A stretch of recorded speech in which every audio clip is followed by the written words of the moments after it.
Hello everyone and welcome to Simplilearn. In this video, we'll take you through the fundamentals of full stack web development in a very well structured and precise way.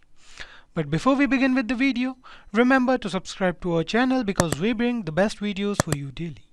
Also hit the bell icon to never miss any updates from Simplilearn. So let's go through the agenda for today's video. We'll start this video with what is full stack web development. Then we'll cover how to become a full stack web developer and which programming language you should learn first to enter in this field. We'll also take you through the basics of HTML, CSS and JavaScript. These three languages are vital to entering the field of web development. Following that, we'll go through backend web development and the difference between a front-end developer and a backend developer. Towards the end, we'll take you through the concept of no-code development and some tips to improve logic in programming. And finally, we'll take you through both front-end and back-end interview questions to help you master the field of full-stack web development. So if you also want to become a successful software developer and gain handsome salary packages, then look at the wide range of software development courses by Simplilearn in collaboration with the top universities across the globe. By enrolling in any of these certification programs, you will master modern coding techniques with bootcamp level intensity. Becoming a full stack technologist, these programs lays the foundation for crafting full stack web applications. So what are you waiting for? Hurry up and enroll now. A year of experience is preferred to enroll in these courses, so check out the link mentioned in the description box below for more details. So without any further delay, let's hand over this session to our training experts. Hey everyone. I'm sure you're all aware that every application that we use today has something called the front end, which is the user interface, and the back end, which is the software that accesses data for us, and finally we have the database to store the data. Now these three together form something called as the full stack. So hi guys, welcome to this video on what is full stack by Simplilearn. But before we begin, if you haven't subscribed to our channel already, make sure to hit the subscribe button and the bell icon to never miss an update. So here's what's in store for you. First, we'll have a look at what front-end development is. Then we'll see some of the front-end languages. Then we'll move on to some front-end libraries and frameworks. Then we'll see what back-end development is, understand some of the popularly used back-end languages and frameworks. And finally, we'll have a look at the database. So now what exactly is front-end? Every time you open a website, it has several UI components. And once you click on a particular icon, say sign in this case, you get navigated to the sign in or the login page, right? So what happens is that all of these items facilitate navigation and utility. These are collectively called as the front end. So the front end is the visible part of the website or the web application which is responsible for user experience. The user directly interacts with the front end portion of the website or the web application. So now let's have a look at some of the front end languages. So I'm sure you've heard of HTML, CSS and JavaScript. So these are collectively called the front end languages. When it comes to HTML, it defines the structure of websites and formats the web pages. It also defines text documentation. So let's look at a simple example. If getting your learning started is half the battle, what if you could do that for free? Visit SkillUp by Simplilearn. Click on the link in the description to know more. So here I've made use of the h1 tag, which is the heading tag in HTML, and I've displayed the message hello welcome. So correspondingly, my website displays the same message. So HTML is responsible or defines what is being shown on the website. Next up is CSS. Now CSS is a style sheet that allows you to alter and style different web components, be it size, font, spacing, etc. It makes the content on the website look more decorative, correct? So now if you have a look at the code here, I've added some styling. I've changed the font style to italic. I've made the text bold and I've changed the color to red. And again, correspondingly, all the changes are seen on the website. Moving on, we have JavaScript. Now, JavaScript is a very powerful client-side scripting language, and it is mainly used for enhancing the interaction of a user with the web page. So again, if you have a look at the code here, I've created a form wherein the user can enter their name. And I've also displayed the message, please enter your name. As a result, an input box is made available where the user can type in their name. Now this is facilitated by JavaScript. So as I mentioned earlier, it is used to make web pages interactive and bring the web applications to life. So next, let's have a look at some front-end frameworks and libraries. Now most of these are JavaScript frameworks and libraries. First we have React, then there's Angular, there's Vue, there's jQuery, and then there's Bootstrap. Now all of these help develop the front end of the application. However, when it comes to React, Angular and Vue, it's not necessary that you must know everything to create a website. One of them will be sufficient. However, the usage of React is on the rise and most of the developers prefer using React. jQuery and Bootstrap are also powerful frameworks that can be used to create interactive web pages. Now that you know what front-end development is, you must be wondering how the data is being fetched and how this data is being presented in front of you on your screen. Correct? Now this is all facilitated by the backend of the application. So let's understand what backend development is. Now backend basically refers to the server-side development of the application. It is responsible for managing all the database with the help of queries and APIs. So every time the user makes a request, it queries the database and retrieves the data from the database and presents it to the user. And lastly, it ensures data consistency. So now let's have a look at some backend languages and frameworks. Firstly, we have Node. Node and Express.js are packages provided by JavaScript. Then there's Python, which is a very popularly used language. Python frameworks like Django and Flask are popularly used to create the backend of applications. Then there's Java, and Java provides Spring and Java Server Faces, which are also used for backend development. Then there's C#, which provides frameworks like ASP.NET Core and ASP.NET MVC. And other popularly used backend languages are PHP, there's Perl, and Ruby. Database is the collection of interrelated data which helps in efficient retrieval, insertion, and deletion of data from database and organizes the data in the form of tables, views, schemas, reports. Now some of the commonly used database management systems are MySQL, there's PostgreSQL, there's Microsoft SQL Server, there's Oracle Database, and then there's MongoDB. But how can we at Simplilearn help you? If you wish to make a career as a full stack developer, then a certification will come in handy. For that, you could head to our official website and look for full stack development courses. Now we offer the Full Stack Java Developer Masters program. We also provide the postgraduate program in Full Stack Web Development, and we also provide the Full Stack Web Developer Mean Stack Masters program. You can go ahead and click on the program and have a look at the overview. If this suits your requirements, you can go ahead and purchase the course.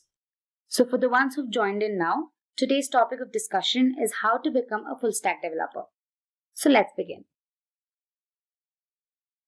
So here are the topics that we're going to be discussing. So first we'll see what full stack development is, who is a full stack developer, then we'll move on to the responsibilities, and then we'll dive into the detailed roadmap, and then I'll also let you know about the salaries of full stack developers, and finally how you can get certifications. Alright, now, what exactly is full stack development? Now consider a web application. Let's say Instagram. So every time you refresh the page, new images are loaded. So this is what the user experiences, right? New images are loaded onto his feed. But what exactly happens behind the scenes is that the backend fetches new images from the Instagram servers, and these images are then loaded onto your Instagram feed, right? The app is so easy to use and leaves the users extremely satisfied. In case of any application, there's always the front end, the back end, and the database. So the process of building all of these aspects for an application is called full stack development. So I hope you understood what exactly full stack development is. So moving on, let's see who a full stack developer is. Now basically a full stack developer works with both front end and the back end of an application. He has to be familiar with languages like HTML, CSS, JavaScript, and also one or more backend frameworks like NodeJS and Python. Now, these developers have got all the web development skills to build websites and applications from start to finish. Now that we've understood what exactly a full stack developer does, let's look at some of his responsibilities. Now, the first responsibility is developing the front end. So as discussed, they must be able to develop the user interface for the users with the help of HTML and CSS. Next up is design the backend. Now this is also the most crucial part of app development. They should be able to design robust backend architecture to ensure the smooth functioning of fetching and updation. Next up is to design database and servers. Now, databases and servers must be resilient to any outages and must maintain consistency. Next up is cross-platform compatibility. Now, depending on the platforms, there could be some discrepancy and alteration in the functioning of an application, right? It's crucial to make sure that the applications behave accordingly on all these platforms. Next up is developing APIs. Depending on the planned architecture, the developer must be able to develop APIs. The application must also be responsive and interactive and keep the user completely engaged. And lastly, it should meet all the technical and consumer requirements.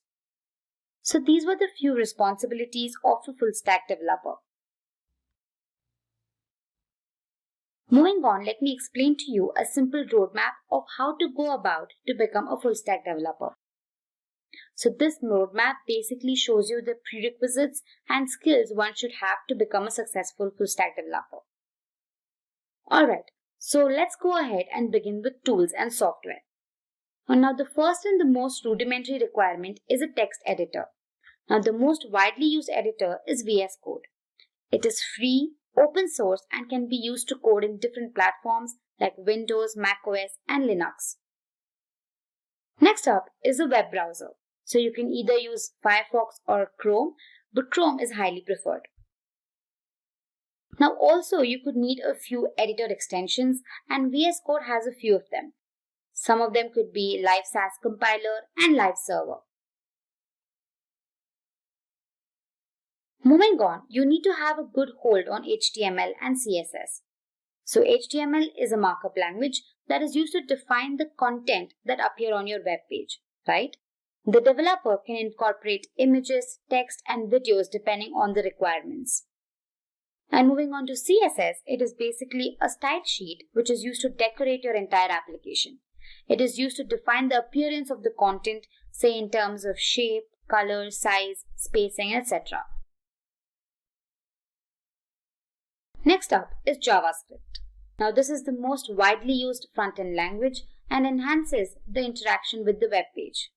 Now you might want to brush up your knowledge on simple concepts like arrays, functions, objects and loops. You can also learn ES6 features like callbacks, promises, async await, DOM manipulation and event, fetch API and JSON. All of these are required when you're making use of different JavaScript frameworks and libraries. So I'd recommend you brush up your knowledge on all of these topics. React, Angular, Vue and jQuery are some of the JavaScript libraries and frameworks that one can use. Now, all of these topics that we discussed earlier, be it ES6 features or basic concepts, they come in very handy when you're using these frameworks. Among React, Vue and Angular, over the last couple of years, React has gained immense popularity, followed by which Vue is also being widely used. Now, Angular has seen a downward curve over the past few years. So depending on your requirements, you can choose one of these frameworks. Next up is version control. Now, Git and GitHub are the most widely used version control systems. Now, Git basically helps you manage project files. Git basically keeps track of the entire history of things that the user is working on, right? So it makes sure that it allows the user to backtrack and see what he's worked on until then. Moving on to GitHub, it is basically a web-based service for version control using Git. Now the user can also look into other people's code, identify issues or errors, and also even propose changes. Now, this comes in extremely helpful when you're working in a team. Let's move ahead and look at some of the backend environment. Now, the most popularly used environment is NodeJS. Now, this is basically an open source cross-platform runtime environment that allows developers to create server-side tools and applications in JavaScript. Now, Node is typically used to create real-time applications with two-way connections, wherein both the client and the servers can communicate and exchange data without any hassle. Now, I really recommend you have a basic knowledge on command line as well. That is, now knowledge on basic command line like npm, that is Node Package Manager, is also essential. So this was a simple overview on Node.js. Moving on to other backend languages, there's Python and the most commonly used framework, that is Django. Now, Python is the easiest programming language out there, and I'm sure everybody will agree with me with this. So it also offers many libraries and frameworks for different technologies. So when it comes to backend in full stack development, Django is a clear winner. Now, it is a high-level Python framework that enables rapid development of websites. It is also free and open source and has a huge active community of users. So I'd really suggest you get your hands on Django and work on it extensively.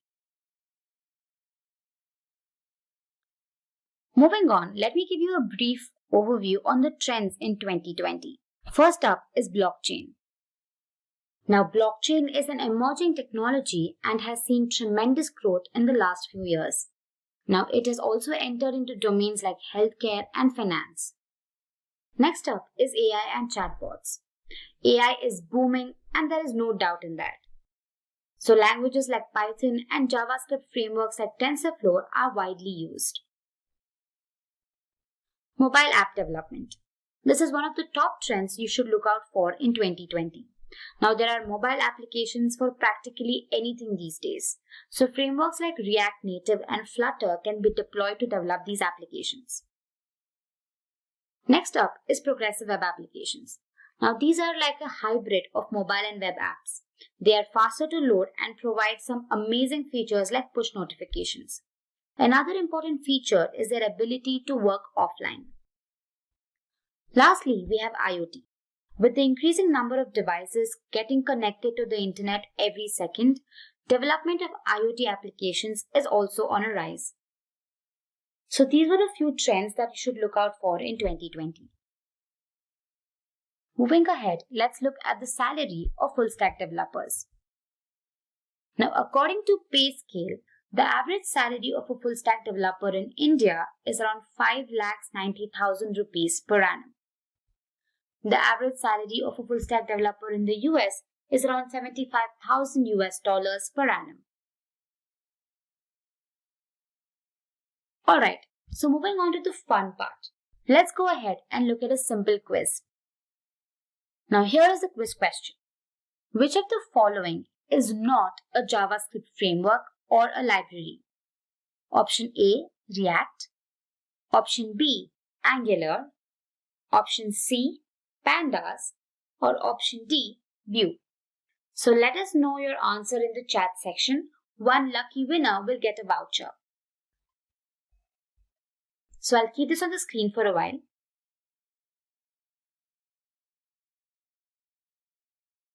Mind you, which of the following is not a JavaScript framework or a library? So comment your answer immediately. Alright. So moving ahead, let me tell you how Simplilearn can help you. Now there are several online certification courses, but if you're looking for something that is concise and well structured, then head out to the Simplilearn website. And here you can see a few options. You have the Full Stack Java Developer Masters Program. You have the Full Stack Developer .NET Masters Program. And you also have Full Stack Web Developer Stack Masters Program. You can also go through the overview, and depending on your requirement, you can choose the appropriate course. We'll be discussing which programming language you should learn first. However, before we begin with this session, let's take a look at the agenda for today's discussion. First, we will begin with learning the role of programming. Then, I will walk you through our next topic to understand which programming language you should learn first. After that, we will move into learning jobs to be expected. Then, we will dive deep into learning the top and trending programming languages at present. Finally, we will wind up by discussing the benefits of learning programming. Before we begin with the session, make sure that you have subscribed to our YouTube channel and don't forget to click that bell icon to never miss an update from Simplilearn. So without any further ado, let's get started with our first topic on the session. What is the role of programming?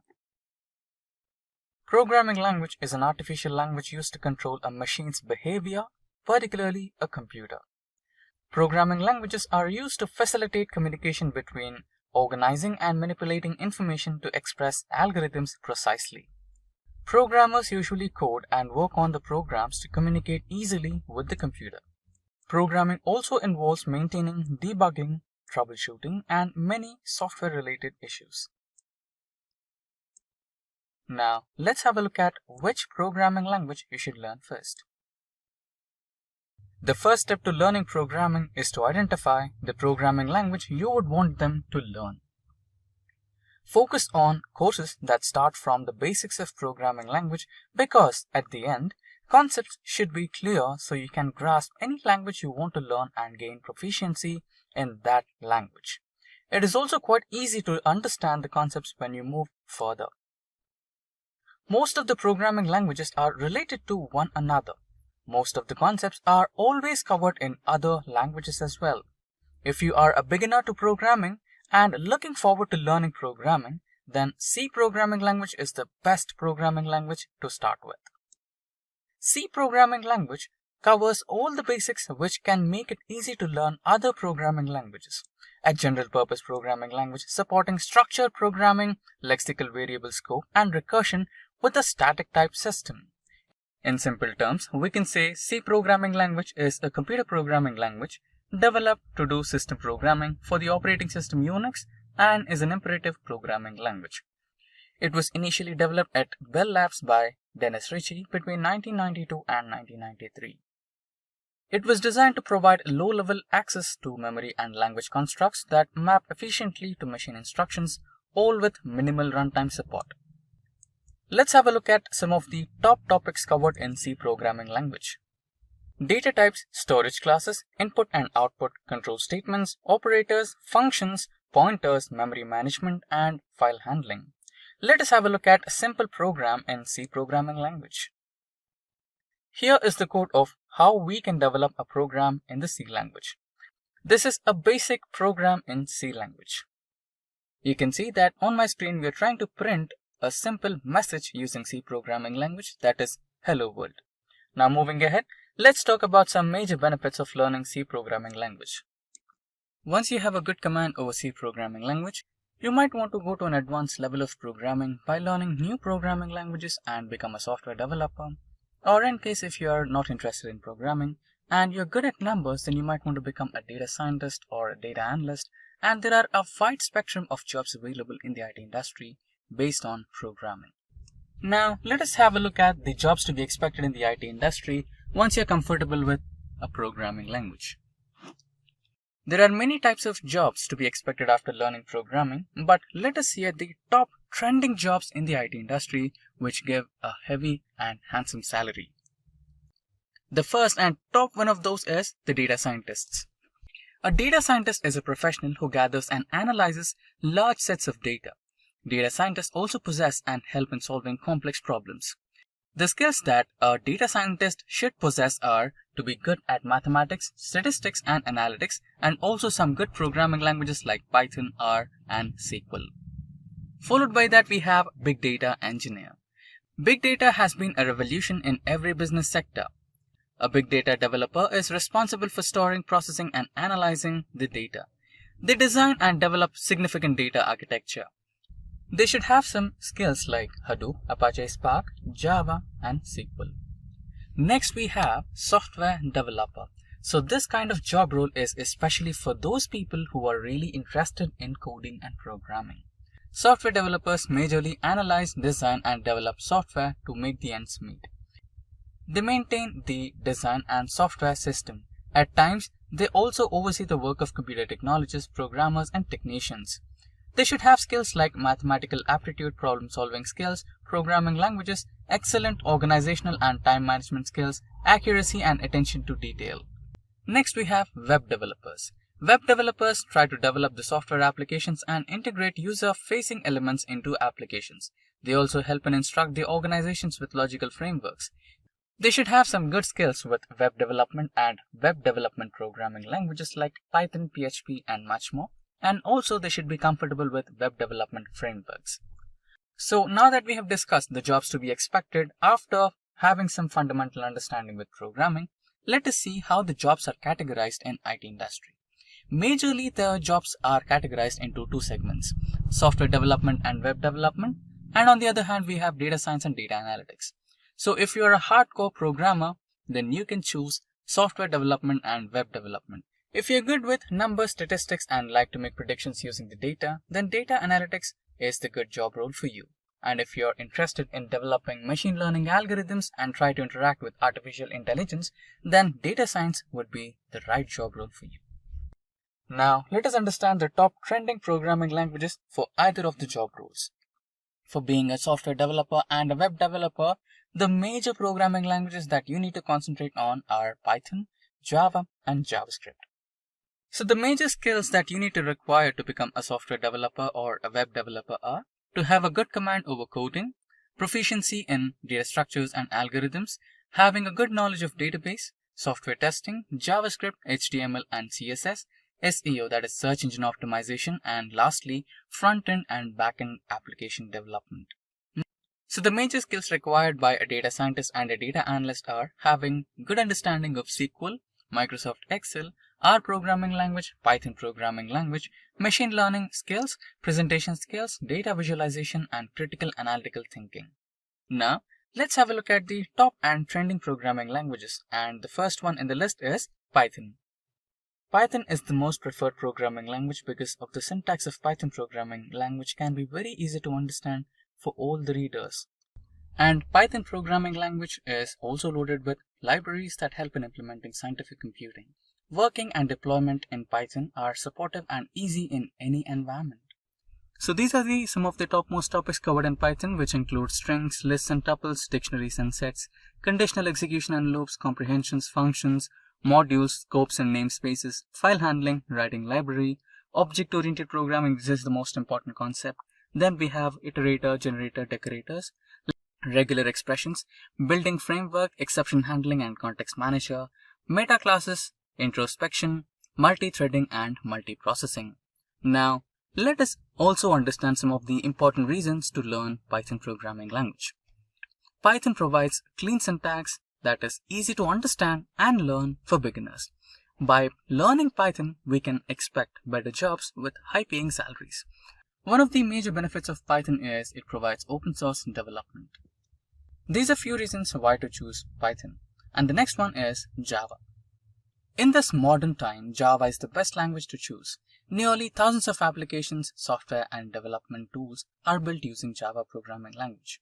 This technology is mainly used in creating websites such as YouTube, Google, Amazon, and much more.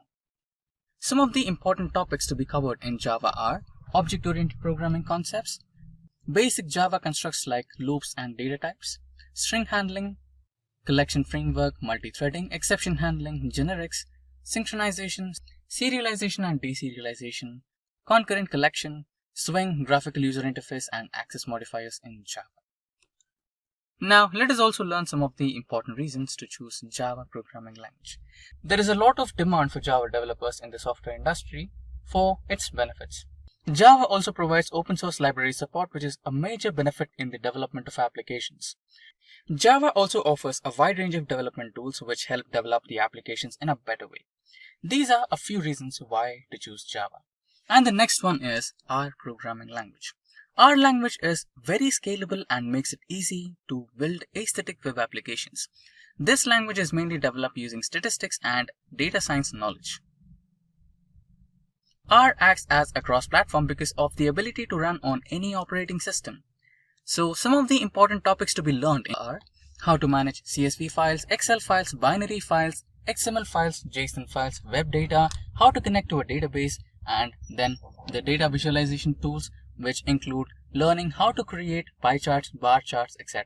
Then how to calculate mean, median, and mode, linear regression, logistic regression, normal distribution, binomial distribution, Poisson regression, nonlinear, least square, decision tree, random forest, etc.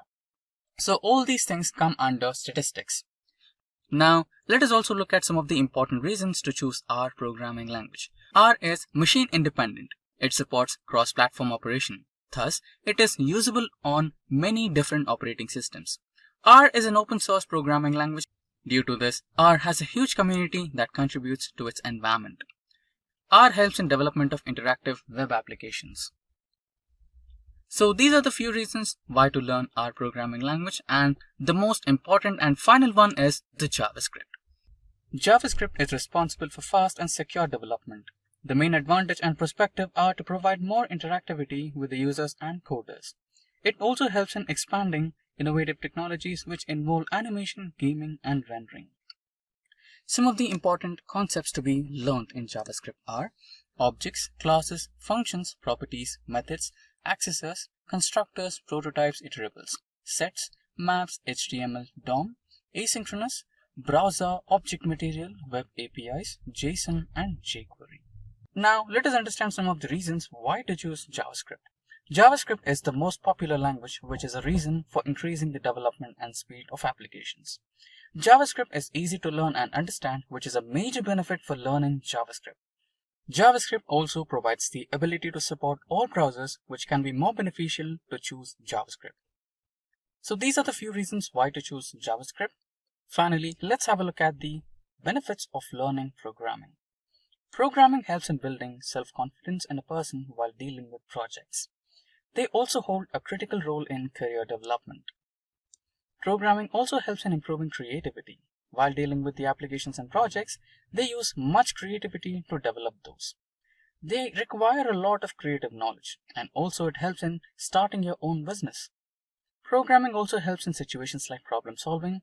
Using these, it is easy to find solutions to complex problems perfectly. And also, it helps in development of creative and innovative technology. So in this HTML-based hands-on, we are expecting that all of you are aware about the basic concept of HTML as well as the CSS. So this kind of learning is going to help you to understand like how HTML and CSS can connect together while offering you a mini application. The first application on this track we're going to offer you that is related to your HTML registration page. Okay, so as you know, for this particular registration development application, I would like to use the Visual Studio Code, which is one of the very popular tool provided by Microsoft. So this tool we will be using it for our mini application development. So let's get started with this. So step number one, let me go back and create a new folder now. I'm going to create a new folder name called registration. And inside this, I would require two files. Number one is called index.html and another one that is called CSS. We can say app.css. So in index.html file, we want some standard development. So I want to start with my HTML tag. So I already have this HTML based autofill code provided by your Visual Studio Code. So there are plugins are available inside this so that you can automatically create the basic structure for this HTML, which you can have the HTML tag, head tag, as well as the body tag. And from this point onwards, we will start developing our code now.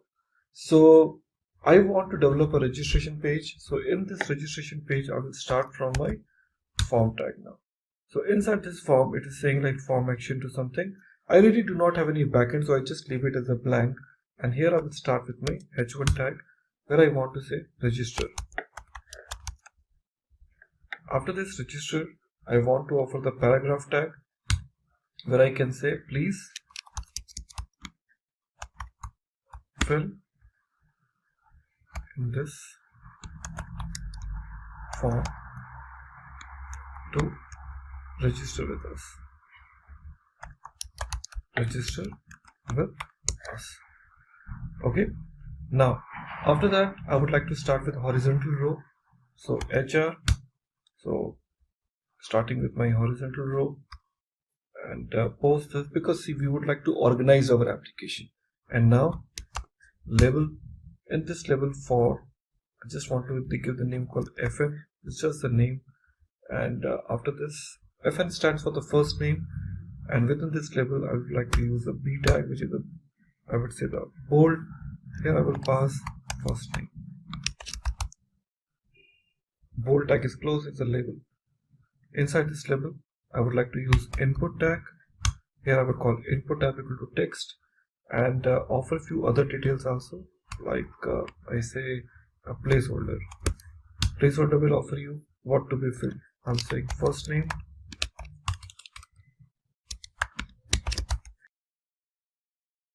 that is the placeholder value.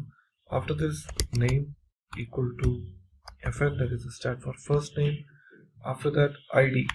ID is optional, but if you want to pass, we'll use this ID FN, ID equal to FN, and required, because I want this field cannot be blank.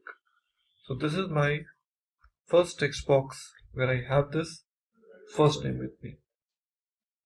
Like that, I will go ahead and talk about my next property called password. And for password also, I would like to have the similar details with me. So this label I'll copy and paste it below. And this is for your password. So we're giving the name called PSW. Here we are saying password, and input tab equal to text. So here I will change input tab equal to password, because password field details would not be visible to you. Please, here we'll say placeholder, I can say enter, password, name equal to, you can give PSW, ID equal to, we can give same PSW. So we have a called password. In a similar line, we would like to offer the confirm password fields too. I will copy this line and paste it again, and here we can say confirm password, you can say CPSW, again password, enter, confirm password, CPSW, and CPSW. Now it's over.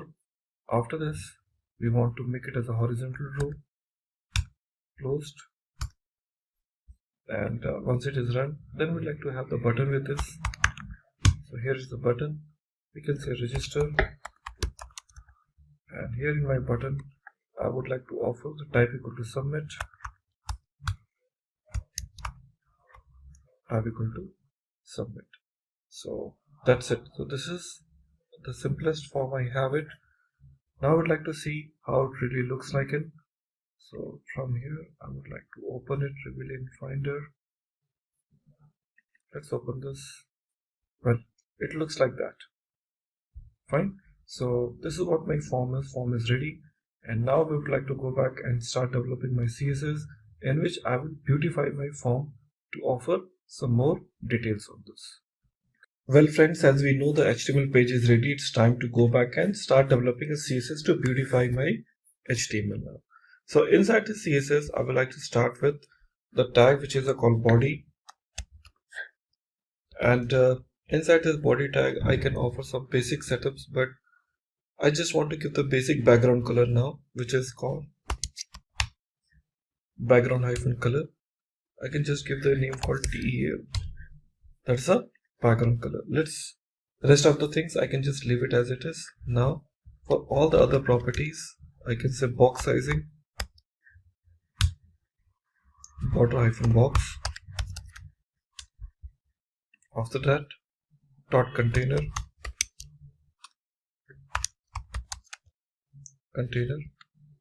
and in this container we have to offer certain benefits. Now first thing you need to understand which are the places I will be using the container.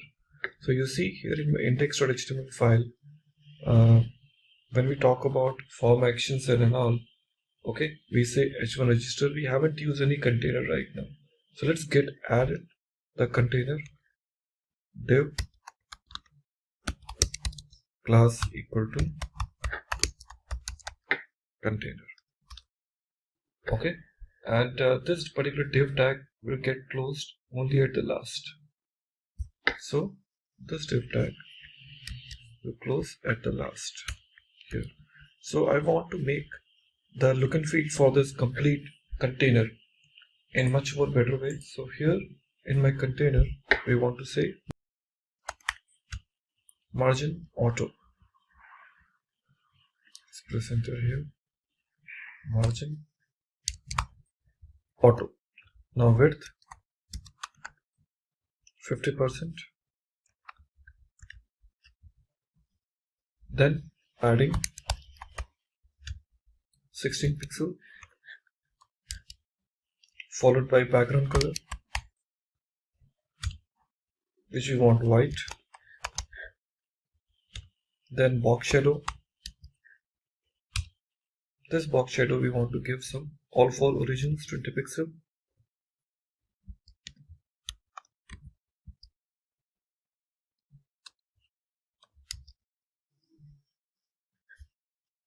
Continuation to same 20 pixel and 0 pixel. And which color we want, so I just say RGBA. In this RGBA, we just give the value called 0, again 0,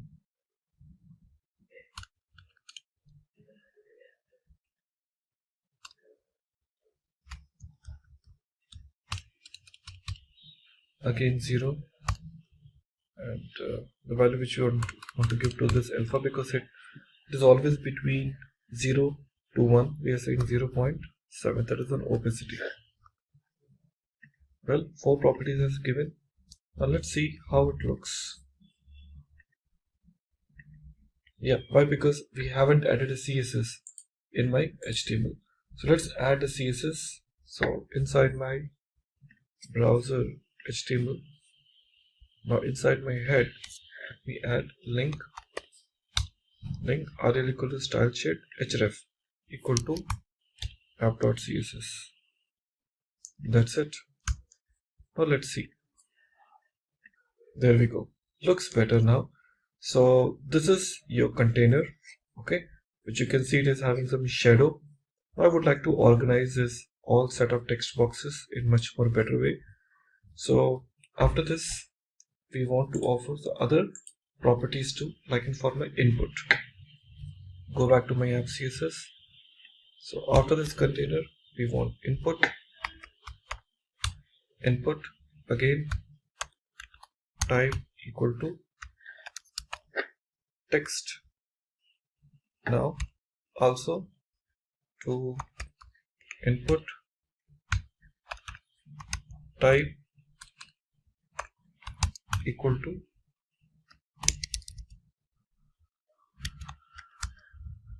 password. Here we offer few things. Number one, width, which is 100%.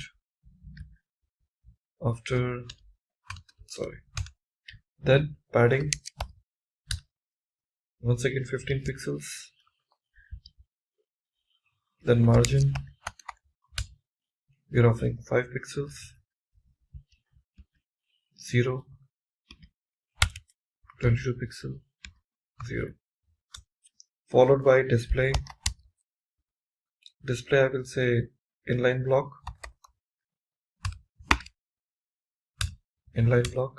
followed by border. Do you want any border? So I say none, border none, and background. We can offer the color, so we can say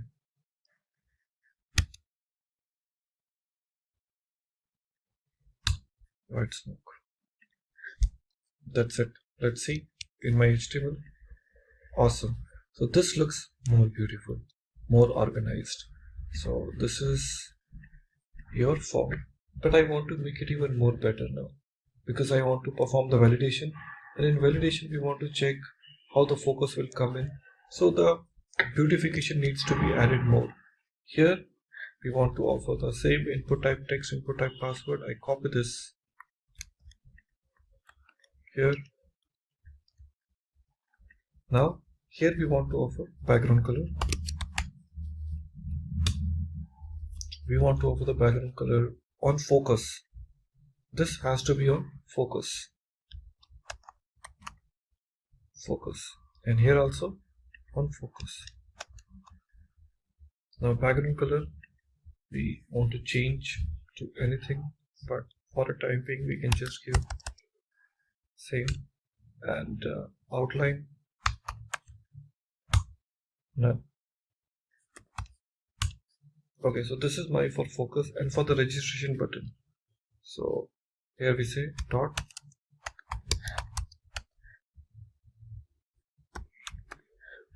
I do not have that class for register button, so I have to create this class inside my button.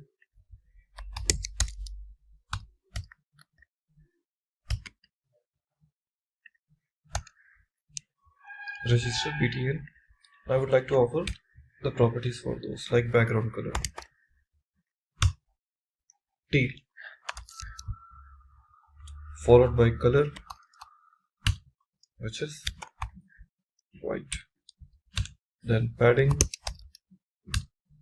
we offer 16 pixel.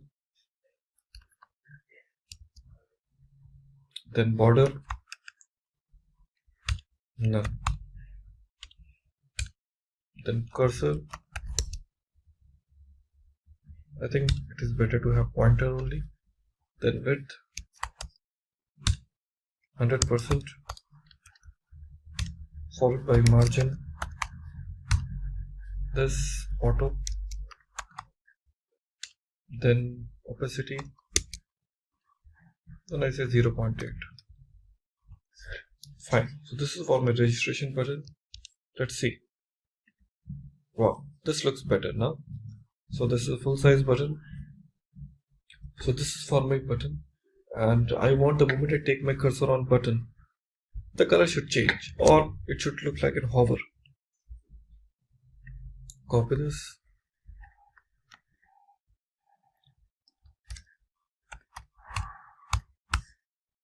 Hover.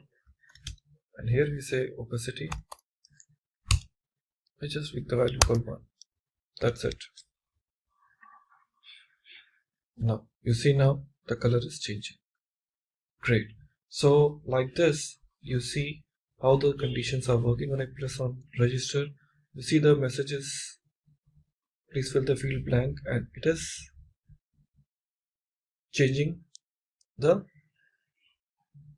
when we talk about the situation called focus. So in this it works like that. When I give the name, you see now how the background color is changing now. Welcome back, friends. So just like my previous example, this time I would like to also introduce you to another very interesting application, which is called navigation. Look, when we talk about HTML based development, so in HTML based development, navigation is very important, where you have multiple pages attached to, so that when you click on this page or click on any hyperlink, it will take you to the new page now, so that you can move back and forth. So this navigation is very essential part of any web development, so that you can offer the navigation. So this simple application of HTML, we would like to start from scratch. So let's go and create a new folder now and give the name called navigation. And inside this navigation, we want to create some new pages. So here I'm going to create index.html. The CSS name will be app.css, and along with this we would like to also create some new folder. Inside this I'll keep all the navigation files inside this, so I can say pages. Inside this pages, let me have total number of 3 pages with me. One is called about.html. Then we create contact.html. Then we create one more, that is called services.html. So these 3 links we will create it one by one, but first let's start with the index.html. So what's there in my index.html file? So first thing, I would like to start with my same HTML syntax here. Well, this is my basic construct. So I will start with my link rel from here so that I can have my style sheet with me. Link rel equal to style sheet href equal to app.css. Though I have not written anything, but I just left it as a blank. In my body tag, I would start with navigation. So HTML5 brought you some new tags known as called a nav tag, which is once again won't change anything drastically in your browser. However, they are called semantics, which will help you for the SEO, that stands for search engine optimization. So I'll start with my nav. Inside my nav, I will start with my div. I'll say navigation bar. So, but before that I say class equal to heading. That is my div tag, and inside my div tag I want to bring my heading. So I say h4 and I say navigation bar. And after the div tag, I will start with my URL tag, which is an unordered list. Inside my unordered list, I can say li, that stands for list items, and I can offer lot many links inside this. So URL, I just offer the class equal to nav hyphen links, and inside this my li tag, I say a, which is the anchor tag. So a link href equal to, now here I offer the name, I say index.html, and that's it, and this will be by default active. So we say class equal to active. A class equal to active and href equal to index.html file, and here we offer home for home page. I'll copy this line and paste it for other three URLs. So here the active won't be there. Instead we say href equal to the location called pages. Under this pages we say about.html, and here we say about. Okay, copy this, paste it, and a part of this about we always say services.html, and here we say services.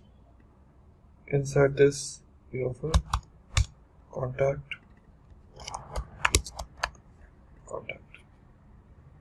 Okay, and once the nav tag is over, I will offer the div class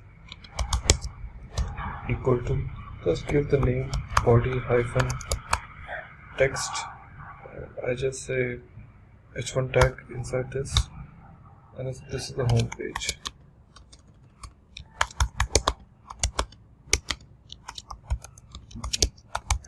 That's it. So that's my home page, which is ready with me, and along with this, whichever the other pages are also available, those pages I also want to use. So first of all, let me check how this page looks like in.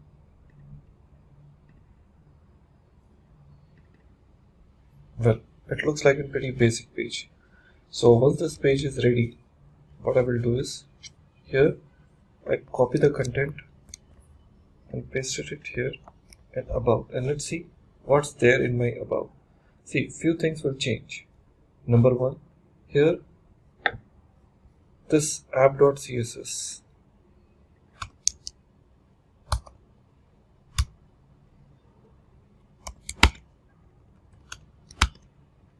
now here we have to just use dot. There's an app.css for me, so we have to offer some title too. So after this link rel, we offer title. This title I can say about. Okay, So rest everything is fine. So h4 navigation bar, nav links. Here I have to offer the links for my base HTML page. So when I talk about index.html file,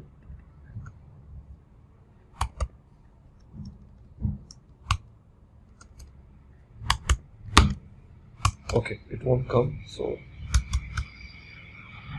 index.html file. So I won't say it is an active anymore. I just remove this line. Class equal to active is just a normal href, but about would be active in this case. So a class equal to active, href this, services contact is as usual same, but I would not be having any pages anymore because we are in the same location, that's why. And here I say this is a about, this is the about page, about page. So that's it. I'll go back and check if it all fine. Home is active right now. About, you can see it as an about page right now. The about page is just appear as it is saying. Contents are more or less looks like and same, that is why you are able to see. Now just like that, I will just go back and copy the others. Now here up CSS, navigation bar, active. It is in contact, so I will make contact as an active. So index.html file remains same. This is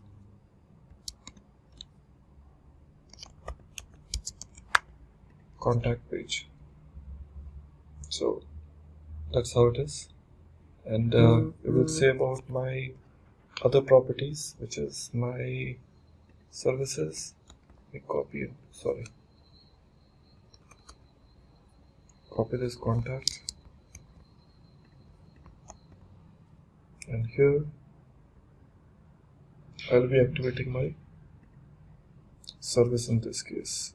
So class equal to active, I remove it from here, make it available here. This is service page, navigation, index, pages, about, active. Yeah, all looks good. Heading, about. Okay, here I change service. This I change to contact. So looks fine. Let's see. Okay, service, contact, about.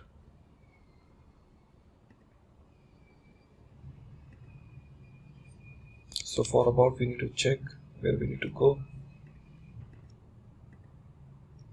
So we have got pages, about.html pages also there. So all there. So we will like to see how the about page will be activated here. So index.html file also contains an about. So here when I refresh, well, we will call index.html page. Talk about. Where is an about page now? Services. So like this, it is happening for you. Okay, so that's how exactly my thing is. So we're all good. And services, contact, home, all good. Well, my page is now ready, and going forward we would like to beautify my pages by offering the CSS. Well, let's get started with our CSS file. So in my CSS file, I will start with my common properties, which is margin. I'm saying 0 pixel, followed by padding. I'm making it a 0 pixel again. Again, we want box sizing. This I say border hyphen box. Okay, well, going forward, this is my standard settings for all different type of properties. Now I want the other properties to be get introduced, that is called body text dot body hyphen text. Inside this body text, I set display flex. Now when I see where the body text is available, go to my index.html file. Body text is available here, div class. So here in my CSS file, I can say body text display flex. I say font family. I can give anything. Just giving called mont serif sans serif. These two we are offering it. Later on, align items, NL item center, followed by justify content. We're making it center, then margin top,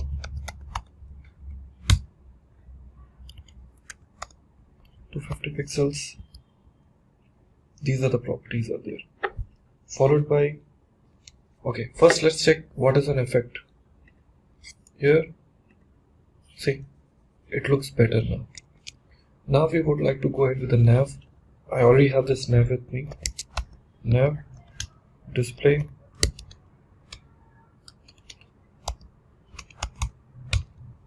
flex, then justify content, space around, followed by align item.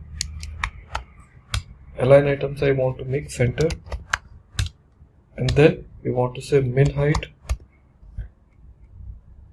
So we say min hyphen, okay, so min height we are giving 8vh, followed by background color, just set teal, same color, and same font family. We just copy this font family and make it available here. Well, let's check. There we go. So nav bar looks awesome, but I still feel the links needs to be justified. We want to make it even more better. But before that, I offer the nav links. So here I say nav links. So dot nav hyphen links. This nav links will have display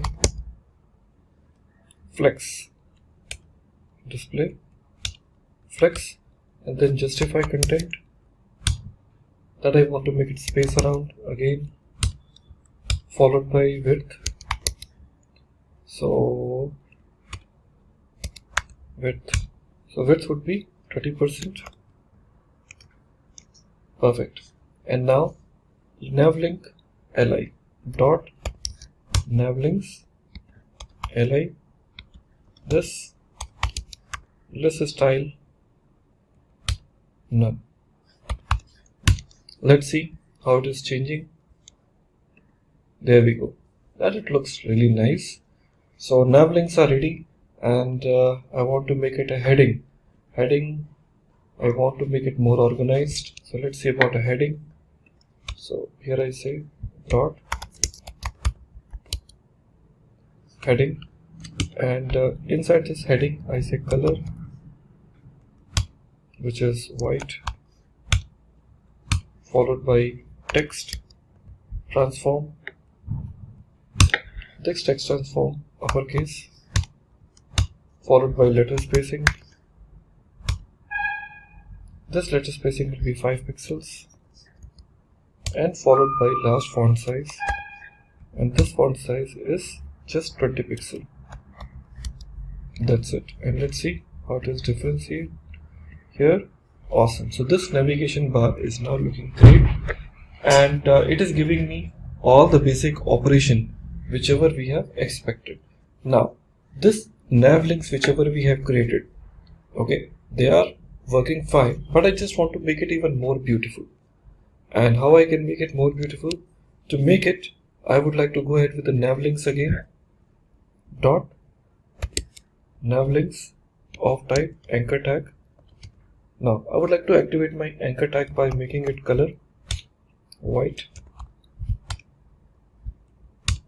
Okay, followed by text decoration none, and followed by letter spacing 3 pixels, and then font weight bold, and font size 14 pixels, and padding 14 pixels and 16 pixels, both options. That's it. And followed by, we want to use the nav links. When I will hover it, so the color should change. So we are saying dot nav links, and here with li followed by a dot active. When the anchor tag is active, then in that case I want to change the background color to light sea green. I can say lights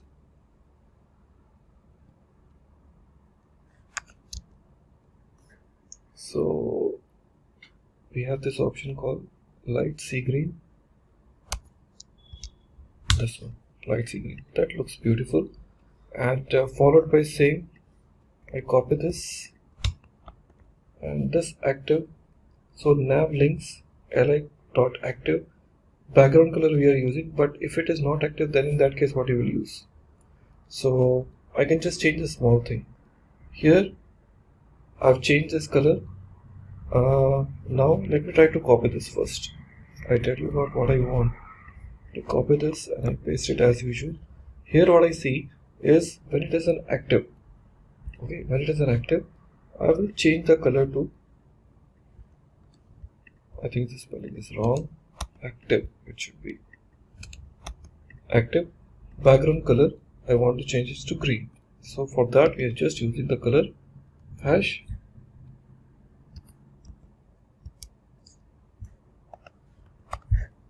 this is a green color when it is an active, and when this is not active, so we can just say a colon active, which we've used now li colon active, or we can say a colon hover a colon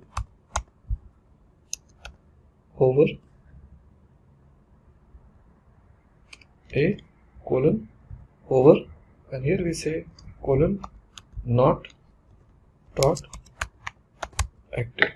That's it. Let's see how it works. Awesome, this looks beautiful. Home is active right now. They say it is on a home page.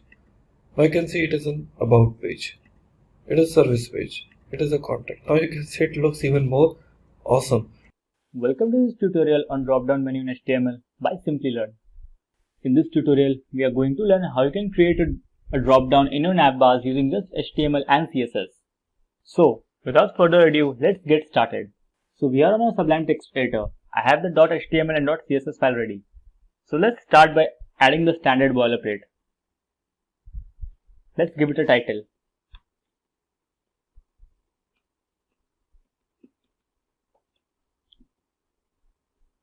Link your CSS file to the HTML file.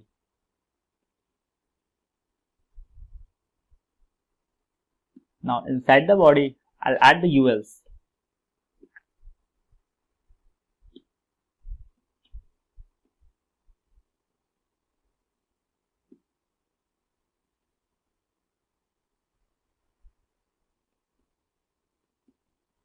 We have added this hash so that when you click on this home button, it won't redirect you to anywhere.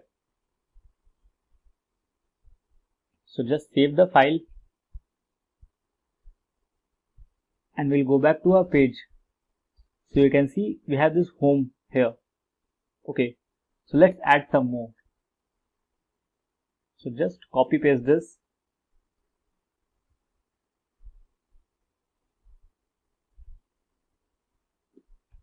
And we'll name this section about. Now inside this about, I'll require some submenus. So inside this, I'll open another UL tag.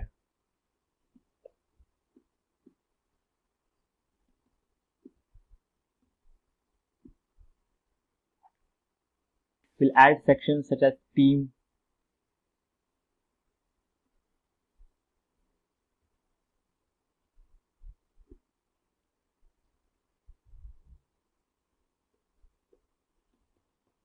clients,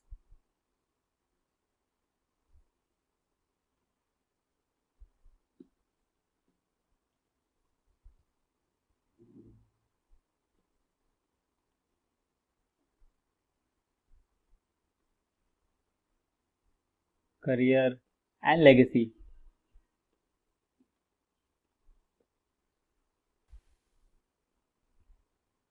And we'll close the li tag here. Okay, now you save the file and go back here and refresh.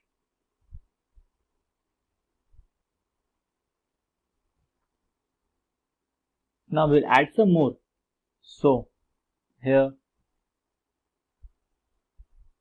we'll add the li for contact.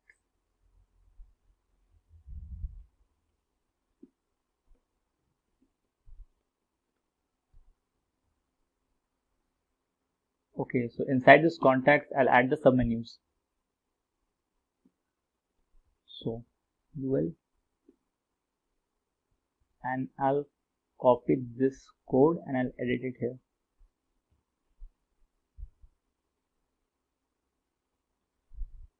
Okay, so inside the contacts, I'll need email,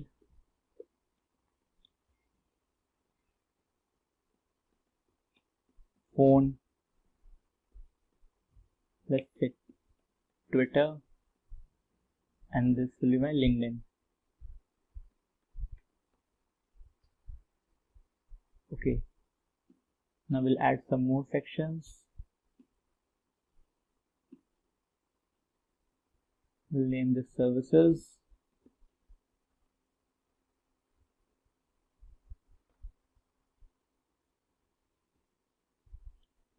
And this one will be my news.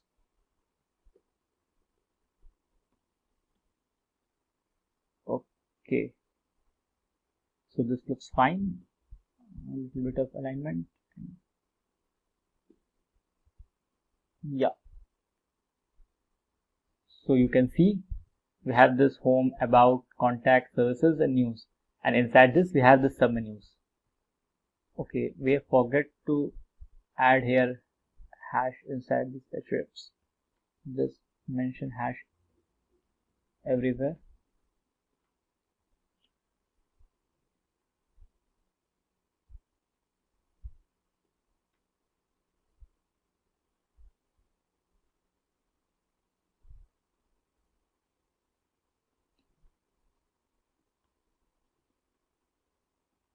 Okay, save the file, go back and refresh. Okay, so you can see we have this HTML ready. Now let's go back to the CSS and design these drop downs. So first, inside our HTML, we'll select the body tag. We'll add one background image, so just the background looks more attractive. So I have one image file saved, so I'll JPG. So save, go back and refresh. Yeah, you can see we have this black thing. We'll shrink this image. So we'll keep the background size to cover, and we'll keep the font family to Arial. Yeah, okay. So for the UL tag, we'll keep the margin to 0. We'll keep the padding to 0 as well. And we'll set the list style to none. Okay, now we'll design the UL li part. So we'll keep the float to left. Width will set to 200 pixels. We'll set the height to say 40 pixels.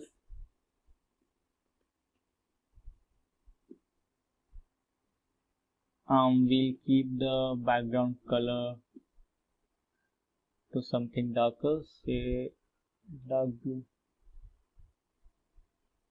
Keep it dark gray. Okay. Keep the opacity to 0.9. Line height 40 pixels.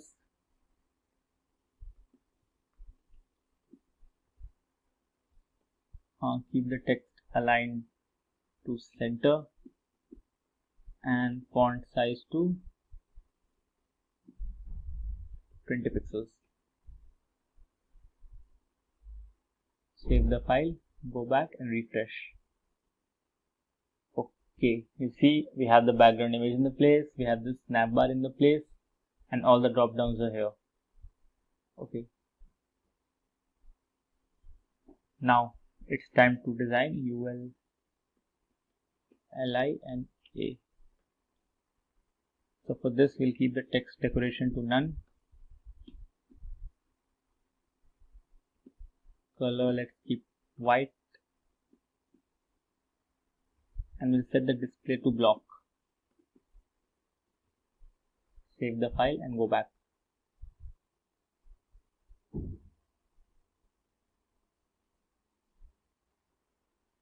Now we'll add the hover effects for this drop downs. Okay.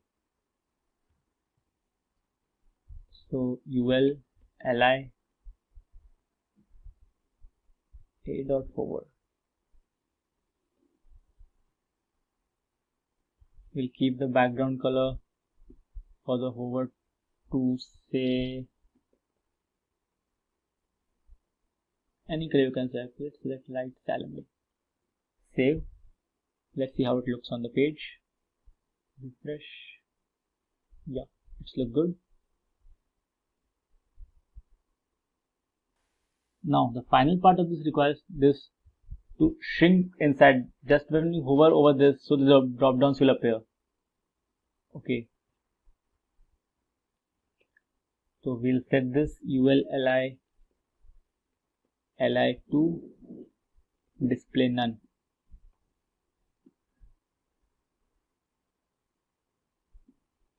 And we'll add the hover effect over LI.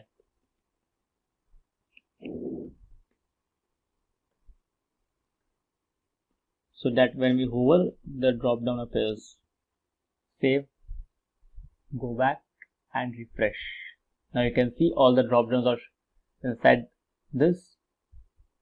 When you hover over it, the drop downs appear.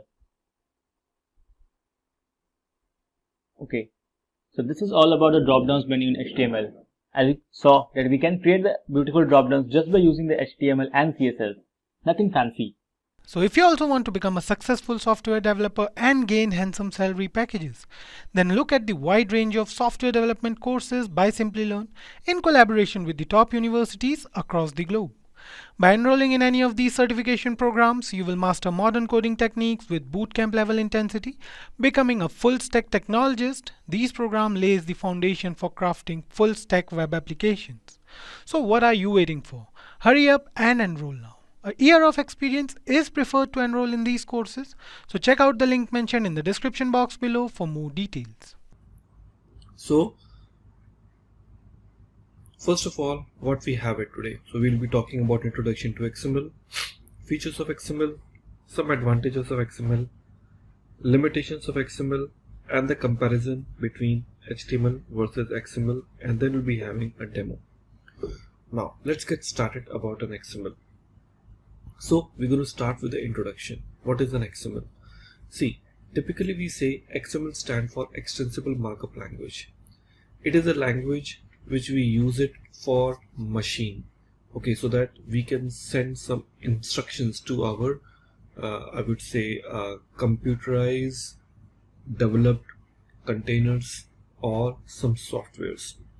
Because XML is one of the very easy language which we use it, but it is not for a human in the sense like it is not designed to be read by human. It is designed to be read by your computer components.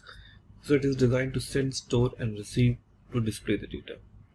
So it is actually a platform and programming language independent. That means you talk about it as a platform and language independent language, and where the HTML comes with predefined tag, XML doesn't have any predefined tag.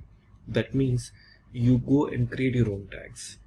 Okay, well, let's quickly talk about the features of XML.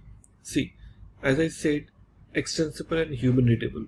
Human readable means it is not like an assembly language which human cannot read it. Okay, it is not a machine language which human cannot read it. Human can read it, but it is not a human friendly, the way you see the typical languages are there. Okay, it preserves the white spaces. So if you give the extra spaces, so white spaces are actually preserved here. So the best part is what it is more simple to use and implement. Okay, and XML is all about holding the data, where the HTML is responsible for presenting the data. So normally we say HTML is designed for presenting what data we are trying to offer it to display, and XML is talking about what data is. Okay, so there are two different ideas. Now, undefined tags, that means you go and create your own tags here. So it is primarily known for holding the data. So if you want to send some information or receive some information, you put it under the XML. So it is a well structured format. So we know it, XML is W3C standard, so it contains all the necessary structured information and sub-descriptive in nature, because while seeing this you easily make it out what is going on inside. Now, advantages of XML. Now the first is it is a platform independent. It supports a standard Unicode bits character set, and whenever you want to transport any data while sending from one language to another language, you can easily do that. So overall I can say, like, there are two languages which wants to communicate with each other, like in .NET and Java. So neither .NET needs to know about the Java, nor Java needs to know about .NET, but they can send the data to each other in the form of XML, which both of them know how to interpret. So that is the best part of the XML.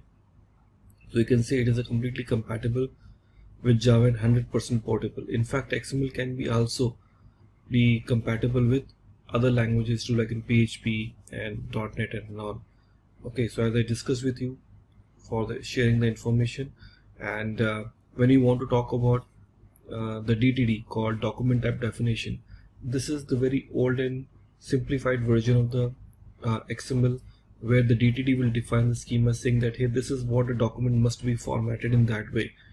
So when it comes to the formatting, like you talk about the document has to have these many fields. So you talk about these things when it comes to the DTD into this picture. Now the limitations of XML. Number one, as I discussed with you, it is verbose and redundant compared to the JSON, because JSON is the modern day language which we use it compared to the XML, which is far more easier, but you cannot avoid or you cannot ignore the presence of XML in the current market. High storage transportation cost for large volume data, but obvious, because when you send some information in the form of XML, so certainly you require some additional parsers which needs to parse the data, and for that heavy parser it requires more memory and more storage too. So it doesn't support an array. Okay, so it just support the normal, I would say, the string data which you want to carry it now. Okay, so it is file size are usually large because due to its verbose in nature. So there are some limitations are available in XML. Okay, so HTML versus XML. I told you earlier, HTML is all about how to display, and XML is all about what data is. Okay, HTML is a markup language. XML is also markup language, but it is all about it offers a framework to define the markup language. It is not a case sensitive. XML is a case sensitive. HTML has its own predefined tag. XML, you go and create your own tags as per your own need.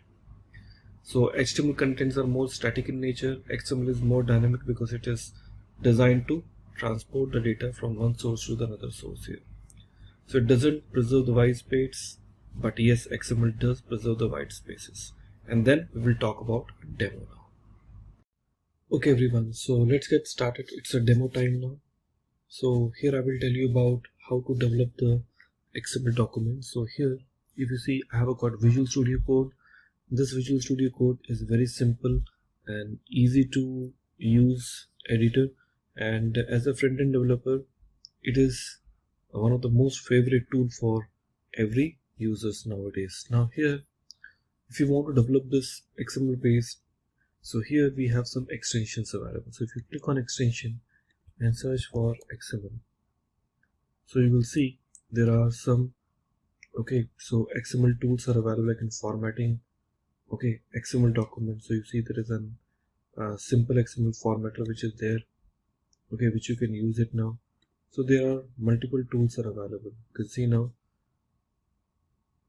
XML, okay, so you have got multiple tools which are there which you can use it anywhere to, you can see for XML formatting, XPath, SQuery, so multiple options are there which you can use it as per your own requirement. Okay, so it's up to you now which one you want to pick it up. Okay, so this is the XML format is one of the tool which is there, so you can use it. So I can use this XML format is one of the very common tool which is there. I'm installing this. Well, I close this and I go back to my code and create the new file and give the name called anything. Suppose if I give the name called employee.xml.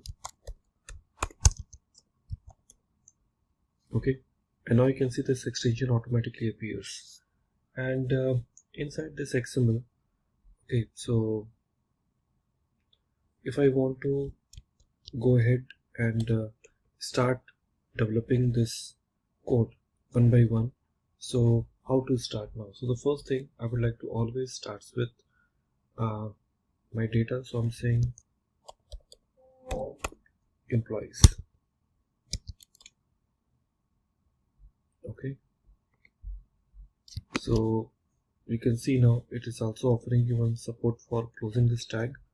So here after that I will be using some input by saying employee, and inside this employee I'll be giving the ID and say ID equal to single quotes. I can just give the value called like this. Okay, and now employee, I'm closing this. Going forward I can use the first name,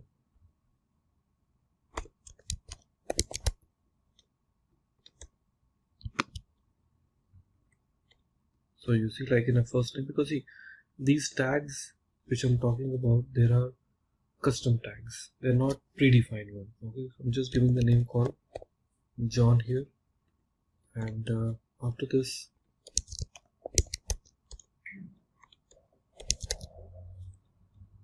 okay, so along with this John I just give the name called styles as the last name. Now we're giving title, and here I will give the value, so we can just say engineer. Okay, like I can give this another one, division,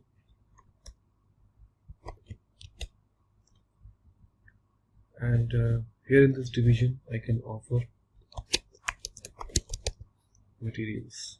Okay, after this I can add one more property here called building,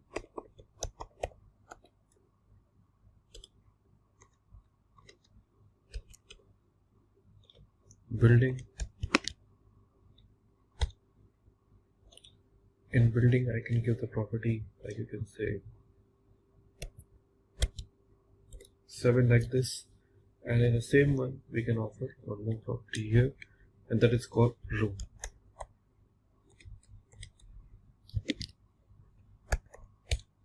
Okay, and I can give the room number here, which I can say like 327.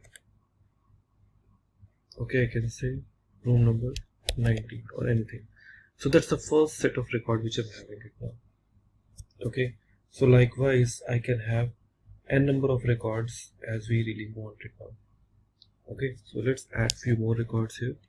Here to here is an employee, and let me add few more, and here I say format document,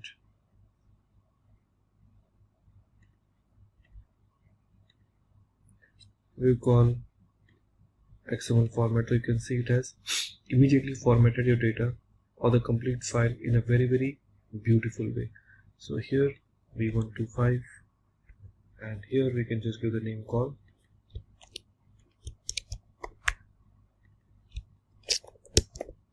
and we can just change the name account and change the name once again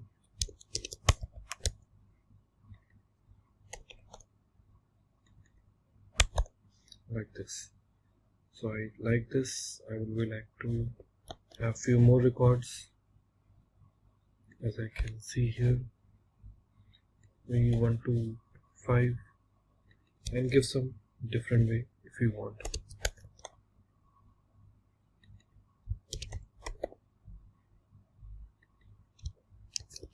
QA, you can say HR, building number 337, room number 30. Okay, so like this I have got some records with me. Okay, and now if I want to see how the outcome would be, so I can just right click and say reveal in Finder, and here when I right click and I say open with my Chrome browser, so you will see this is how the document appears. Like there will be nothing. Every browser does contain the same format, whether you use Chrome, whether you use Microsoft Edge or any other browser. The option going to be remain same. So now we talk about one more, that is called JSON formatter, and we are just saying XML. It's one of the very popular tool. You can see XML formatter. From here you can see the tree structure. So here I just copy the code and paste it here. So that's what my code which is there with me. So if I just want to say format beautify, so this is how the code will actually look like. In okay, if I want to say XML tree, so you can see like there's a one object name called employees. Under this we have about 3 objects are available, and every object will have 7 child inside this. So this is how the tree is gonna really look like. And so this is formatter can really offer something very interesting. And if you want to perform minify or compact, so like the size, if you want to reduce it, so it can also reduce the size also, so that you can consume the less space. This is called XML to JSON. So what it does, it basically takes your XML and convert it into the form of what? JSON. In this video, you will learn what are CSS selectors and what are their different types. So let's start by discussing the agenda for this tutorial. So in this tutorial, we will learn what are CSS selectors and what are their different types. We will also look at an examples to how to work with CSS selectors. So, what are CSS selectors? CSS selectors allow you to select and style HTML elements. Selectors are used to find elements based on their ID, classes, types, attributes, value of attributes, and much more. Let's discuss the most common selectors. There are several different types of CSS selectors. The most common of them are CSS element selectors, CSS ID selector, CSS class selector, CSS universal selector, and CSS group selectors. So, what is a CSS element selector?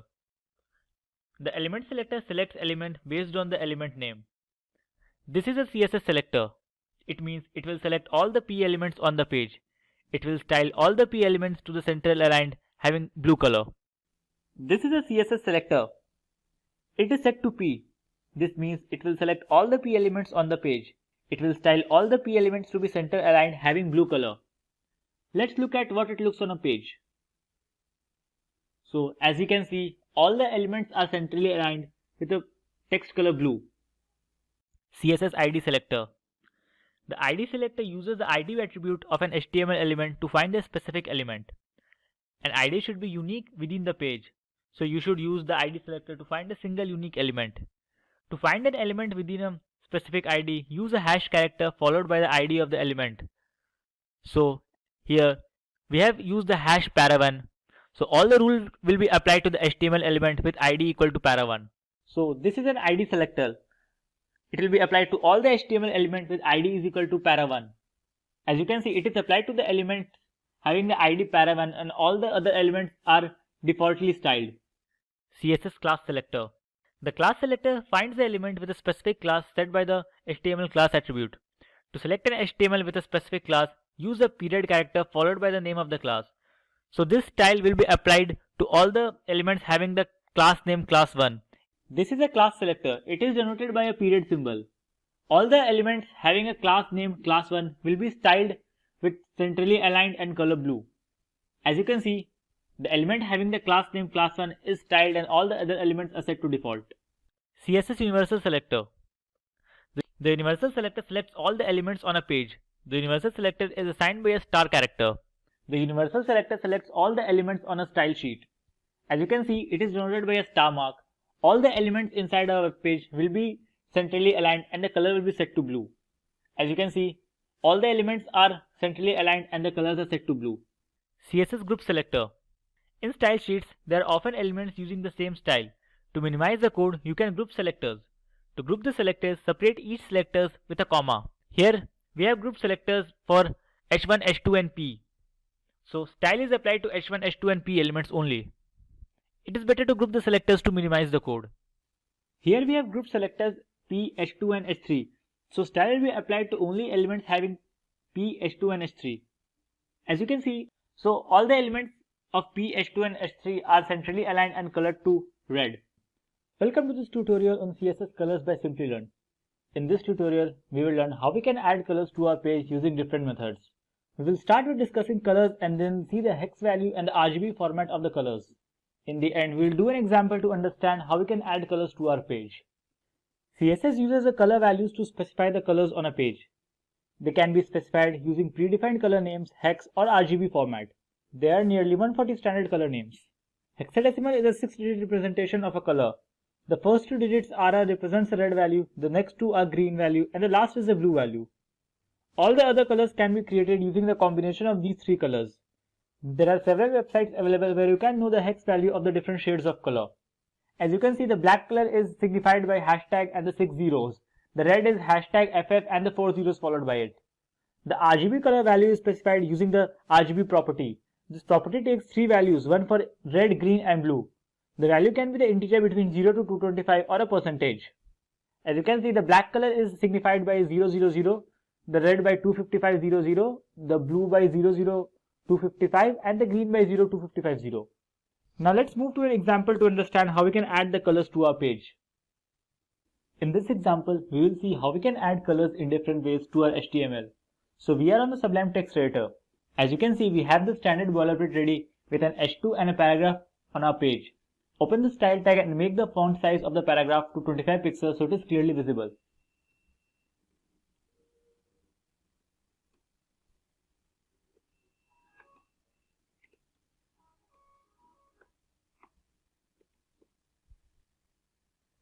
Let's start by adding colors to our text just by color names.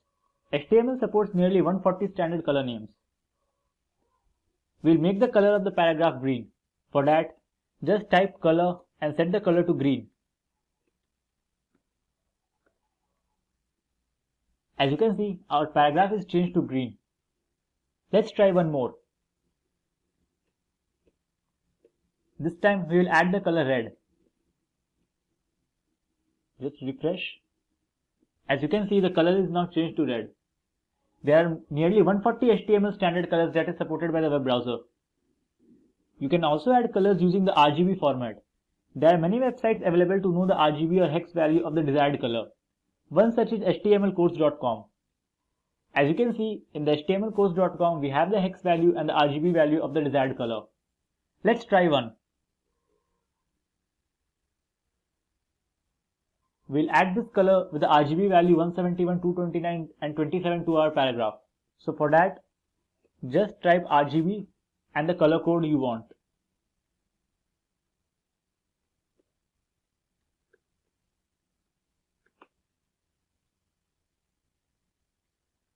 As you can see, the color is now changed to our RGB value. Let's try one more.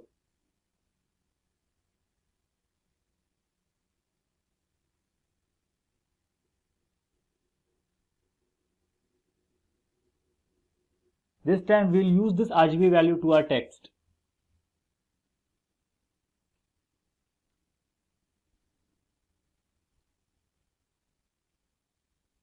You can see the color is changed to a desired value. In this way, you can use the RGB format to change the colors. The next way is using the hex values. Hexadecimal is a 6-digit representation of a color. The first 2 digits are red, next one 2 are green, and the last are the blue value. Let's see how you can use the hex values. As you can see, the hex value for this color is #31787F. We'll use this value to our text.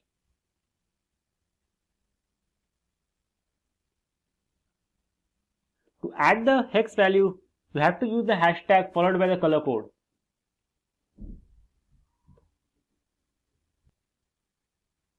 You can see that color is changed to our hex value. Let's try one more.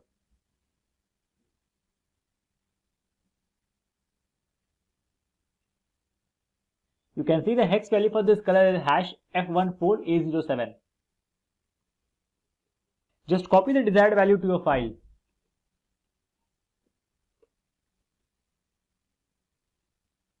You can see the color changes.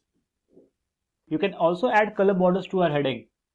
To do that, just mention the border style along with the color code.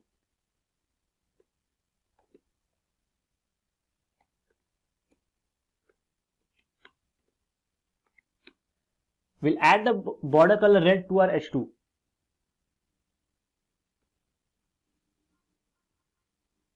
Now you can see we have the border around our H2. I hope you have understood how to use the color values to a web page. There are mainly 3 ways by which you can add the colors to a web page. They are hex, RGB values, and the color names. Welcome to this video on the CSS hover effects by Simplilearn. In this video, you will learn how to add interactive hover effects to your elements. We will do an example where we will create hover effects to our buttons. So in this tutorial, we will discuss what is a CSS hover effect, and then we will do an example to understand it better. So what is a CSS hover effect? A CSS hover effect is a style technique where the user interacts with an element with a pointing device, but it does not necessarily activate it. It is triggered when the user hovers over an element with a pointing device. Now let's jump to an example.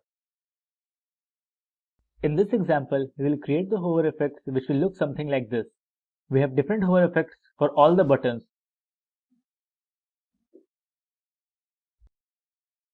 So let's get started and see how you can make this all by yourself.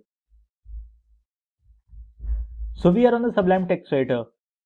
Create 2 new files, index.html and style.css, where we will write our HTML and CSS code respectively. Start by linking the CSS file with the HTML file.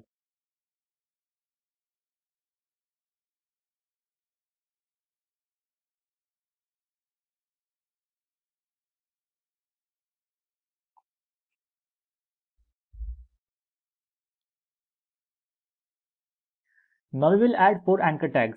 We will specify the class name for each of them so that we can style them separately later. Put all the anchor tag inside the div tag and name the class middle.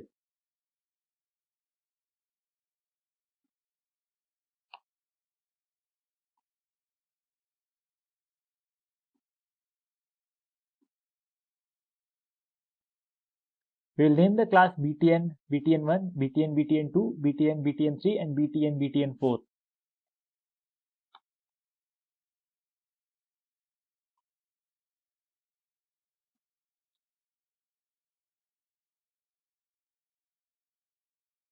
Just copy paste it 4 times.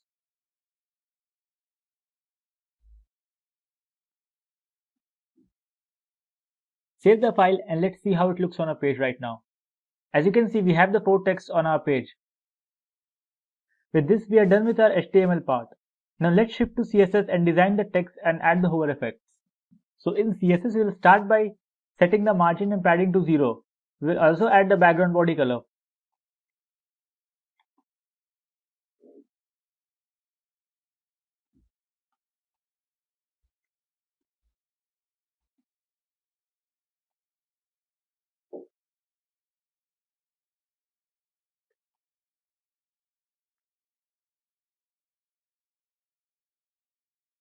As you can see, the margin and padding is now 0 and we have a good background color. Now we will design the buttons and give them proper formatting.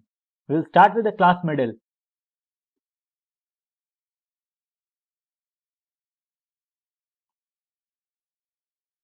Set the position to absolute.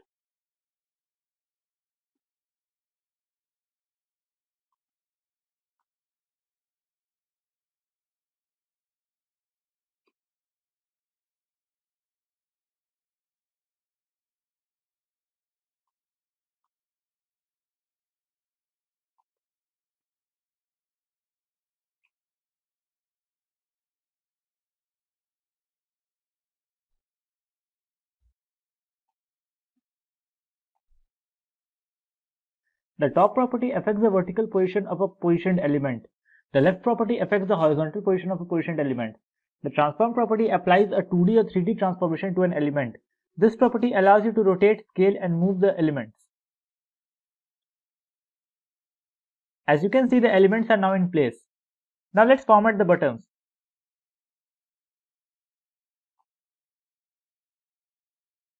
Set the position to relative. Display block. We'll keep the color as white. Font size 25 pixels. We will use the font family as Montserrat.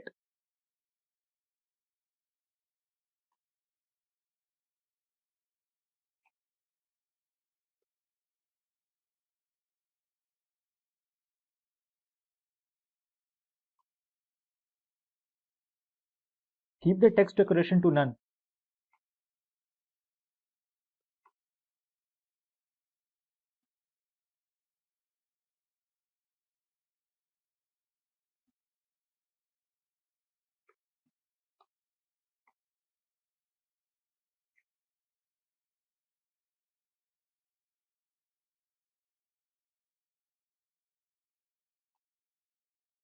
We will set the border to 2 pixels and solid.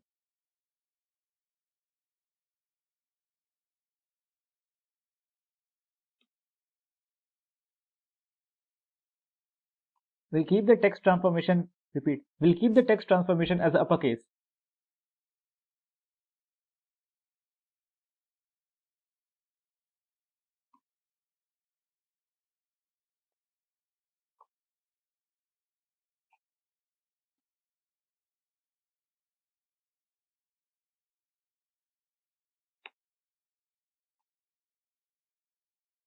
Transition allows you to change the property values smoothly over a given duration.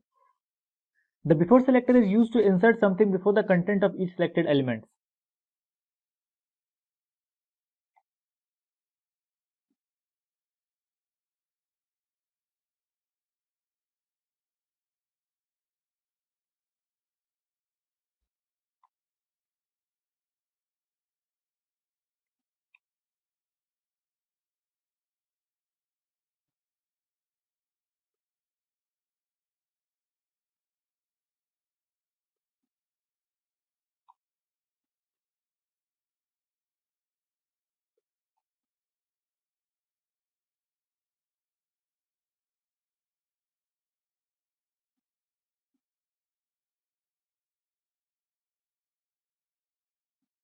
Keep the position to absolute.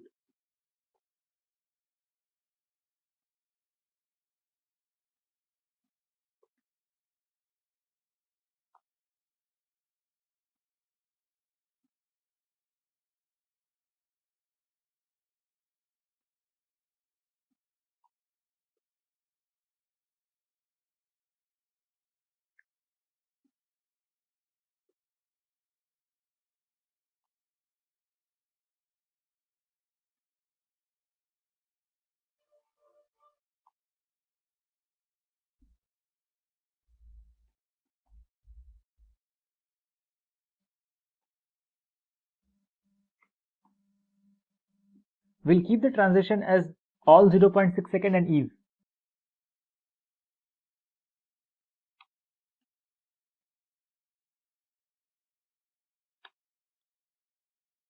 Let's save the file and see how it looks on a page. Now, as you can see, all the elements are in place with proper background and text. We have the padding and border properly formatted, and now we can add the hover effects to this button. Now we'll add the hover effects to the first button.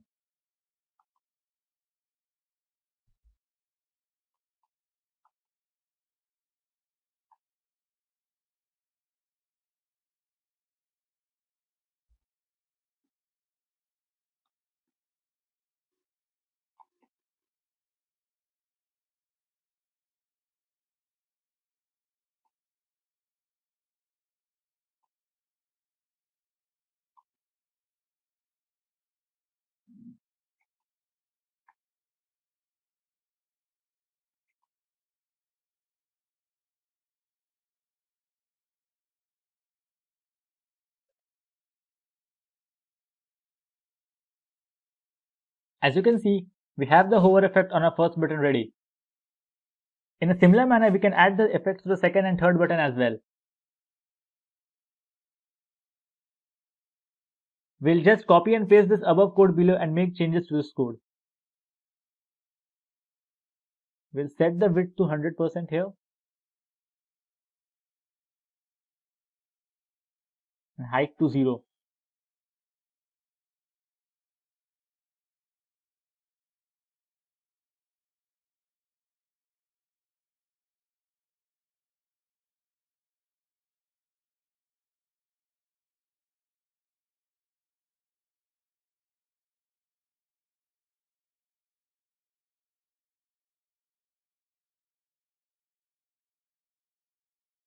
We'll change it to height 100%.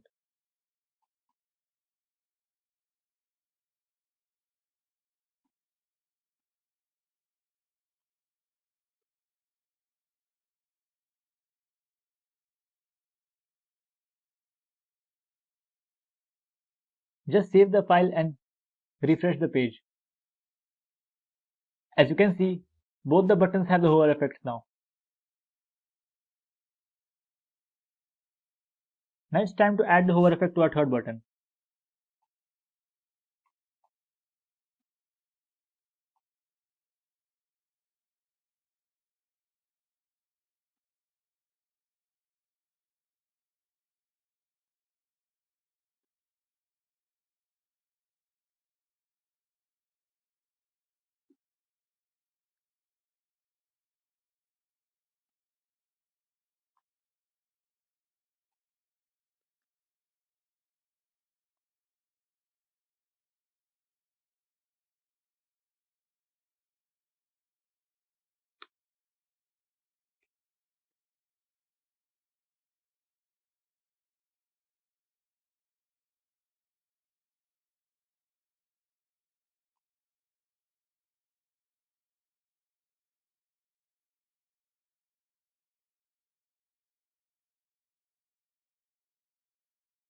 Now we'll add the hover effect to the button third.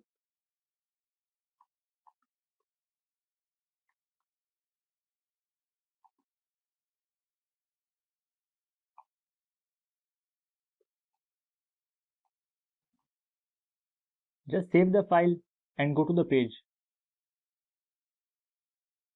As you can see, all the three buttons are ready. Now it's time to add the hover effect to the fourth button.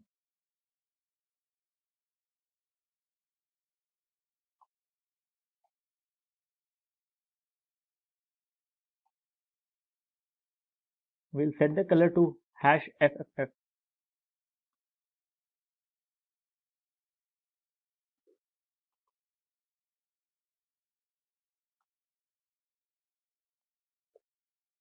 This will change the text color to red when we hover over the fourth button.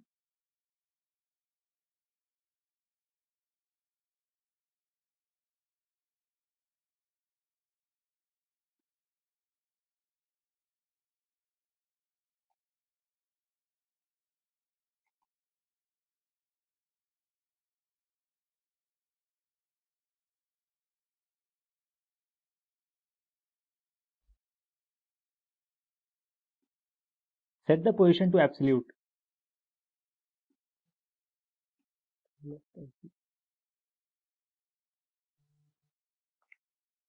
Keep the width as 200%.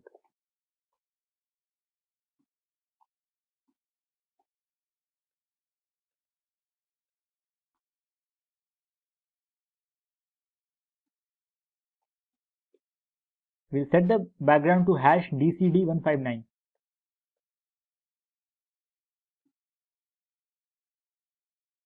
We'll keep the Z index as -1. Keep the transition to 0.8 seconds.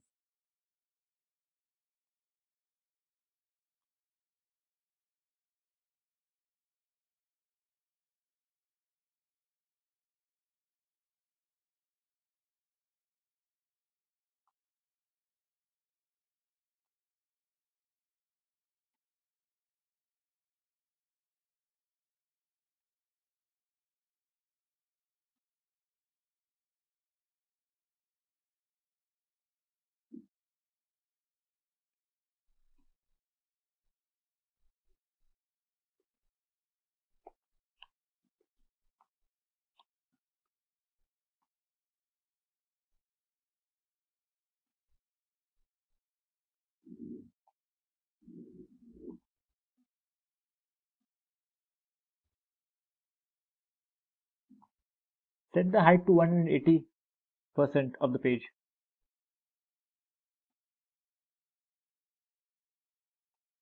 Now to add the hover effect, write the following code.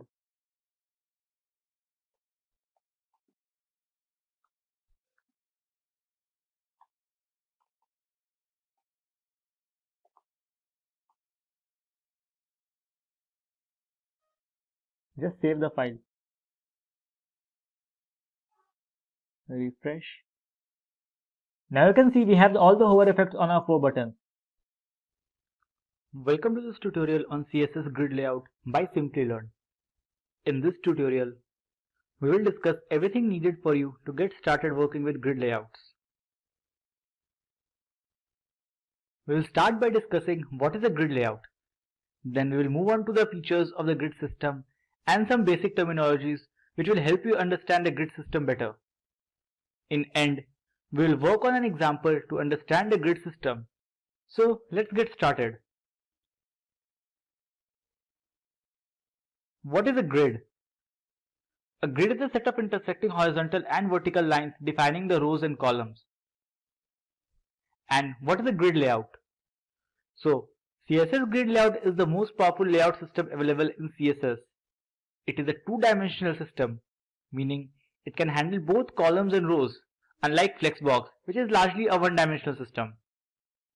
You work with grid layout by applying the CSS rules to both the parent element, which became the grid container, and the element's children, which become the grid items.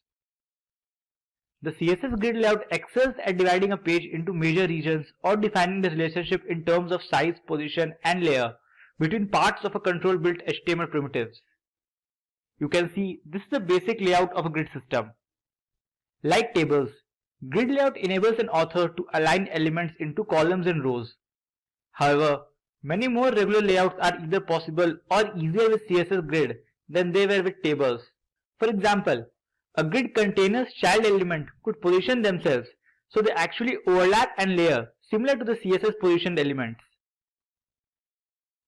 So here are the features of the CSS grid layout. They are fixed and have flexible track sizes. You can create a grid with fixed track sizes using pixels. For example, this sets the grid to the specified pixel which fits to the layout you desire. You can also create a grid using flexible sizes with percentages or with the new FR unit designed for this purpose. You can place the items into a precise location using the grid line numbers, names, or by targeting an area of the grid. The grid also contains an algorithm to control the placement of items not given an explicit position on the grid. You can define an explicit grid with a grid layout. The grid layout specification is flexible enough to add additional rows and columns when needed. Features such as adding as many columns that will fit into a container are included. It also gives you control of overlapping content. More than one item can be placed into a grid cell or area and they can partially overlap each other. This layering may then be controlled with the z-index property. So, here are the basic terminologies you should know to work with the grid system better. The grid line is the dividing line that make up the structure of the grid. They can either be vertical or horizontal and reside on either side of rows and columns. A grid column is a space between two adjacent vertical grid lines. The size of a grid column is determined by the grid template columns property. On the other hand, a grid row is a space between two adjacent horizontal grid lines. Its size is determined by the grid template rows property. The grid cell is the single unit of a CSS grid. And in grid design, a gutter is basically the width of the space between columns. A gutter margin is the white space formed by the adjoining inside margins of two facing pages in a book, or a space between columns on a page. So, with this, let's now move on to the hands-on demo and see how the grid system works in actual world. If getting your learning started is half the battle, what if you could do that for free? Visit SkillUp by Simplilearn. Click on the link in the description to know more. So we are on the Sublime Text Editor open with a project with some basic background styles and nothing inside the body. You can see This is the basic background style we have pre-applied just to have a good look of the box model. We'll start by creating a container and wrapping our grid items in it. So let's create a grid and give it a class named grid container.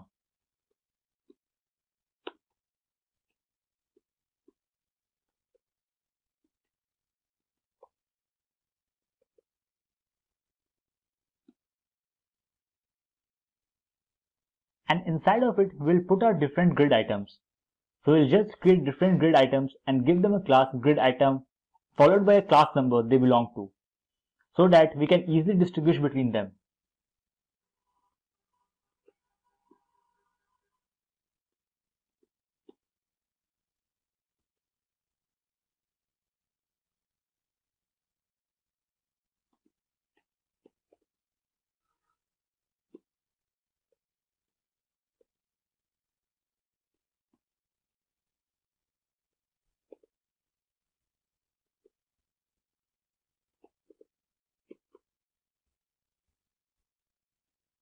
Just copy paste this 5 times. So we'll have the 5 elements on our page.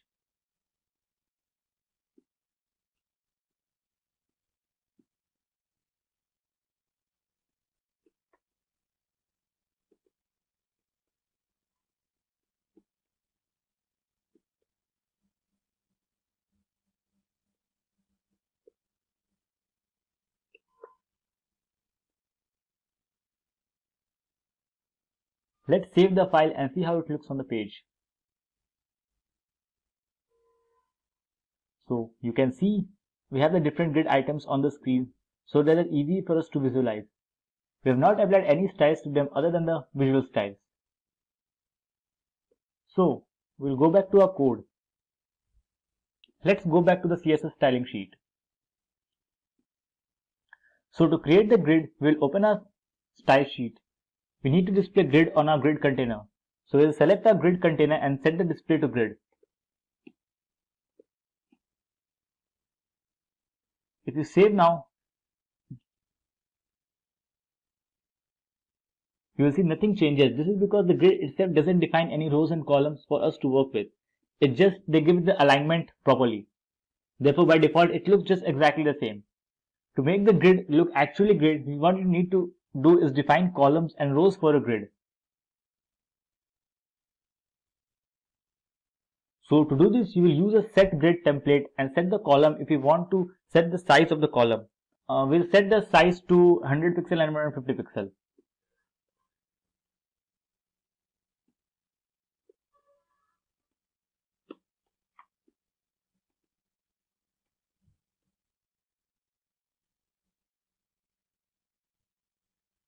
Now,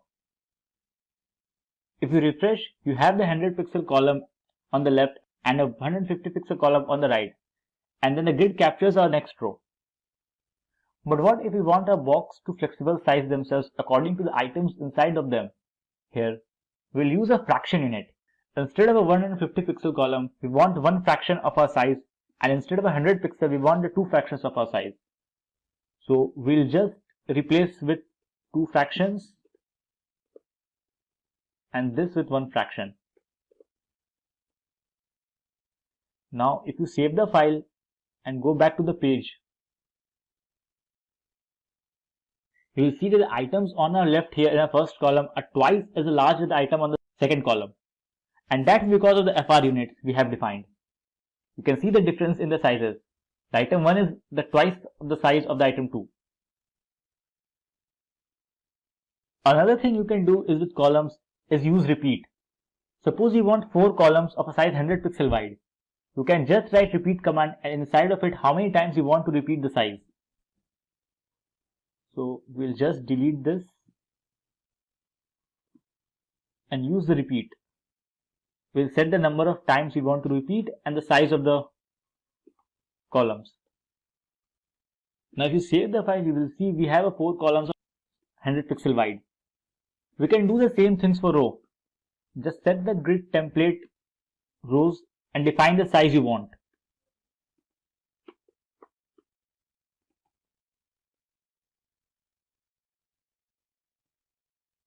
Now you can see we have the symmetric size all around our container.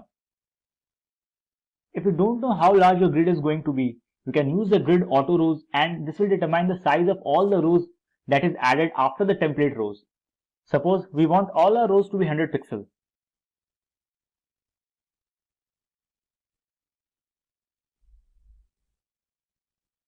So we'll just delete the grid template rows and set the grid auto rows to 100 pixels.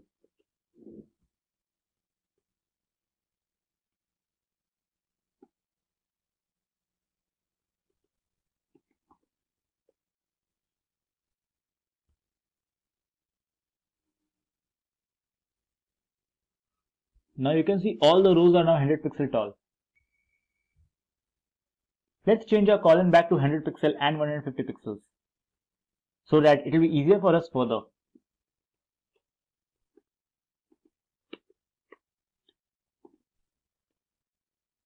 We'll just delete this grid auto rows. Now we'll talk about the spacing of the rows and columns apart from each other. We can do this with the help of the grid gap property. Grid row gap will give some spaces between the rows. Similarly, the grid column will give you the spaces between the columns.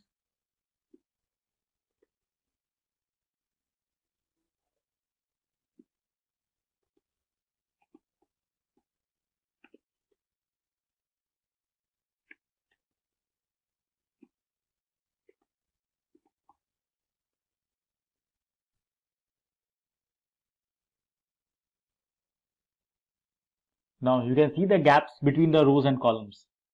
Now if we want the same value for both the columns, you can use the grid gap property and mention the space. We'll just delete this too. And instead of it, we will use just the grid gap.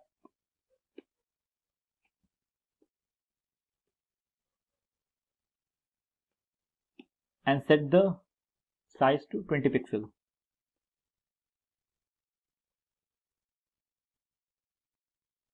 Now you can see the evenly spaces between the rows and the columns.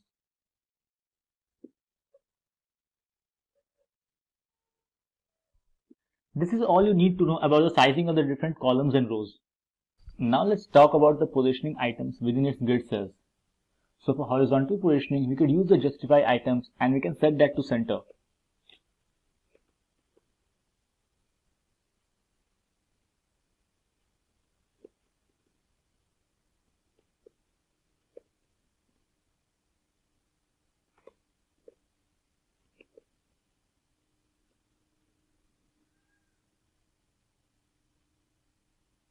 So that centers each item within the cell. By default, it is set to stretch. You can also set it to start.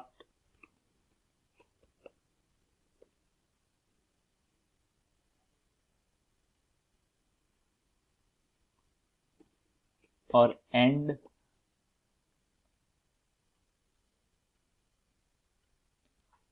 Or space around.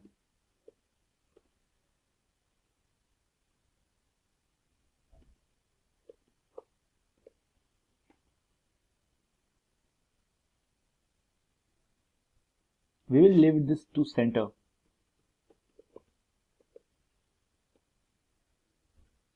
To vertically position the content, we could use the align items. The align items also accept the same values. We can set it to center. We can also set this one to start or end.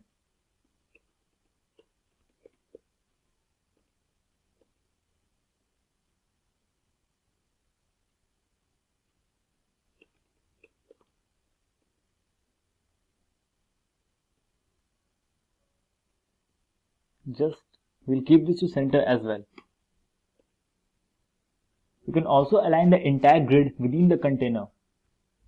So let's get rid of these to just demonstrate them in a proper manner. We could use the justify content and that will align the content horizontally within the container.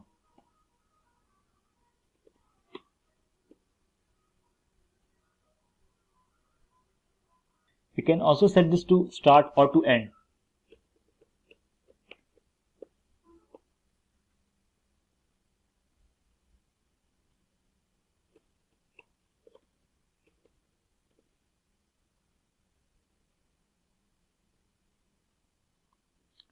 Just set this back to center. To align the content vertically, we could use the align content, and the align content also accepts the same value. We can set it to center.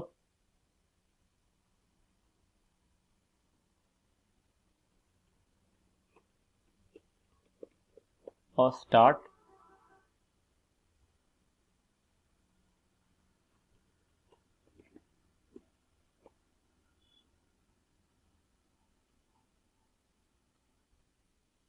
If you inspect the elements,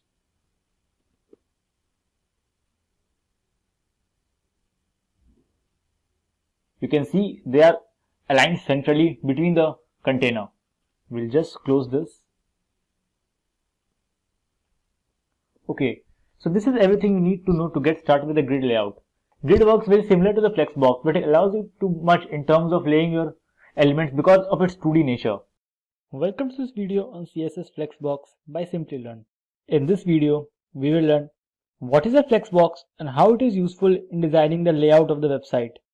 We will also try to understand the different properties of flexbox with the help of an example. So let's get started.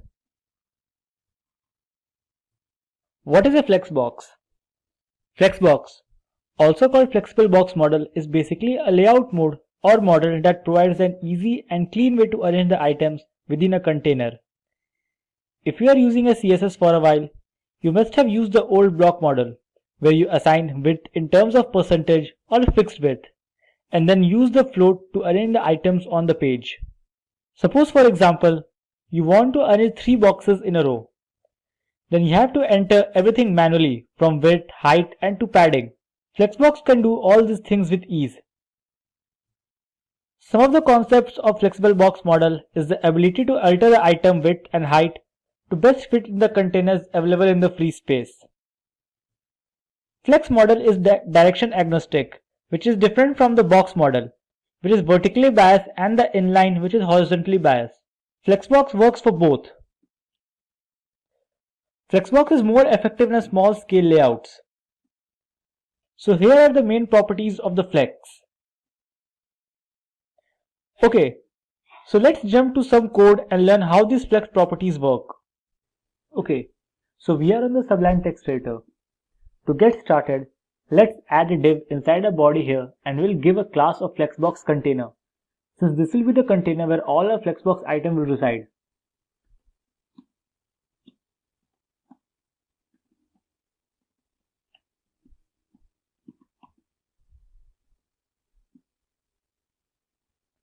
Then inside this container, we will add another div and give it a class flexbox item and one more class flexbox item 1, which will help us to understand which items we are referring to when we style our elements individually.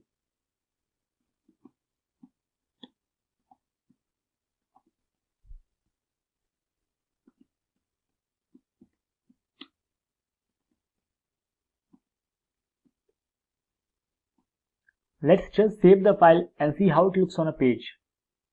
Now if you save the file, you can see we have the box because I have already applied some of the styles to these flexbox items.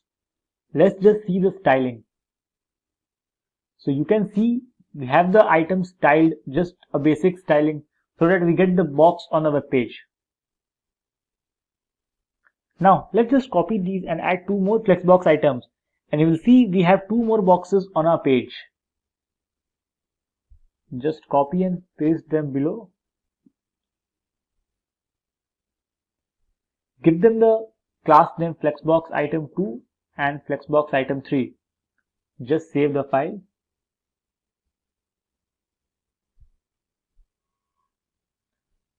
Now you can see we have 3 boxes on the page. Now to create a flex container, we will add display flex to our flex container. And this is how we create a flex box container. So here we will just add display flex. Just save the file. Now you can see all the items are in the same height and they are all in the same row. You will also notice that if we shrink our browser, the items adjust themselves accordingly to fit within the browser. Now, if you want to style the elements on the main axis, we will use the property justify content inside a flexbox container. Let's make it a center.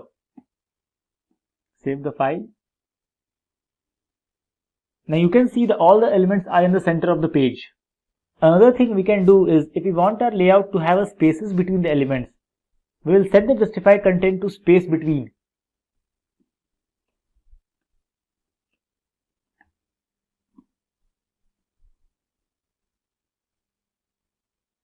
You can see all the items are now evenly spaced. If you want to lay out your items on the cross axis, we will use the align items property. The default value for this is stretch. If we want to keep the size of our items, we will use the center, and then all our items will be center vertically. Before Flexbox, aligning the items vertically inside the container was nearly impossible. With Flexbox, you can do it easily. Now you can see the items are aligned vertically inside the container. Now let's just delete everything and we'll just keep the display flex. Now if we want to have a column layout instead, we will use the flex direction and change it to column. Flex direction, column. Now if you refresh the page, you will see all the items are shown up in a column. Now we can start talking about the different properties that can be applied to our different Flexbox items as opposed to Flexbox container items. The Flexbox container is only for laying out and spacing between your items as well as the positioning of your item inside the container. The actual Flexbox item properties are used to override those item properties or to apply different sizing to these elements. Now, if we want our first item that it does not shrink when we shrink our browser, we'll set the flex shrink to 0 to our first item. So, we'll set the flex shrink to 0. Now, if you go back to the page and try to shrink this, you'll see the first item remains the same. It does not shrink. Now, in the same way, you can set the items to grow in proportion with the web browser. Suppose we want our Flexbox item to grow with as the page grow and cover all the empty spaces. So we'll set this flex grow to 1. Now you will see all the empty spaces are taken by the second item. Let's say we want our second box to be at the center of the container instead of stretching to full height. We can use the align self property and set it to center.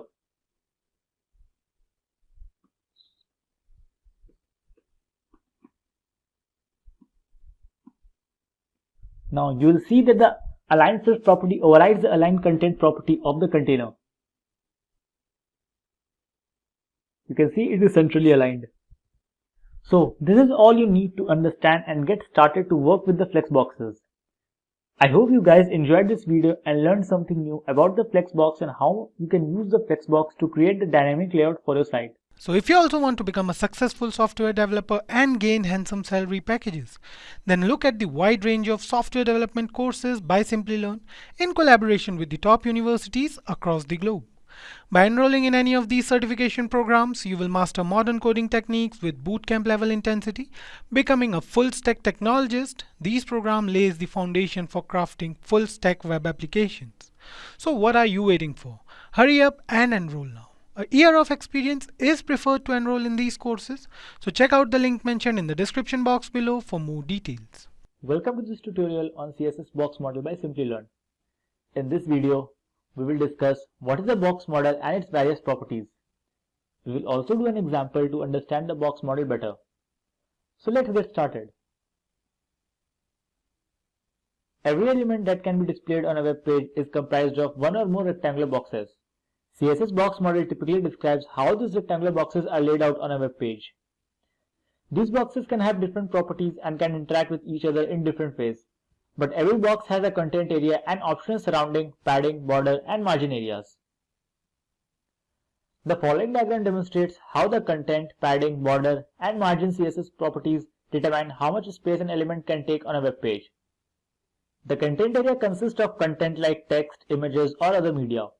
It is bounded by the content edge and its dimensions are given by the content box width and height. The border area is the area between the box padding and margin. Its dimensions are given by the width and height of the border. The margin area consists of spaces between the border and the margin. The dimensions of the margin area are the margin box width and margin box height. It is useful to separate the element from its neighbors. The padding area is the area that includes the element's padding. This area is actually the space around the content area and within the border box.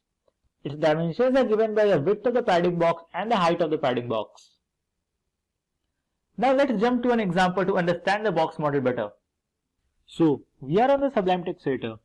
To get started, I have created a box named Simplilearn with background color pink. The font size is 30 pixels and we have set the border to 0 solid green. Let's see how it looks on our page. So as you can see, we have a box named Simplilearn with background going all the way to the end. I have also removed all the padding and margin from the page so that the boxes are pushed just at the corner of the page, as you can see. Let's start by adding a padding of 20 pixels to the box.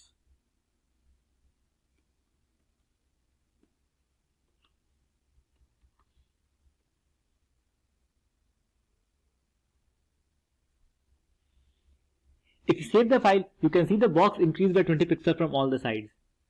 Padding occurs inside the background of an element. It goes around the content of the element. Most of the buttons inside the CSS is designed using padding so that the background of the button becomes wider than the actual text. The next thing we can do is change the border of the element. If we change this border size to 15 pixels, we will get a nice solid background of color green.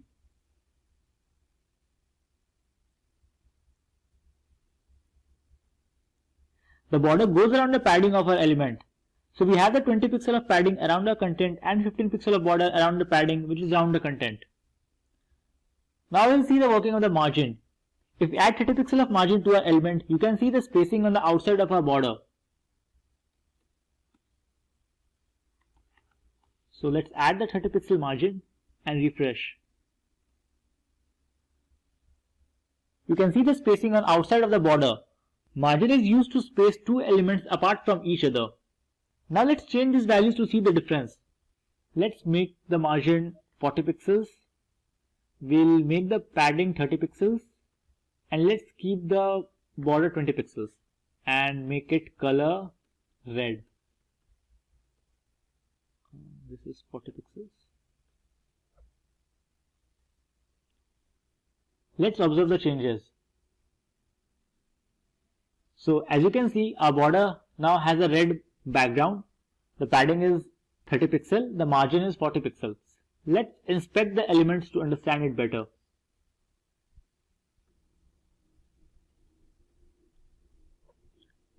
By clicking on inspect, you can see the different styles. Here in the computer tab, you can see the box model. This is the content area, this is the padding area, this is the border, and this is the margin area. We have the margin of 40 pixels around the border. So you can, when you click on this area, you can see the margin gets highlighted. The border area gets highlighted of 20 pixels. This is the padding and this is the content. You can change the size of the content by adding the height and width. So let's try adding height and width. We'll give the height 50 pixels and we'll give the width also 50 pixels. Just save the file. Now when you refresh, you can see the content area 15 to 50. Welcome to this tutorial on CSS keyframes by Simplilearn. In this video, we will discuss what are keyframes and how you can use them to add animations to your page. We are going to discuss what are keyframes and we'll try to understand the syntax of the keyframes. So let's get started. The keyframes are used to specify the animation code in the page. They are used to change the animation from one pattern to another. Keep in mind that the keyframes do not have any selectors on them. They are not nested inside anything. They are on the root of the CSS page. You write @keyframes and the name. You can name it anything you want. We are going to use that name later on to call the selector. In this case, we are looking at from and to. From implies the initial state and to the ending state. Here in this example, the element will start from 0 pixel and will go all the way to 100 pixel. So what we are going to do right now is we are going to jump to the keyframes and work out some examples to understand the working of the keyframes better. If getting your learning started is half the battle, what if you could do that for free? Visit SkillUp by Simplilearn. Click on the link in the description to know more. So we are on the Sublime Text Editor and this is a simple setup. We have created one HTML element named box and we have a CSS body of padding 50 pixel and the box element has an inline block, background red with height and width 200 pixel. And also I have an animation style declared on the box. Currently it's doing nothing because it is calling keyframes called myFrames. But we have not yet created any keyframe. We will discuss what this animation line means at later stage, but right now I need those lines to be able to explain you to the functioning of the keyframes. You can see we have a box on our page with the color red and padding 50 pixels around it. We are going to write add the keyframes and I am going to use the name myFrames. Then we will write from condition to have the starting state and let's just keep the height 200 pixel. And then we want it to grow and we will set it to increase till 500 pixels. So let's just create our keyframes.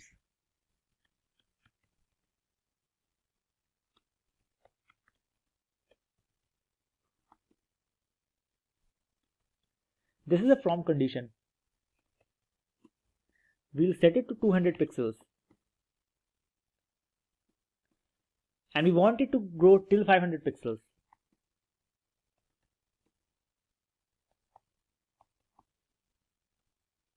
Just save the file.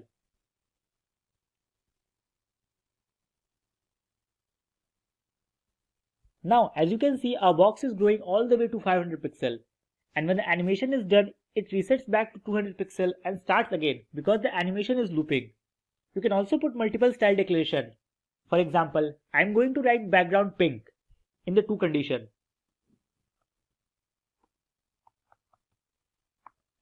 Just save the file.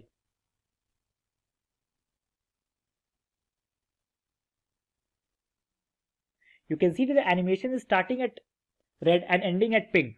Now instead of saying from and to, you can also say from 0% to 100%. This is as same as doing from and to. But what it enables you to do is you can add something in the middle of here, say 30%, and we will make the color any different. So in the place of from, we will write 0% and we'll replace to with 100%. Let's just add one more condition in between, say 40%. So at 40% we want the color to change to say something green. Let's save the file and see how it looks on the page. So as you can see, it starts with red, it turns to green in the middle and then all the way converts to pink. As you can see, there are lots of interesting things you can do with the keyframes. All of the things that I am showing you today are just like how this works. To really get a great understanding of how it works, you just have to open your editor and start experimenting on it. Okay, so now let's go back to our code and learn about the animation property. So here we have the animation name myFrames. The animation name should be as same as keyframes name to work it properly. The animation duration specifies for how long we want our animation to last. In this case 2 seconds. Let's just change this to say 10 seconds. Just save the file. Now as you can see, the animation is going at a slower speed just to cover the 10 seconds of it. Let's just reset it to 2 seconds. The timing function is used to mention the transition. There are some keywords such as ease in, linear, ease in out and some more. The animation delay is interesting to understand. It means how long we are going to wait once the animation is triggered before the visual starts happening. Let's change it to 3 seconds.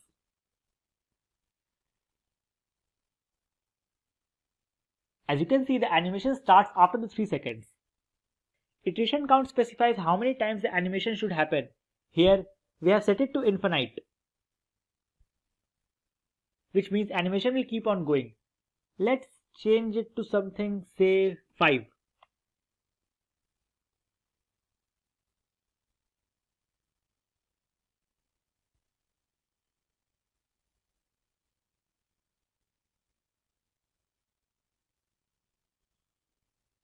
As you can see, after the count of 5, the animation stops. We'll set it back to infinite.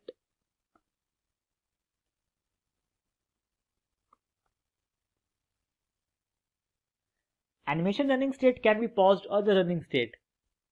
Welcome to this video on CSS tricks by Simplilearn. In this video, we will discuss some cool tricks that every web developer should be familiar with and which will help you during the time of a designing of a web page. So let's jump onto a Sublime text editor and see these tricks. So the first trick is called the CSS blend mode. The CSS background blend property sets the blend mode for each background layer, and you can blend it with image or with different colors. With the help of this property, we can blend background image or blend them with colors. So here's an example of the CSS blend mode. Here you can see the images are blended with different colors.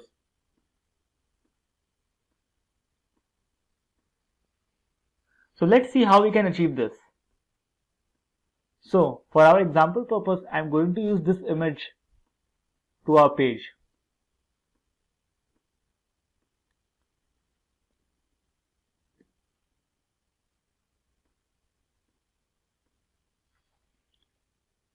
So in the body tag, add the image URL and the location of a file. Keep the margin left and margin right to auto. Now let's add some style to our body tag. In the blend mode, there are several modes such as normal, multiply, darken, lighter or screen. Let's blend that image with one color. So you can select the color from this HTML color codes. I'll use this color for my purpose. So just copy paste here.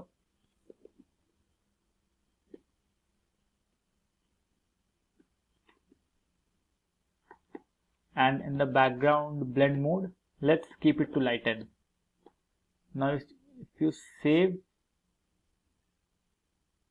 and then refresh here, you can see we have blended our image with color. Let's go back and change here something different. Let's keep it to darken.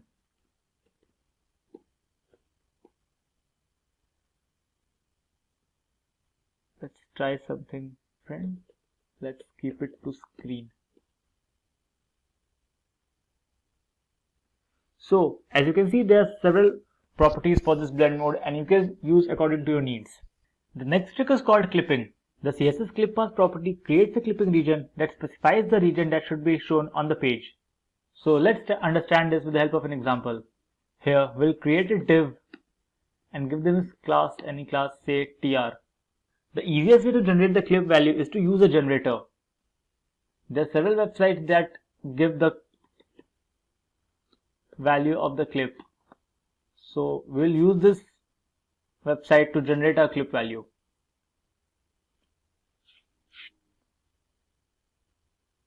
Suppose we want a hexagon shaped image on our page. So here you can adjust it according to your needs, any shape that you want. Here you can see the clip value, just copy paste it from here.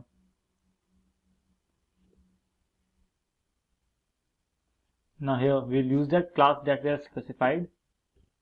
We'll just copy paste the clip value here. We'll keep the height to say 50%, let's say 60%. Set the width to 60% as well. Select the color you want to give to your clipped image. I'll use the same color from the previous example.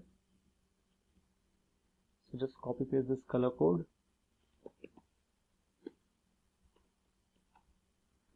Keep the position to absolute and the Z index to -1. Just save and go back to the page and refresh. Now you can see we have the clipped image on our page. Let's try something different. Let's say I want a left arrow. So just copy paste this clip path value.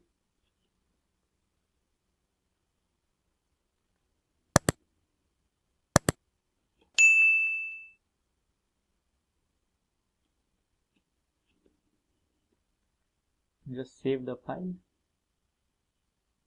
And you can see we have the arrow on our page. Another must-have for web developers is animations.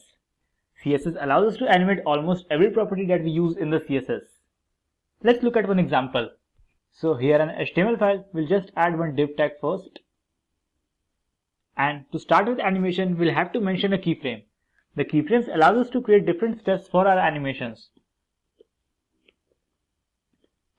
We'll keep the keyframes name to blink. So here in this example, we'll create a box and we'll add different colors at different points of animations. Right, so we'll write 0% and we'll set the background to indigo.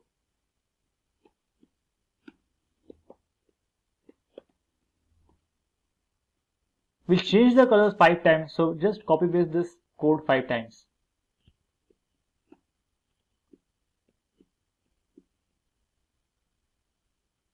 We want next change at 30%, so we'll set the background here, suppose say red. At 50% we want it yellow. At 70 we want it green. And finally we'll change it to say blue.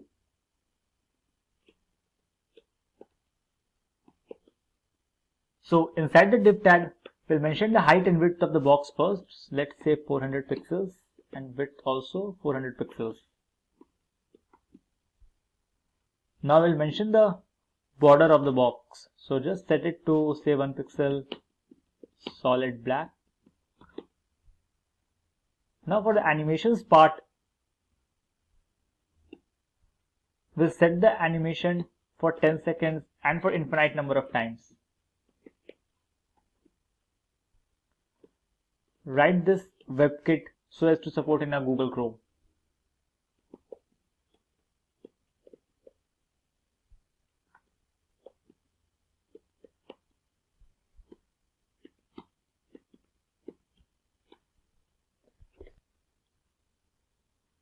Now just save the file and go back to our page. And here you can see we have the animation on our box. You can style each and every element in an HTML using animations. Another thing you can do is add CSS gradient. The CSS gradient property allows you to add smooth transitions between two or more colors. For this purpose, you can get the gradient value from a website called cssgradient.io.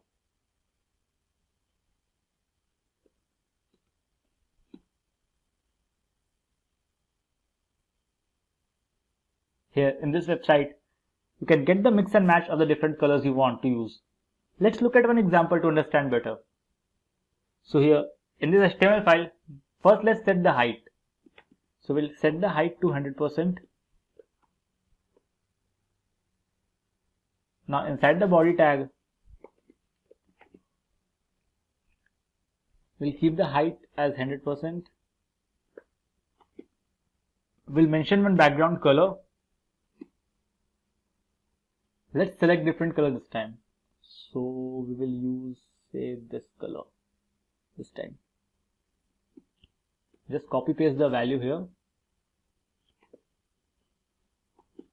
Now for the gradient value, just go back here in this website and you can select the color you want. Let's say I want a mix of this color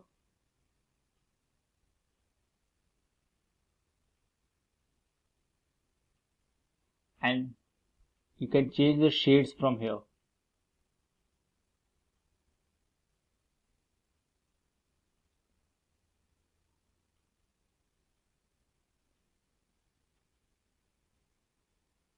Now when you're done with the colors, just go back below and copy this code here to your page.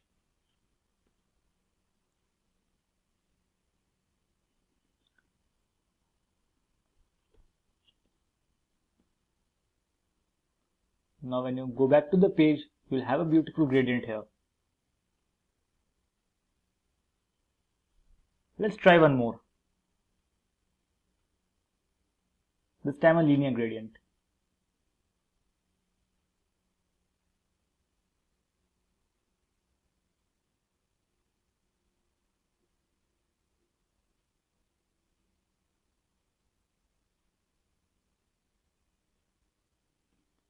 Just copy this value to your code.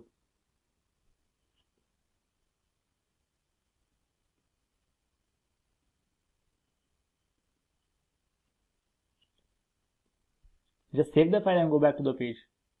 and we'll have a linear gradient here. So today is a very exciting day because today we're going to help you to understand like how you're going to be developing some very attractive website having the CSS, HTML and a lot of images in a backend. This mini project will help you to understand how we can align our content to display to my end user. So lot many things are there. We have got CSS in place, we have a HTML in place, and using some CSS3 based effects, using some HTML5 based effects, we'll be getting our mini website having some single HTML page and a CSS and a lot of images will help you to understand in case if I want to develop a website, how to kickstart them. Okay, so let's get started. So this is my folder I've created called WebPro, and in a similar folder I'll be creating some of the files. So my first file will be called styles.css. So in this styles.css, first of all I need to import some of the fonts which I will be using it throughout my development. So I'm saying import URL, and here I'll be offering the location by saying https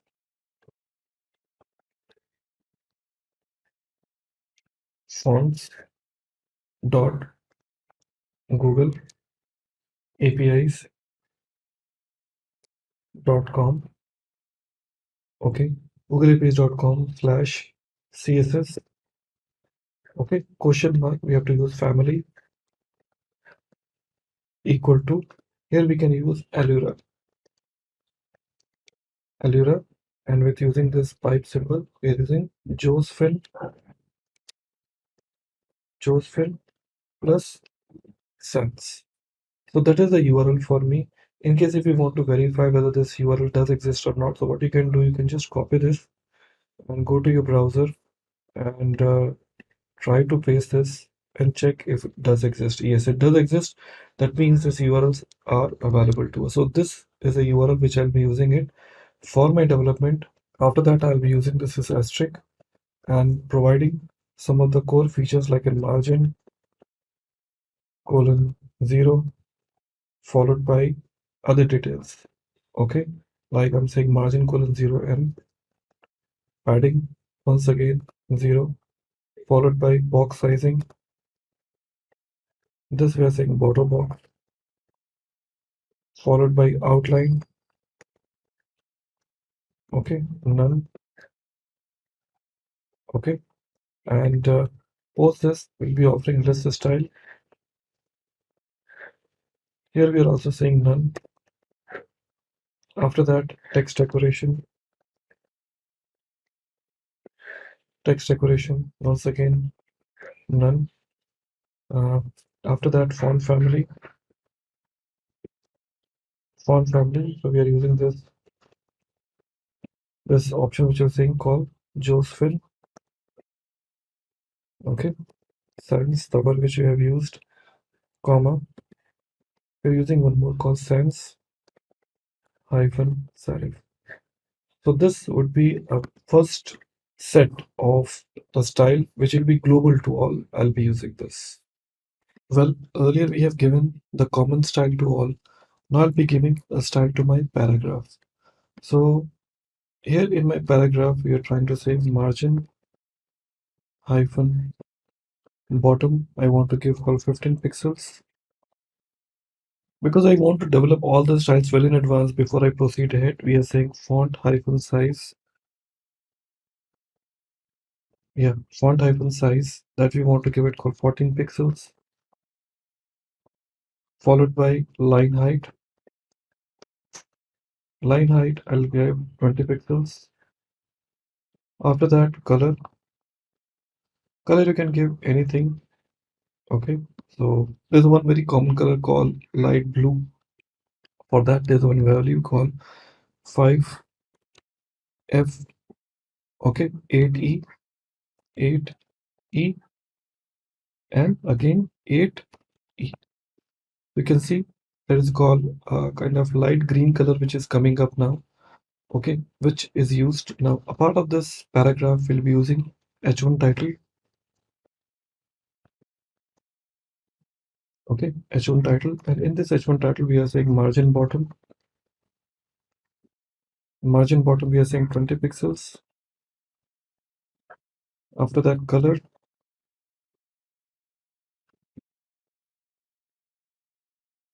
orange. Okay, let me put semicolon here. Along with this font family, we're giving Allura. Okay, along with this we also want to give Cursive.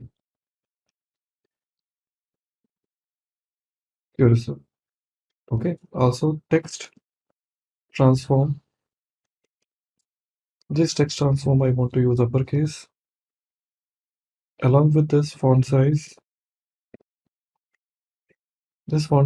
I would like to give 38 pixels, followed by font size. Yeah, so this font size I want to give is called 38 pixels. Oh, font size we've already given. Word spacing we have to give.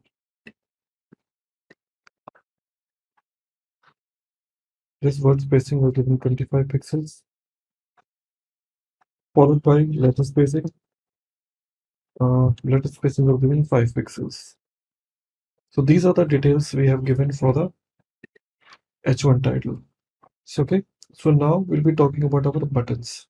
Which are the look and feel we have to go or provide to our button. So we are saying once again dot btn, okay, space a means under my button tag a what I want. So I say width 180 pixels. 1 second. Yeah, width 180 pixels. We're giving height 35 pixels, followed by line height. Line height we're giving 35 pixels, followed by border. This border will be 2 pixels, solid black. Okay, after that color we want to give it, I would say red would be sufficient enough, followed by display. I want to give it is called block, followed by margin. I want to give 25 pixels, auto and 0, followed by text align. Okay, center. So this is for btn a which we have given. Along with this btn a, there are some other properties are also available, like in dot main underscore container. Here we would like to provide position, okay, colon relative. Okay, after this position we would like to also provide the property for navbar. So we are saying navbar underscore, or let's talk about navbar. Rest of the stats will be offering it a little later. With this navbar we are providing this width. Okay, this width will be 100%. Okay, this width will be 100%, and also we provide height. This height will be 65 pixels. Okay, provided by position. We are providing absolute. After that we are saying display. We are providing flex. After that we are saying justify content. We are saying space around. After that we are saying align items. This we are giving is center. Okay, along with this we are giving this logo of type A. So inside this logo we are saying font family. This font family we are once again using the one which we have used earlier. You remember Allura and Cursive. We can use the same whatever we have used it earlier. So same condition you can use it here. So we remember earlier what we have used in my previous program. Okay, font family. So the same font family, I would like to use it here also. Okay, so logo A, but let me check somewhere down the line. Font weight.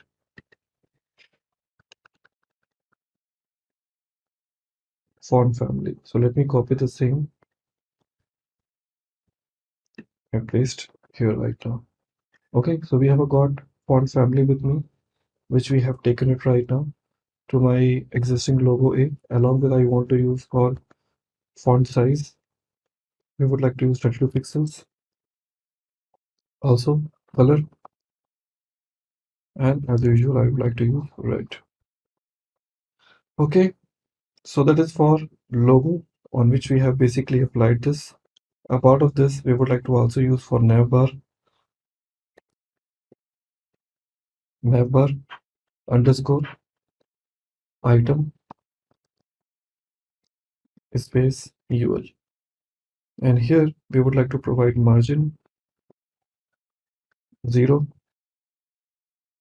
and padding again 0, followed by line style list style, sorry, list style. Here we are saying none. See, that is the benefit of having this Visual Studio Code, because sometimes when you're going wrong, it immediately give you the idea of like saying like, hey, you're going somewhere wrong. That's why the suggestions were not given to us. So till here we've added. Furthermore, we'll be adding few more styles into my code.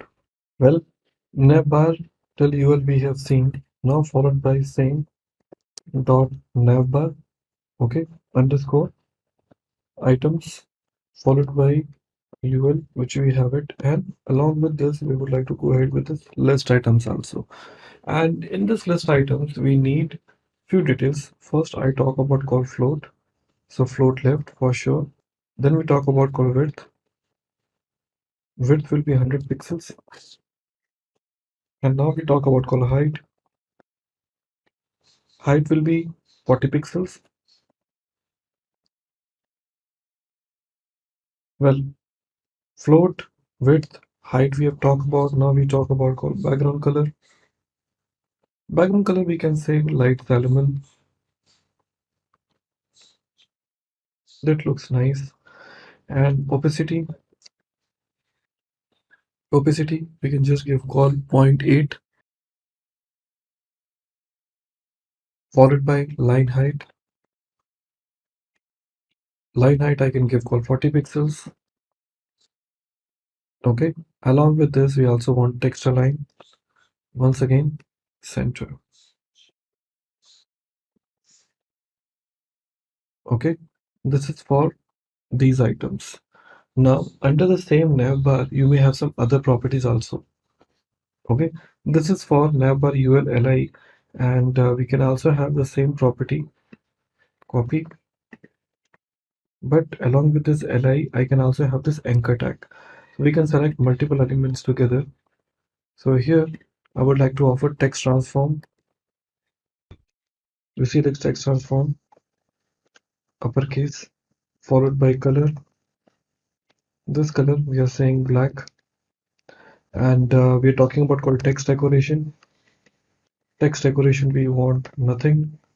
Along with this I want display, and as usual it will be a block type. Okay, that was li, and within this anchor tag I also can have a hover. Let me copy the same, and with this anchor I can have the property name called what? Hover. So what property you are expecting for this? So here in my hover property I can say background color, and I can use tomato. Okay, well, after this, in the same navbar items I also want to have, after the anchor tag, what should happen. So this conditions I want to utilize because I want to offer some of the animations behavior right over there. So what animations I would like to go ahead, that I need to offer under this navigation items li. So I just copy this, paste it below, but this hover which we are talking about we would like to change from to after. Okay, after. So I'm removing this background color with this because background color can be changed to something else. So I can change to white. Well, let me have few more properties to be get added. First thing we are trying to say called position. Position will be absolute. Okay, we want from left side. Left, I want to give 50% space. After this, from bottom, I'm saying 0. Okay, now I want to talk about called transform. You remember it is a property available in CSS, and here we are saying translate x, and inside this translate x I say minus 50%. Okay, and here we are saying after that scale x. Okay, and here we are providing what? 0. So that's what the condition we want to provide it for the transform. And the next thing will be transform origin. Transform origin, so I say 50%, and again 50%. After this, we would like to talk about width. Width will be 100%. Okay, and we also want this height. Height will be 2 pixels. Okay, width 100%, height 2 pixels. After that, we talk about transition. And this transition, we can talk about called transform. Okay, transform to 50 ms. Okay, so these are so far the details which are available with us, which I would like to use it in my code. Okay, that is for after of this anchor tag. So when you talk about hover, you further want to change the behavior over there. So in this case, I would like to use the same condition. I just copy that, and here when you say colon, so you can see li space a colon hover colon after. So what conditions you want to use it here? So transform. Okay, so here translate x. Okay, so here you say minus 50% scale x 1.0, followed by we would like to use again dot navbar. Okay, underscore item. Okay, ul followed by li, followed by once again ul, once again li, and here in this case we want to offer display none. Display none. Okay, so that's okay. And one more conditions I would like to take it here is here when I say ul li colon hover, so I can say li colon hover ul li, so we will say display block. That's the condition. Okay, so far we have written this much of CSS. We would like to go ahead and try to implement some of the HTML behavior and we'll be back to our CSS to make this possible. Okay everyone, so we have developed a lot about CSS. It's time for us to move towards our next UI, that is called the HTML part. Okay, so here I've already kept it just for the kind information. I've just downloaded few of the images, okay, from the internet just to utilize into my application. I'm gonna create the another file and give the name called index.html. Okay, this index.html file, let me have this template with me. Okay, so I have got template with me. Now here we want to use some of the awesome CSS styles for my usual development. So within my head tag, we would like to use this link. This is for CSS. So say link rel equal to style sheet and href equal to, now I'm going to give the location. So this CSS is anyways is there, that's called style. We want to say called styles.css, and one more style I would like to use in my code, but the location will be somewhere else. I'm saying https cdnjs dot cloudflare dot com slash ajax slash libs slash font hyphen awesome. Okay, that is a well-known style sheet. We are giving the version called 5.15.1 slash css slash all all dot min dot css. So that is the location actually. Okay, now I want to just check whether this location does exist or not. So I'll just copy this and paste it in my browser to verify. Well, yes, this style does exist. So we would like to go ahead and continue. Well, I would like to give some title in case if I want. So this is called document. I can just give the name called website.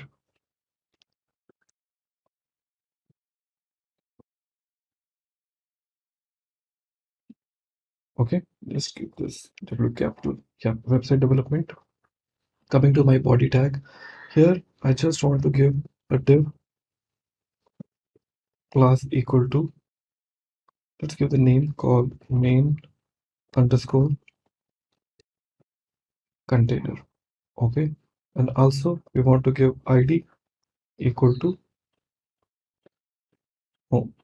That is a div tag for me. Okay, now along with this, I want to give some other type of div tags too, where I want to use it now. Here within this div tag, I want to give another div tag where I want to provide a navbar. So div equal to navbar. Okay, and within this navbar, I want to use another div tag which says class equal to logo. Okay, within this div tag, we want to provide the one href.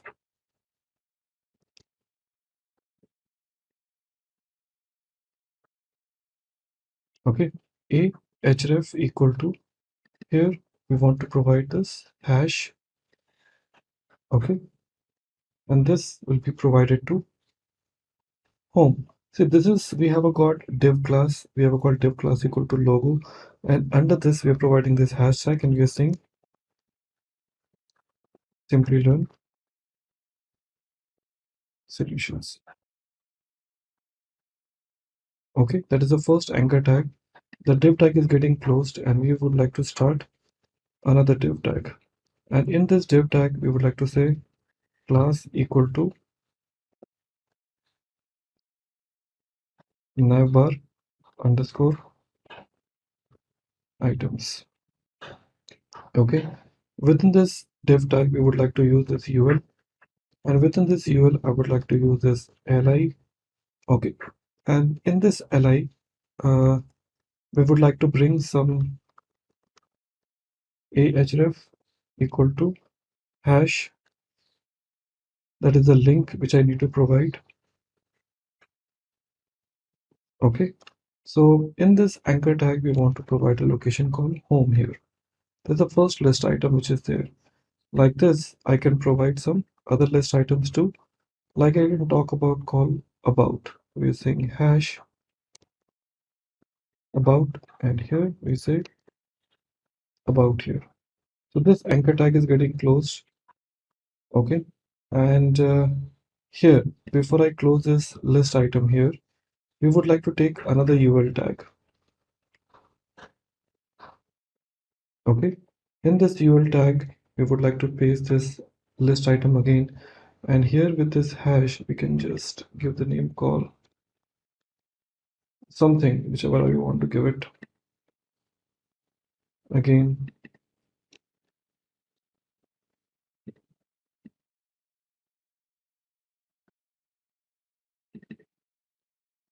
blank and empty. So after that, UL is also getting closed. Li is also getting closed here. Okay. After this, we can provide few more li tags here. Okay. So href equal to, here we would like to provide a real URL now. Remove the hashtag and say https simplylearn.com/corporate-training. Okay, and here we will be giving the option called services. This falls under the category of what? Services.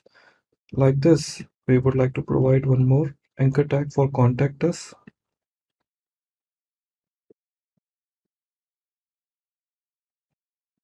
Let's say contact. One more for call our team. Okay, and here we say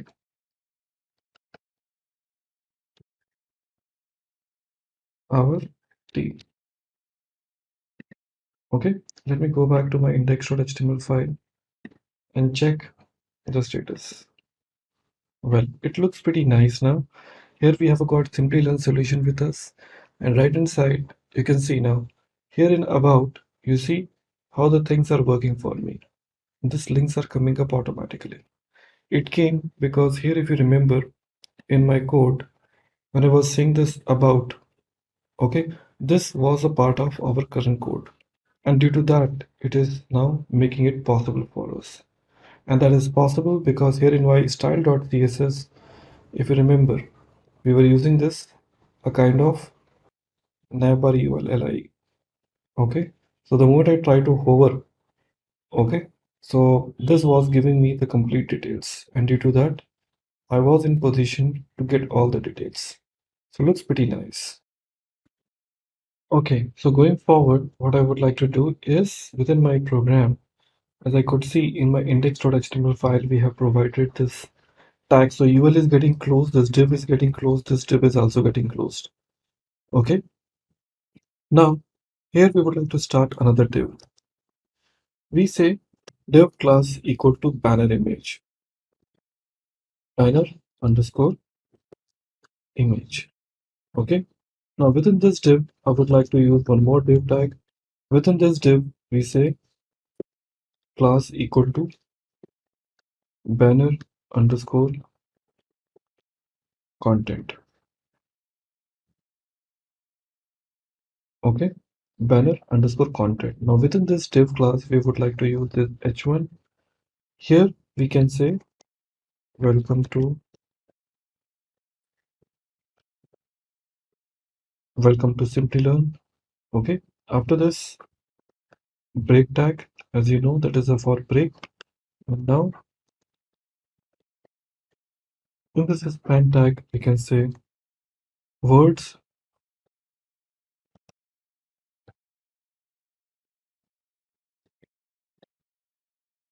Okay, words number 1 bootcamp. Okay, here the h1 tag is getting closed. After that, the paragraph tag, within this paragraph we can say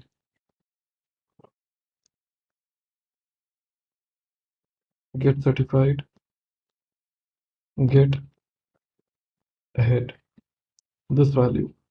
After this, the div tag is getting closed. The second div tag is also getting closed. Let me check.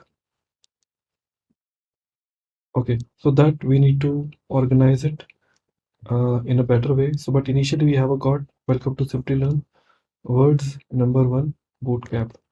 Now, how my look and feel is really gonna help, because this banner part I want to organize it because I do not have a CSS for this. Clear? So certainly I need a CSS to organize this particular banner. Getting it?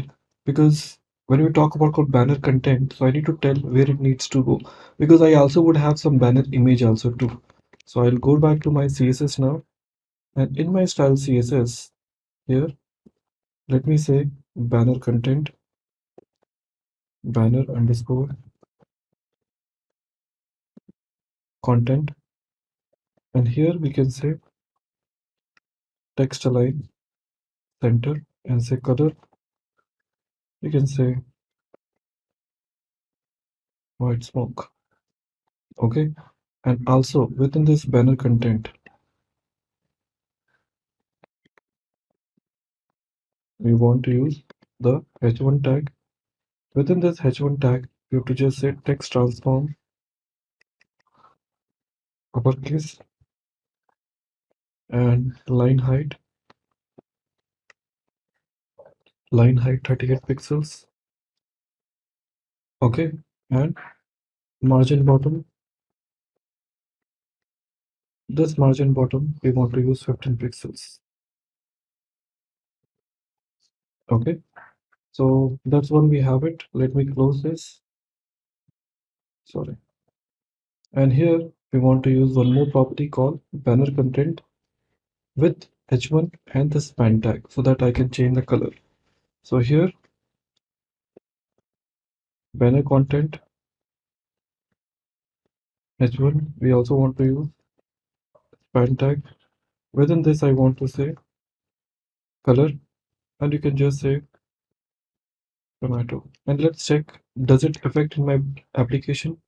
Yes, exactly, it does affect. Now you can see it is somewhere coming down the line like this. Okay, so I can further change it to my application, like if I talk about and all.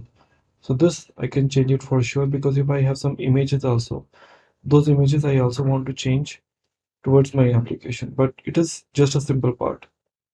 We are talking about called banner part, and we also have to take some images too for this banner image. So let's go back and talk about our index.html file and see what some of the banners I want to utilize it here. Okay, now when we talk about called get ahead, I certainly need some of the banner image too, but banner image is not available. So let me go back and try to use some banner image, whichever we have to define under my CSS. Okay, so here in my style CSS, let me go here and say dot banner underscore image. In this banner image, we have to say background URL,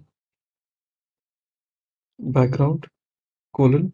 Now we have to say URL, and in this URL, we have to use this image called images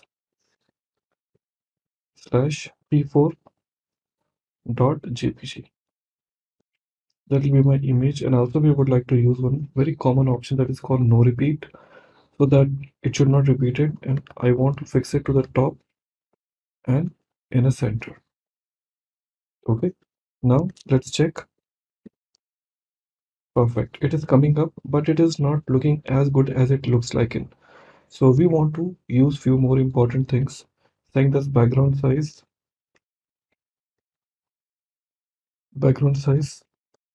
cover, and also want to use width I want to use 100%, and height we want to use it called 600%. Okay, display we want to use it flex, and justify content we want to use it called center, and align items center. Let's check this out. Okay, now you can see it looks pretty better compared to the previous version, whatever we have written it. But this image needs to be look even more better. Okay, and the content needs to be more awesome. But anyways, that is the first thing which we have written. After that, we have to write an about us and other areas, but that is initially which I would like to make it even more better and more look. Okay, so we have seen the values till the call option called get certified get ahead. The div tag is getting closed and I want to use another div, and inside this div we want to say class equal to about. Okay, and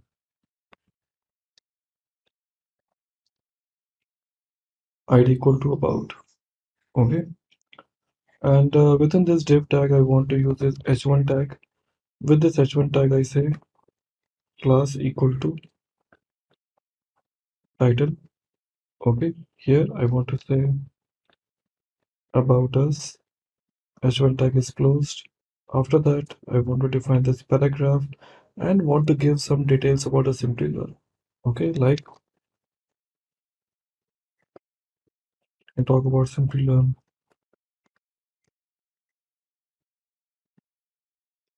Words number 1.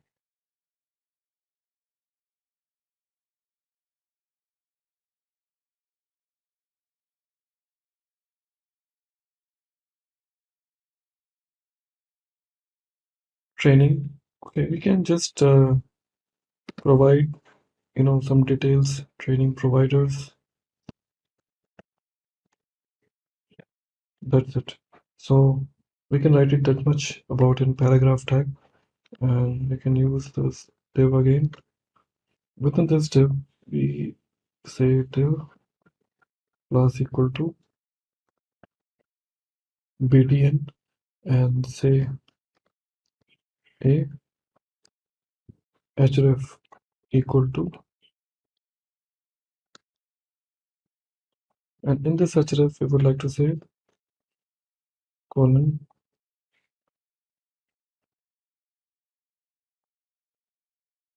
simplylearn.com, okay, slash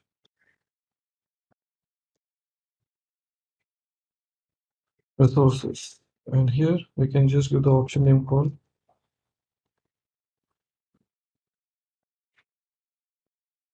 learn more to this anchor tag.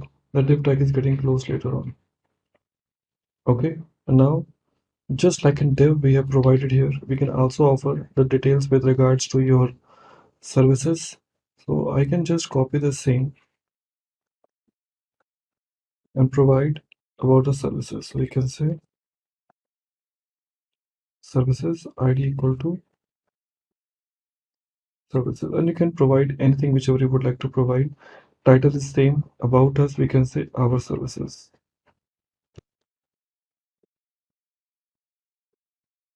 Our services. So you can give any details if you want. Okay, paragraph. Now here after this paragraph using div class equal to div underscore services, and we may not have any href right over here, so we're removing this href tag. Okay, div class equal to div, once again spelling wrong, di develop div services. Here we want to use another div tag, and in this div tag we want to say class equal to div underscore services underscore item.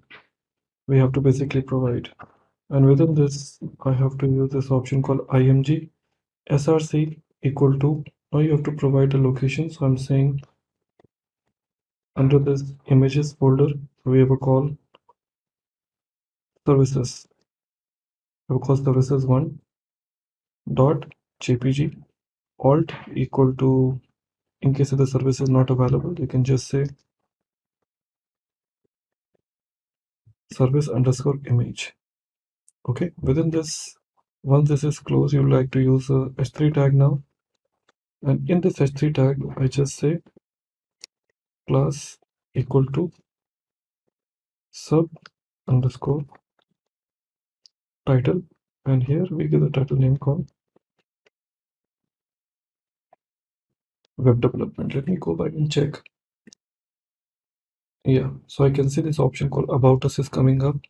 Learn more. If I talk about learn more, you see I'm taking you to the website of this Simplilearn, resources which are available to us. So this link is working perfectly fine, and I can see here called our services. It is the same. Well, going back, so we have a call this our services. So alt equal to services underscore image, sc class equal to subtitle web development, and that's it. So the div tag is getting closed here, and I may choose to talk towards div service item. So let me have another div tag here, and in this div tag we say class equal to div underscore services underscore item.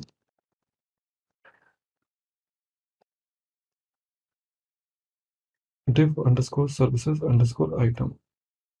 Okay, now within this div tag, okay, so what you want to offer now?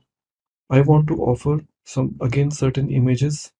So what those images will be, let me try to copy this, and the s3 tag too. Let me copy this again.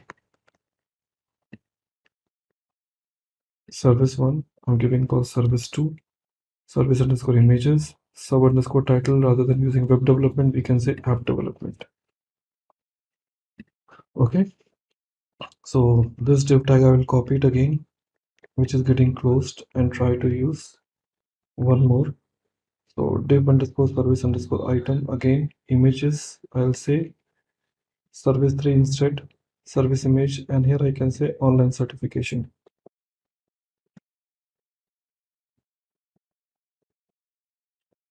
Online certification. Okay, so like this, all the 3 div tags are getting closed now, and after that we will start. Meanwhile, let me check.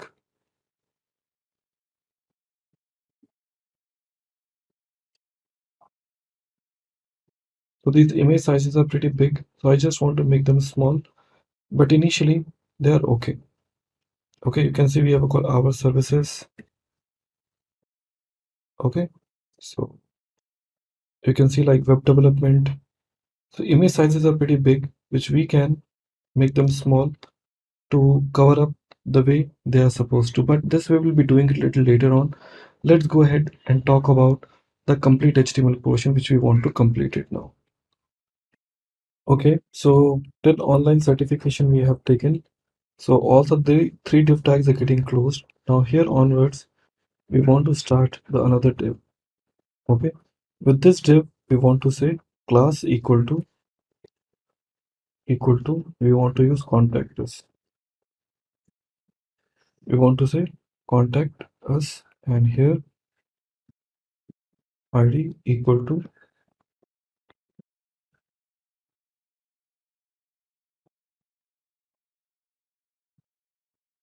contact us. Let me try to wrap it with this single quotes. Okay, and here we use this h1 tag. Within this h1 tag, we say class equal to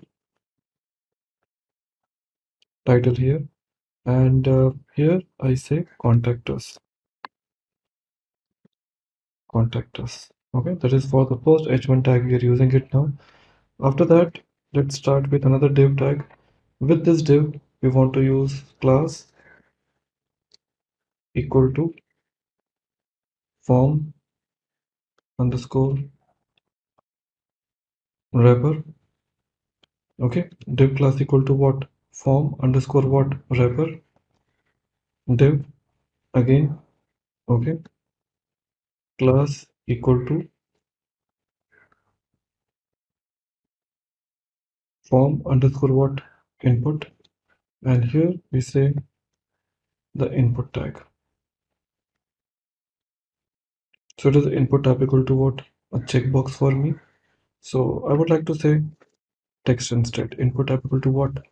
Text, and just say remove the name and ID and say placeholder equal to email. Okay, so this div tag is getting closed. After that, I can also use, so for, I would say subject as well as for message, I copy this form input.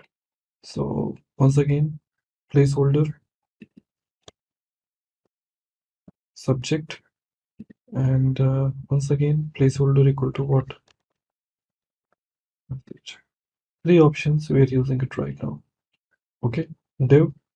After this, once it is over, we would like to use another div tag, div class equal to btn, and within this I want to use some anchor tag,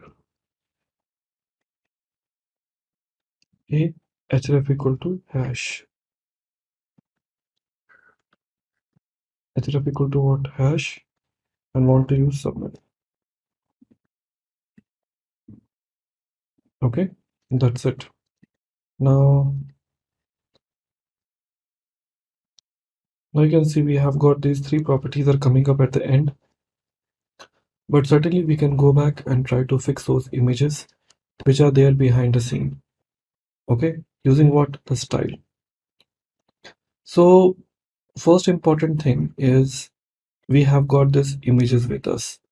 What those images are, if we just check here, we have a call dev service item. Okay, we have a call what? Dev service item. So that we want to change it, but before that I will go back to my style, and after this h1 span we want to use for dot about. Okay, dot service, we press enter, service, or I can say services. Here we talk about dot contact us. We also talk about dot our team. Okay, so these four properties we are trying to use it by saying text align center and padding 5%, 10%. Okay, now we talk about services, so we're saying dot services. With the services we can say background white smoke. Now we would like to provide the div services where we have these options with us. We say dot div underscore services. Here margin top 35 pixels. From margin top we are saying after that display we are selecting is called type flex, also justify contents of type space between for div services. Now in this div services we may get many different type of options. Okay, this is the first div service. Now in the same option dot div services space we talk about div services underscore item.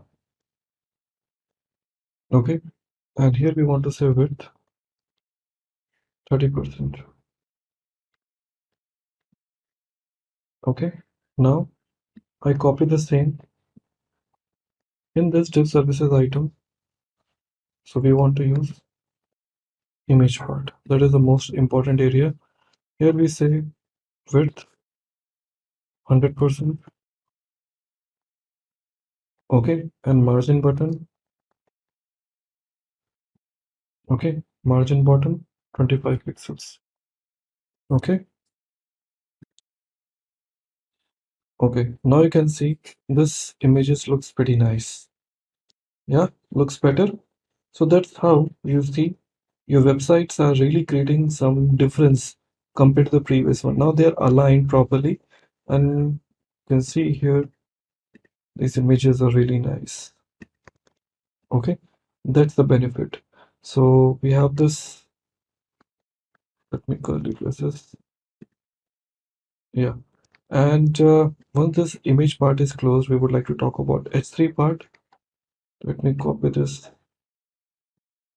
item. And with this item, we say H3. And this H3, we say color.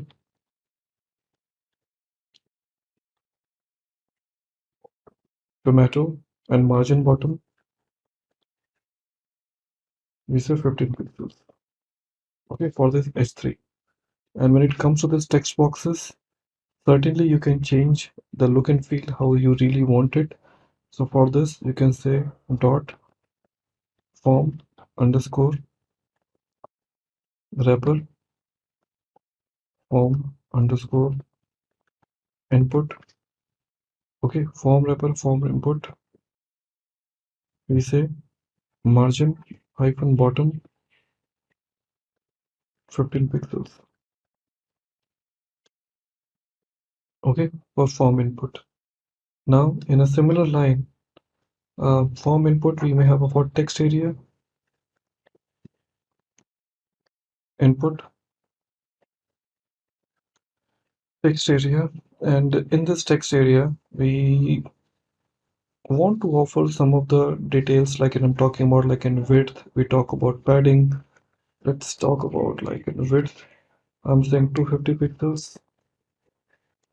Okay, we say padding, we say 12 pixels and 20 pixels. We talk about height 80 pixels. We talk about resize. We talk about none. We say border. This border we say 1 pixel. Solid and white. This is for this. And in a similar one, I can use it for the text box. So form colon input, whatever we have used it. Form wrapper, form input. So let me copy this. Okay, form input. And here we say input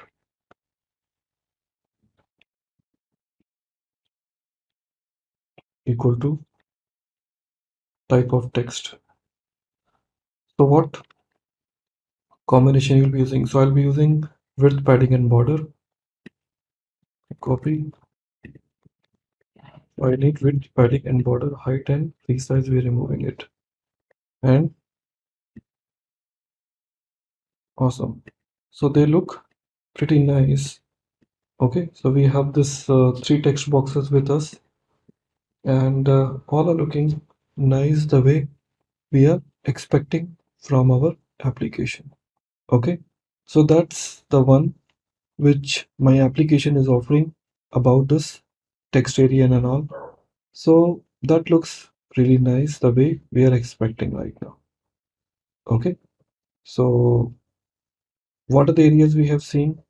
Diff services, item, and everything whichever we were saying like this.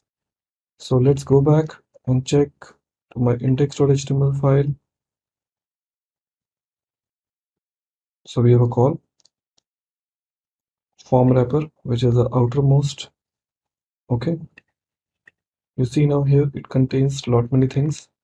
So here in my program, when I see like form wrapper, okay, form underscore wrapper dot form input, and talk about like the other details, talk about like input type equal to text.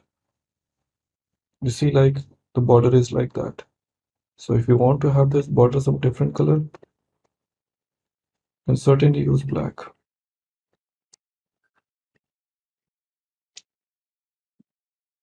Now you can see it looks pretty nice, because earlier it was looking like pretty much different. Now at least I can see here that location has been given.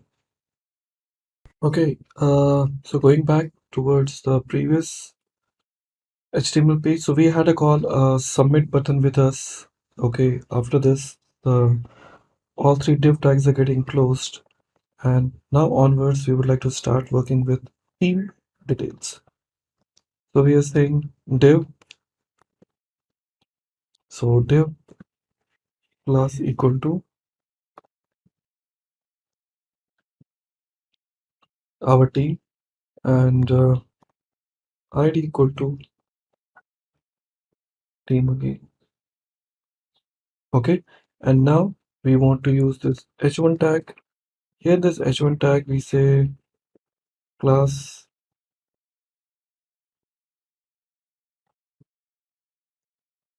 equal to title, and here I say our team in a h1 tag. Now once it is over, we will use again another div tag which having class equal to our team wrapper, our team underscore wrapper. Now within this div tag, we want to use one more div tag. Here in this class equal to team underscore or team hyphen one space team. That is the div tag. Now here we will be using a lot of other div tags inside this, like I say div class equal to team members,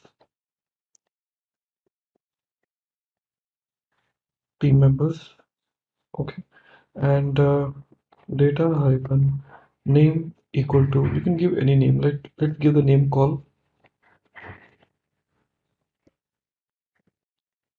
Kisley space k, okay, and within this I want to use one image tag,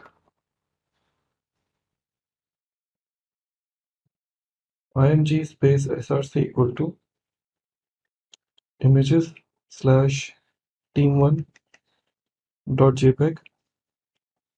Okay, so that's the first thing. We have it. So this div tag is closed now. I copy the same. So total I want to use this 3 1 2 3, and here team members I would like to change the name here rather than Kisley. Let me give the name called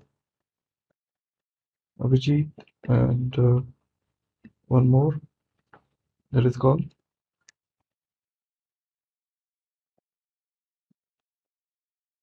okay, and change the name to 2 followed by 3.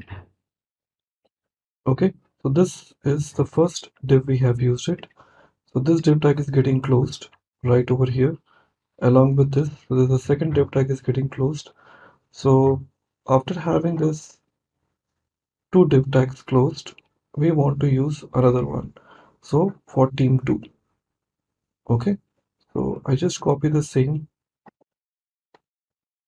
okay. I would like to go ahead with team2 team, so team members, and here I would like to say 4 5 4 5 6, and change the name. Like, you can give anything. I just give the name call, suppose Aryan,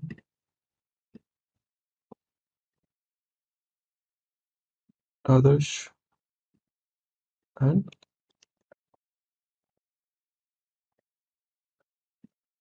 so these names we are using it. Now let's go back and see how it really looks. So these images are coming like that. Okay, so we want to use those images in somewhere not like this, or horizontal or vertical. So this, for fix that issue, I have to once again look back to where, to my styles, okay, where this option can be used in better way. I like to go back to my style.css and want to use the first option called .awt.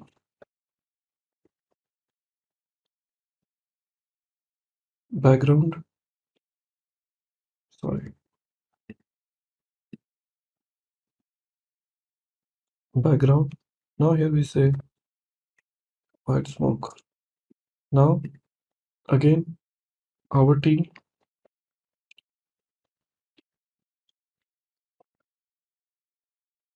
wrapper. So in this, I would like to say display flex and flex direction space between.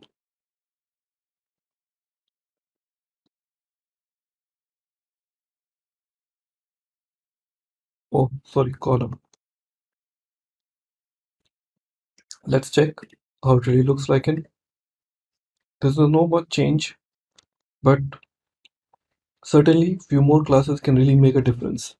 So our team, okay, underscore wrapper. Let's check this is the same name we have used it. Yes, our team. Now, in the same way, we want to use this team. So again, our team wrapper,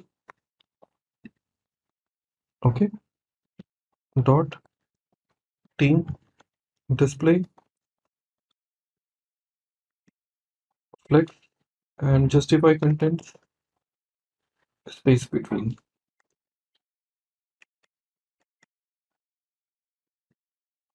Okay. Now here, when we talk about team, we also want to say our team underscore wrapper dot team underscore members. Here we would like to give width how much, 30%, and height, this will be auto, and here we'll be having cursor, pointer for sure, and overflow hidden, and position relative. This is for team members. Now you can see it looks better now.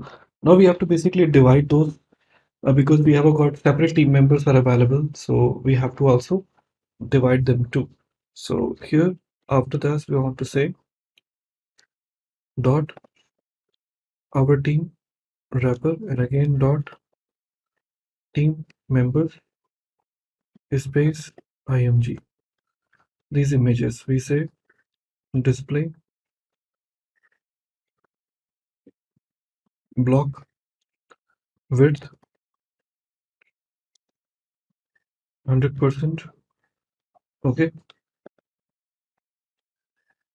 height auto, okay, transition or transition I can say or type all,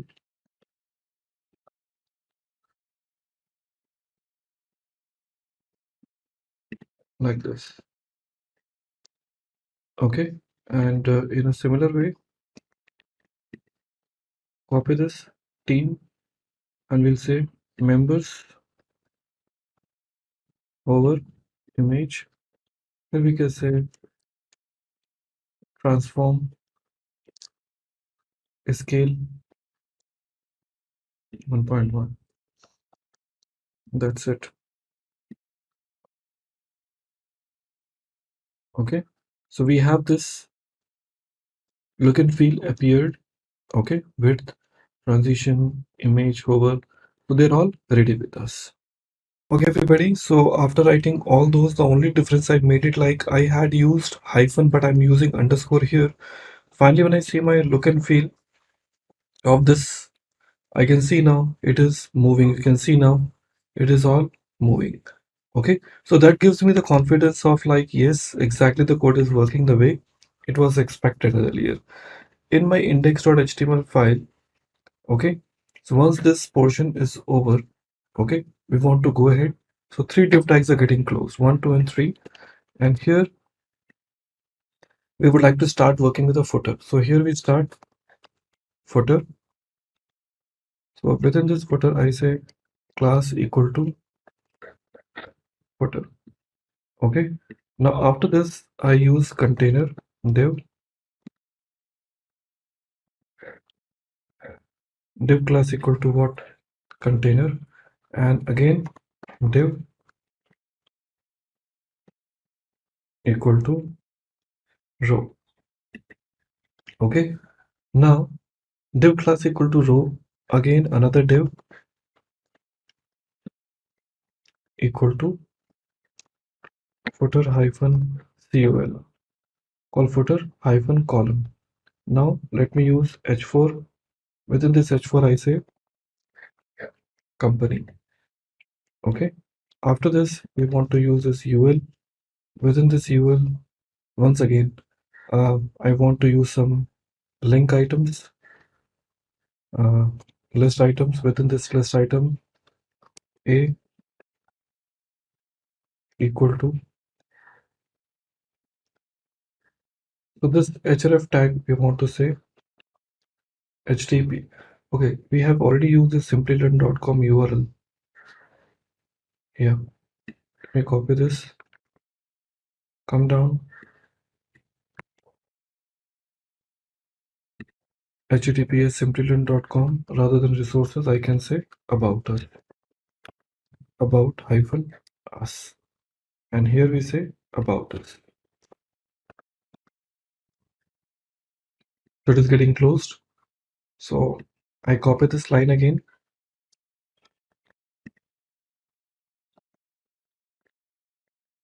Okay, so one more thing, I want to use it, link href equal to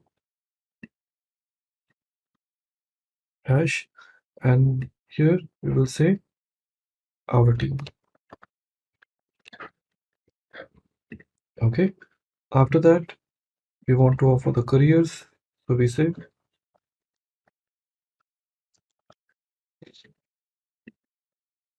and we want to use careers. Here reviews,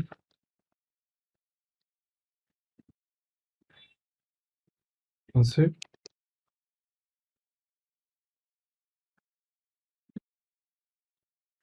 Ali when you speak. So this is the detail of this. So the UL tag is getting closed, and after this UL tag is getting closed, we want to use one more div class equal to footer hyphen column. Okay, I copy this, it is getting closed here. Okay, so div class equal to footer hyphen column. So rather than using company, we want to use discover, and here in this discover we say simplilearn.com, and here we have this option called skill up hyphen free hyphen online hyphen courses. Okay, so here we will give the name called skill up. Okay, after this we have this called careers, we say resources, we remove this,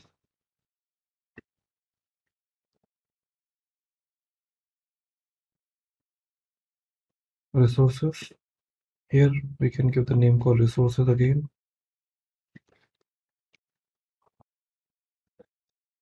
Resources, we have a called tutorials,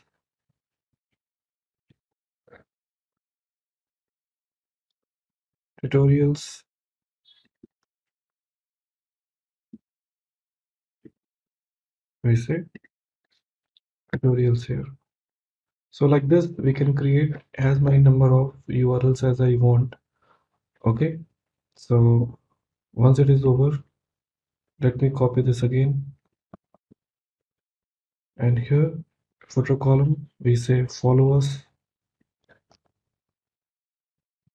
or else we can say this option name called work with us, work with us. In this work with us we can have some options with us in UL, remove this too. In this we would like to say guest blogging, we say guest blogging,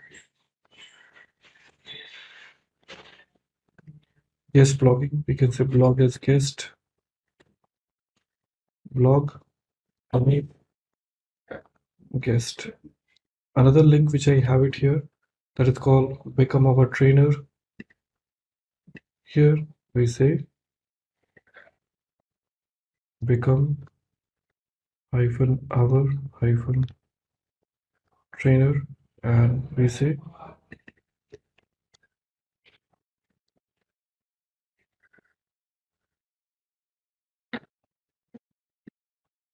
become an instructor. Okay, so like that you're offering it, and once it is done, I can copy it once again, this div, and provide few more footer hyphen column followers. Okay, and followers, we would like to use another div. Okay, we say div class equal to social hyphen links, and this div tag will be closed later.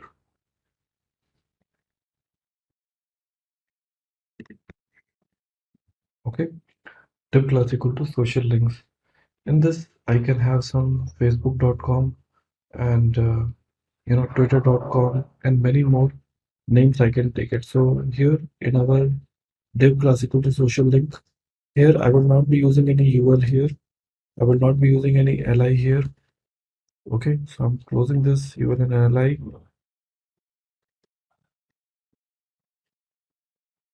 Closing this UL and li. Well, Simplilearn.com, or else we can just give the name called twitter.com. Okay, twitter.com/Simplilearn.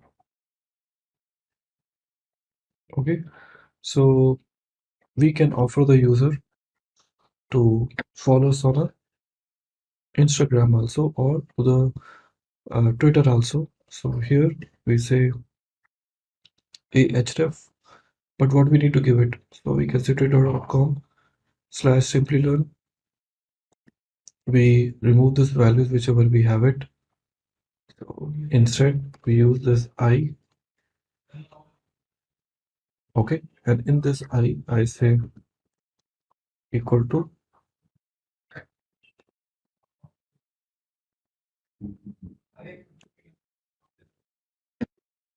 fa-Twitter.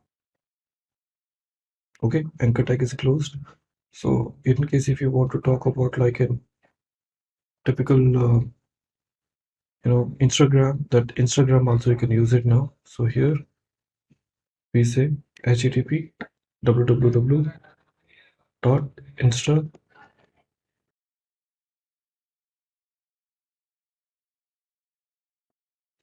we say instagram.com, okay, /Simplilearn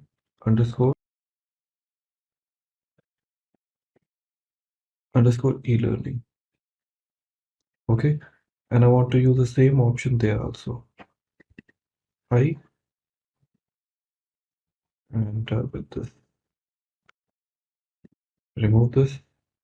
Okay, so here you just give the name called fa-Instagram.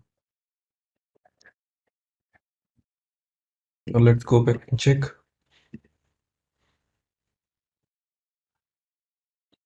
Okay, so you can see now we have got this links coming up for Facebook as well as what of this Instagram.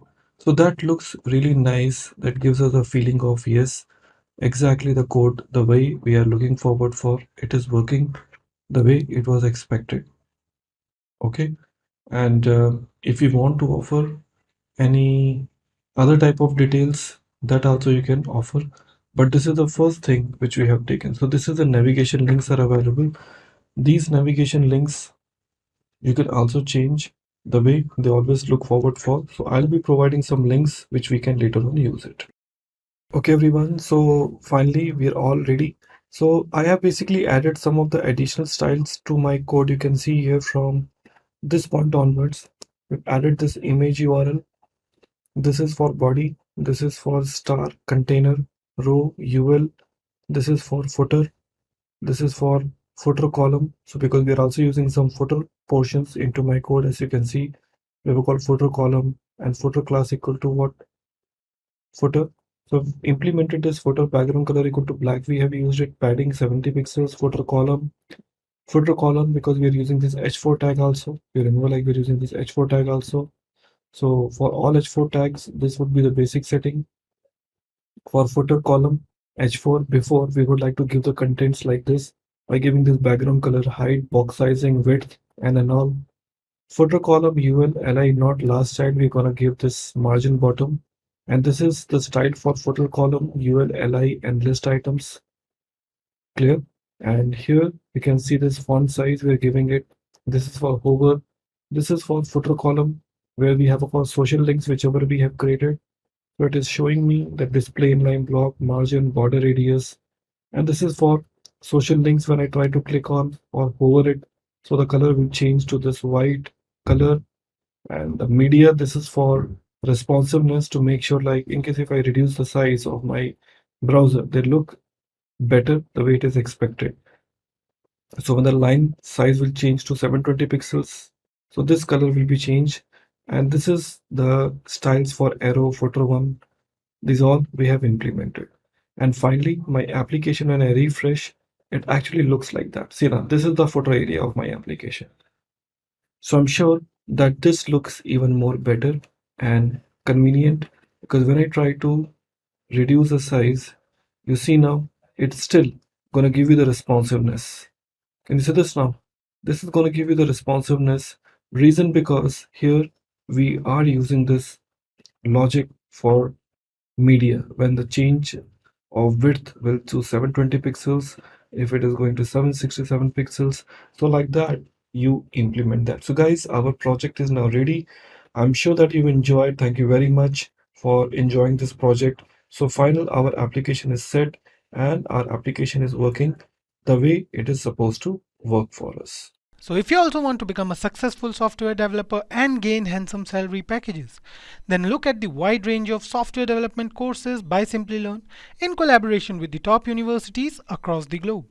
By enrolling in any of these certification programs, you will master modern coding techniques with bootcamp level intensity, becoming a full stack technologist. These programs lays the foundation for crafting full stack web applications. So what are you waiting for? Hurry up and enroll now. A year of experience is preferred to enroll in these courses, so check out the link mentioned in the description box below for more details. Hello everyone and welcome back. It's time for us to talk about our another very interesting project which we have planned for you. Using this JavaScript, CSS and HTML combo known as called to-do application. To-do application is kind of general task manager application where you can attach, add the task, delete the task, and complete a task. Very simple and sophisticated application we will start working with. And here we start working with our first very simple statement that is known as called to-do. So let me go and create a new folder named called, not here, new folder called to-do app. Inside this to-do app, I like to start working with HTML file, index.html. And now here, again, we would like to start working with HTML by considering our CSS file will be well taken care of. So we say div, here we will say class equal to container. Now inside this, we would like to have some header portion. Okay, so we say another div tag, and inside this div tag we'll say div id equal to this box. Okay, and again class equal to header. Class equal to header. Now here after that we would like to use the h2 tag, and inside the h2 tag I can say my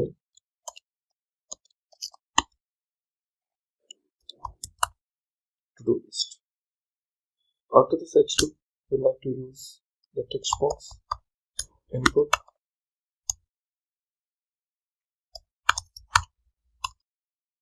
input type equal to text, id equal to item, and placeholder equal to give anything. I'm saying title. Okay, and close this. Next, we like to use the span tag. In this span, I'll say onClick equal to. Now, I do not have the function name called new element, but we would like to create it. New element. Okay, and class equal to give any name. I'm saying add BT. Okay, and here I would like to add it. That's my span tag now. Div tag is also getting closed. So after the div tag, we would like to use the UL. UL, you know, that is for unordered list. Here I will say id equal to list. Under this UL tag, I'll look for li, and within this li, you can say some name. Learn new tasks is the first item. Like that, I can have some other items with me. Play games.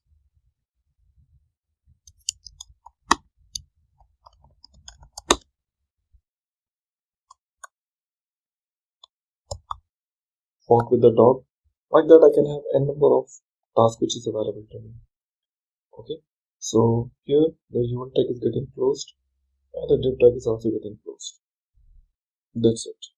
Okay, so I do not have any CSS file with me, so I can just create CSS.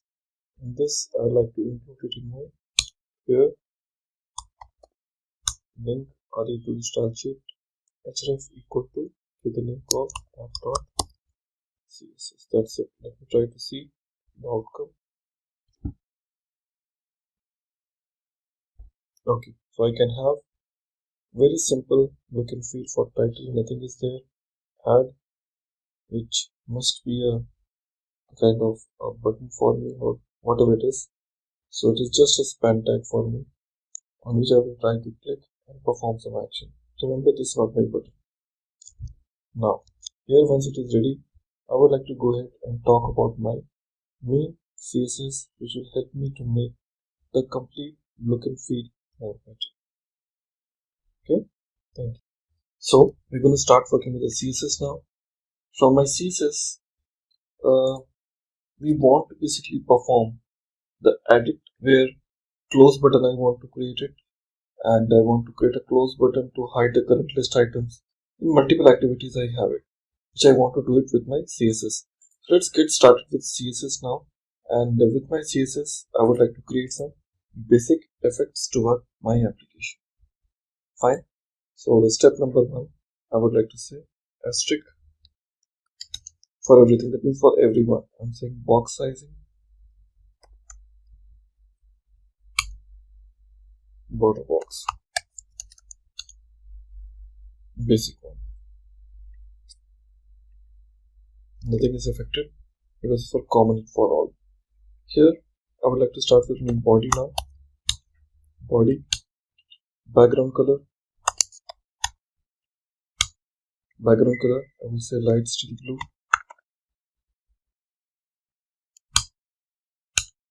Light blue I've taken. And background image, it's up to me whether I would like to use it or not. But I can use height 600 pixels. Next, background position. That I would like to use center. Next is background repeat, because if I do not have an image, I would not be using repeat.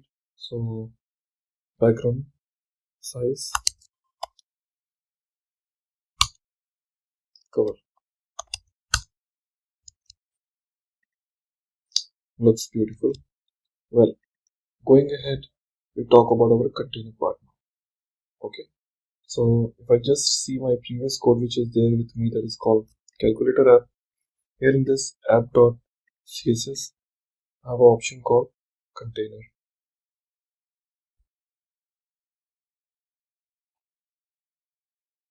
So that was my container. I just copy this and I use it again here. Here in container width, I would like to use 50% now. Background color remain white. Align self, center, display, block, margin. Just start using 120 pixels, auto, and box shadow. Border radius we are not using. Padding, once again we are not using.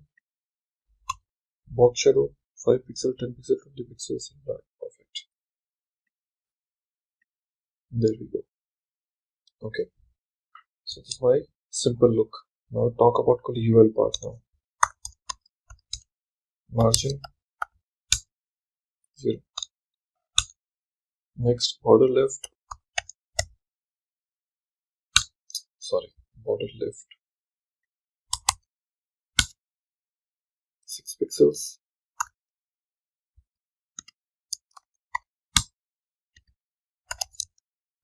Tail.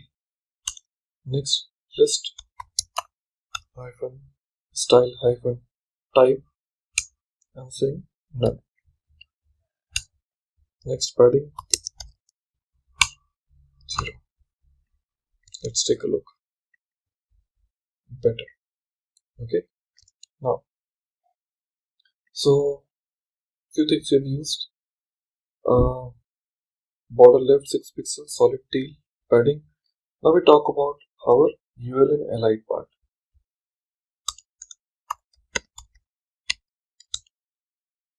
Okay, cursor, pointer. Next position, relative. Next padding, we just would like to use 12 pixels.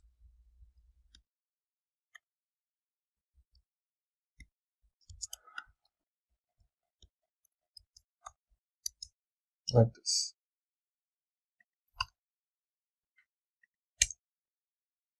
Background white.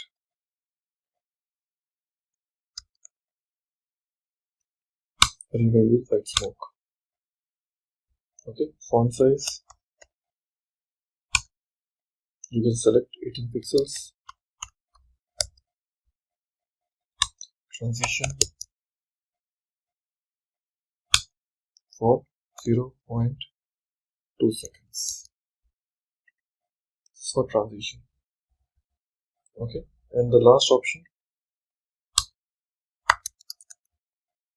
user icon select,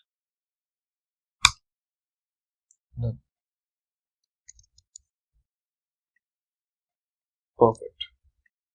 Now looks beautiful. You can see now how the effects are. Awesome. Okay, UL and LI tag. Now we talk about our positions wise properties. UL LI colon over. Okay, I say background color.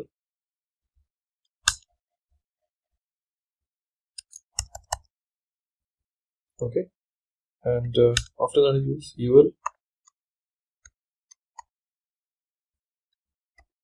and its child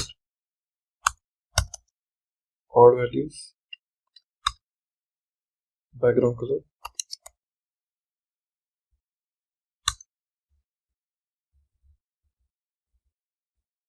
again I can use the same.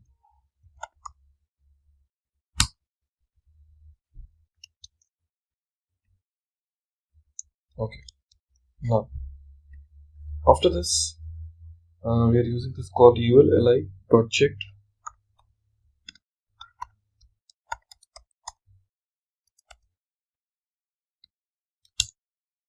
Now I'll be using background,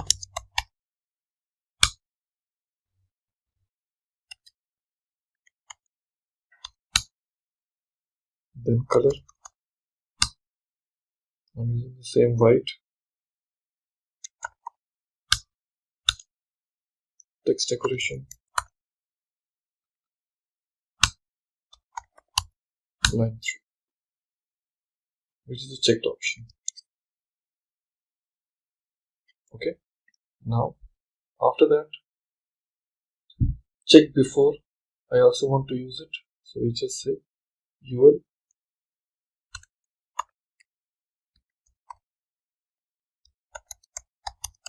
checked before, UL li check colon before, content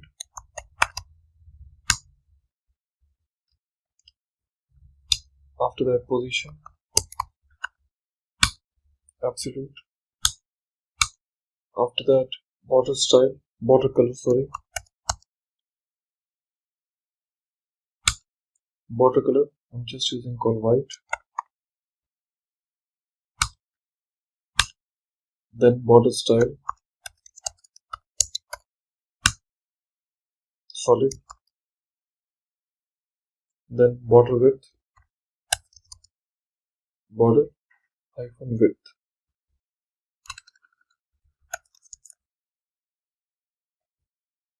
Border hyphen width, we're using 0, 2 pixels, 0. Then top, 10 pixels,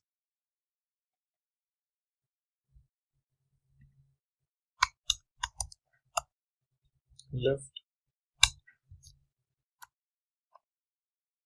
pixels, then transform,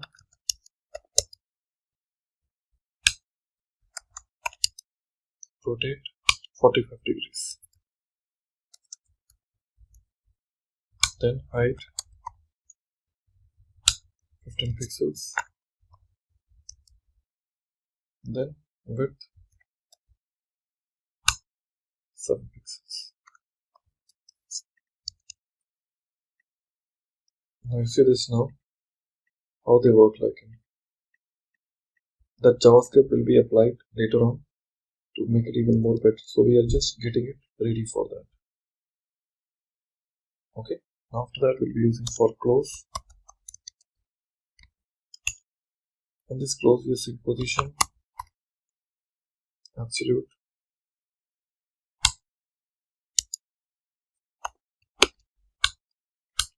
then right, 0,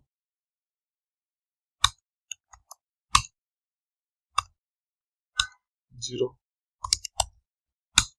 padding,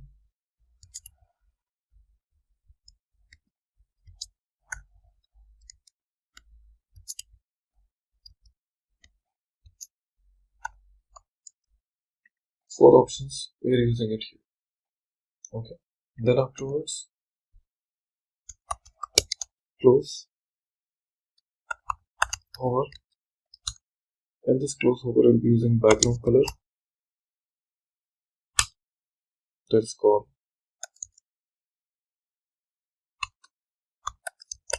orange red, and color white.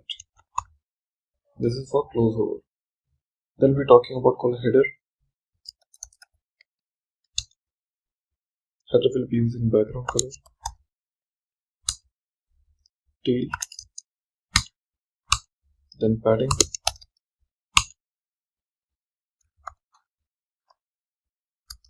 30 pixels and 30 pixels.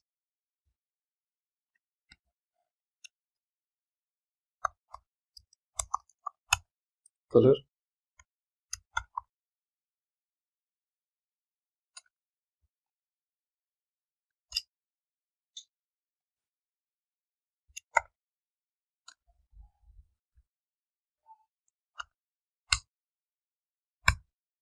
okay, text align, center,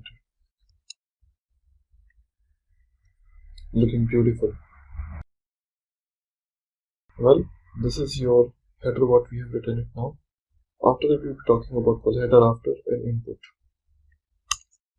Dot header colon after content colon and then display table. After that, clear both. That is for header after. Okay. Now, after this, we'll be using for the input.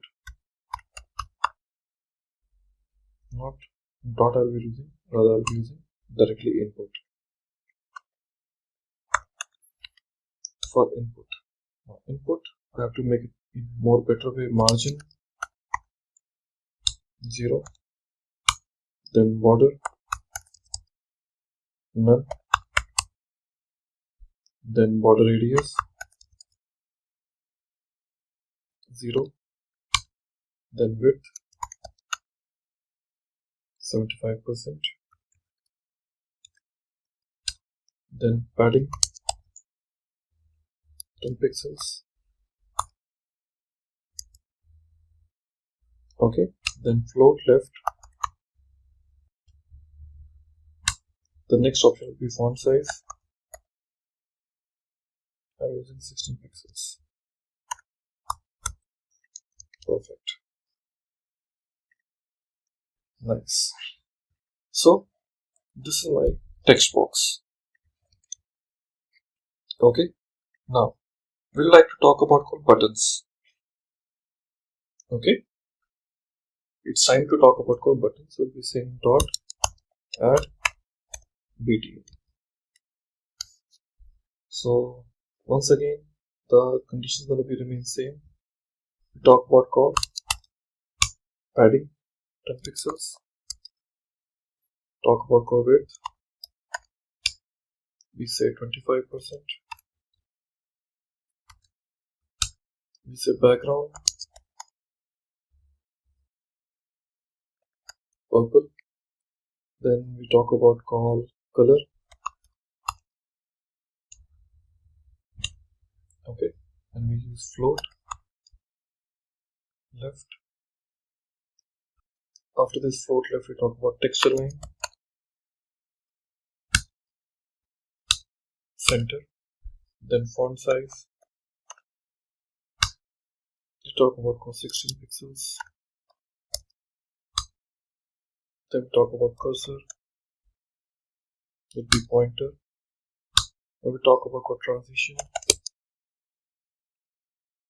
Here we talk about 0.3 seconds. And then border radius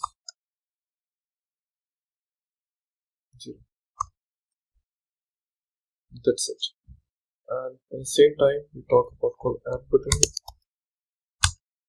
Okay, colon over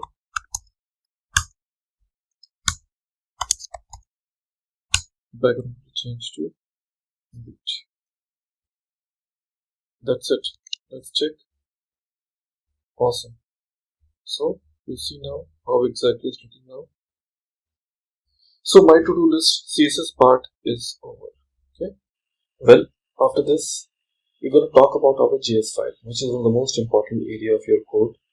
Now here, if we close down everything and start creating another file here, one is called app.js. The main calculation goes here. So from this point onwards, we would like to start working with a property, whichever we have created here. On the top of that, we start working with. Okay. So in my CSS, what are the things that are required? That we want to understand. Okay. So we talk about option called li. Li stands for what? List items. So let's start working with var my node list equal to document dot get element by id, or also I will say document dot element by tag name. And the tag name is what? Li. That's called list items. Okay. After that, we are creating var I is a variable. Then for I equal to 0, I is less than node list, my node list dot length, and then I plus plus. Okay, later on we have to create var span equal to document dot create element,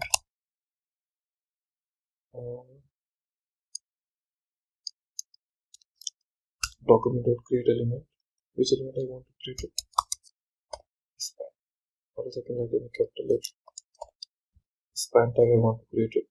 After that var text, or else I can say var txt equal to again document dot create text node, and I'll just give the value here by saying forward slash to be creating a new text. Okay, later on we just say span dot class name, span dot class name equal to close. After that span dot append child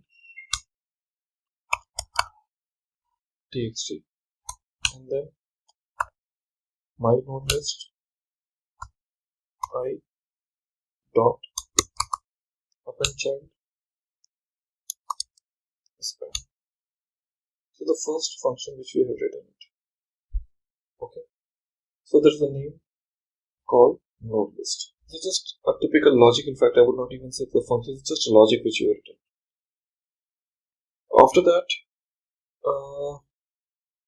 what we need to do now is we have to start working with our option called var close equal to document dot get element by class name. Get element by class name. Name is called what? Close. Okay. And here say var I, and once again for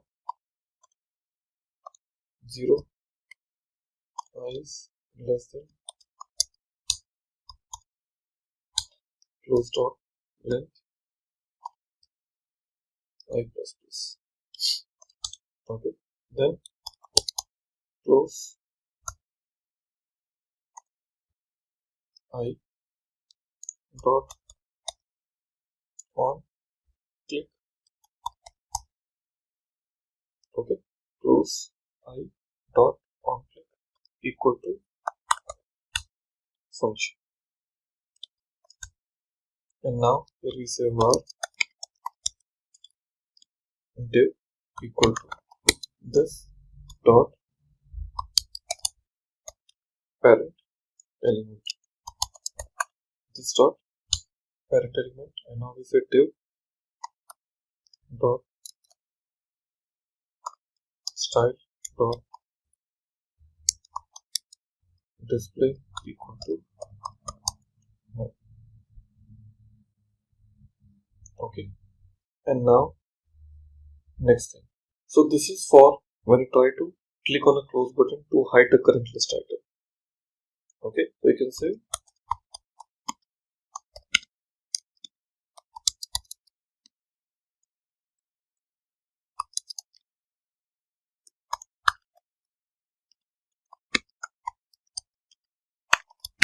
current list. Okay, now next what we to develop the code is to basically add a check symbol, okay, while clicking on a list item. That means if any item which you have basically clicked, so what should happen now? So it will get striped saying that hey, this task is over now. So we can say var list equal to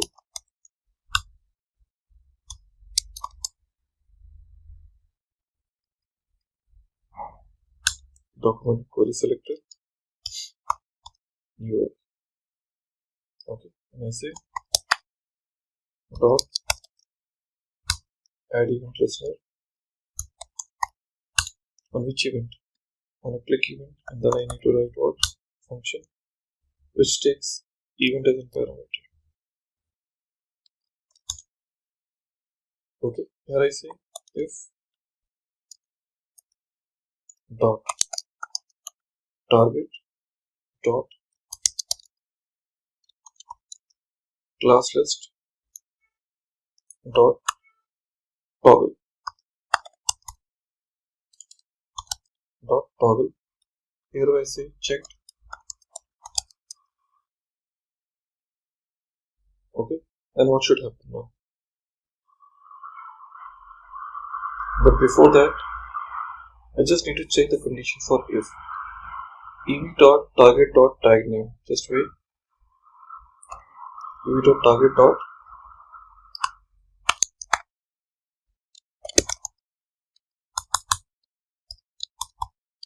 Li. Then what? Then dot target dot class list dot toggle check. Okay, and here we pass a value called false. That's it. Okay, now you have to basically go and create what a functions for this. So after that, I'm going to create a new function now. I'm saying function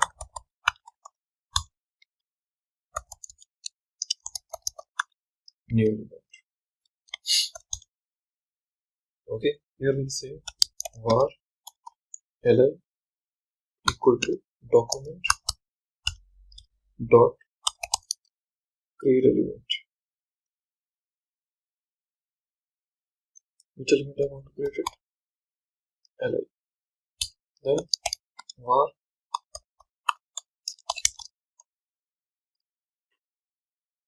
input value equal to document dot get element by id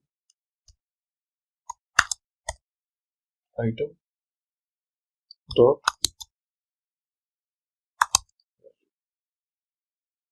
okay, and after that we are just calculating this value. We are saying var t equal to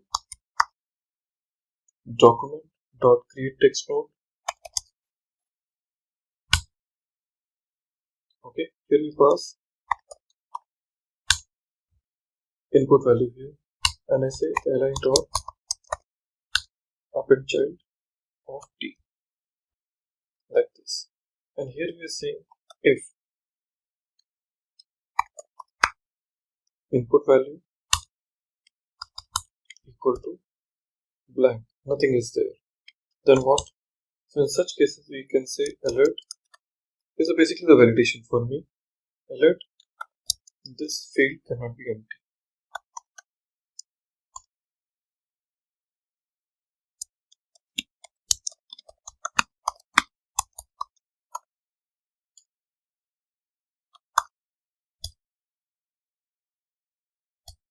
Okay, this field cannot be empty. So this is the first alert message we are showing that else condition. In else condition, we have to say document dot get element by id. Okay, which is a type of item. Okay, so taking about item, which is a type of.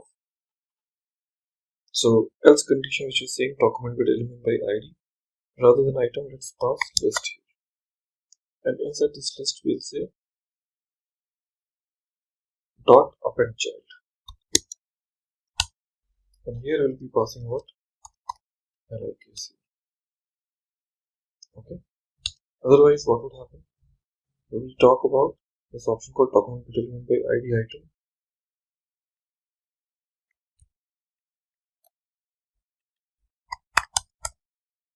Item dot value equal to blank. Okay, that's the case now. After that, we will start working with our span tag now, and the span tag will have its own condition now. So first we check about this, and now we talk about our span tag now. So we just say for the span, we say var var span equal to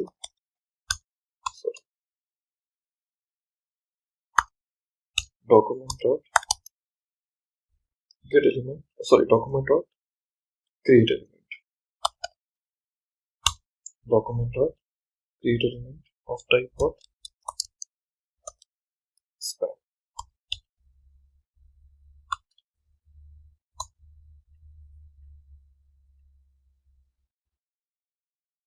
Okay, so we are using var span equal to document dot create element of type what span here. So after this span, we'll be talking about our next feature now. So this after this span will be so we're now talking about call var txt equal to once again document dot create text node. We talk about view.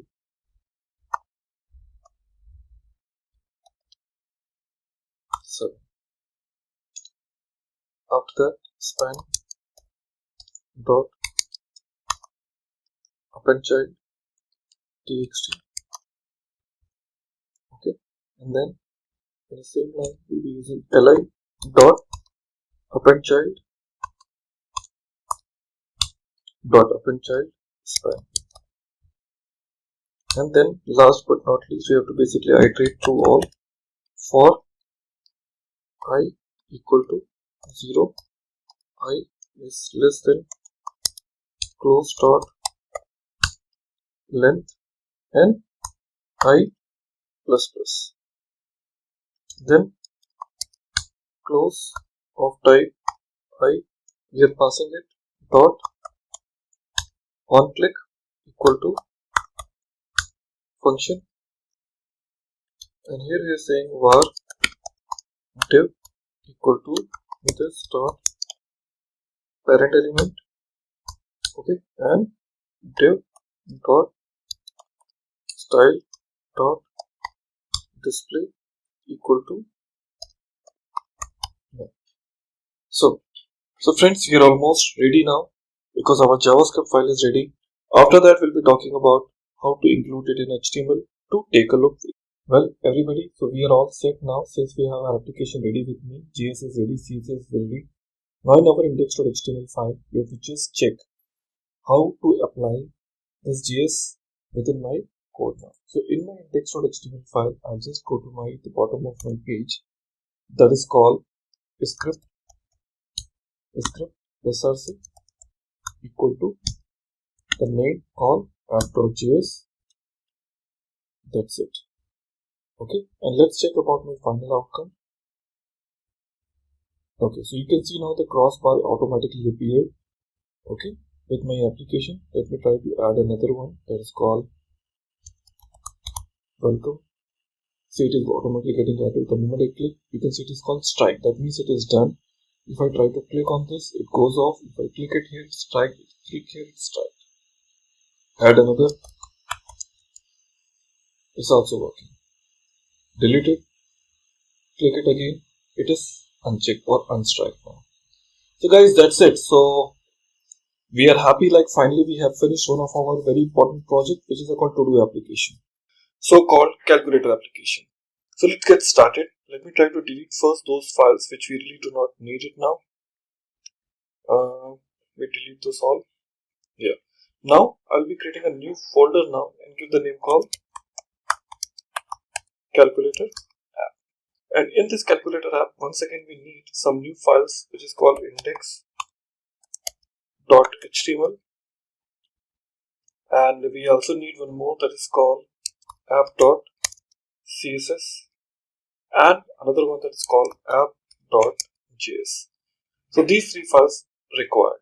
Now first of all, I would start with index.html file where we'll be creating a template of my code. Now let me go and create this template, and here I have got body with me. Let's start with the first tag here that is called h1, and this h1 we are giving the name called calculator app. So that will be my h1 heading. After that, we'll start working with the div tag. Now within this div, I have to create lot many classes. I may not have lot many CSS classes, but we can give some classes here. So we can say class equal to container. Okay. So within this div tag, we're going to create a table now because I want to organize it. So I'm starting with the table. Within this table, a tr tag, and within this tr tag, I need a td. Now in this td, I need few things. Call span equal to 3 as a value, and here I want to offer the text box input type equal to text. Okay, input equal to text, id equal to, give the name called result.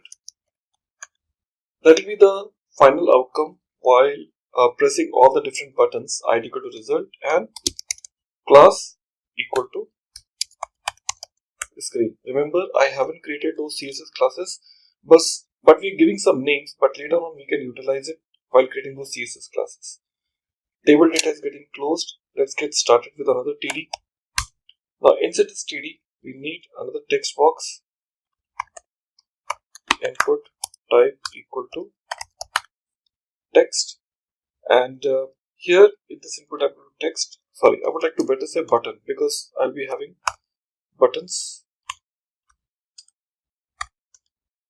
Okay, input type equal to button, value equal to C, and on click equal to, I may not have any function right now, but yes, I can create a function, but let me give some dummy name here. I'm saying clear screen. Okay, so that will be the function will get called, and after that class equal to clear. Yeah, so this is my button tag. After this, the TD tag is getting closed. After the TD tag, the table row is also getting closed. After the table row, which is getting closed, we're going to start working with another table row. Okay, and in this table row, I'm going to create one more TD. So let's go and create another TD here, and inside this TD, I'll be having another button to be get created. So I'll just say this is my another button now. Input equal to button, value equal to 1. On click equal to, I'll be calling another function called display. Okay, and inside this we're giving the value called 1. Okay, and class equal to number. Class equal to number. And here after that the TD tag is getting closed. Okay, now we have to start another TD tag here. Okay, like that we have to keep on creating the multiple buttons. So let me copy and paste another table data. Now here again value equal to 2, on click equal to display, give the value called 2, and class equal to what? Number. Like that I'll keep on creating multiple buttons, but first check how it actually looks like it.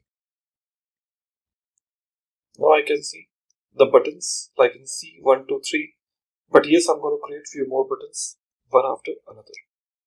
Okay, so I'll go here and create few more buttons.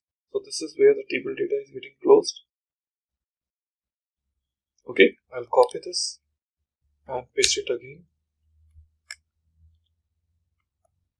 So I have to create the button like in 3, 4, something like that.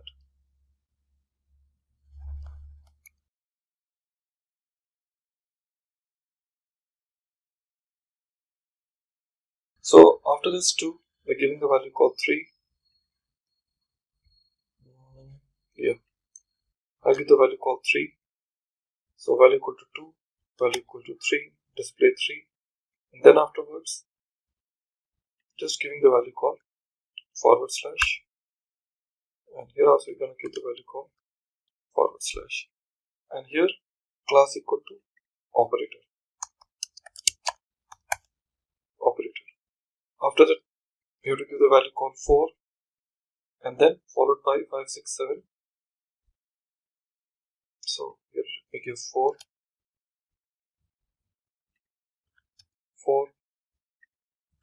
5, 6. After 6, we're giving call minus.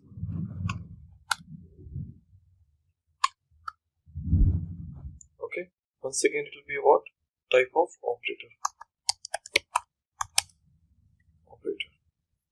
Okay, after this minus, we'll be talking about call 7.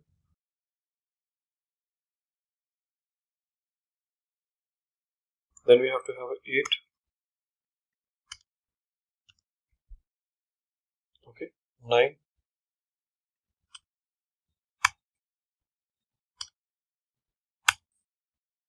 Okay, after that we're giving call plus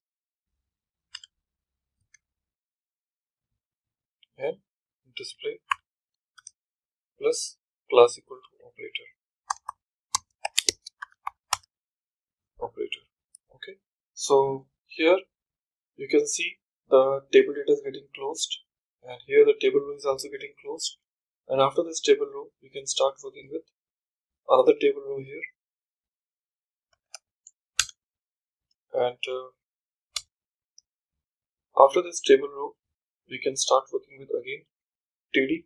Let me have this again. Inside this, I'll be giving the option called decimal, which is value equal to dot, and here we give the value called decimal.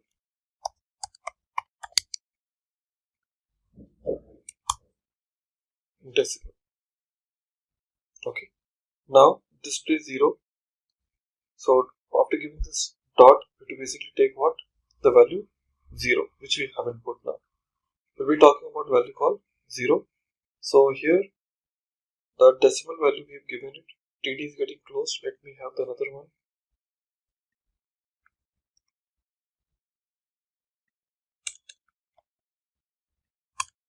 Zero.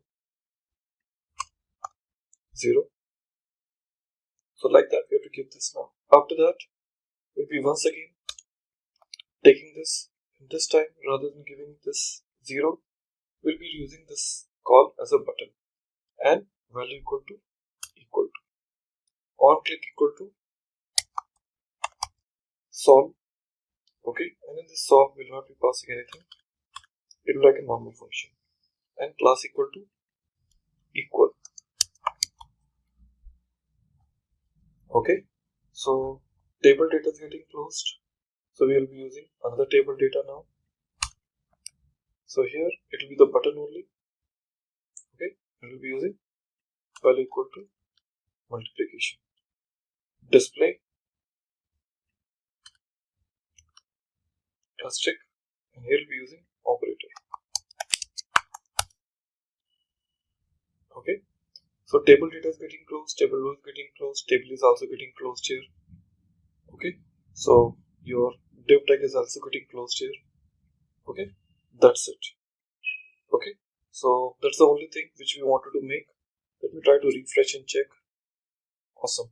So we have got all those necessary calculator behavior which we wanted to reveal. Okay, now our next statement will be, once we are giving this C, then we have to call 1, 2, 3 and then forward slash followed by 4, 5, 6 will come down. Okay, so let me check whether we have used 6 or not. Okay, so we haven't used 6. So let me check here. 4, 5, 6. So let me go back here. 4, 5, 6. Let me copy this and paste it later on. Before minus.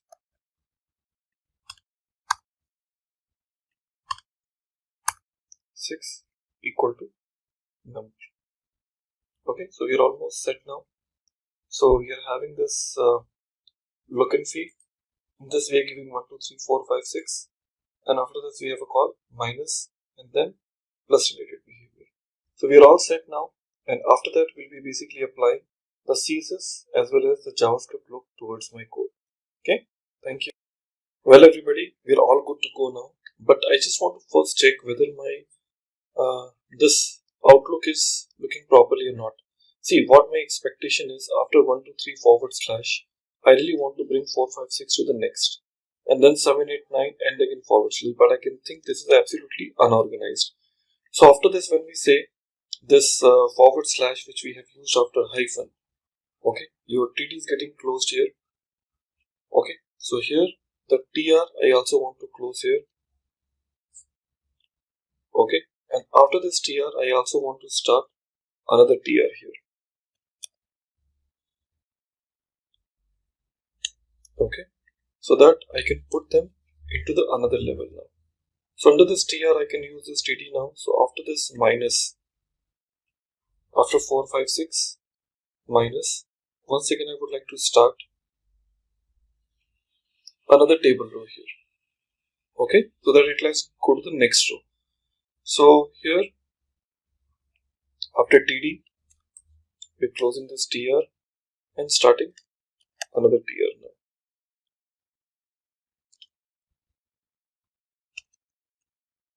Okay, we're starting another TR. After that we talk about 7, 8, 9. Okay, plus, see here, talking about 7, 8, 9 plus, here the table row is getting closed and it is starting right now like this. See, that looks better now. Okay, but still few more things which I would like to make it even more organized, but that's not a problem. We will do it later on. Okay, because you can see 8 is missing right now. So here 7, we copy this, equal to 8. Yeah, that looks better now. So now they are basically completely organized. So the moment I expect my application, so we have a call dot here, then 0, then equal to, and then we have a call multiplication. Okay, so it looks better now. Now I just would like to perform the overall look and feel. So I need to go ahead and use what CSS, because without CSS I really can't utilize this in a proper way. So I have to start working with the CSS front now. In CSS front, how to start? First we will go back to my code, and here in my CSS we'll start working with font family. But before font family I would like to start with the body part now. Body, background color I'm using called teal. That looks nice. Okay, so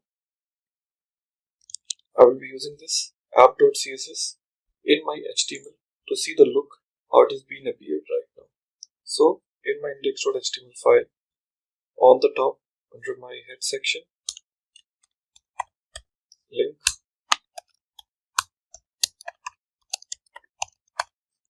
style sheet,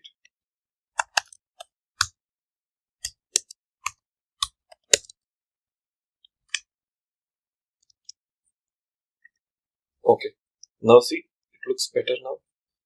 Going forward, in my CSS, we want to use some H1 color too. So here, we would like to use with the H1, text align, center, color, white, margin top, we would like to use 50 pixels. This is for H1. Let's check. Perfect. So it is now coming in between. Next statement will be called screen. So we say dot screen. So in this screen we use the background color gray, and after that border,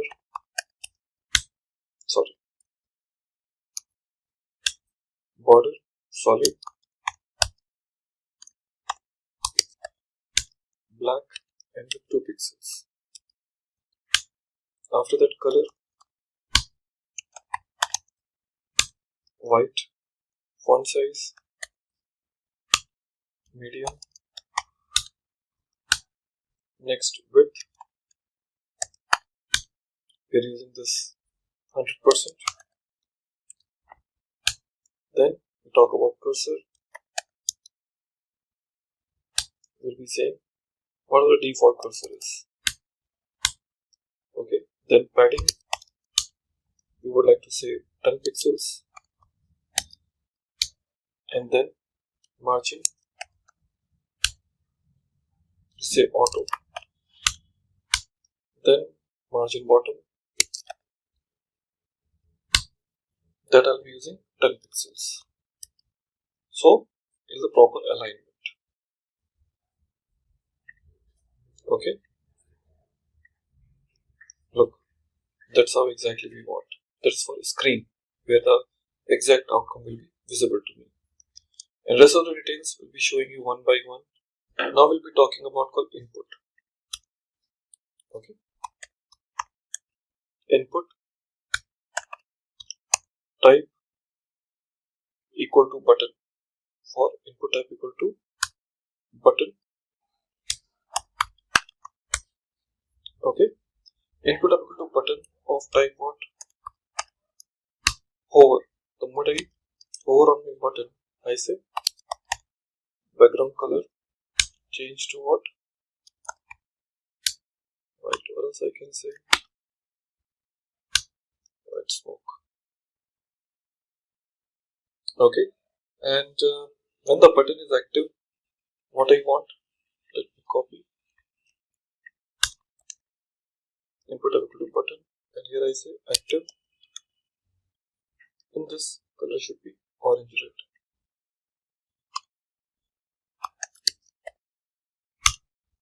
Like this. You can see now how it is basically looking like it. Okay, active, the color will be like this. Okay, now we'll be talking about called operators. Operators should behave different. So I'm saying dot operator. In this operator, we are saying background color orange. Okay, then padding, I want 5 pixels. Okay, then I want color, that should be black. After this, I'm using called border.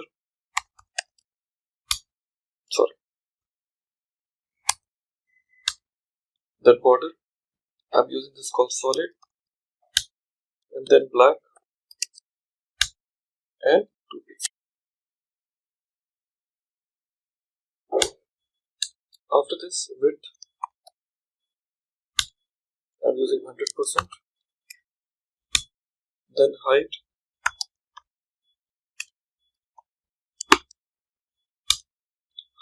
we're using 40 pixels.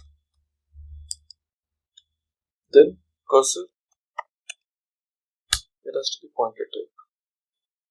Okay, that's it. Let's check. Perfect. So they should turn back to what? To your orange color. And you can see the moment I take my cursor on it, turns to white. Perfect. And now those who are type number, I also want to change them.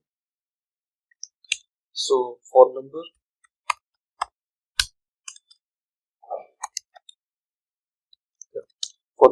I want to say the same option.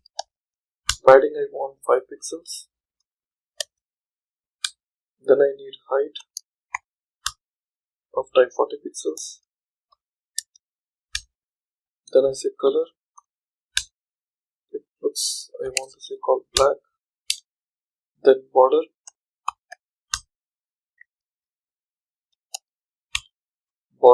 I want solid. Black and 2 pixels. Solid, black and 2 pixels. Then width, I would say 100%.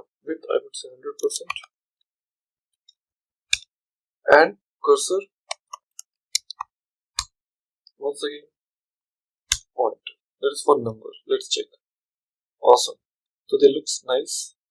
Now we're left with few other type of options like a dot and equal to. Okay, that I'm talking about called decimal. For decimal, I need to have a different options with me. Okay, so let me try to copy this, paste it, and I say for decimal. So for decimal, background color will be light blue, padding 5 pixels, color black, border solid. Okay, black 2 pixels, width 100%, height 40 pixels, fine, and cursor pointer. Perfect. Okay, looks nice, but I have changed the color to light blue now. Now I talk about clear. Okay, now come back and say clear. Okay, in this color, background color is I'm changed to light salmon. Light salmon, padding 5 pixels, color black, border same, width 100%, height 40 pixels, fine. So cursor, pointer, fine, margin, auto, and margin bottom 10 pixels. Let's check. Perfect. Now it looks beautiful. Okay. Now here, after giving these details, we're talking about called equal part, dot equal. So for dot equal also, I'm just copying the same.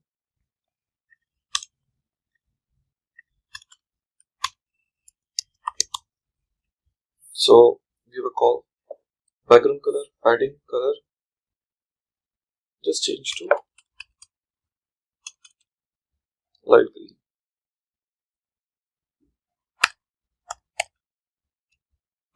Light green, and after this, since it is an equal, so we say padding 5 pixels is okay, color black, fine, border fine, width 100%, height 40 pixels, color and cursor pointers. Just I don't need to. This is for dot equal, and I want for container.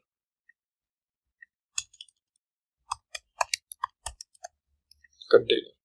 In this container, width I want 40%.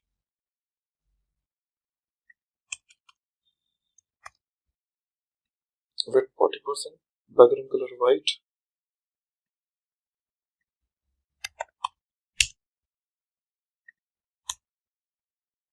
Okay. Now here padding is 15 pixels. So display block.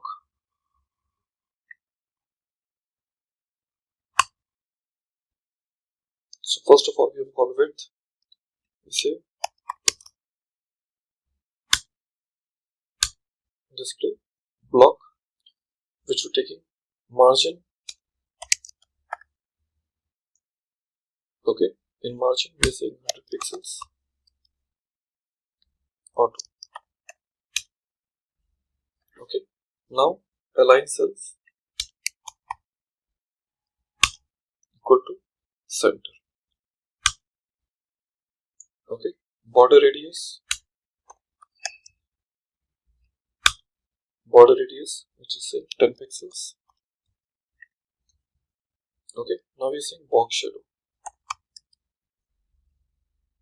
Box shadow 5 pixels.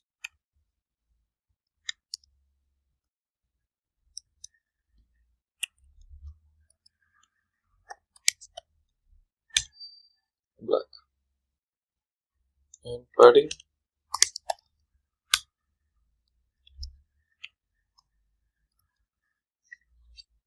So these are the details I have it now. Okay, we have it. Background color, we are taking it now. Align self, display block, border radius, padding, and now. Padding 15 pixels we have given already. I don't need to give it again. Margin, okay, fine. Box shadow, let's try. Awesome. So it's looking beautiful now. Okay, so this where exactly my application works like that. And table, when we talk about, here we're saying width 100%. Okay, that's it. Super. So it's now giving me the proper look of how my application should behave like. Just see about the container what we have done. With 40% we're taking background color. Let's bring it below. Then align self, display block, okay, margin, okay, and border radius, and fine. So I think we're all good now. So that's it. So we'll try and implement the JavaScript part. Well, everyone, so our CSS file is ready, our HTML is ready. It's time to just go ahead and talk about my final portion, that is called JS part, where I want to basically perform some calculators. Now here I just say function display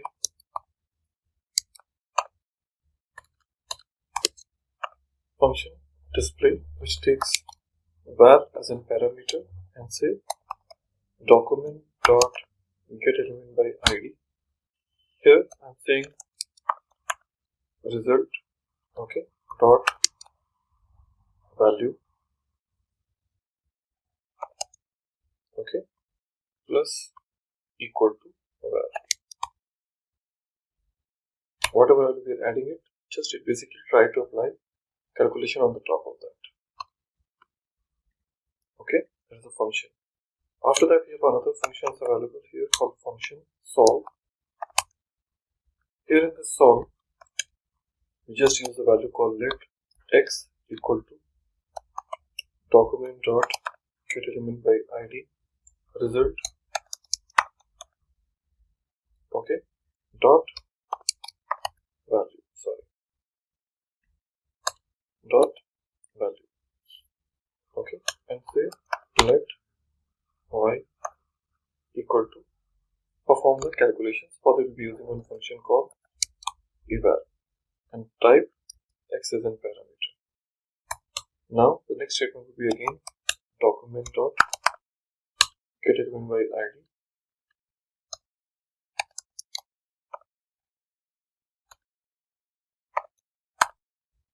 result dot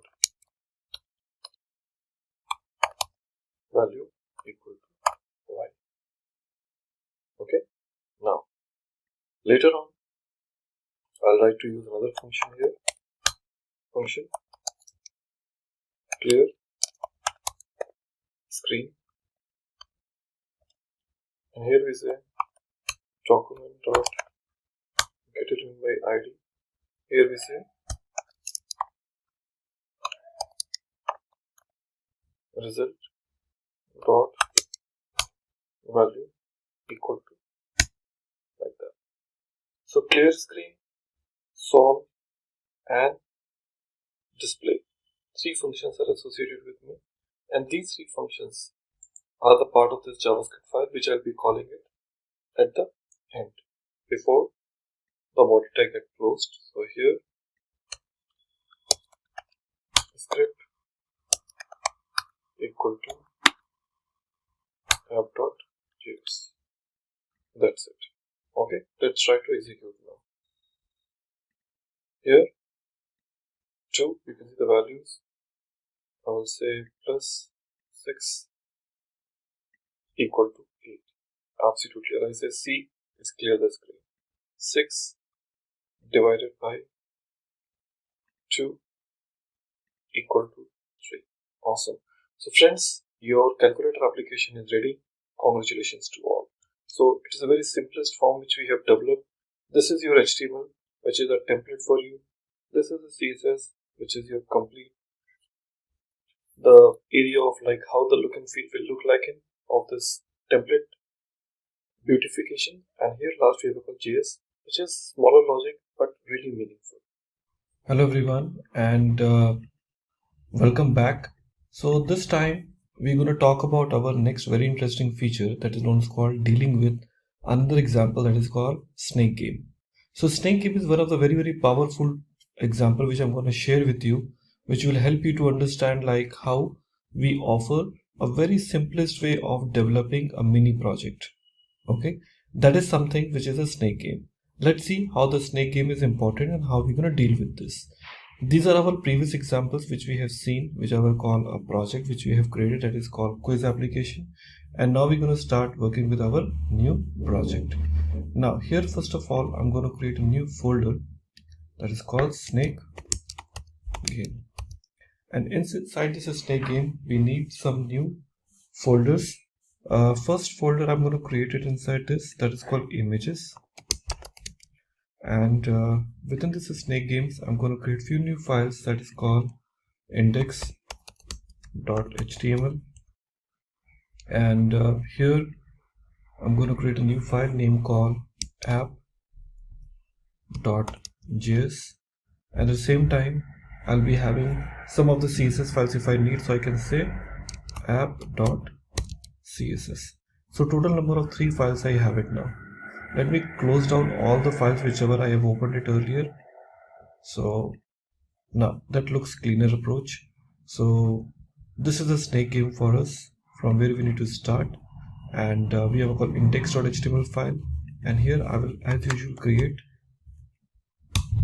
our basic HTML syntax, and here I would like to include our script tag, script src equal to app.js. That's it. And now going forward, we will start developing our next implementation of snake game. Now inside my body tag, I would like to have some basic property called speed. Okay, and later on I'll be taking the input from the client. So we are saying input type equal to. So here we can justify the speed, and we can give id equal to game speed, and followed by value equal to, we can give the value called 5 initial value, and min equal to 1, that is the minimum value, and max equal to 9. That is the maximum and minimum value we can offer. Beyond that, I won't allow the users to go. And step, that means the increment value, that is 1. Well, that is the input type. And now another input, we are taking input type equal to button, and value equal to start, and then id equal to game start. Okay, so we're giving these values. After that, I can give some bricks.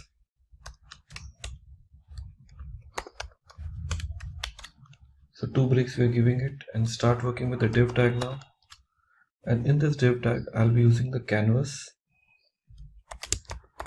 It is a HTML5 feature. We use canvas, and I just give id equal to game area. That is a canvas, and after this canvas, we will, the div tag is closed here. After the div tag, I can use another div tag, div. Here I can say class equal to, I may not have any class written, but I can say class equal to relative. So later on, if I want to apply any CSS style, I can certainly apply. And after that, I can offer the images.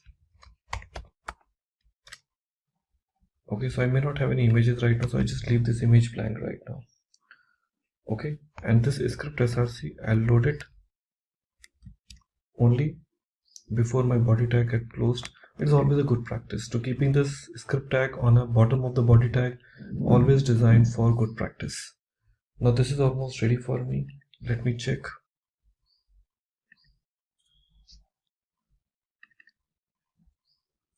Okay, so I can see values Now it will go maximum 9, that is how we have given, and minimum is 1. Start is the button which is not doing anything, but later on we can allow some logic inside this. Now we have to start working with our main JavaScript tag. This is my app.js, and here onwards we will use some of the properties, okay, which I want to initialize it. So we are saying var game start equal to null, initialized. Second, game speed equal to null. Next, game area equal to null. Game area context equal to null. Then game area width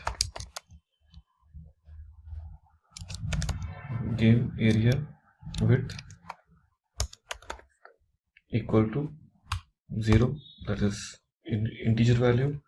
Game area height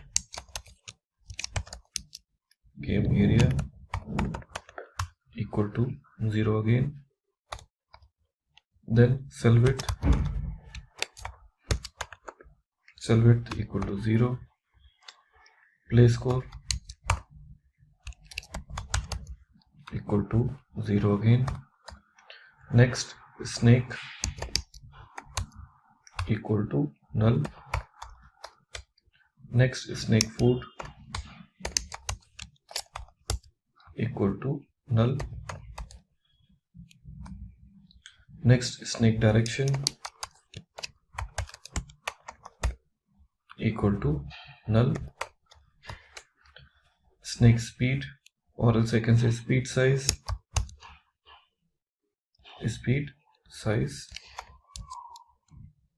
equal to 0. Next we have a timer equal to null. So these number of properties we have initialized. Okay, now after that we will be writing a function by saying function name is called initialize. Okay, and here in initialized we would like to use some of the properties. First we are saying game start equal to document dot get element by id. Here I can give the value called hash game start. Let me put it in double quotes, game start. Now game speed, now these all basically the values are there. Game start, game speed, these all values we have to take it. Okay, so we will be seeing these values one by one. So let me say the another one, that is called game speed. Game speed equal to again document dot get element by id. Now we are passing the game speed, game speed. Now here once again I will take another point, game area. I say game area. Here you have to give the value called game area. Okay, so these values we have taken. Now we'll be talking about called game area context.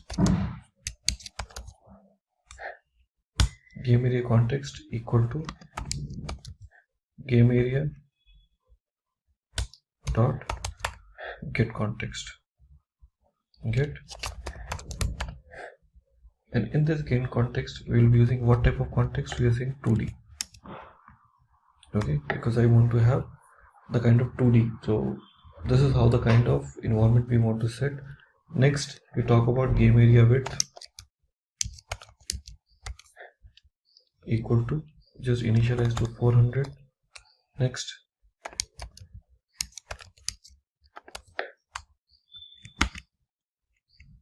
game area height equal to 600. Now cell width we are initializing with 20. Next game area dot width Okay, so game area dot width equal to game area width, and then we define game area dot height dot equal to game area height. So these are the values we are initializing this. Okay, now after that we have to start writing the logic. Here I'm saying game start dot, now we have to line which event you would like to take. So I will say on click.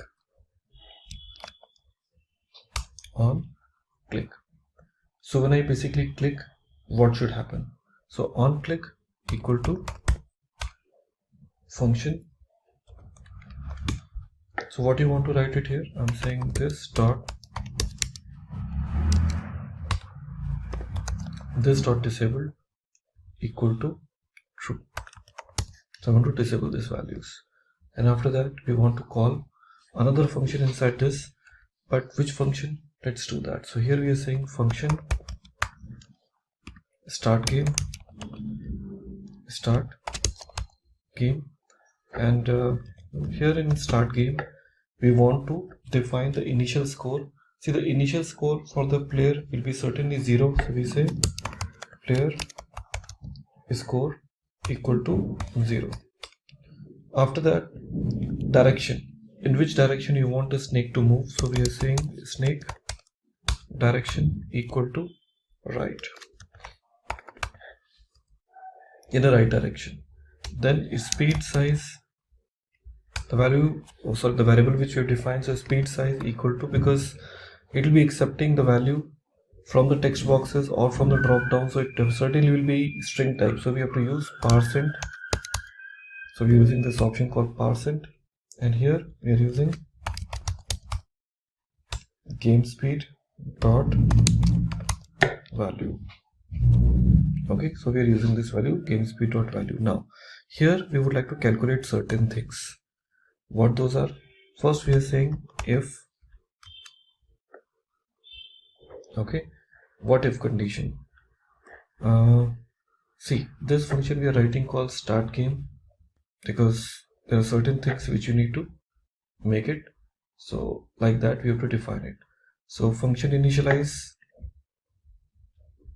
we have started, okay, and then after that we have written on click within this. So this is what the on click we had, and there onwards we have to finish this point. And after that we've started start game, and now we'll be writing the logic for this. So here we are saying if we're saying speed size, we're saying if is speed size greater than 9. In case if it is, the value uses hard coded it, then we would like to write a logic here. And what this logic would be, it says if it is greater than 9, we say speed size equal to 9. We basically initialize to what? 9. Here we say else if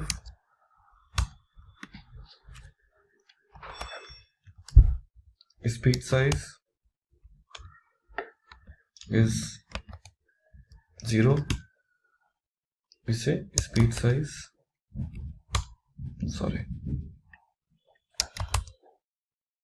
speed size equal to 1. That means if it is less than 0, I will be making it minimum to 1. If it is greater than 9, I will be making it to 9 maximum. And that's it. Okay. So after this else if condition is getting closed, we are saying speed size equal to 1. So here we just say snake equal to array. So that is my array for me. And after that we are saying snake dot push, because it needs to move ahead, and here we'll be pushing it towards by saying x position 0, and then the y, and here the y value will be what? Cell width. That means how far it can go. So it will go within the width of this application. Okay, so that's how exactly we would like to make it. Okay, so here we have a call cellWidth, which we have given here. After that, what we have to do is we have to define our own function called clear interval, and this clear interval perform any logic whichever I would like to make it. Okay, so here after that snake.push value has been given. Here I will be creating one more function here that's known as called create food. Okay, so here we're saying create food. So create food will be the function for me. Now you might be thinking where this function is, but this function will be declared soon within your application. But here first we are saying the function called clear interval with a timer. Okay, whatever the timer will be passing it, and after that this clear interval will be saying timer equal to set interval. With this we are saying create game area, create. Now here in our application, whatever the value we are giving it, that we need to basically implement. So here we are giving this called create food is a function we are calling. After that we are calling this clear interval. Clear interval will be just like in a typical function which is there. After that we are using this option called create game area. So this will be available to me on which the value will be taken that. Okay, and then we will be telling you how you can call this function create food and how to create it first. Well, so we are talking about a functionality called create game interval. So this create game timer is the one which we have to create it by our own. So this function which we are passing it after the saying set interval, this function is not yet there. So we have to basically go back and create this function within my application. Fine. So what we will do is just particular one, we will try to comment it for a time being. Okay, so here we have a call what? Create interval. In this create interval, we'll be passing any parameters which we are passed as a timer here, and here we are calling this called create food. So here after that we'll be calling this function called create food. So let's go and say function create food, and this function create food, let's go and write the logic here. And what logic we want to write it in a create food? We say snake food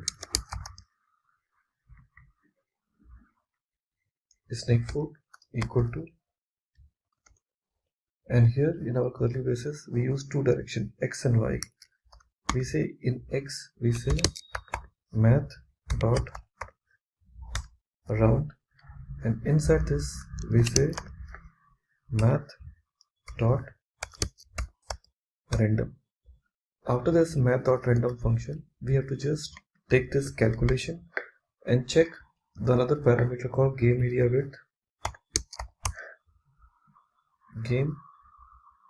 width, minus cell width, the one which you are passing it.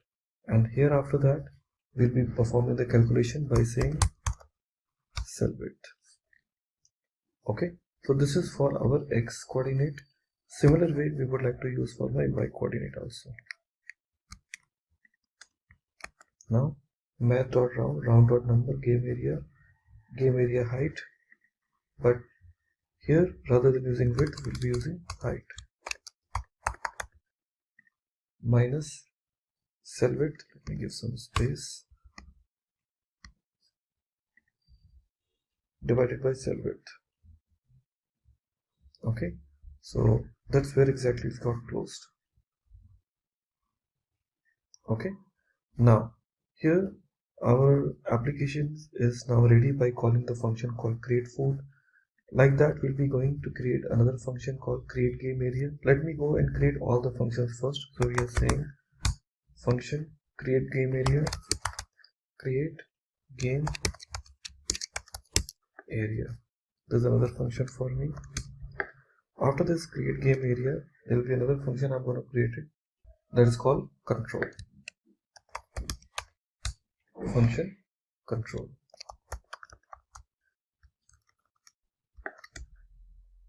Okay, after that we're gonna write one more function called function write score.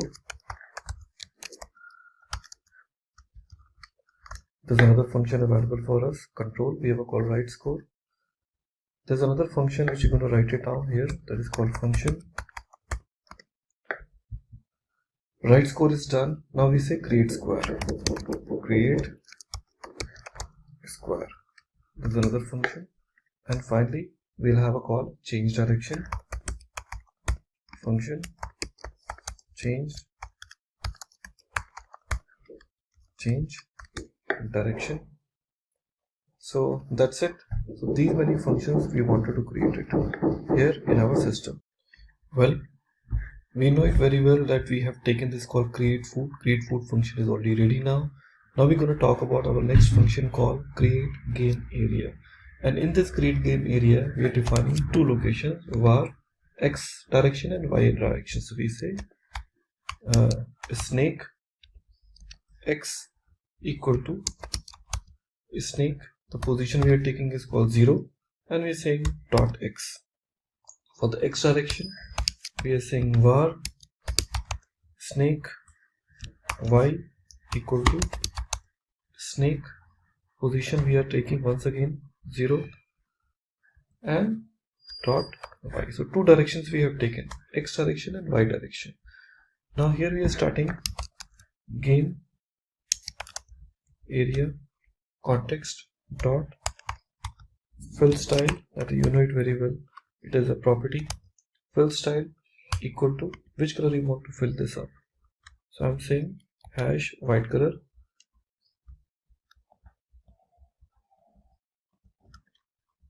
Okay, and then we are using this game area context again dot fill react.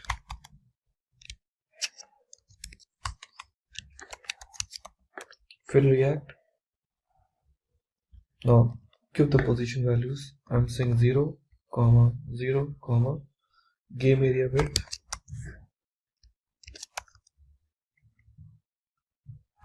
game area width, game area height. So we are basically filling the values. With color we want to use it called stroke style. Let me take this game area context again dot stroke style. Stroke style equal to, now we give the another color here by saying hash. Okay, and then the next option called same game area context dot stroke react, and here we pass the values again 0, 0, game area width,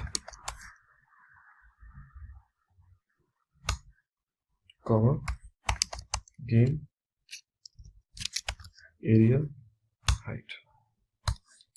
So we're passing those values like that.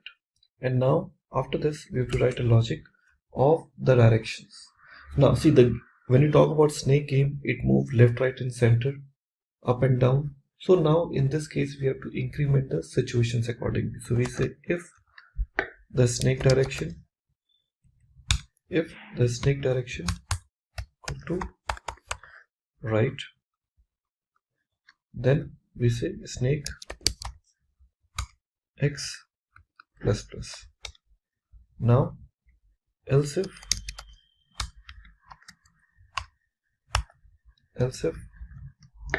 same, let's copy this, snake direction left, then what should happen? Here we say snake x minus. Okay, so we're taking like that. Let me copy this again. Now here we're taking about left, right, we say down. So in this case we say snake y plus plus, and in this case if it is up, then we say snake y minus. So these conditions we are taking it now. Now here after this else if condition, we would like to take another if condition. Now here in my if condition, we are using some more lengthy statements. What's that? We say if snake x, if snakes x -1 or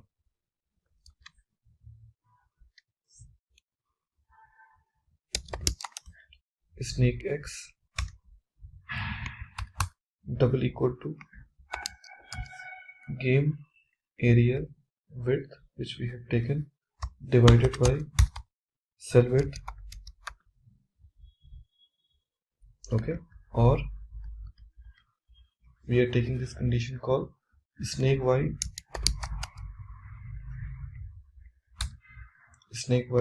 double equal to -1.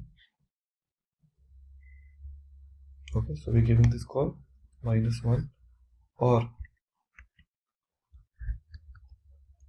snake y equal to gain area height to cell width,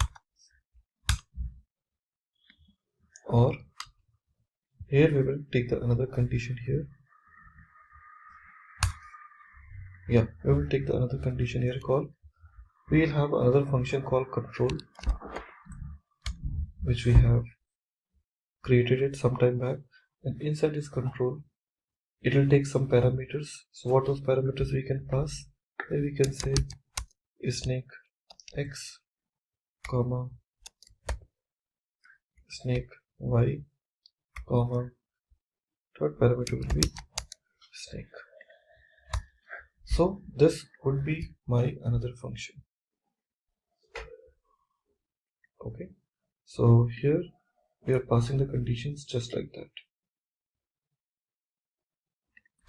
Okay, now here this is available to me as a parenthesis, and here we are writing the situation for write score, which is so far the function is only created, not described more. So we are writing the write score. The score will be written here, and here we are saying clear interval because the timer will be stopped.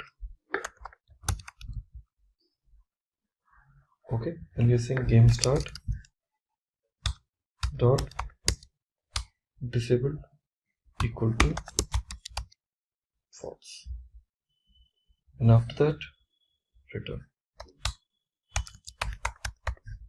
That's it. So this is the logic for we have written to this particular example. Now we can use another if more conditions here just to check the behavior of my code. If getting your learning started is half the battle, what if you could do that for free? Visit SkillUp by Simplilearn. Click on the link in the description to know more. Well, here we have finished till this game start dot disable equal to false, and we returned. Now going forward after this return, we would like to have another condition for the snake x. So we say if snake x double equal to snake food dot x, okay, snake food dot x ampersand snake y double equal to snake food dot y. Then in this case I will say var new head var new head equal to here x colon snake x y colon snake y, snake x and y colon snake y. These options we are taking it. Now after that we are using this option called player score plus equal to speed size and then we are calling create food method again, and here after that we're using the else condition, and in this else condition we are saying var new head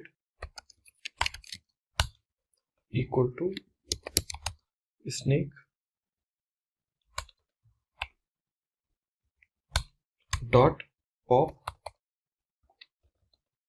Okay, and we are saying new head dot x equal to snake x, and new head dot y equal to snake y. So these values are basically associating with your heads, and after that we are saying snake dot unshift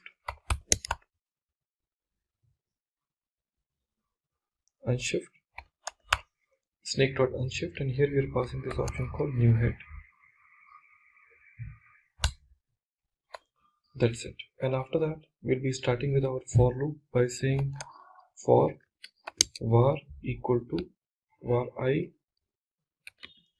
I equal to 0, then I is less than snake dot length and snake dot length, and once I plus plus. Okay, later on we just use the option called create square, and in this create square we are passing snake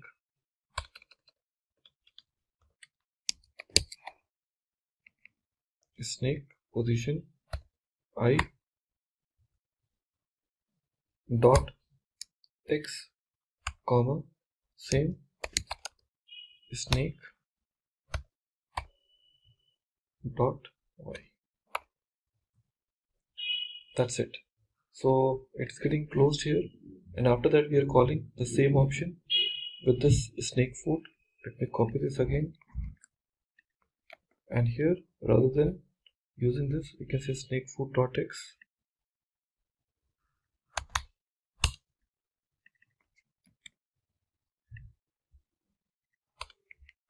and snake food dot y. Okay, so now this values has been added into my code. Now we start working with your control. Control needs to take 3 parameters, x, y and the array. So we are passing this option called control, and in this control we are taking x comma y comma array. 3 parameters we are taking it.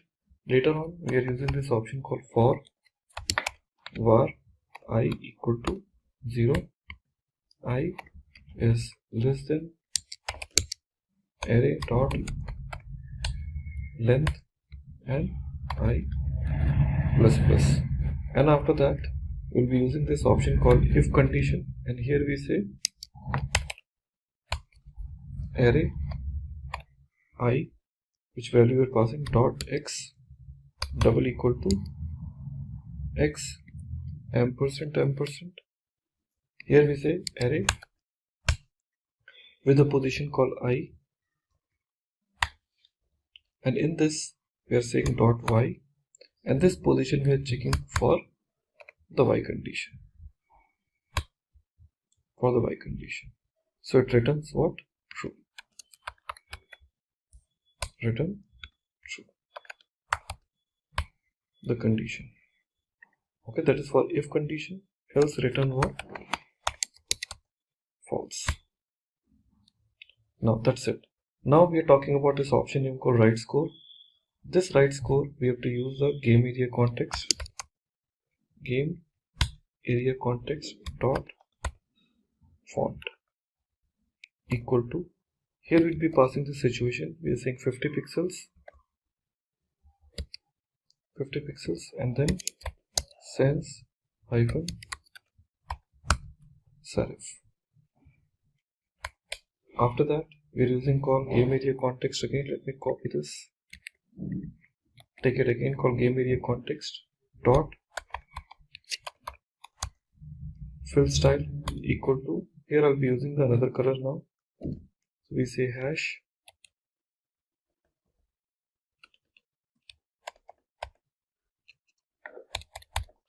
okay. Now after that we are saying once again the game area context dot fill text. Here we are saying score colon, and here we say plus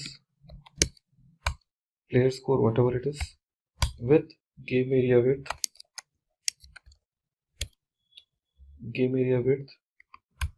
/2 minus 100, and then again game area width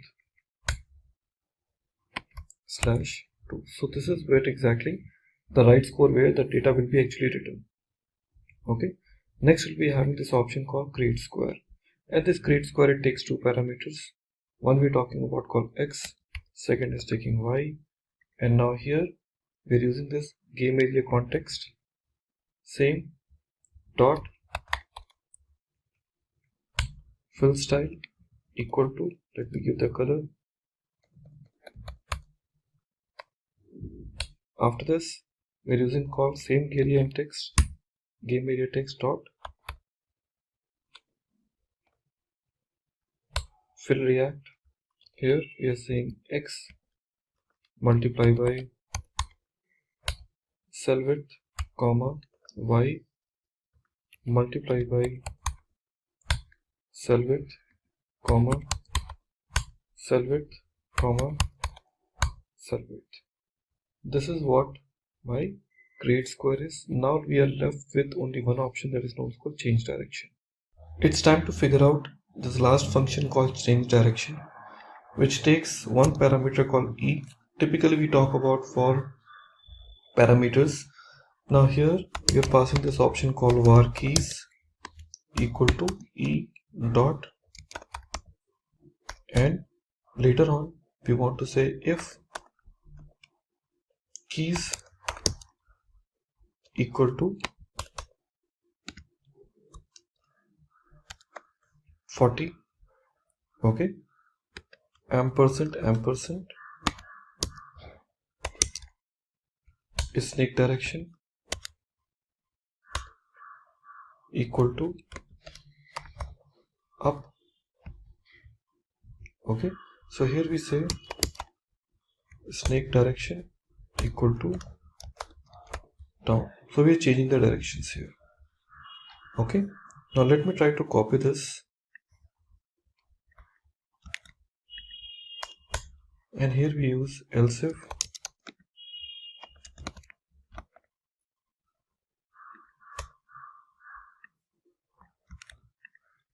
four times. Okay, so here we talk this 30, 40, and here we say 39, and followed by 38, followed by 37, 39, 38, 37, and here we say up. Let's change to what? Left, down, right. Here we say right, up, left. So three options we have changed, and last but not least here I will just use window dot on key down equal to change directions, and window dot on load, okay, equal to initialize. That's how exactly we want to use now. And this function what we have defined in initialize. Okay, so in this initialize we are having this game start dot on click in and all, so we have a call start game now. So this start game will be calling it here.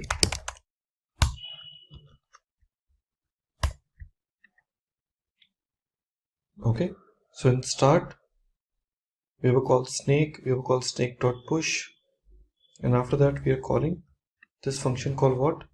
Create food. Clear interval, and here we say timer equal to, here set clear interval, and here change game area / speed size. Let's say we want to use it. Okay everyone, so our code is almost ready. So we have this complete JavaScript code ready with me. Now it's time to basically use within my HTML just to check how it may behave. So in my HTML page, I have written this normal speed, number, game speed, value, button, start, we will call game start. After that, we have a call canvas where we written id equal to call game area, dev class equal to relative, and that's it. And here we have a call script src equal to app.js. So that's it what we have written now. Finally, we would like to see how it may look if I try to use in my browser. Let me try to refresh. Okay, I really do not see any changes in my code. Okay, despite I'm having this, because the CSS content is actually missing. Okay, because there only my code will really look better, because if there is no CSS, it won't really make good towards my application. Okay, and I also want to have certain images, but those images we will take it later on. Let me go back and try to bring CSS into this picture now. So first of all, have this index.html file with me, and here I want to use CSS. So inside my head tag, we want to use link rel equal to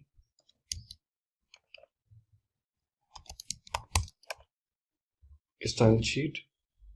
Okay, href equal to app.css.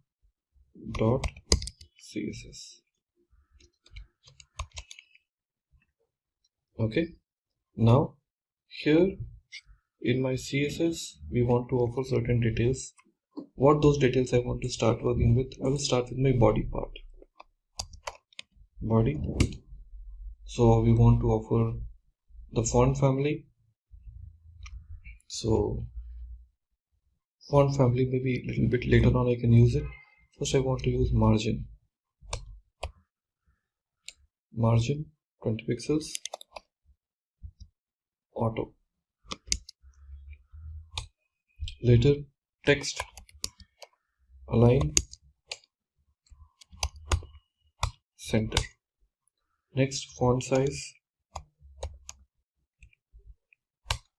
150 pixels, also 150%, and here we want to say background image. Since I do not have any image, so I will just leave it as a blank.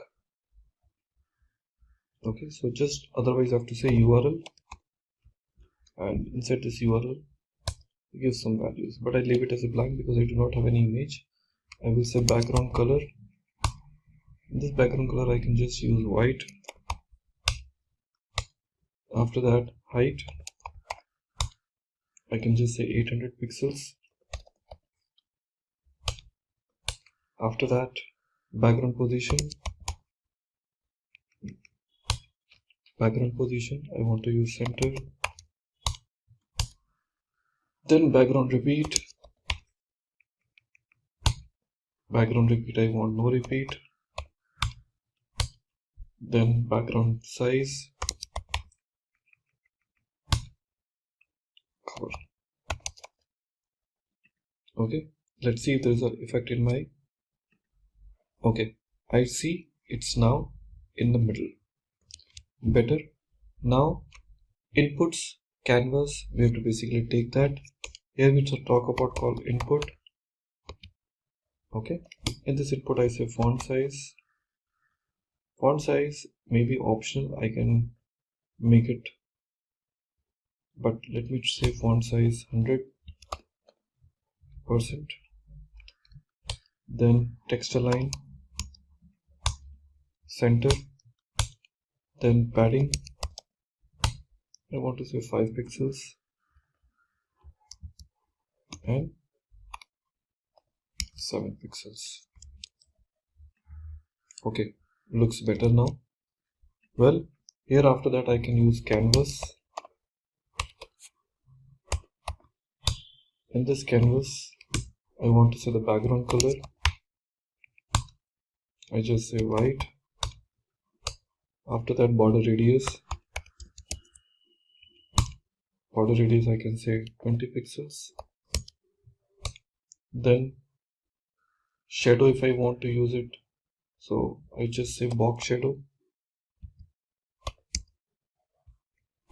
Box shadow, I can say 3 pixels, 5 pixels and 6 pixels, and the color is black. Let's check. Awesome. So I can see here the logic is there. So shadow, you can easily see how it has been using, and that's it. And this div, I can say div dot relative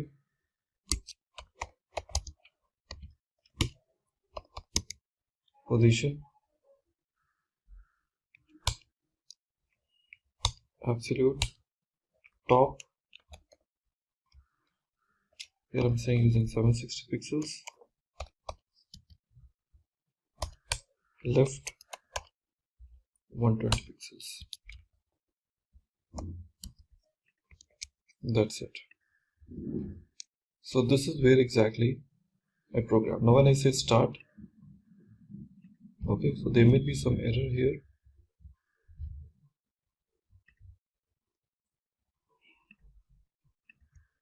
They say cannot set a property of call on click null.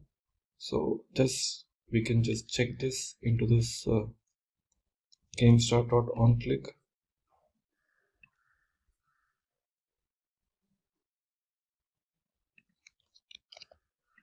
Let's check.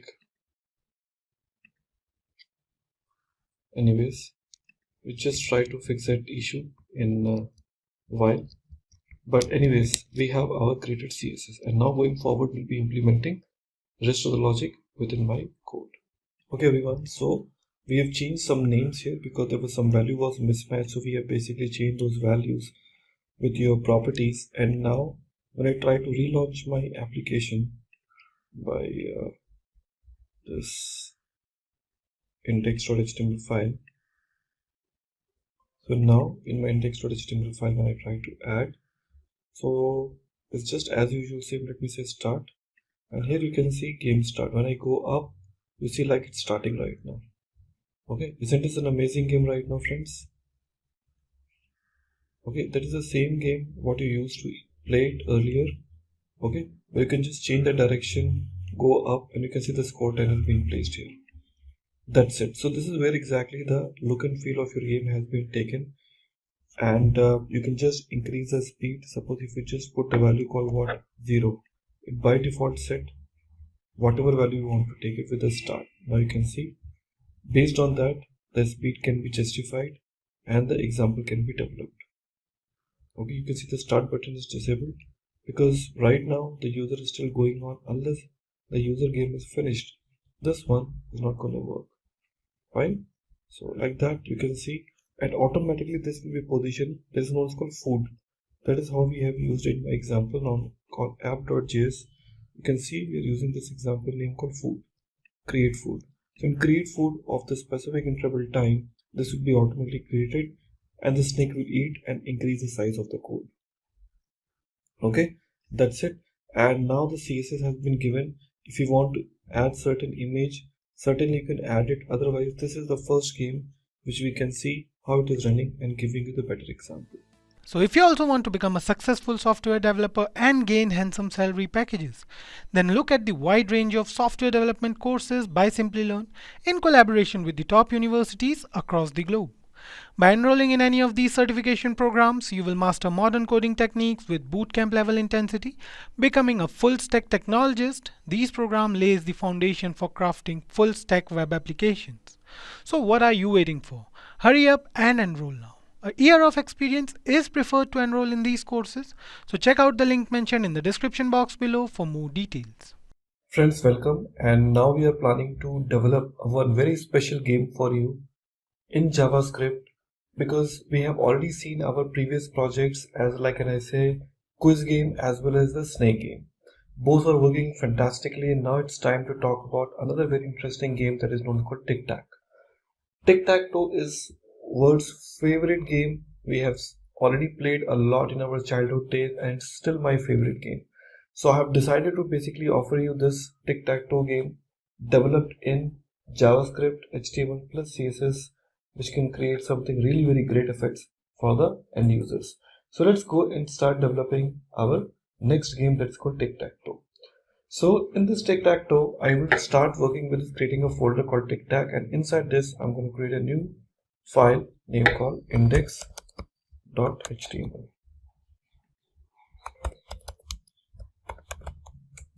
Now here onwards, the same thing, I'll be creating this HTML tags, and now here onwards we want our some classes for headers and footer, but so we're going to create some div tag now.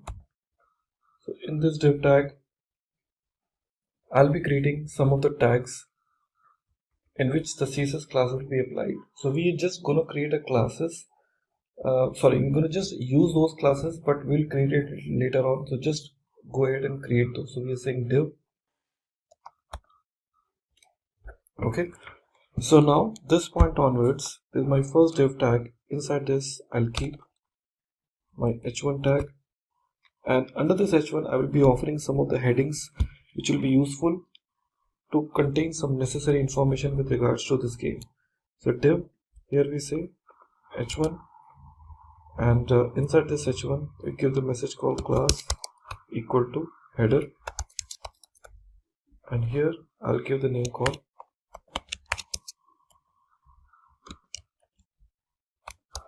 is a tic-tac-toe game. After this div class, here we will start working with our form tag. Within my form tag I will start my div. After div tag I will use label.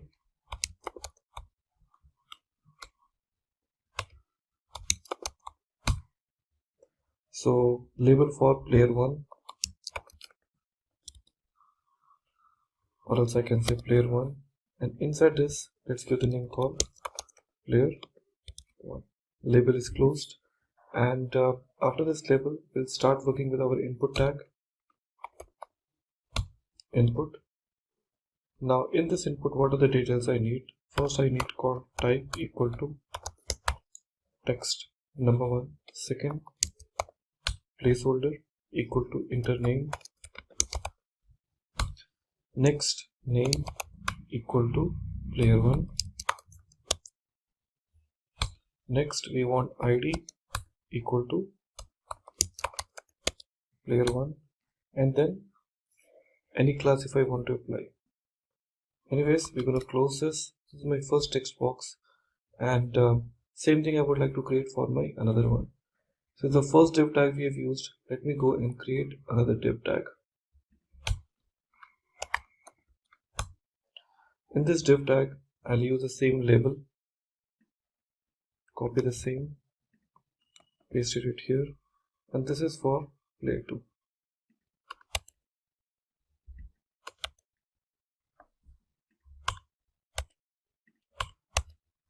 So we have this 2 players with me, and after this div tag I'll offer the submit button now.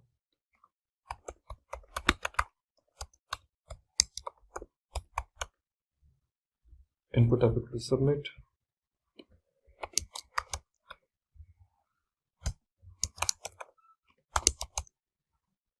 Start game. Now the form tag is closed here, div tag is also closed. So you want the div tag to be closed, or before that, that's up to you now. So here we have a called div class, whichever we have taken. So if you want, you can basically put it later or before, whatever. So we have a basically form tag with us. So form tag is there. Later on you can just show some containers where the details will be visible to me. So here after the form tag, let me try to offer, but first check whether it is really working fine. So here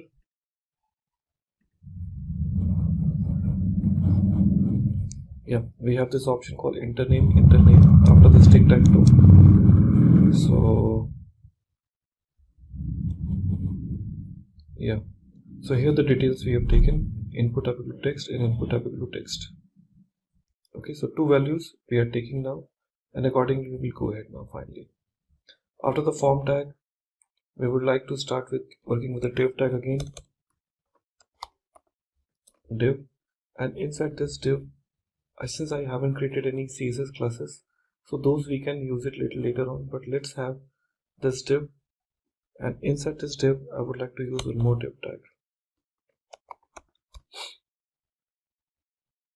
Okay, and here we want to use one more div tag. So inside this div we will be using one more div tag.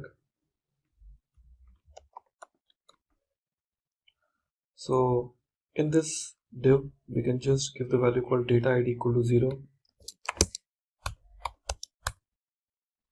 id equal to 0. It's just the value we're passing it. Div data id equal to 0. The div tag is getting closed. Fine, so that's how we want it now. So here the first div tag is closed. Like that we can create another data id. So 0, 1, 2, total number of 3 we want to create it. So I want to create 0, 1, 2, 3, 4, 5 like this. So the way we have created here, for this div, let's go and create one more div tag, id equal to 1,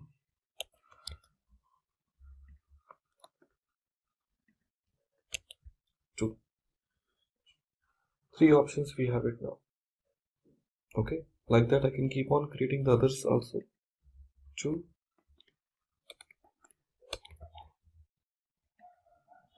3, 4, 5. So 0, 1, 2, 3, 4, 5. Total number of 5 we have created. One more I would like to create it now here for 6. There will be no difference because we haven't changed anything here. Okay, so the div tag is getting closed here. Okay, and that's it. And if you want to create some clear board or button, that you can basically offer it a little later on, but here we can use one more div, and here we say div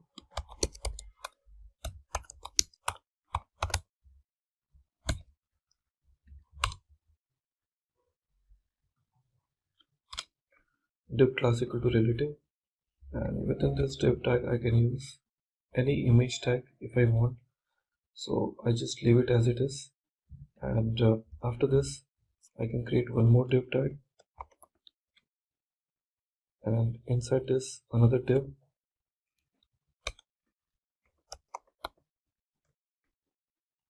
okay, and under this I'm going to create a button.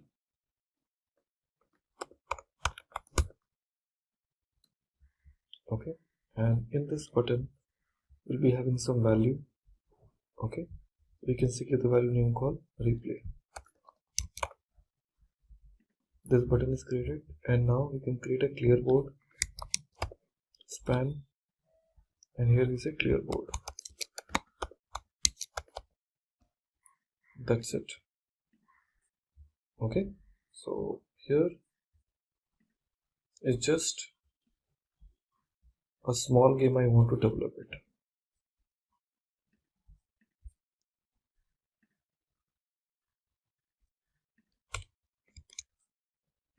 Better. Now there's no user interface has been used, so this user interface will be using it later on, by offering them a pure look and feel, so that it gives me more better look when your application will start. But most importantly, I need to start working with the JavaScript part where the logic will get calculated here. Okay, so we want to start with the JavaScript, so let's get included the JavaScript in my code. So here I can say here a script tag, a script equal to, now the file I haven't created, so let it be as it is. That's it. So this is my script tag, and let me try to include my style sheet also. So I just say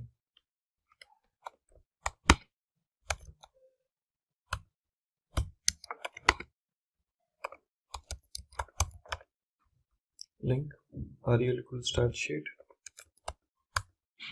and give the name called app.css, though I haven't created, but I'm giving it. Okay, that's it. So we have taken this HTML into our consideration. Now we'll be creating this CSS as well as the JavaScript to make this example complete. Well, we are ready with our HTML. Now it's time to basically go back and spend time on our JavaScript. So we're going to create a new file now with the name called app.js, and inside this we will start writing the logic with our main application. Okay, now the first thing is how we're going to start now. Yeah, so first thing what we need to do is we need to attach window dot add event listener, and when the window will load, some logic should happen. So I'm saying load. Second is the name of the function. So the name of the function perhaps does not exist, but I can give the name called app, which I'm going to create it shortly. Now here, first of all, let me try to create a game board. I'm saying let game board equal to, now let me have some of the values, because it is 8-digit, so we just make it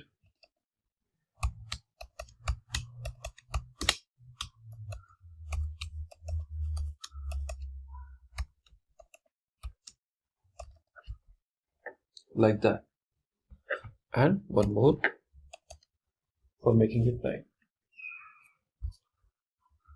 Okay, so that's how we're going to create it now. Okay, now this is all empty right now.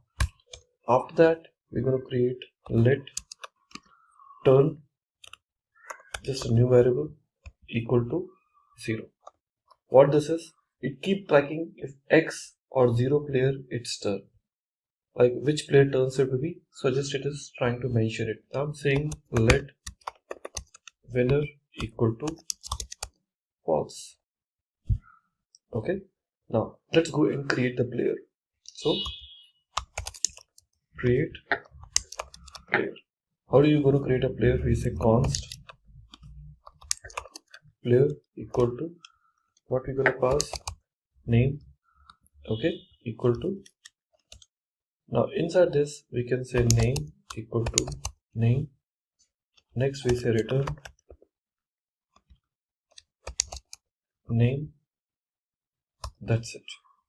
Okay, after that I'm defining let player x equal to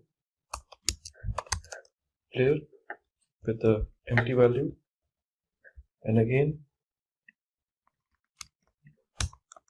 player y equal to player as an empty value. Now let's try to initialize the app.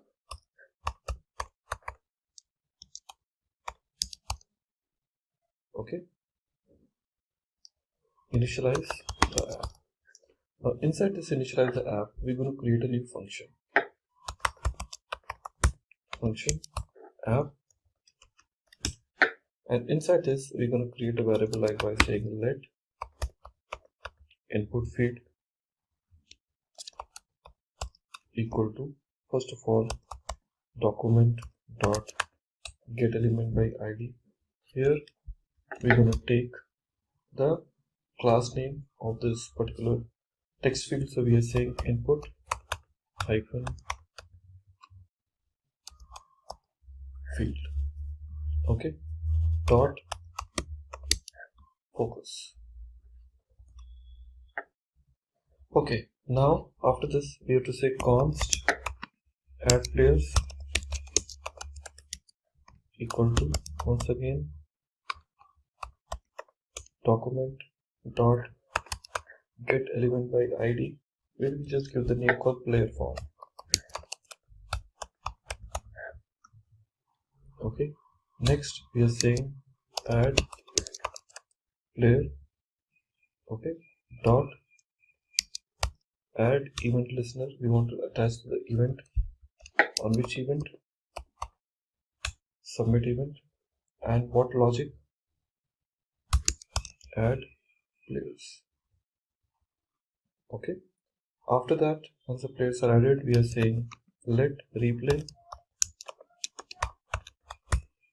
button equal to, once again, document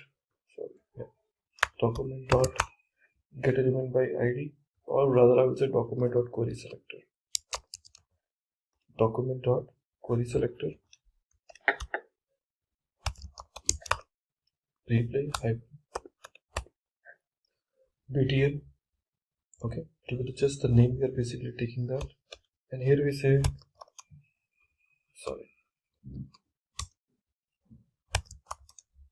replay button dot add event listener. Which event I want to say? Click. Okay, that is the first event. Second,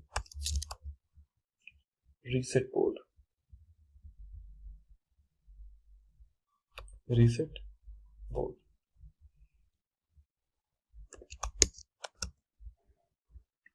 That we are basically passing that. Okay, now this is the initial case which we have it. Now beyond that, I will add, this is the players what we have added, and right now it slides to add the players. So this is how we have initialized. After that, let's add players. How to basically add the players? Here we have to just define the function add players. Okay, which will take event as a parameter and say event dot prevent default. This prevent default will try to prevent the default behavior which is submitting to be get avoided. And now here we say if this dot player 1, so we just define the property called player 1. If this dot player 1 dot what value, okay, is blank, okay, or this dot player 2,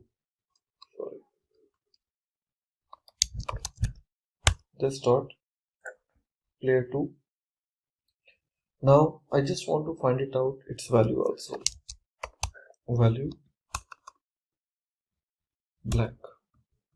Then what I should do? In this case I'm saying alert, you must enter the name for each field. The user has to add the values, and after that return.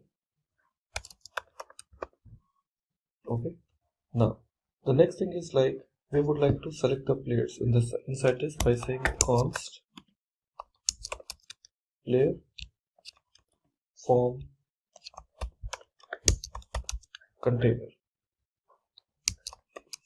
Again, const player from container equal to document dot query selector. Document dot query selector. Here we will just pass the value called enter hyphen players. Okay, now we say const board main equal to document dot once again query selector board underscore main. Okay, after that player form container dot class list dot class list dot add. Here we're giving the name called what? Height container. Height hyphen container. And after that you just say board main dot class list dot remove height hyphen container. Okay, so we have basically taken that, and after this what I will do, I'll just say player x dot name equal to this dot player1 dot value. Okay, this for player x, copy this, player y 2, and after that that's it. So we have done it now. So we'll be calling other functions one by one, but that is the first thing which we have implemented. Well, so add player function is added right now, and after this add player we have to basically call one more, that is called, which returns the current player. So I'm saying return current player, and here what I will do is we'll just write function, and here we say current player, and in this current player what we will do is we will say return turn just variable, okay, percentile 2, we're just adding it with this 0. Okay, if it is, then x turn, I'm telling you, okay, or else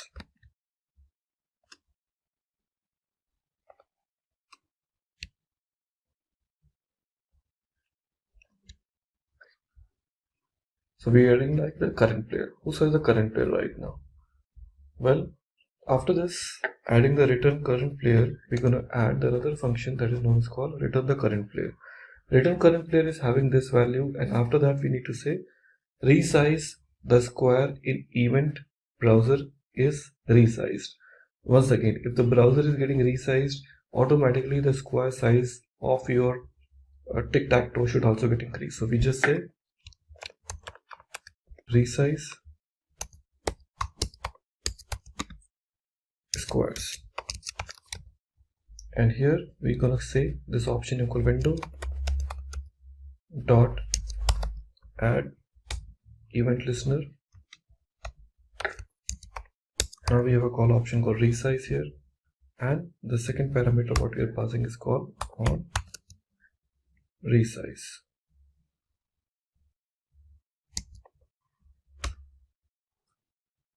Okay, on resize. Now let's try to add it. After this we are writing this function called function on resize. That is the function name for me, the one which you are passing into the second parameter. We are saying let all cells equal to document dot query selector all. In this we are passing board underscore cell. Okay, and then we are using another option called what? Let cell height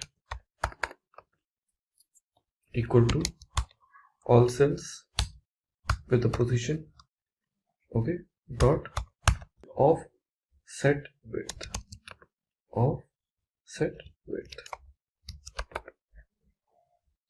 After that we are saying all cells dot for each. Here we are passing cell, and after that we are using cell dot style dot height equal to, now he'll be using this backtick and use this dollar sign and say cell height, and that too in a pixel. So this will be taking the dynamic values. Okay, that's it over. Now we have to just launch our build board. Now build board. So how are we gonna build our board now? For this we are saying function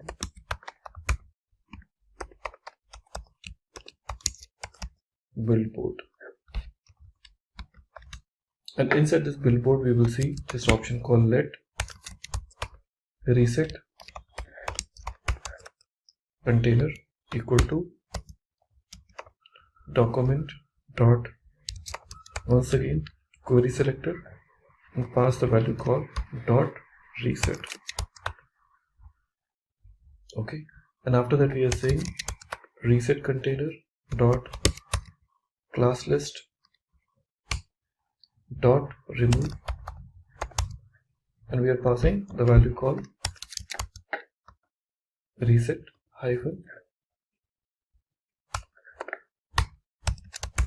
hidden, this value. And after that we may call some other type of functions also. Okay, so for those functions I can say first will be called on resize,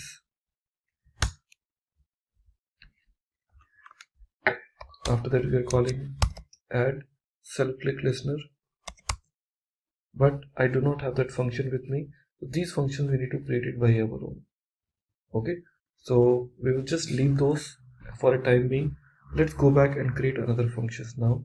So we just want to write another event with cell click event for player to attempt to make move. So here we are trying to say cell click event for player to attempt to make move. Now this function we need to create it, so we just say function now. We just say function and give the name of the function to make move now. Function make move. It takes event as a parameter, and here we are saying console.log and say turn. Now let's go back and try to check the another condition, that is called let current cell equal to %, because we have to read the value from there, and here we are saying what, event dot current target,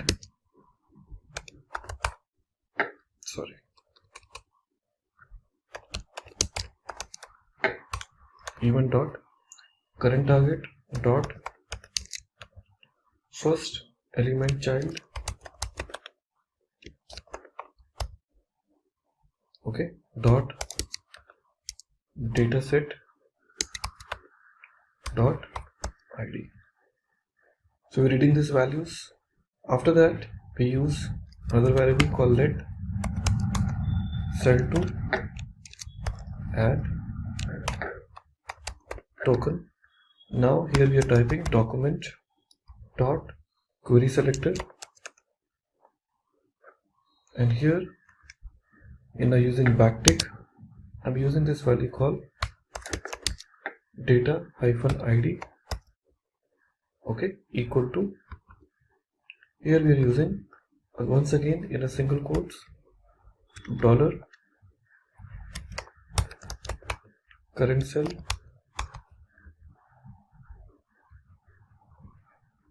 Okay, so this value we are taking it like that. After that, we are using this situation called if cell to add token dot inner HTML exclamatory mark blank. Once again, if cell to add token dot inner HTML equal to blank, then what next?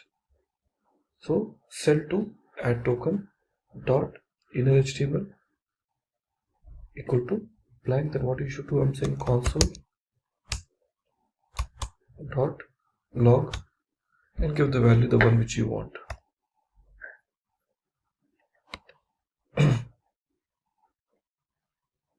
Okay, so in this console.log, what value we can give it? Cell to add token, we have it. It is taking this value to the current cell dot inner HTML console.log, and inside my console.log we can set this cell is already taken. So values are already taken for this, and now we will be returning those values. After that, we will be using else condition, and here we use once again if current player, okay, is X, then we'll be using this option called cell. See, we have this property option available called cell to add token. So we are saying cell to add token, okay, dot text content equal to current player. Okay, and we say game board, the one which you have created, pass in this game board this value called current cell, and in this current cell value will be equal to X. Okay, else we can say cell to add token dot text content equal to current player, okay, and say game board current cell equal to like this. Okay, so here we are adding the values like that. So it is closed. After that, we can just use the function name called isWinner to check whether the user is winner or not. So we are saying is winner, okay, and after that we are saying turn plus plus. After that we are saying change. We do not have the function name called change board header names. Okay, so it's just like that we're giving it. So as usual, we can leave this function for a time being, and we'll call this little later on. So leave it as a for a time being. Okay, so your function is now ready. So the next thing what we need to check whether it is tie or not. Okay, so we are saying function check if tie. We're just checking the function whether this game is tie or not. So here we say if the condition is turn greater than 7, alert, game over. Okay, we can say game over, or else we can say a tie. Okay, well, after that we are saying winner. Function is winner. Now what we will check is we will check const winning sequences. Winning sequences, and here we are having this array and having the different conditions associated. We say 0, 1, 2, probability we are checking it, and then I just copy it.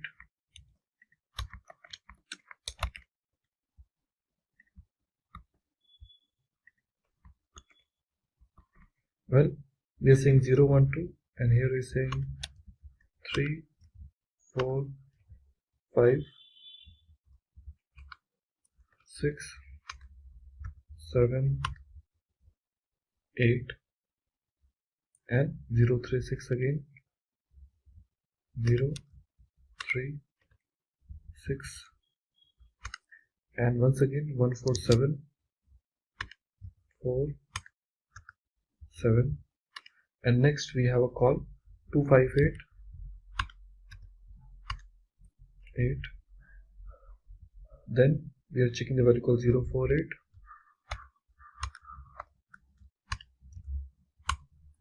8, and one more last option we'll put is called 246,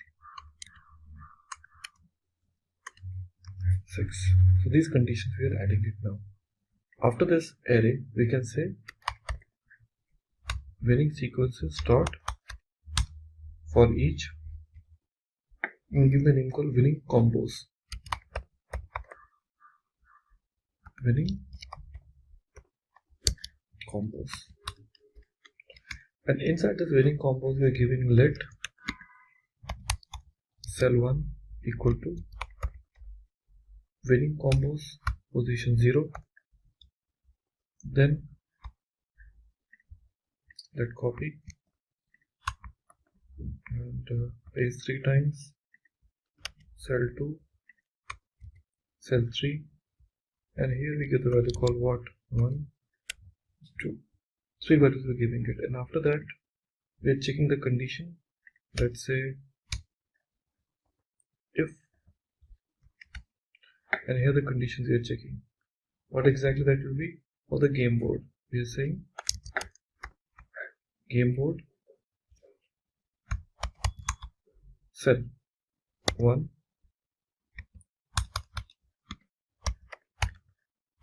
current player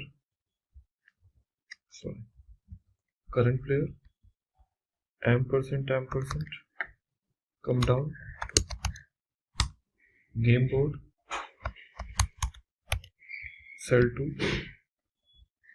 I just want to copy this the same line and paste it multiple times.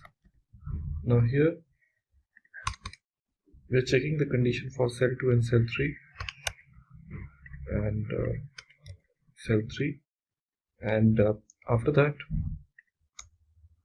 we are starting the position.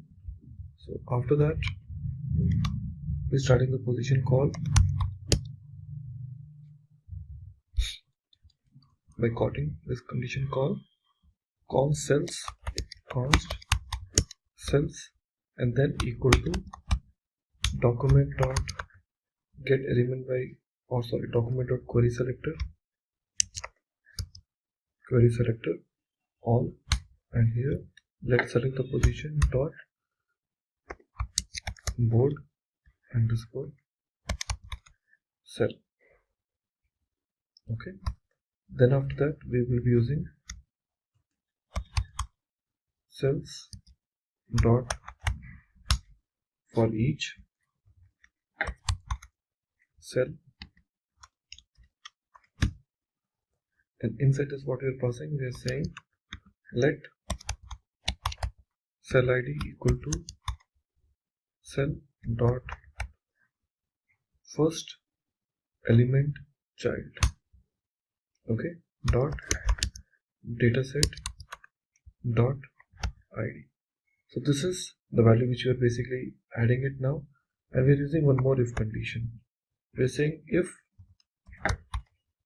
cell id, now we are talking about call cell id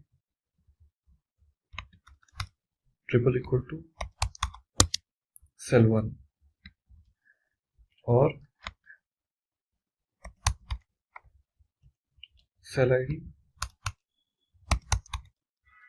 cell 2, or cell ID equal to cell 3.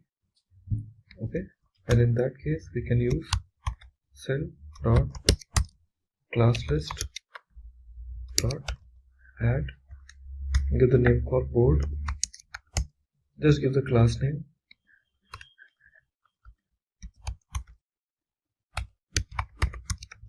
winner. So here we'll be giving the winner, and a part of that we can use the other conditions too. Okay, so here it is adding the value, and now let's say let current player equal to document dot get element by id. So you can basically define it. So current player you want, so we can use the current player or whichever conditions you want. So here we use what, the cell winner. Now small change, rather than using current player we can use the current player text.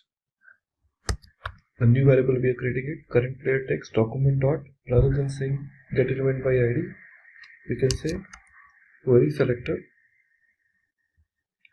and in this query selector we'll be giving the value by saying dot board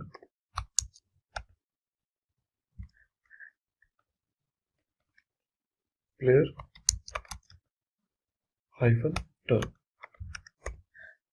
the value which we're giving it here. In that query selector value whichever you given this, let me try to put it in a parenthesis like this. Okay, now here we just check if current player x, then what? Then in this case we can say current player, whatever the value we are using, current player text dot inner HTML equal to, now we can define the value whichever you want to offer it. We just use a condition called div class equal to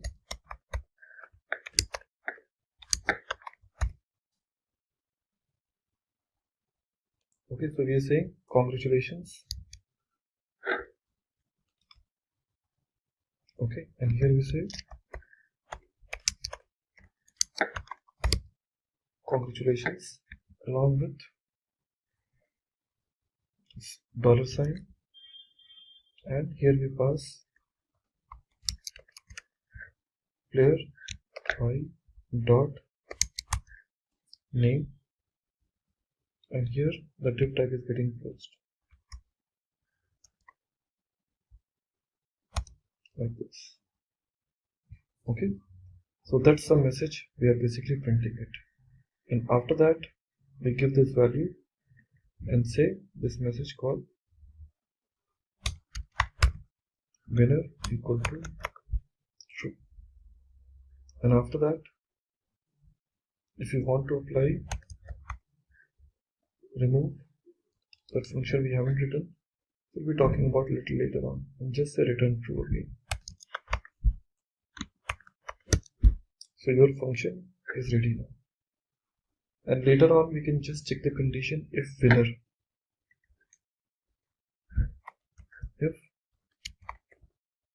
winner, or we can say check if tie and return false. That's it. Now in a continuation to this example, we're gonna develop another function which the name is called change board header names. So let's continue by defining the new function called function change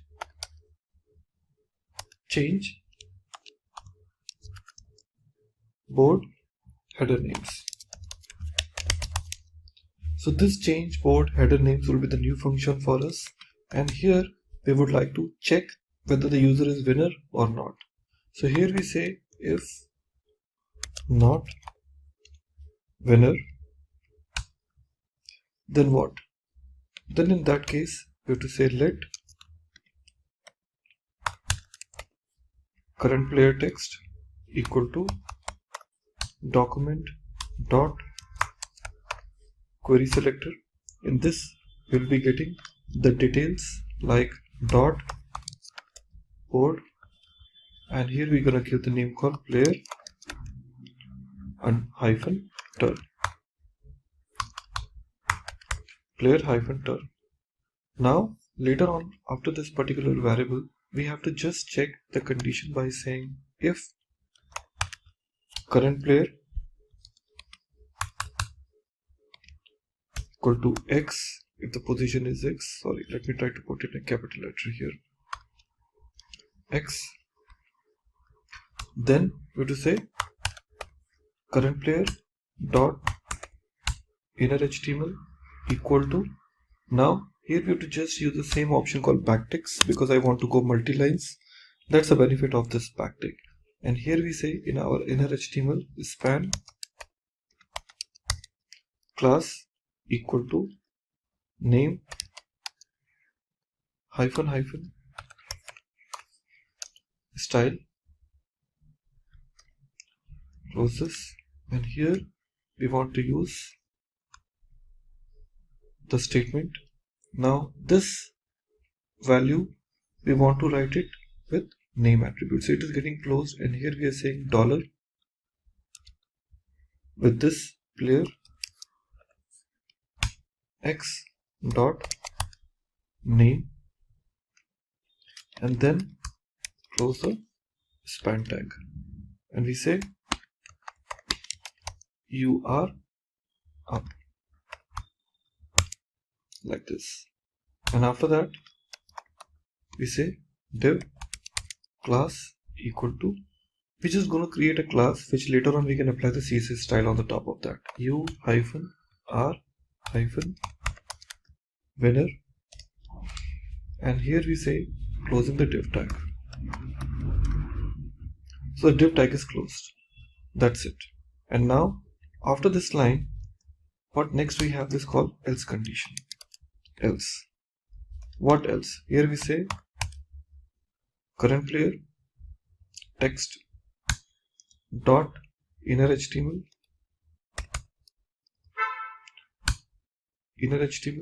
equal to, after this we're going to write the span class equal to, here we say name hyphen hyphen, same option we're going to use it. So in this condition, so winner conditions, so let me try to copy the same rather than copying it again and again. I'll just copy the whole text. Span class equal to name hyphen hyphen style player, rather than saying x we have to use y, you are up, you are winner. Okay, so here it's getting closed. Well, after this what we have to do, create another function called reset board. Function reset board. Now in this function reset board we just say console.log a small message resetting is added. Now afterwards we will be using the game board, and the same game board what we have used it earlier, I'll be using the same conditions. On the top, if you remember, that was the game board for me, so I'll be using the same game board. We copy this, yeah, with the same condition. Okay, game board equal to this. After that line we will say let cell to add token, cell to add token equal to document dot query selector all. Here in this I'll be using another class called letter. Now cell to add token, whichever we've used, dot for each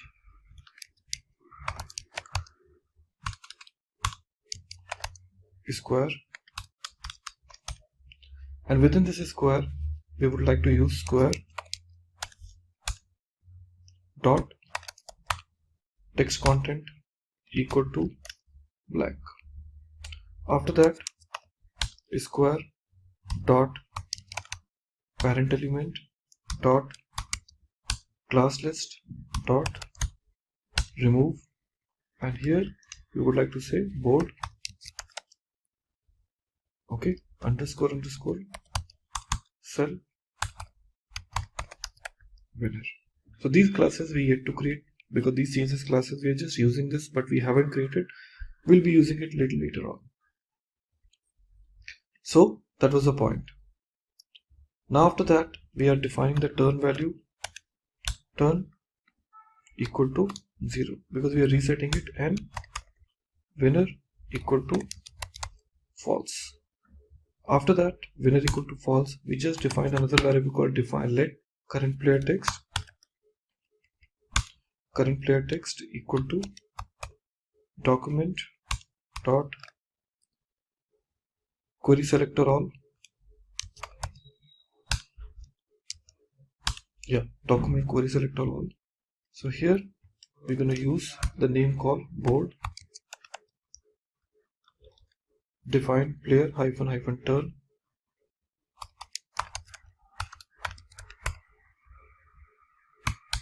After that, current player text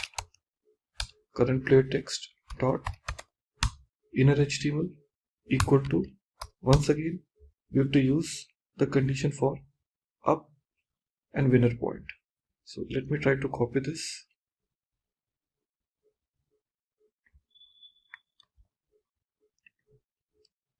Inner HTML equal to,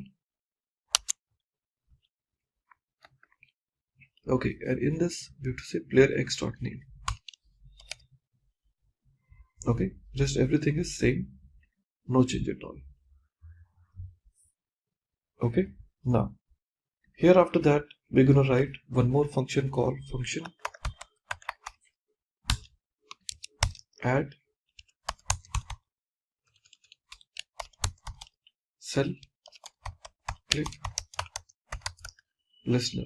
That means when I will be adding or clicking something to my cell, what kind of event I would like to listen.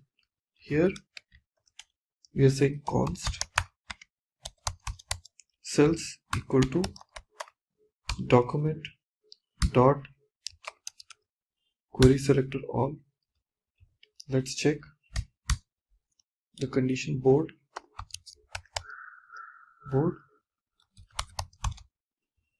cell, and here once again we say cells dot for each dot for each,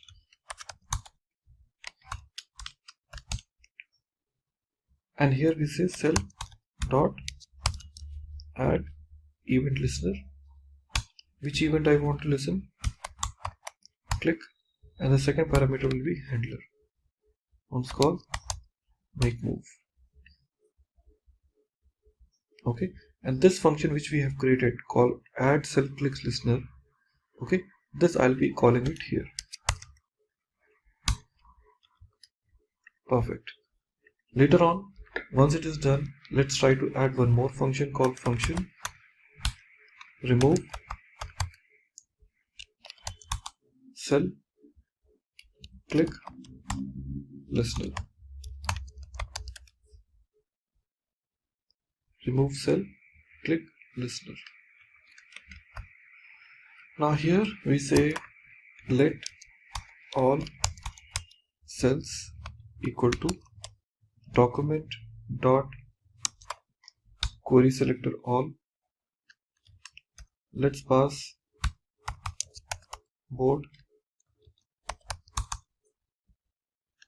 cell, and now we say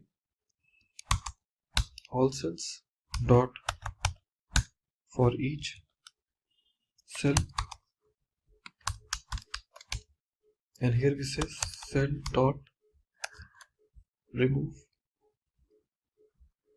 event listener,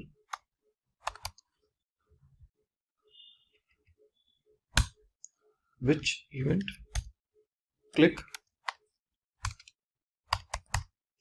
and second parameter will be make. That's it. So friends, now here most of our JavaScript code is written now. So going forward, we would like to use CSS, and finally we'll be applying everything into our HTML file. Well, after the JavaScript file is ready towards my application, now it's time to go and create our HTML file now. Sorry, the CSS.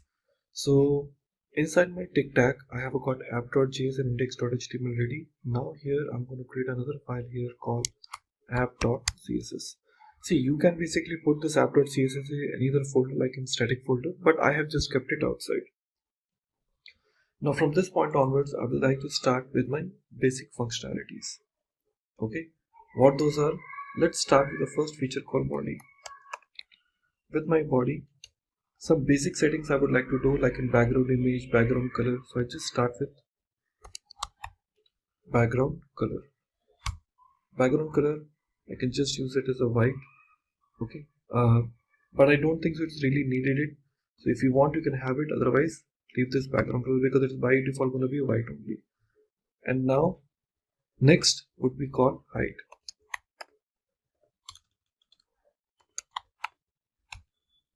Height will be 800 pixels. Next, background position. Background position, I just say like center. Next, background repeat, in case if you do not want to repeat the image. Background repeat, and here I say no repeat. Next, background size. Here we are saying cover. Okay, so it resizes the background image to cover the entire container.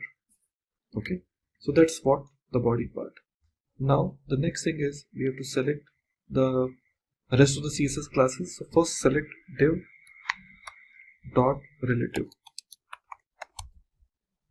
Inside this div dot relative is first say called position. Position we are saying absolute. Next is top. From the top I'm just making 760 pixels. Next right. Right we are just saying 120 pixels. Next, after this we are saying height container, height dot container, or sorry, height hyphen container. Here in height hyphen container we will just display colon none.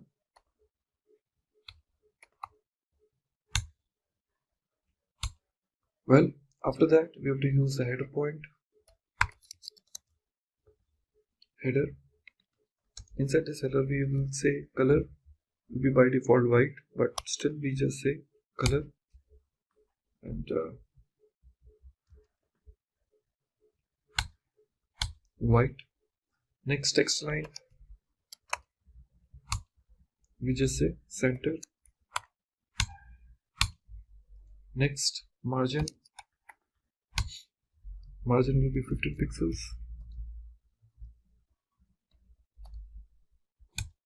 Next, font family. Font family I'm selecting called permanent marker.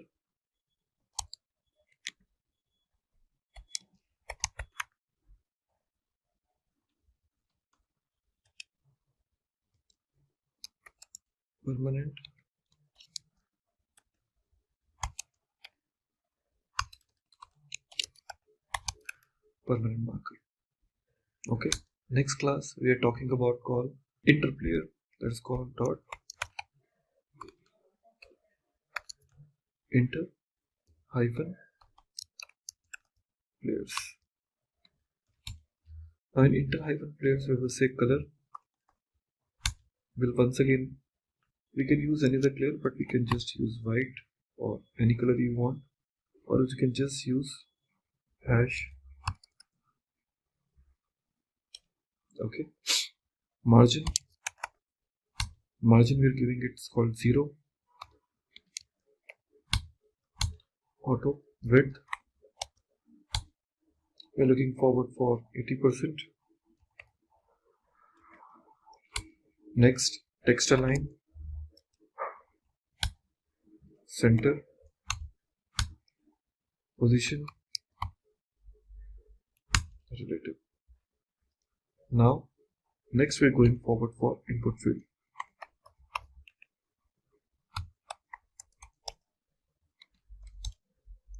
In this input field, we just say border 2 pixels, solid and black. Next, outline none. I do not want any outline to be there. Next, padding, I can take 4 pixels, 8 pixels, 4 pixels, 8 pixels. Now margin, we are saying 0, 0, 10 pixels. Okay, and finally 4 pixels. After this margin, we say font size 18 pixels. Okay, so that is your input field. Next, we are talking about something called input field focus. Input hyphen field, okay, colon focus.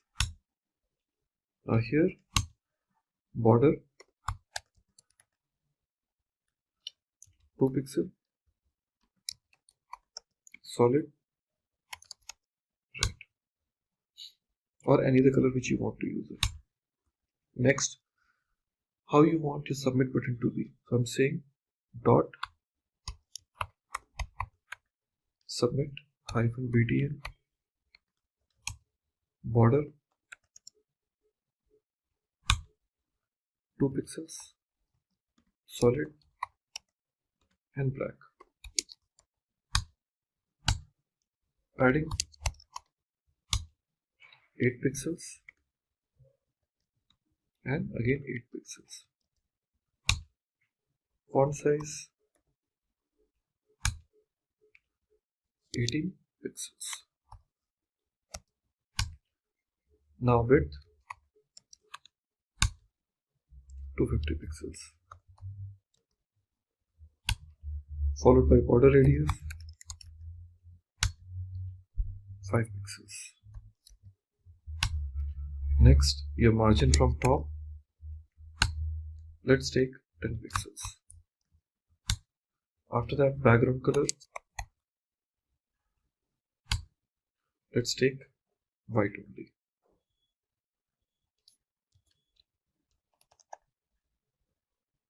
Okay, so this is the property.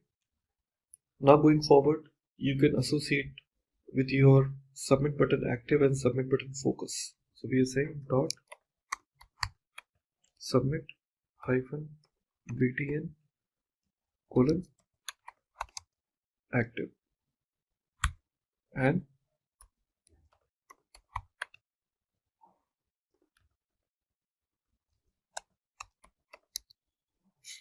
two options we are taking, followed by condition outline none. Next, border, we're talking about called 2 pixels, solid and the color red. Okay, so that's the one. And after that, we like to use hover dot submit hyphen button colon hover. What you want? Change the background color to what? White. You can use white smoke. Well, here we like to use dot board. Here we'd like to use player hyphen. These are the classes we were using in our JavaScript, we remember. And here we say color we are using once again white, or you can use this white smoke, whichever you want. So Well, later on, text align, center, margin, 10 pixels, 0 and 10 pixels. Height 54 pixels. Okay, so these are the properties initially we have taken. Okay, so after this turn, let's go and start the another classes here. I'm saying dot name hyphen hyphen style, and here we are saying color red, and then font size 22 pixels. Well, now coming back to the another properties, now we're talking about the next important called border container, called board container. Dot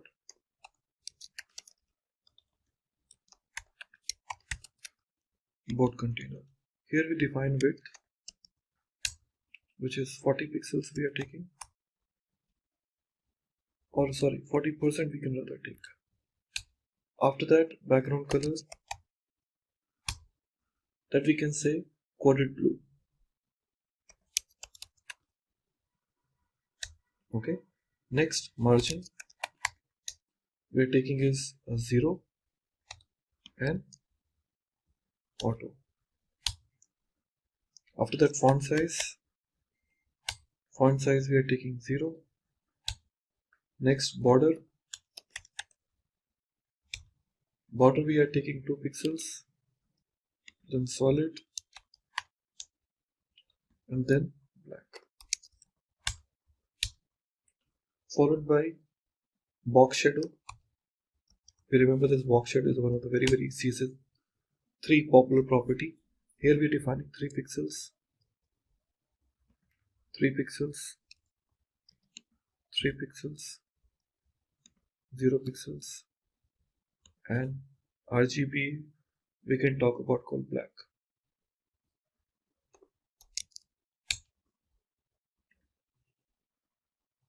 Okay, so my border color will be, shading color will be black.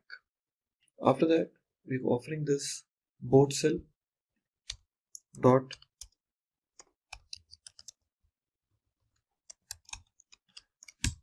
now in this board cell we are defining width,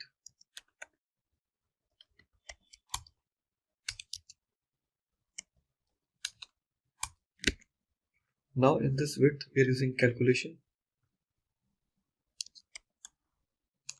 CALC, and in this calculation we are defining 100%,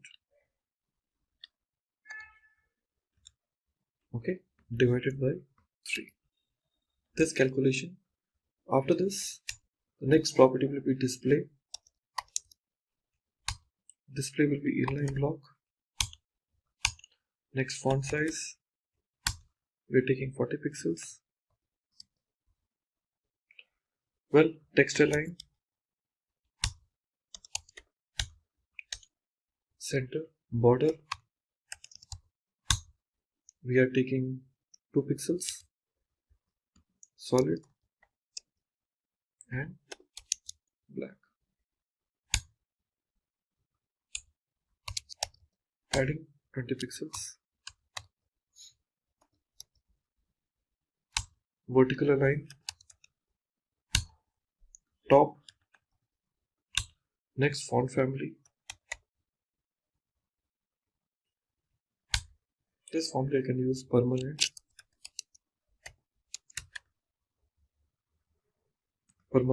markers.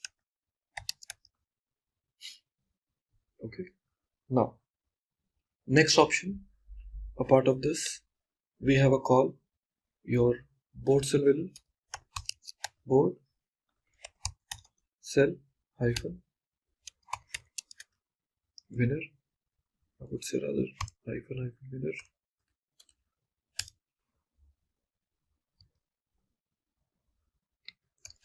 Now, spelling wrong, this has to be D. Yeah, board cell winner. Let's make background color red. Okay, and later on just use letter. Now in this letter we just give the color combination, so color will be white. Next position,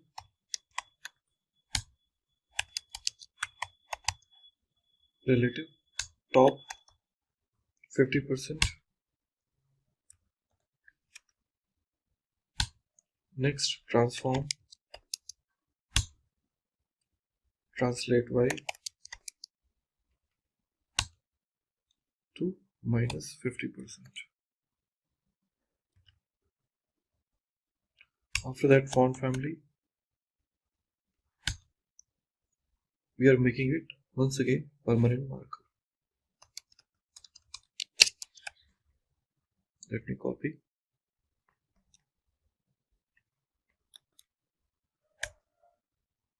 Okay, now here next option will be called winner container. Here we're giving winner with dot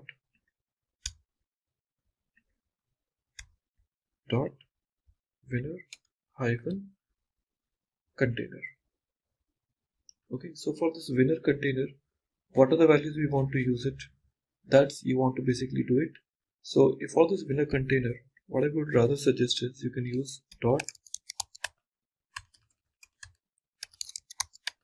reset text align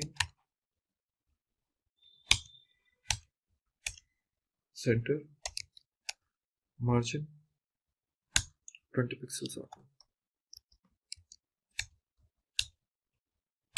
That is for reset. And now reset hidden.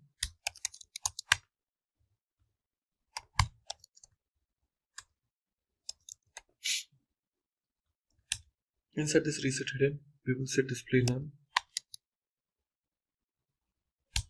display none. Okay, after this, the replay button. Now we will talk about replay button dot replay hyphen btn, and here width we make it to 25%. Okay, and followed by padding 10 pixels. We take it from here and 20 pixels. Border, this border we are taking is called 2 pixels, followed by solid. Okay, and black color. Now later on, border radius we are taking 5 pixels. Later on, outline, I'm saying none. After this outline, we say letter spacing. Now this letter spacing would be again 0. After that, text transform. This text transform value we are talking about called uppercase. Next, font size. Font size, we are taking 16 pixels. Then margin top. Margin top would be 12 pixels. Then word spacing, that you are taking 3 pixels, followed by background color. This you are taking white as usual. So this is for your replay button. Okay, now in a similar line we can also have call dot replay hyphen btn colon hover followed by dot replay hyphen active. Now apply the common style outline. We are making it null. Then color, we are making it is called white. Then background color will be black. Okay, and when it comes to the congratulations, so we'll be using this dot.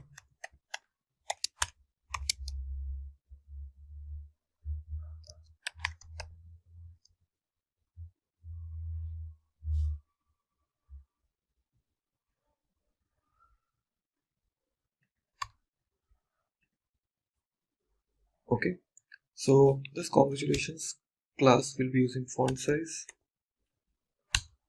to what, 24 pixels, and after this we are using this call winner dot u hyphen r dot winner. In this winner we'll be taking font size, okay, that's 18 pixels.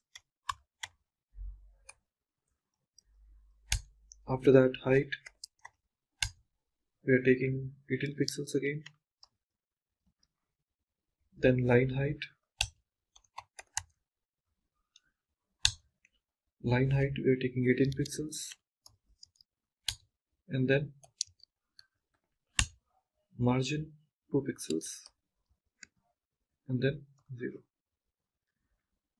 Okay, that's it. So last but not least, we would like to use this dot replay hyphen btn. This I'm saying width 50%. 50%. So this is what my CSS file is all set. I know it was pretty lengthy, but it is required for this particular application. Okay everyone, so we are all ready with our CSS also. Now it's time to go back to our index.html file and take care about the final finishing touch. So we have this index.html file with us, and now the CSS class which we were using it in our application, that is known as called this permanent marker. This class is not by default available, so we have to include this using this external API.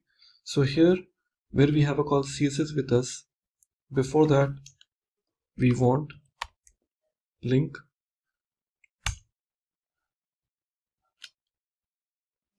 So within this link we want a one variable name called href equal to, now we have to give the proper location by saying https://fonts dot google apis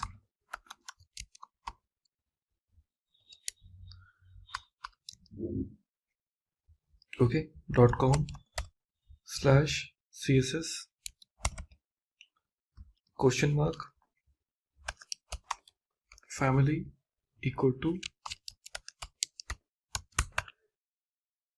permanent plus marker. Okay, so if you just copy this into your browser, you will get to know where exactly it is using. Okay, if I just copy and paste it, so I just need to say https before, yeah, https fonts dot google apis.com/ oh, spelling wrong,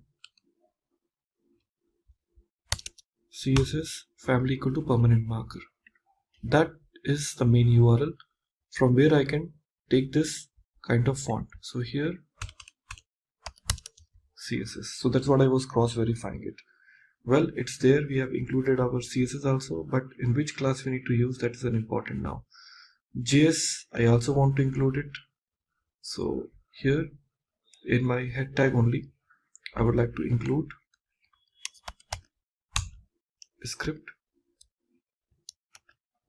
src equal to app.js. So here my script is actually loaded now. After that, if I just go back and check the final outcome of my code, which is index.html file, well, it pretty much look like in basic. Nothing else has started when we talk about called start game. Okay, so it needs to start because there is no CSS class are attached. So I need to attach those classes within my code. So here onwards, we have to start with offering those CSS classes so that at least I can apply those common behaviors to my application. Okay, like here we have a call div. We haven't attached any class to this. After this body, we have a call div h1 class equal to header tic-tac-toe. Then we have a call div. We have a call body. Under this, we have a call another div tag. So just imagine how many type of classes are available. One, we have a call div class equal to header. Div class is closed. Again, we have a call one more div tag. So like that, multiple CSS files are there where we have to apply the new CSS class to make it happen. So now we have to just go back and change our HTML and to apply our main class. So this is what my final HTML, which looks like the same. You can see we have added all those type of CSS classes which we had, that is called enter player, player form, player container, label, placeholder, and player container. And if you see all different type of classes, we have attached this to.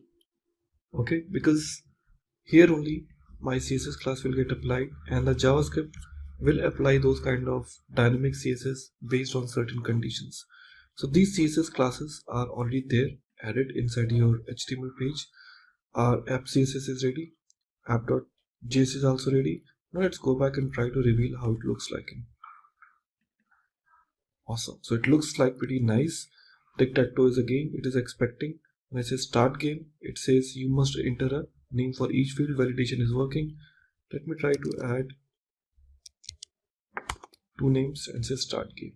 Awesome. So now you can see it is saying, hey, you are up. Now let me try to give the values.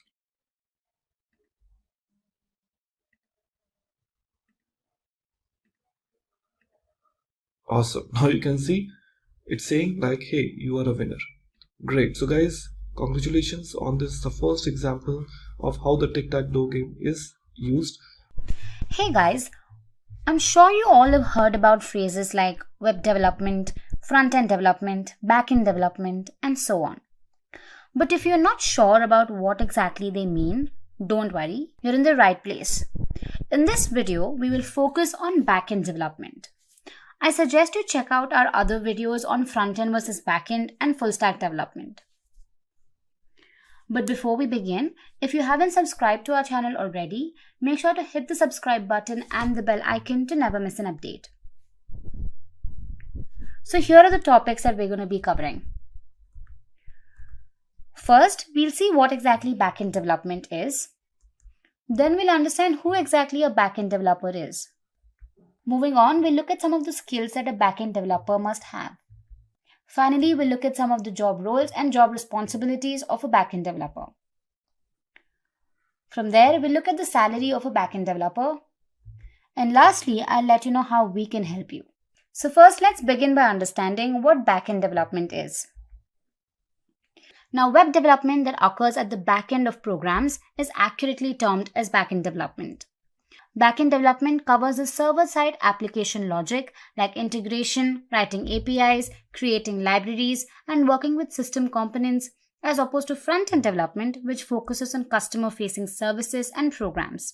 Now, back-end development involves ensuring data integrity and consistency, and also involves scripting and writing code to communicate with the database.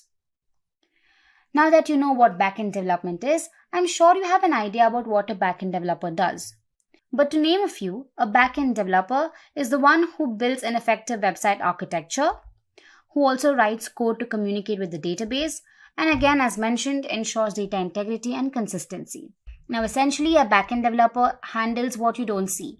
They're in charge of the back-end of a website, which includes servers, database, applications, and so forth. So if you wish to become a back-end developer, you can. But there are a few skills that you need to have. So let's look at the skills that you need to hone to become a successful back-end developer. First up is data structures and algorithms. Now you must have a good understanding of data structures and algorithms. Understanding how the data is being stored is crucial. So concepts like stacks, queues, linked lists, sorting, and search algorithms are important. Next, we have programming languages and frameworks. One of the most critical skills of a backend developer is the in-depth knowledge of backend programming languages. This includes JavaScript and its environments like NodeJS and Express.js. Java in particular was built from the ground up to be run on server side. So popular JavaScript frameworks like Spring and JSF are also important. Moving ahead, we have Python, which is the most popularly used language. Now it is flexible and easy to use, so there are frameworks like Django and Flask. Again, these are crucial and it's important to have a good understanding of these frameworks. We also have C#, which is the preferred architecture for backend programming. So it includes ASP.NET Core and .NET MVC. Now other programming languages include PHP, Perl and Ruby. And since backend and front-end developers work so closely, it's also helpful to have a foundational understanding of front-end web technologies like HTML and CSS. Proficiency is required not only for performing daily tasks, but also for working alongside front-end developers to develop solutions. So moving ahead, we have version control. Now, version control systems help manage the project files and keep track of the entire history of users' things. So popular ones are Git, GitHub, and Subversion. Now, Git helps manage the project files. It keeps track of the entire history of things that the user is working on, right? And GitHub is a web-based service for version control using Git. Moving ahead, we have database management systems. Now, a backend developer writes code that is used to perform relational mapping to fetch data from the database. So some popularly used database management systems are MySQL, there's PostgreSQL, SQL Server, and you also have MongoDB. And lastly, we have web hosting platforms. Now, web hosting platforms allow you to deploy your product on a cloud service provider, so it can be accessed from the World Wide Web. Now, popular ones are Amazon Web Services, Google Cloud Platform, Heroku, and Microsoft Azure. Now, of course, a backend developer should also possess non-technical skills like problem solving, critical thinking, decent communication practices, and analytical skills. Now, they should be adept to working independently as well as in a collaborative team. Now that you're familiar with the skills, let's have a look at the key responsibilities and roles of a backend developer. To begin with roles, a backend developer could be assigned the following roles: backend developer, Java developer, Fullstack developer, DevOps engineer, software engineer, and iOS developer. And here is a list of responsibilities. First up is to form an understanding of the website's performance needs and goals to develop effective and efficient solutions. Development and management of application programming interfaces. Having a good knowledge on programming and ensuring framework utilization. Developing solutions for websites to accept and store data securely, especially for those involved with payment processing. Writing, testing, and maintaining the development solutions for code-related issues. Effectively communicating with developers, designers, and system administrators, and organization of system logic. Now, it's also crucial to ensure the development of website architecture using proper methodologies like Agile, Scrum, and Framework. And it's also important to know how to troubleshoot and debug applications. So now that you're familiar with those responsibilities and roles, let's have a look at the backend developer's salary. According to Glassdoor, a backend developer in the United States earns around $102,000 per annum, while in India, a backend developer earns an average salary of 7,23,000 Indian rupees per annum. So now that you're familiar with backend development and know what the roles and responsibilities are, you must be wondering where to begin. Well, look no further. You can head to the official Simplilearn website and just search for backend development. A number of articles, courses, and programs will appear. You can also choose the one that suits you best. You can just click on the program and get an overview of what the course consists of. And depending on your requirements, you can opt for the course that is most appropriate for you. For today's session, the topic of discussion is how to become a backend developer. So if you're wondering how to become a backend developer, what skills are required and what the responsibilities are, then you're in the right place. But let's wait for a while for more people to tune in.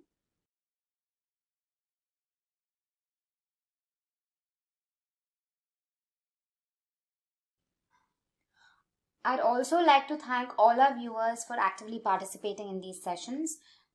Alright, so whilst you're at it, if you haven't subscribed to our channel already, make sure to hit the subscribe button and the bell icon to never miss an update. Okay, so I see a lot of people tuning in.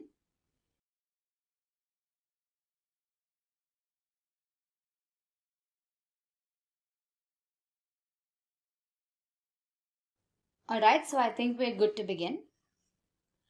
Now, I'm sure all of you use social media applications.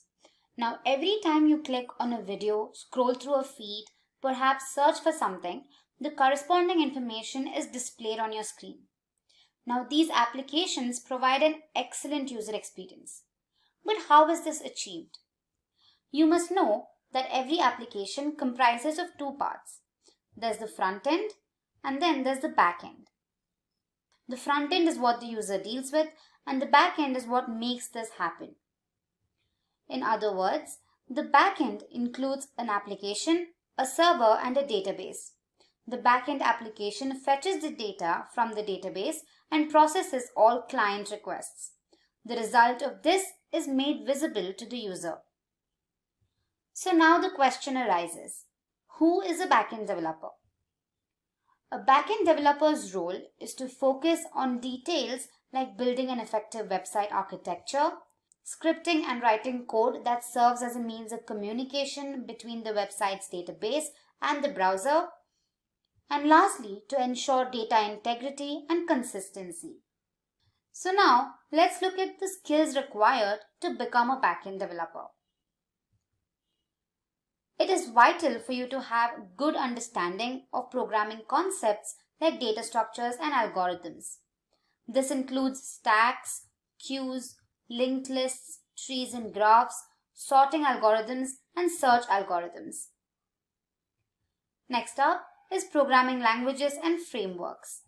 One of the most critical skills of a backend developer is a depth of knowledge in backend programming languages.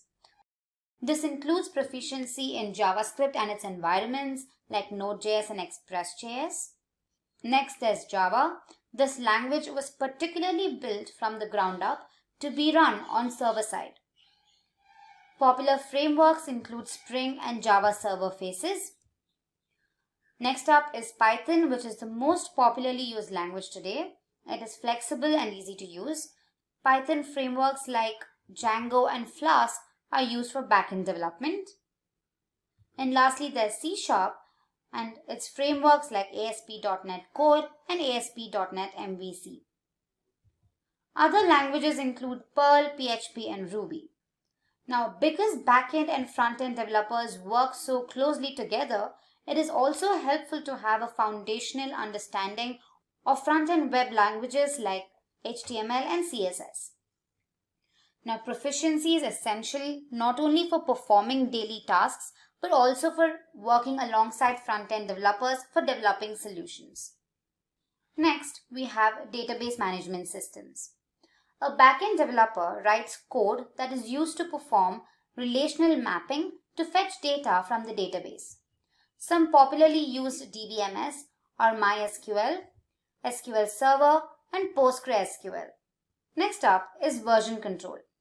Again, popular ones are Git and Subversion. They help manage the project files and keep track of the entire history of things that the developer is working on. And lastly, there's cloud hosting platforms. These platforms allow you to deploy your product on the cloud service provider so that it can be accessed from the World Wide Web. Most popular ones are Amazon Web Services, Google Cloud Platform, Heroku, and Microsoft Azure.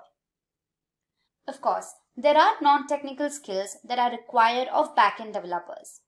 Those who choose this profession should be comfortable with analytical processes, have well-developed problem-solving capabilities, be interested in emerging technologies, have good communication skills, and be able to work independently and sometimes as a part of a collaborative team. Now that you're familiar with the skills, let's have a look at the responsibilities of a backend developer. First up is forming an understanding of the performance needs and goals of the website to develop effective, successful solutions. Development and management of application programming interfaces. Development of systems for websites to accept and securely store data, such as those required for payment processing systems. Then there's writing code, testing and development solutions for code-related issues. Then there's organization of system logic.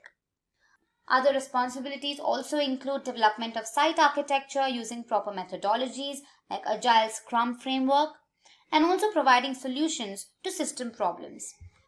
Lastly, let's have a look at the salaries of a backend developer.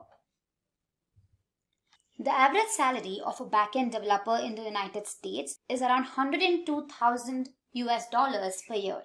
The average salary of a backend developer in India is around 7,23,000 Indian rupees per annum. Hey guys, I'm sure you all have heard about phrases like web development, full stack development, front-end and back-end development. But if you are not sure about what exactly they mean or how they're different, then don't worry. You're in the right place. This video on front-end versus back-end development will help you differentiate the two. But before we begin, if you haven't subscribed to our channel already, make sure to hit the subscribe button and the bell icon to never miss an update. Now let's jump right in and look at what's in store for us. So first, we'll look at what exactly web development is. Then, we'll look at the different types of web development. Going ahead, we'll look at what front-end development is and understand what exactly back-end development is. And lastly, we'll be comparing the two on the basis of languages, libraries and frameworks, skills, job roles, and salary. So now let's begin by understanding what web development is. Web development is the process of creating a website on the internet. It refers to the non-design aspects of a website, such as creating features and functionality using programming, markup, and scripting languages. Developers concentrate on the technical aspects of web development, such as architecture, programming, application integration, and graphics. Now let's look at the different types of web development. Now web development could include the front end and the back end. Now together, they form something called as full stack development. Now I'm sure you're wondering what they actually mean, so let's go ahead and understand them. Let's begin by understanding what front-end development is. Now, front-end development is the part of the website that codes and creates front-end elements of a website, which are features that are directly viewable and accessible by the client. Now, essentially, a front-end developer is in charge of everything you see, be it styling, graphics, text, alignment, navigation, colors, etc.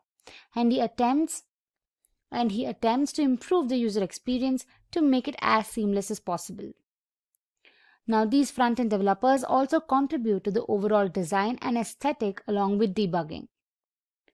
Responsiveness and performance are the two main objectives of front-end development. Then what exactly is back-end development? You guessed it right. Now, web development that occurs at the back end of programs is accurately termed as back-end development. Now, this back-end development covers server-side web application logic and integration and activities like writing APIs, creating libraries, and working with system components as opposed to front-end development, which focuses on customer-facing services and programs. Now, back-end developers create code that allows database and an application to communicate with each other. Essentially, a back-end developer handles what you don't see. They are in charge of the back end of the website, which includes servers, databases, and applications. So now that you have a brief understanding of what front-end development is and back-end development is, let's go ahead and compare the two. So we'll be comparing the two based on 5 different features. That is languages, libraries and frameworks, skills, job roles, and salaries. Now let's begin with languages. Now, front-end development typically includes coding using languages like HTML, CSS, and JavaScript. Now, as you all know, HTML is a markup language that is a standardized system for tagging text files to achieve font, color, graphics, and hyperlinks. Now, CSS is used to format the layout of these web pages, and JavaScript is used to create interactive elements on the web page. When it comes to backend, the languages include Python, C#, Java, Perl, PHP, Ruby, and some JavaScript. Now, Java in particular was built from ground up to run on the server side, so Java is extremely useful. Python is also one of the most popularly used languages, and C# language is the preferred architecture for backend programming in Windows environments. Now, talking about libraries and frameworks, front-end libraries and frameworks include React.js, Angular, Vue, jQuery, and Bootstrap. While talking about backend frameworks, we have Express.js, Node, Spring, Django, Flask, JSF, ASP.NET, and .NET MVC. Now, front-end and back-end developers work very closely, so it's helpful to have a foundational understanding of front-end developer technologies like HTML and CSS as well. Moving on to skills. Now, front-end developers are in charge of bringing visual elements to a website as well as interactive elements such as navigation, buttons, and anything else that improves overall usability.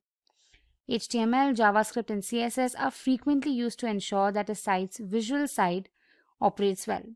So it's crucial to know these languages, and a good understanding of JavaScript frameworks and libraries is also essential. And other general skills include a good grasp of front-end programming languages, the ability to create a responsive design, the knowledge of testing and debugging, and an understanding of front-end development tools like automation, content management, version control systems. Talking about the skills required for backend development. Now, backend developers deal with backend languages and frameworks like Java, Ruby on Rails, etc. Now, backend developers deal with languages like Java, Ruby on Rails, etc. to make web pages and applications operate. Now, it's vital to know commonly used backend languages and frameworks like Django, NodeJS, Express.js, and so on. Other important skills include database management, framework utilization, programming, knowledge of accessibility and security compliance, and understanding requirements and ensuring data consistency and integrity. Now, moving ahead, let's look at some of the job roles for front-end and back-end development. Talking about front-end, we have the front-end developer, the CSS or HTML developer, we have front-end web designer, we have front-end SEO expert, full-stack developer, and a UI developer. Talking about back-end, there's back-end developer, Java developer, full-stack developer, DevOps engineer, software engineer, and an iOS developer. And lastly, let's look at the salaries offered to these front-end and back-end developers. In India, the average salary of a front-end developer is around 6 lakh rupees per annum, while a back-end developer earns about 7 lakh rupees per annum.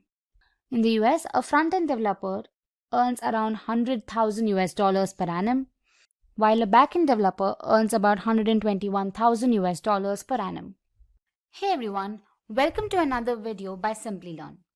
In today's video, we're going to be comparing two commonly used technology stacks, that is MERN stack and MERN stack.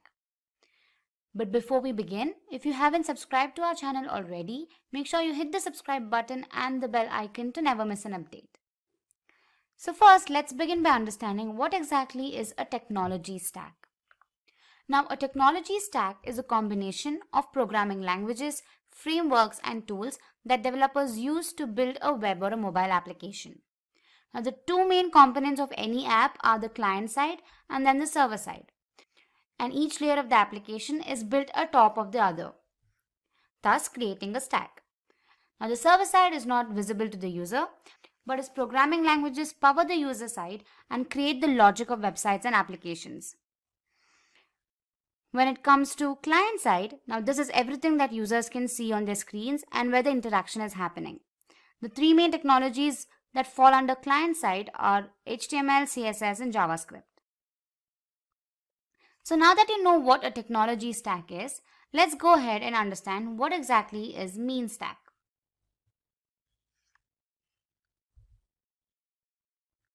Now, mean stack is defined as the collection of JavaScript technologies that assist in building complex websites.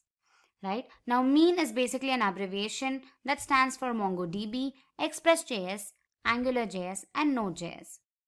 Now, this framework provides quick and easy development of web and mobile applications. It also provides popular plugins and reduces time on system administration. So if you want to speed up the process of web and mobile application, mean stack is an appropriate choice.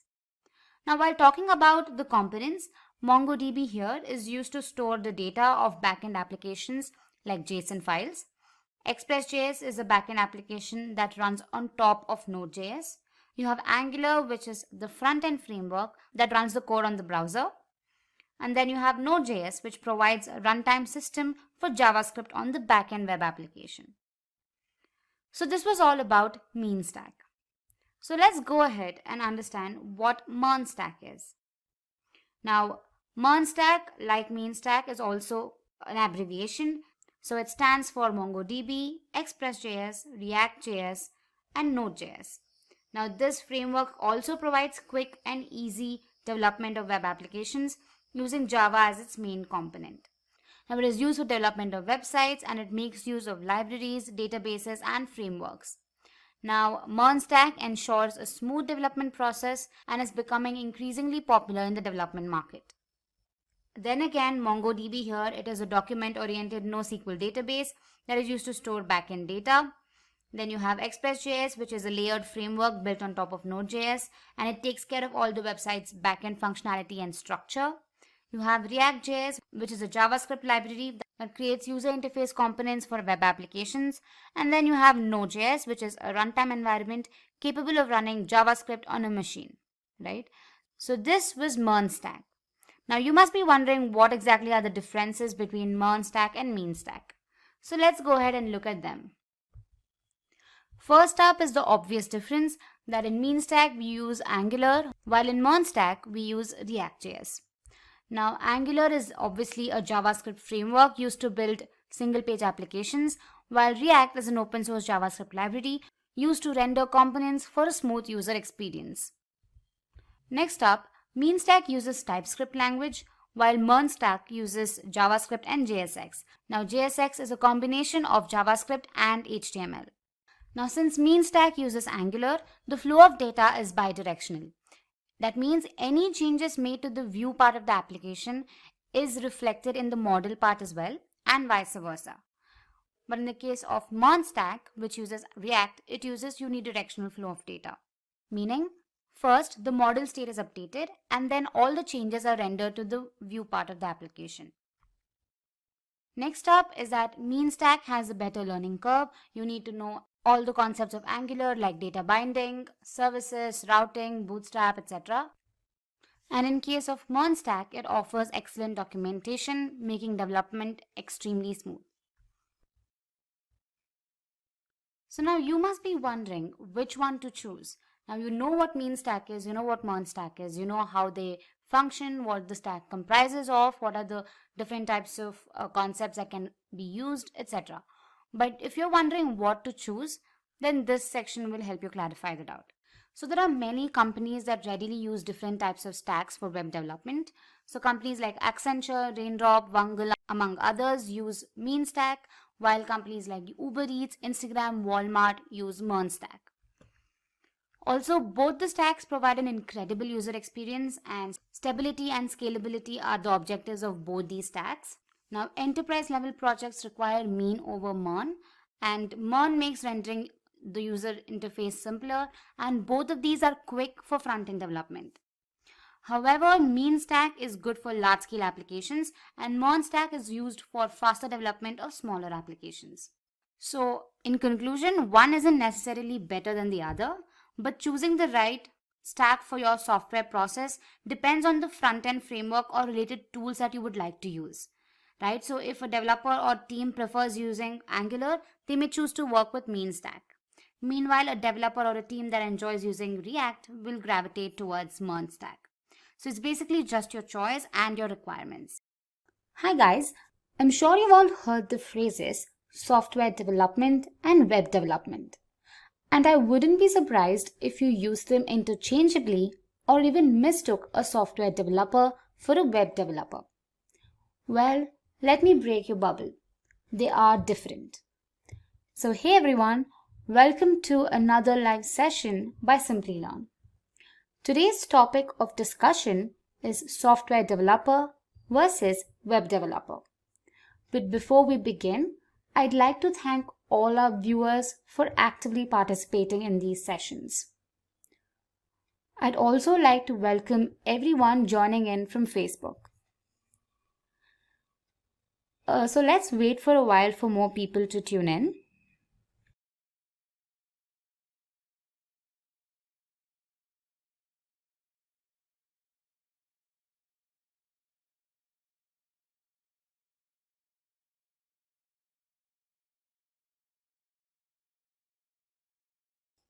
At any point during the session, if you have any questions, let us know in the chat section. One of our team members will get back to you immediately.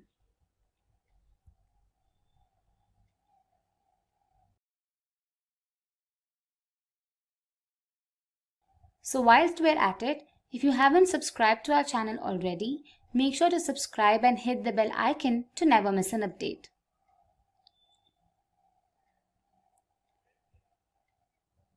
That being said, I think we should begin now. So here's what's in store for us today. First, we'll understand who a web developer is, and then we'll see who a software developer is. Later, we'll compare the two on the basis of their prowess or their skill set, the type of product they build, product compatibility, learning curve, job titles, and salary. And also at the end, I'll help you with which career path to choose. So moving ahead, who is a web developer? Now, a web developer builds and maintains websites and other web applications. He takes web design and turns it into a website. Web developers are responsible for how a website or web application looks and functions, from its user interface and page layout to backend systems for gathering data. A web developer is expected to collaborate with clients, stakeholders, and organization leaders to design unique and engaging websites for businesses, non-profits, government agencies, and anyone else who's looking to communicate more effectively online.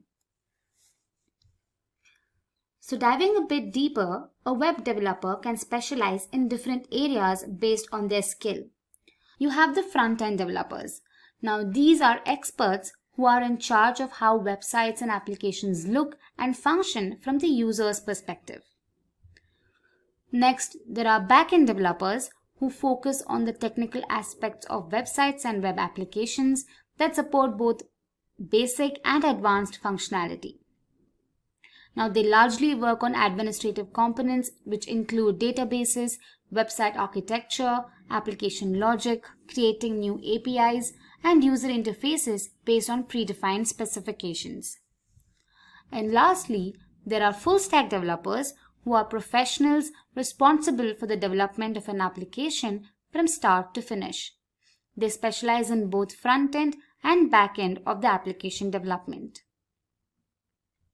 Typically, a web developer should have good skills in various frameworks and markup languages like HTML, CSS, JavaScript, React.js, Angular, and database management systems like MongoDB, and backend tools like Node. So I hope this helped you understand who a web developer is, some of their responsibilities, and their basic skill set. Next up, let's understand who a software developer is.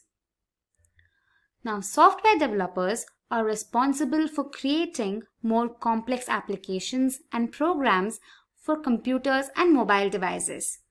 They create, conceptualize, program, document, test, and upgrade software and their components.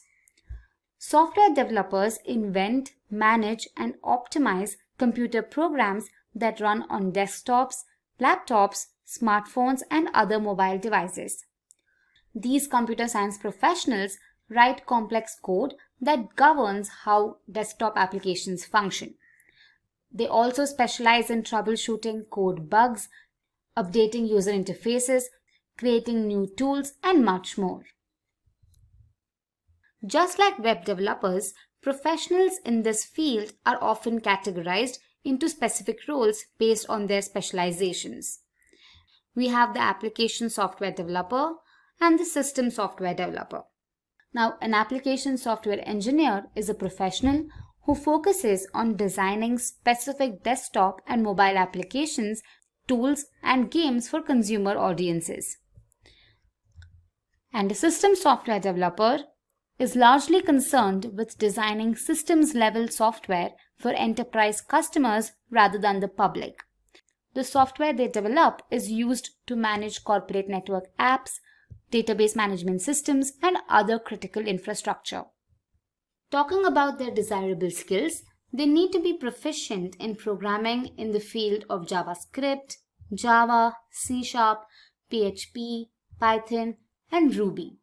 They must also have a good understanding of operating systems, network, and database management. So now, moving on to the main topic of discussion, software developer versus web developer. First, let's compare the two based on their prowess or area of expertise. A software developer is associated with developing products that can be run on multiple systems. This product could be any kind of software.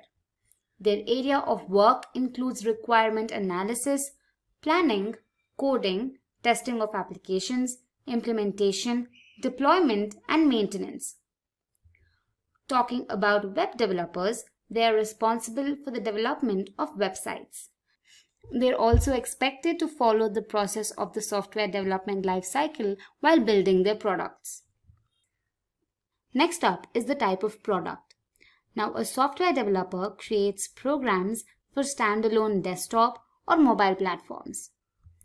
On the other hand, a web developer takes care of the web framework, server-side functions, API integration, and the business logic. The third point of comparison is product compatibility. Now, software development applications are compatible across multiple operating systems or platforms. The web applications, on the other hand, are designed to be compatible across multiple web browsers. Next up is the learning curve. Well, software engineering never focuses exclusively on coding. However, you should know at least a couple of languages and a deeper understanding of how they function. Some of the languages that you should be proficient in include Java, C#, Python, and some of its libraries and frameworks, JavaScript, and Ruby, among others. A web developer should be familiar with markup languages like HTML, CSS, JavaScript libraries and frameworks like React and Angular. He should also have a good hold of backend frameworks like Python, Django, and Node. The next parameter is the job title. Now, there are different job titles for these professions. Some of them for software development are software developer, software engineer, junior software developer, senior software developer, and a software architect. On the other hand, a web developer could receive titles like front-end developer, back-end developer, full-stack developer, or just a web developer. Now, of course, companies have discretion over assigning these job roles to their employees. Lastly, let's look at the job outlook and salaries. Now, the job growth projections for software developers are even more optimistic than those for web development roles. Alongside promising job growth, software developers also have higher salaries than other IT professionals.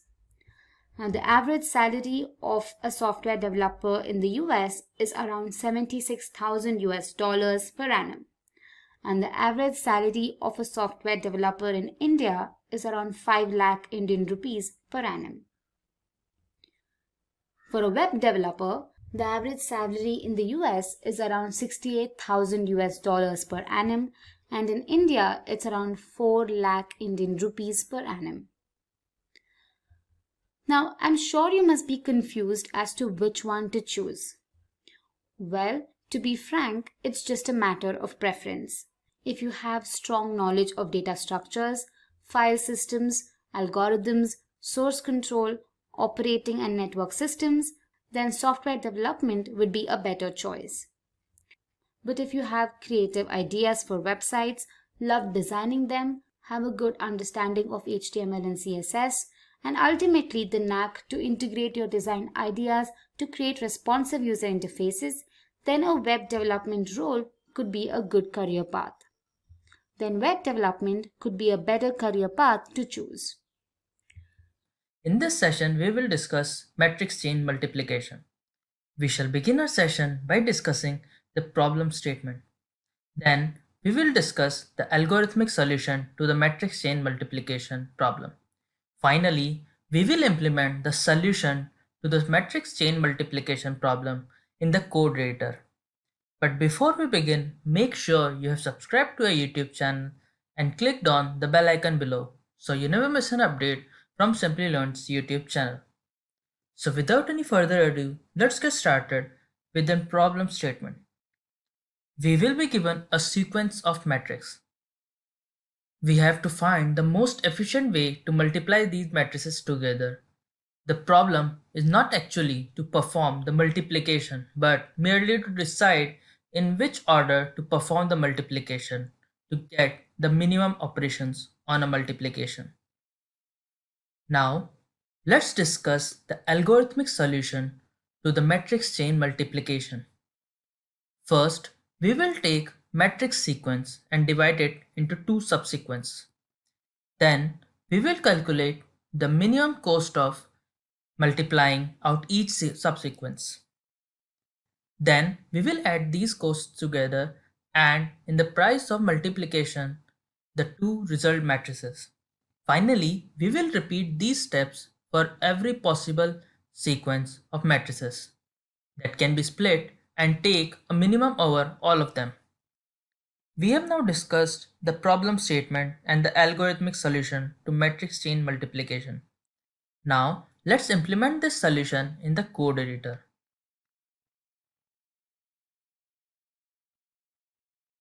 First, we will define max 10. So, hashtag define max 10. Now, we will look up tables to store the solution to already computed subproblems. So, int lookup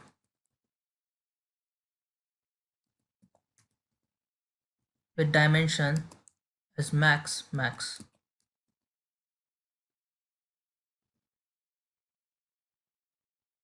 Now we will write a function to find the most efficient way to multiply a given sequence of matrices. Int MCM int dims comma int I comma int j. Now we will write our base case, that is one matrix. So if j is less than equals to I plus 1, then we will return 0. Now what if it stores the minimum number of scalar multiplication, that is cost, needed to compute matrix mi plus 1 to mj, which is equals to mi to j. So int min should be equals to int underscore max.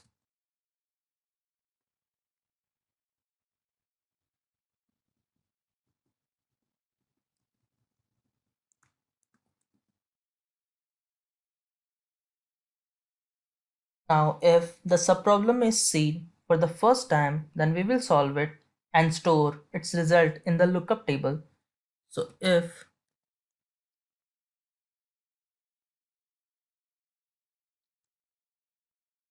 lookup at I, comma j is equals to 0, then we will take the minimum over each possible position at which the sequence of matrices can be split. So for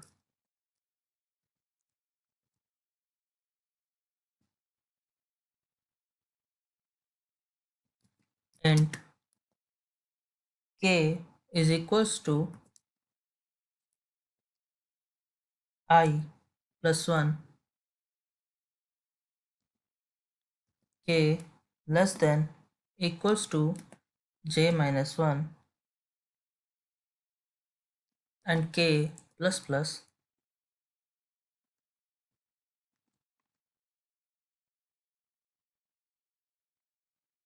Now we will recur for m from I plus 1 to mk to get an ixk matrix. Int cost will be equals to mcm dims comma I comma k.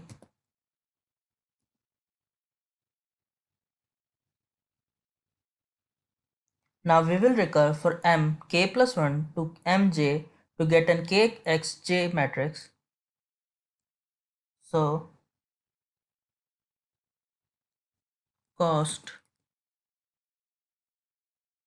plus equals to mcm dims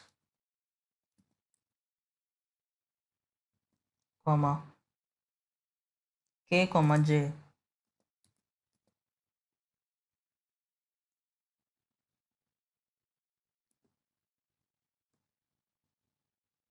Then we will write the cost to multiply to ixk and kxj matrix. So cost plus equals to dims at I multiplied by dims k multiplied by dims at j.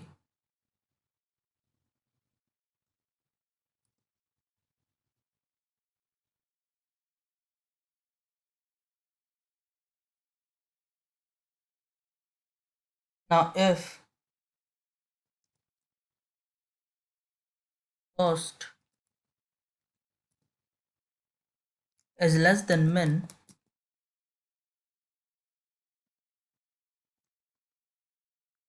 then min will be equals to cost.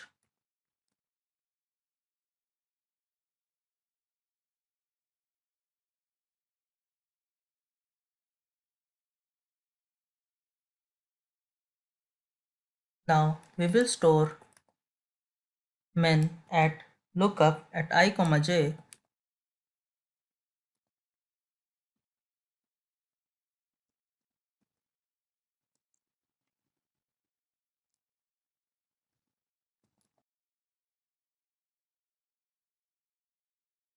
Now we will return the minimum cost to multiply mj plus 1 to mj. So we will return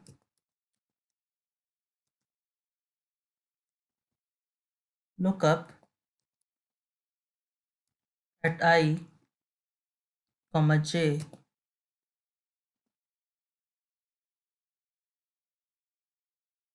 Now let's define a matrix. Int dims equals to 10, 30, 5, 60.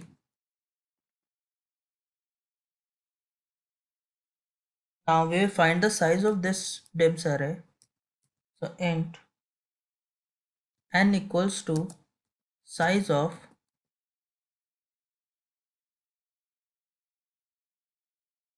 dims divided by size of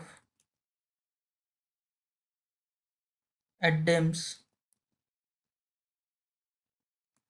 0. Now see out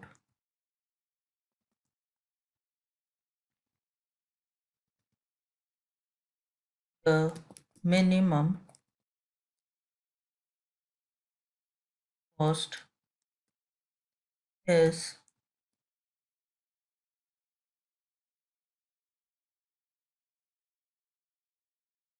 MCM at dims 0, n minus 1. Now let's execute this. As you can see, we are getting the minimum cost as 10. So our function is working flawlessly. The first one is practice from basics. Followed by that, we have consistency in learning. Next, we have the paper and pen approach. Up next, we have run the program or code. Later, we have learn data structures and algorithm concepts. On the next, sixth step, we have step-by-step approach.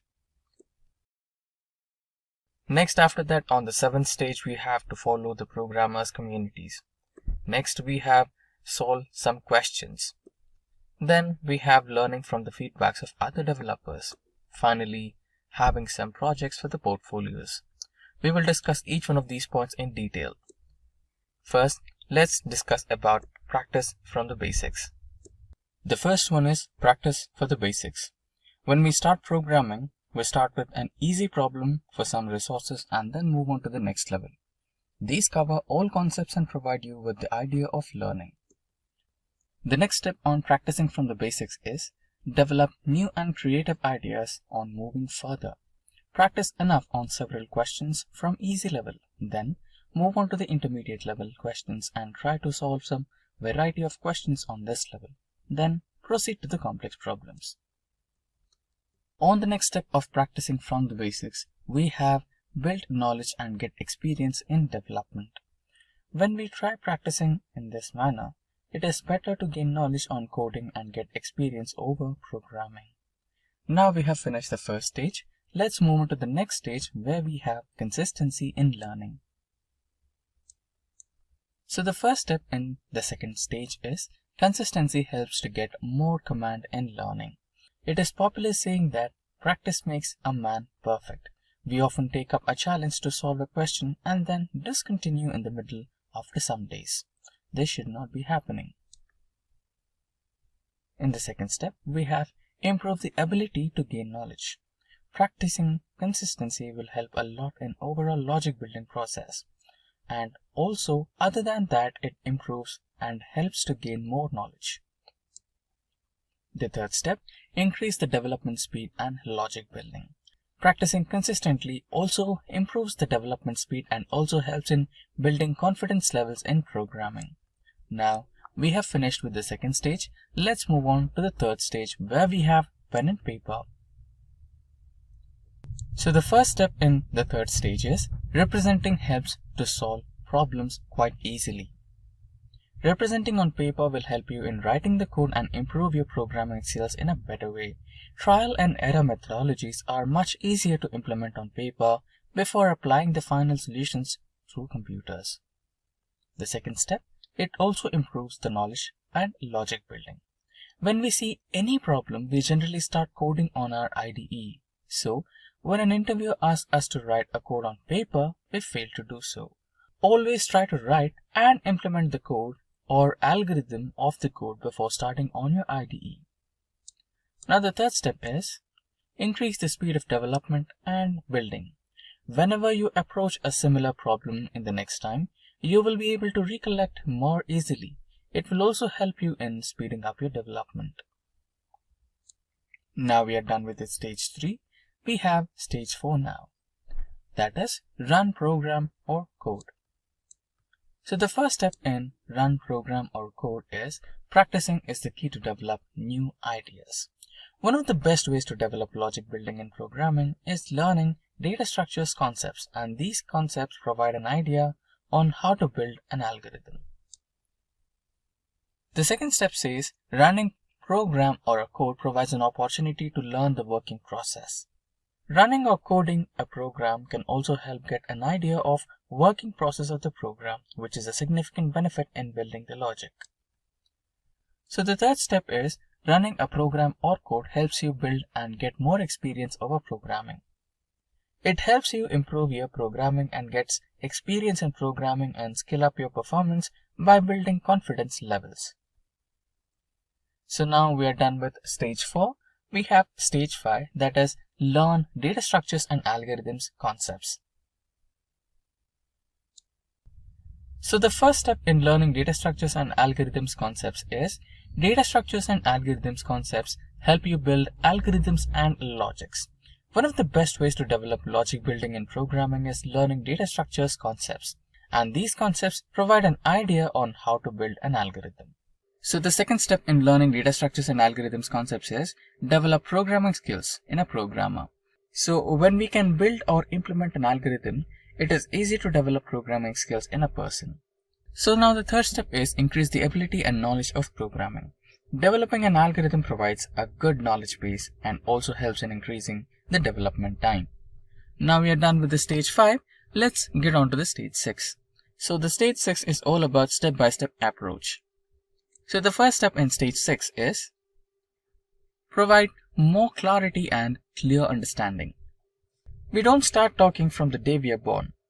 Similarly, we should not directly jump into learning all the concepts. It is better to keep a step-by-step approach like a procedure.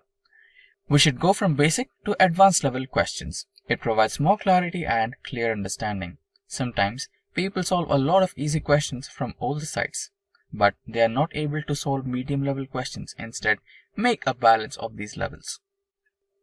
Next, helps think logically and have the complete idea. Step-by-step approach helps in clearing the coding tests and gives an opportunity to build the skills in a person. Now we are done with the stage 6. Let's get into the stage 7. That is programmers community. Find various questions and their logics. We often get bored while solving the problems all by ourselves with no one to teach or guide us. Through the programmers community, we can get an opportunity to find various questions and solve them in a better way. Or it may also happen that you know the problem solution and you may guide someone else as well. Now, the second step is clean and clear explanation for better ideas.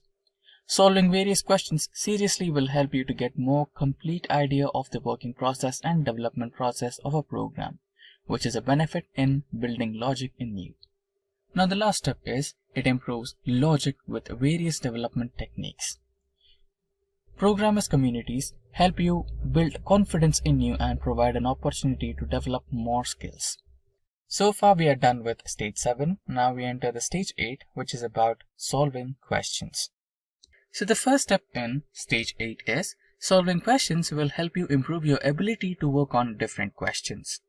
If you want to build and develop logic skills, you must try solving as many questions as possible. It provides an opportunity to work on various types of problems and solve them. Now the second step is it gives you a complete idea of the program and development. Solving questions will seriously help you get a complete idea of the working process and development process of a program, which is a benefit in building logic in you. Now the third step. Solving questions will help you or provide an opportunity to develop more skills. It also builds confidence in you and provides an opportunity to develop more skills. Now we're done with stage 8. Let's enter stage 9, that is about learning from feedbacks. The first step in learning from feedbacks is identify the mistakes and improve the ideas. One of the best ways to improve knowledge and build logic is learning from feedback. When you implement or develop any program, you must go for a second opinion or feedback. And once you go through a feedback, it helps you to identify mistakes and avoid them in the future. The next step is develop the debugging skills and improve logical skills. So learning from feedbacks help you build debugging skills and improve more command on the programming language. Now the third step. Learning from feedback helps you improve the development speed and knowledge. When we try to know the mistake that we have made previously, it helps you get an idea over programming. It increases the development speed and builds more logic. Now we are done with stage 9 and we have the last stage, that is stage 10, projects. So the first step in projects is working on projects provides and helps you build ideas. One of the most important things that a beginner or an experienced person should follow to get better at programming logic is to do projects. Working on some real-life projects will give you an exposure and experience to become better at programming. The second step is it improves the ability and development speed. You can make any small application, or if you're an experienced person, then you can build some complex or big projects. It improves your skills and build logic in your personality. You also get an idea of how the workflow of creating a project goes on. Finally, develop creative and logical skills. When you work on a project, you need to solve a big problem by breaking it into smaller steps. This helps you to improve your logic building skills and creativity levels. So if you also want to become a successful software developer and gain handsome salary packages, then look at the wide range of software development courses by Simplilearn in collaboration with the top universities across the globe. By enrolling in any of these certification programs, you will master modern coding techniques with bootcamp level intensity, becoming a full stack technologist. These programs lays the foundation for crafting full stack web applications. So what are you waiting for? Hurry up and enroll now. A year of experience is preferred to enroll in these courses, so check out the link mentioned in the description box below for more details. So let's get started with the beginner JavaScript questions. We have multiple levels available. Here we start with the beginner level first. So the first question is always like, what do you understand about a JavaScript? So we know it very well. The JavaScript is a very popular scripting language. It is basically designed for client-side scripting and server-side scripting development. Why server-side? Because nowadays JavaScript is also used in a backend using NodeJS. So that's why it is also called for server-side development. So the question is like, JavaScript is actually also helps the developers to develop some more responsive HTML pages, okay, which can be well understood and executed by the web browser, okay, which having the support capabilities for object-oriented programming skills. Now, the next question is like, what is the difference between a JavaScript and Java? See, the reason is because the JavaScript initials are Java. So everybody think like, okay, there is some relationship with the Java. So actually the thing is like, there is no relationship with Java. I would say JavaScript is object-based language, where the Java is object-oriented language. A lot of syntax and some standards are matching with Java. That's why exactly it is saying it is JavaScript. Otherwise, there is nothing like that. But another difference, if I talk about, JavaScript is mainly designed to run in the browsers, where the Java is designed especially for the virtual machine and operating system. Now the other thing is like, JavaScript does not need a compilation because it is directly used interpreter. But when you talk about Java, it requires a compiler as well as the interpreter both. Now, what type of various data types are supported? So all standard data types like in byte, short, int, long, float, double, character, boolean, these all different type of data types are supported in JavaScript also, just like in traditional programming languages. Okay. Now, what are the features of JavaScript? So the first feature which you always remember It is a lightweight programming language. It is being interpreted by the browsers rather than compiled. It is a cross-platform. That means it can work across multiple browsers. So it is not specific to the browsers. So that we need to understand. Next, it is an open source. Hence, you do not need to pay for any licensing fees. It comes free with all different type of browsers. It is an object-oriented, but I would not say it is a pure object-oriented. I would rather say it is an object-based language.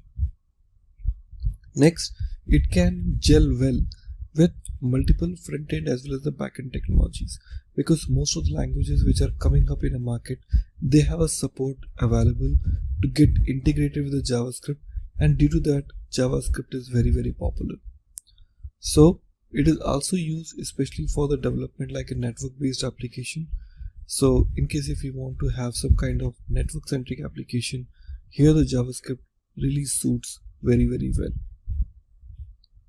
Okay. Next question, what are the advantages of JavaScript? So the first advantage which we are talking about, like JavaScript basically have a very, very nice interactive language. It is a event based, okay, functional programming language, I would say. So it is a quick feedback because it loads very, very fast in your existing web pages.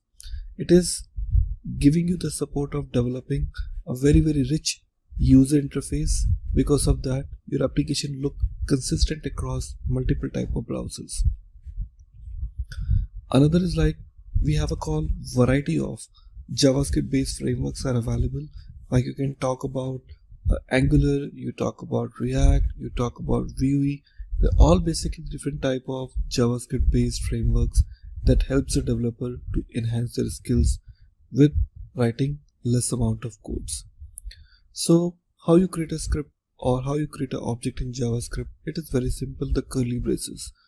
Curly braces is basically designed to give you the feel of this is a typical object. There are a variety of ways are there to create an object in JavaScript, which we're gonna see in our next PPT. Okay, now here we see about the next set of questions which are there with us, like how to create an array in JavaScript.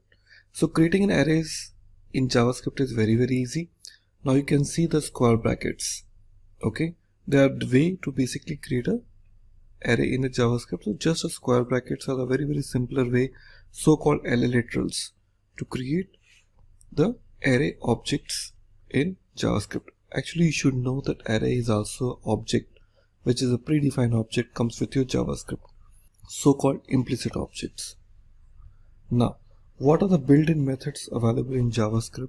So you remember about these methods comes from those built-in objects comes with your JavaScript, as we have mentioned in our last slides, like math, boolean, string, okay, date. They're all basically predefined objects are available. Under those objects, these methods are actually available.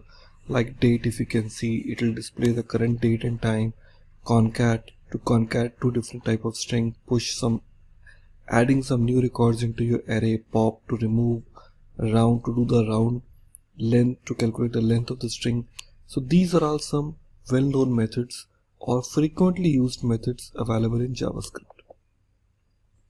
Now, what different type of scopes available in JavaScript for the variables now?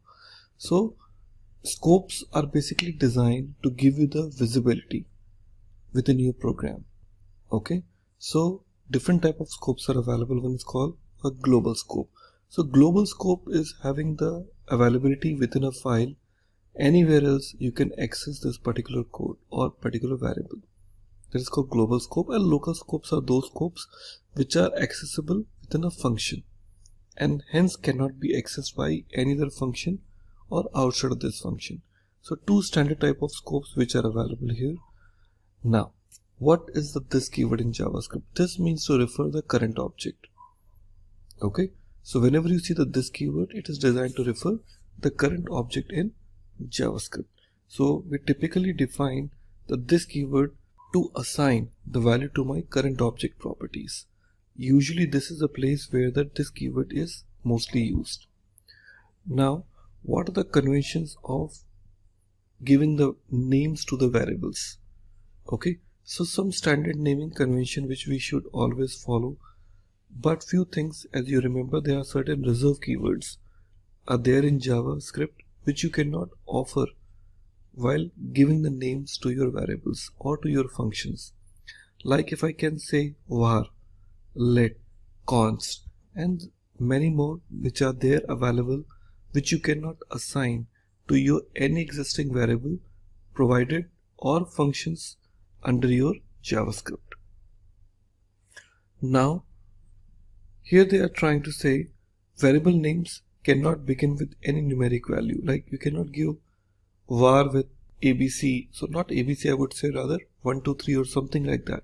So they must be a combination of, I would say, integer as well as a character. Okay, so they must only begin with letter or underscore characters. It is the same like as we have it in Java also. Now naming conventions are very important. JavaScript is a case sensitive, hence the small a and capital A have two different meanings for the JavaScript. So that part needs to be well taken care of. Now what is a callback in JavaScript? So you need to understand the callback in JavaScript is a kind of function which you are passing as a parameter to the another function to execute. Okay, so callbacks are mainly designed to tell your application that they need to wait rather than continue to execute. So callbacks will help you to behave asynchronously, and that's what exactly this most valuable feature of JavaScript. So as I discussed already, so it is where the function needs to be passed to get executed. So how do you debug a JavaScript code? So to debug your JavaScript code in any browser, you can just press the F12, no matter which browser you have it, either Chrome or Firefox or anyone, you can just press the F12 key, and there you can get this option called debugger, where you can just go and perform all the necessary debugging related stuff right over there. Or so many other editors like in Sublime Text, Visual Studio Code, Atom, they're all offering you the built-in support to debug your JavaScript code. Now, what is the difference between a function declaration and function expression? So there's a very simple difference. So when you say function ABC here, okay, so you declare as a separate statement within the same JavaScript code. Okay, in another example, what you do, you define a function within a variable name called A, which you can create to construct some another object for this. That's the only difference between these two.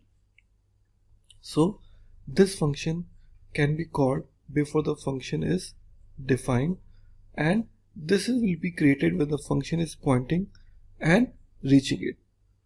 Okay, so it can be used only after that. So that's what we have discussed now. Going forward, this offers the better code readability and better code organization, and that the other part is basically used to create a conditional or a declaration functions. So what are the ways of adding the JavaScript code in an HTML file? So there are, I would say, two ways are available.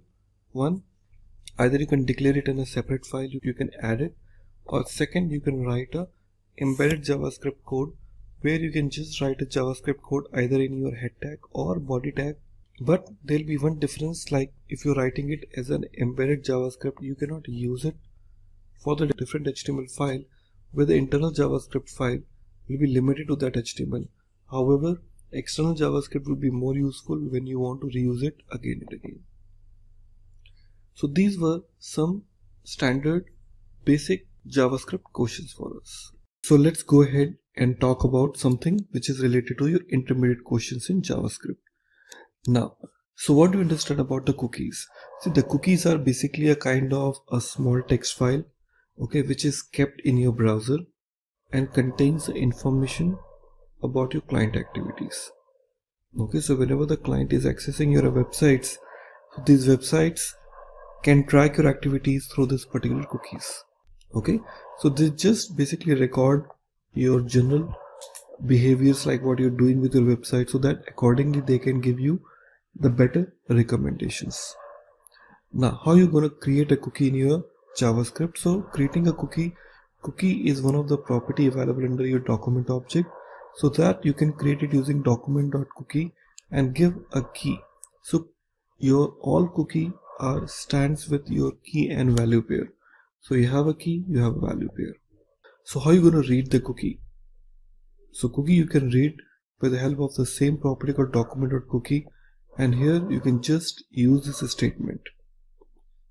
Like what? Key and value pair. So whatever the keys you have defined, similar key you will be reading it to give the value of whatever option you want to read it. Now, how are you going to delete the cookie? So cookie can be deleted it very easily by calling this delete cookie function, where you can just tell about the time and duration when you want the cookie to be get deleted. So when you set the expiry time, so cookies are deleted after a specific period of time, that will be treated as a good programming practice.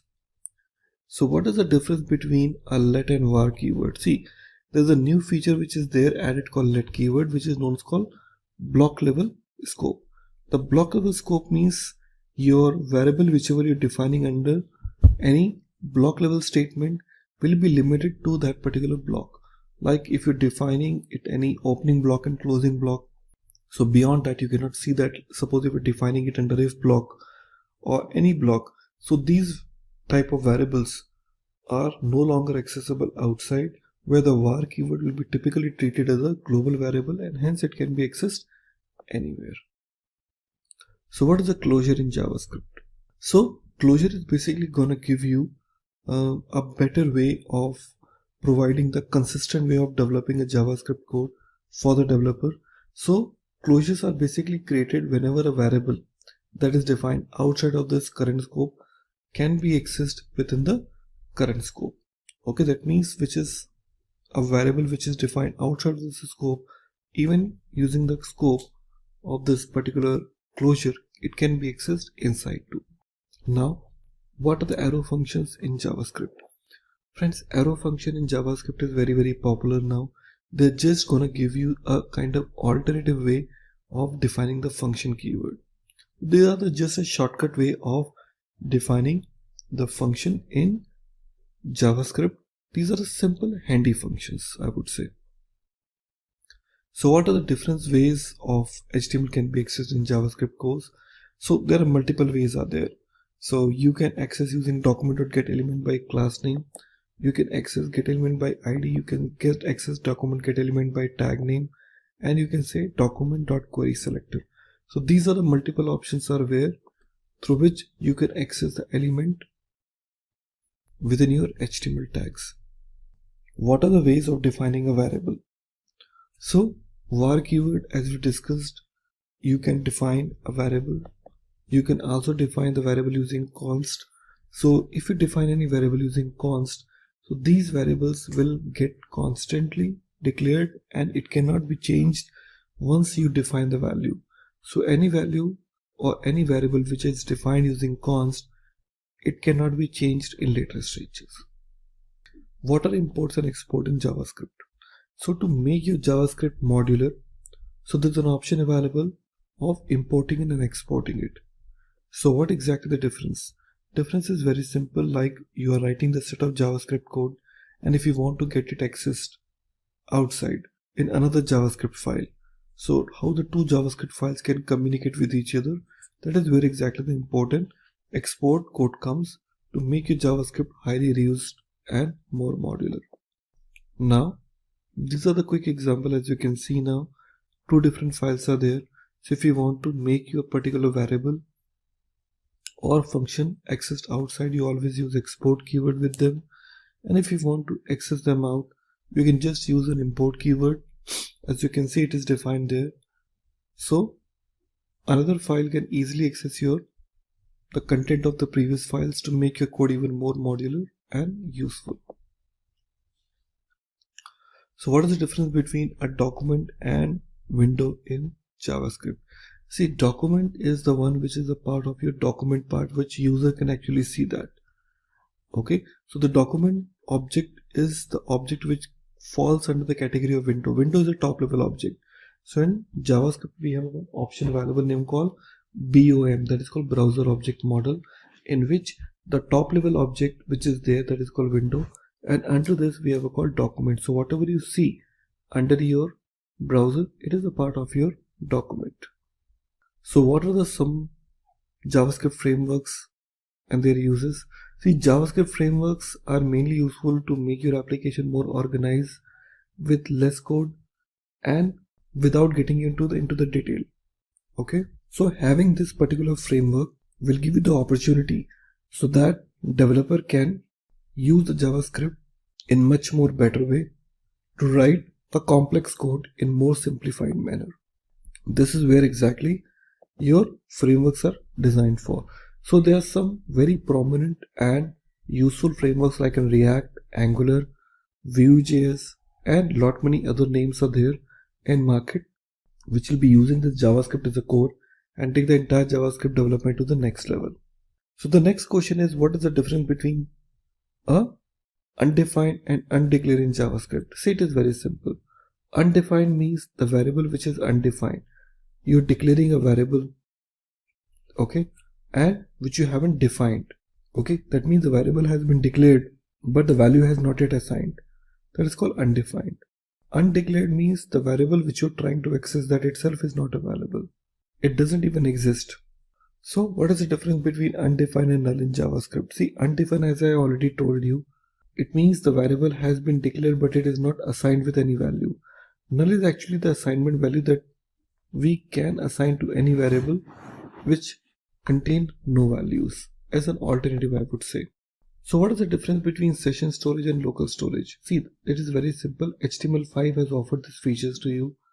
So the session storage and local storage both offers you the data which can be stored in a browser, but session storage is short-lived. The moment your page is deleted or closed, the session data is immediately get deleted, where the local storage data is remained for the longer period of time, and the data doesn't get deleted after the browser history is over.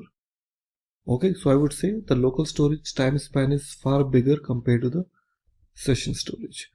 Okay everyone, so we'll have some advanced JavaScript questions now.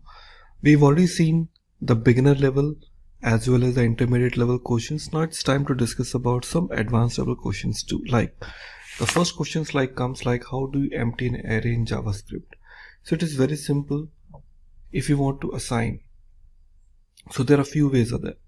Number one, by assigning the array length to what? To the 0. So automatically it turns to empty. Second is what? By assigning the completely empty array. Okay, the third will be by popping up all the elements of the array. So multiple options are there, and the last which you talk about called by using the splice function. So these are the 4 important aspects are there which you can treat how to empty your JavaScript array in a very simplified manner. Now, what is the difference between event capturing and event bubbling? See, this is one of the very common question. We talk about event capturing. Event capturing is actually the kind of process where you just try to capture the event of outermost element and then propagating it to the innermost element. So event capturing is what, like you're talking about picking up the element or picking up the event from the outermost, like you talk about called nested div tags. So you pick up the particular event from the most outermost div tag and you're just passing it to the innermost. That is called capturing. The bubbling is the process, okay, which starts with the innermost and goes to the outermost element. It's just an opposite direction. That is called event bubbling. So the question is one of the very popular, like what is the strict mode in JavaScript? See, the strict mode of JavaScript is introduced to give the better error handling capacity of the JavaScript. So whenever you talk about call strict mode, so all variables have to be declared explicitly. So you cannot leave it like that, and it cannot be assigned to the read-only properties. So we can enable the strict mode only by adding the use strict mode on the top of the JavaScript file. Now, what about and how we would be able to get the following output of the below JavaScript code? So we have a call var a equal to 10 and we have written one function in the if block, and after that we're just capturing the value of a, and then you are printing the value in a console.log. So what would be the output for that? See, it'll be a call 10 undefined. Once again, it'll be kind of what? It'll be undefined. How come it would be? Look, it is very simple. First thing, okay, in your application, you are basically saying the if condition statement in the code will evaluate the eval function. As you know it very well what exactly the evaluation is. Later on, the eval function, okay, will take the function and will return the function abc, whatever the function it is available, and then inside the if statement it executes the abc and returns the undefined, because as you know it very well, the if statement code executes at runtime while the statement inside this if condition is being evaluated. So that's where exactly it is. Next, can you write a JavaScript code for adding the new element in a dynamic manner? Yes, exactly, you can write it down. So you have this very common function available named called document.createElement. Like people say, like, I want to add the new text boxes when I click on the button. So I can write it very well. So either it will be a text box or it will be the new element you want to add it. So document.createElement is one of the very common, I would say, the function. And later on you can use the typical DOM functions, like I can talk about create next node or append child. So using this combination you can easily do so. Next, what is the difference between call and apply? Very common question. So the call method, whatever the method you have it in a call, these method arguments are provided individually, okay, along with this value. But in apply what happens, arguments are provided in the form of array along with this value. That is the only difference between call and apply. So what would be the output of the below JavaScript code? As you can see right now, we have written one object name called student, provided one property called college with abc. After that you're saying object.create, passing this student as an object itself, and after that you're saying delete student1.college and console.log student.come. So what would be the value for this? So it is very simple. It is a very simple example of object orientation. So the output will be what? abc, as we are accessing the property of student object. So certainly the value will be what? abc for sure. Now what would be the output for below JavaScript code? As you can see, now we have written a one function foo and it is written 11. So we are saying type of foo. So this will certainly refer to what? To the error. Reason is why? Because the function definition can have only single reference variable as its name. That's why exactly it will be throwing what? An error to you. How do you remove the duplicate value from the JavaScript array? It is very simple. We have a called filter function.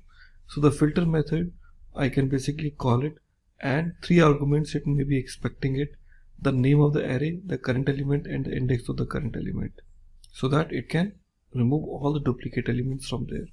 So how do you remove the duplicate elements from JavaScript array? So it is the same way I told you, like first it takes three parameters. So using the filter method and by using the for loop, so the empty array is used for sorting all the repeating elements. So like that you can simply make it more easy. So how can you draw a simple JavaScript DOM? So you can say it is a very simple JavaScript DOM elements which are there, where you can have the document and then the HTML and followed by all child elements like an head tag, body may contain further child elements like an anchor tag.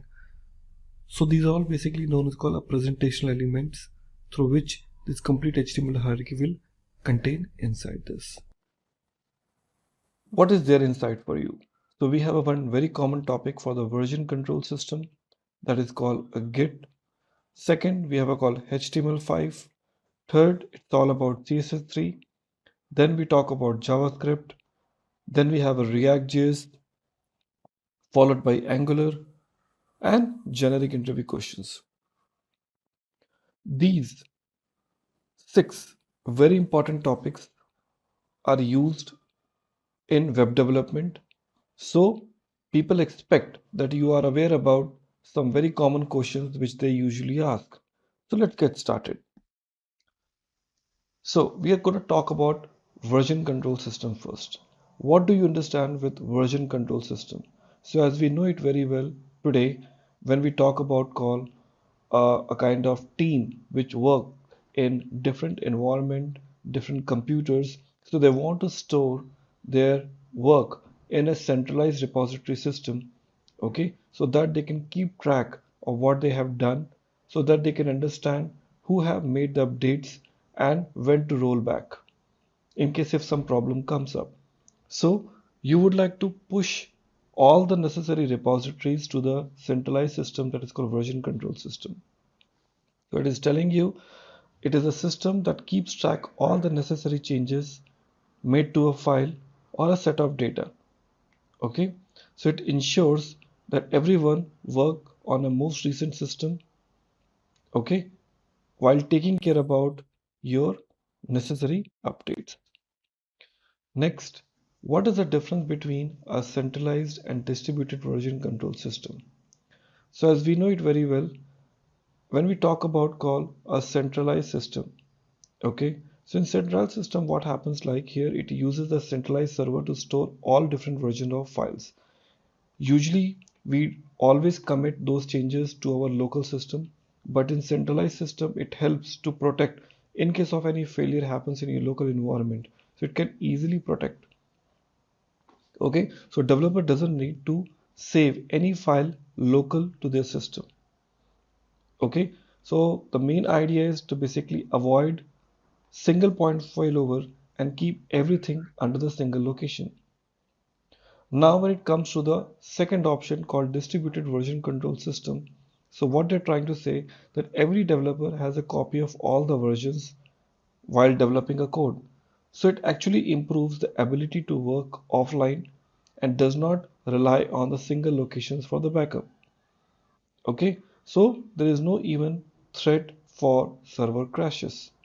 That's the benefit of centralized version system. Now, my next question is like, just explain me the git push and git pull, how they're different and how they are differentiated from each other.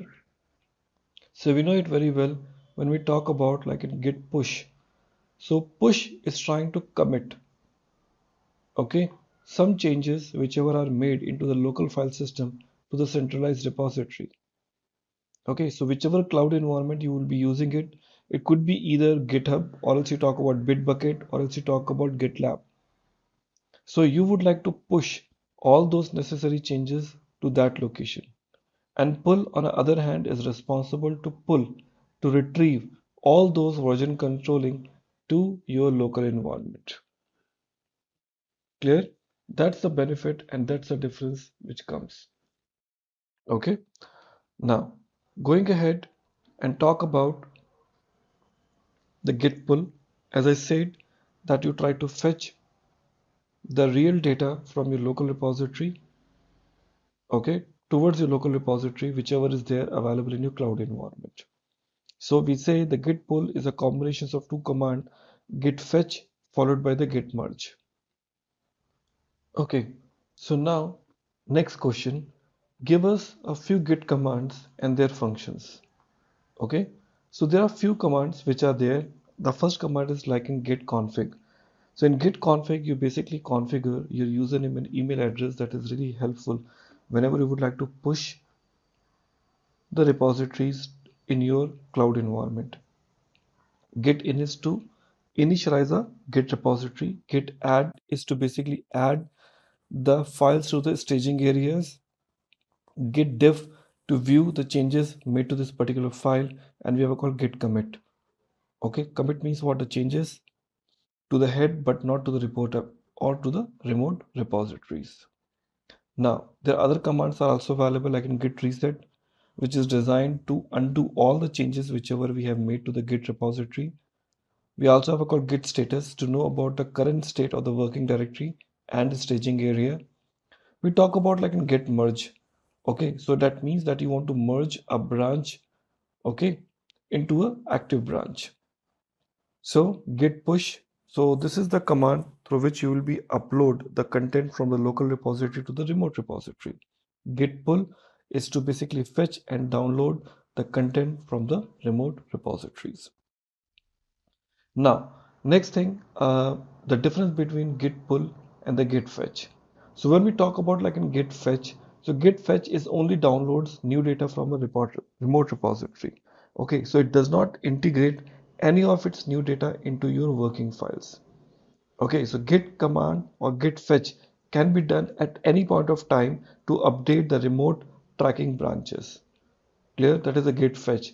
On the other side, when we talk about called git pull, so git pull updates the current head branch with the latest changes from the remote servers. Okay, so the git pull downloads the new data and integrates with the current working directory files.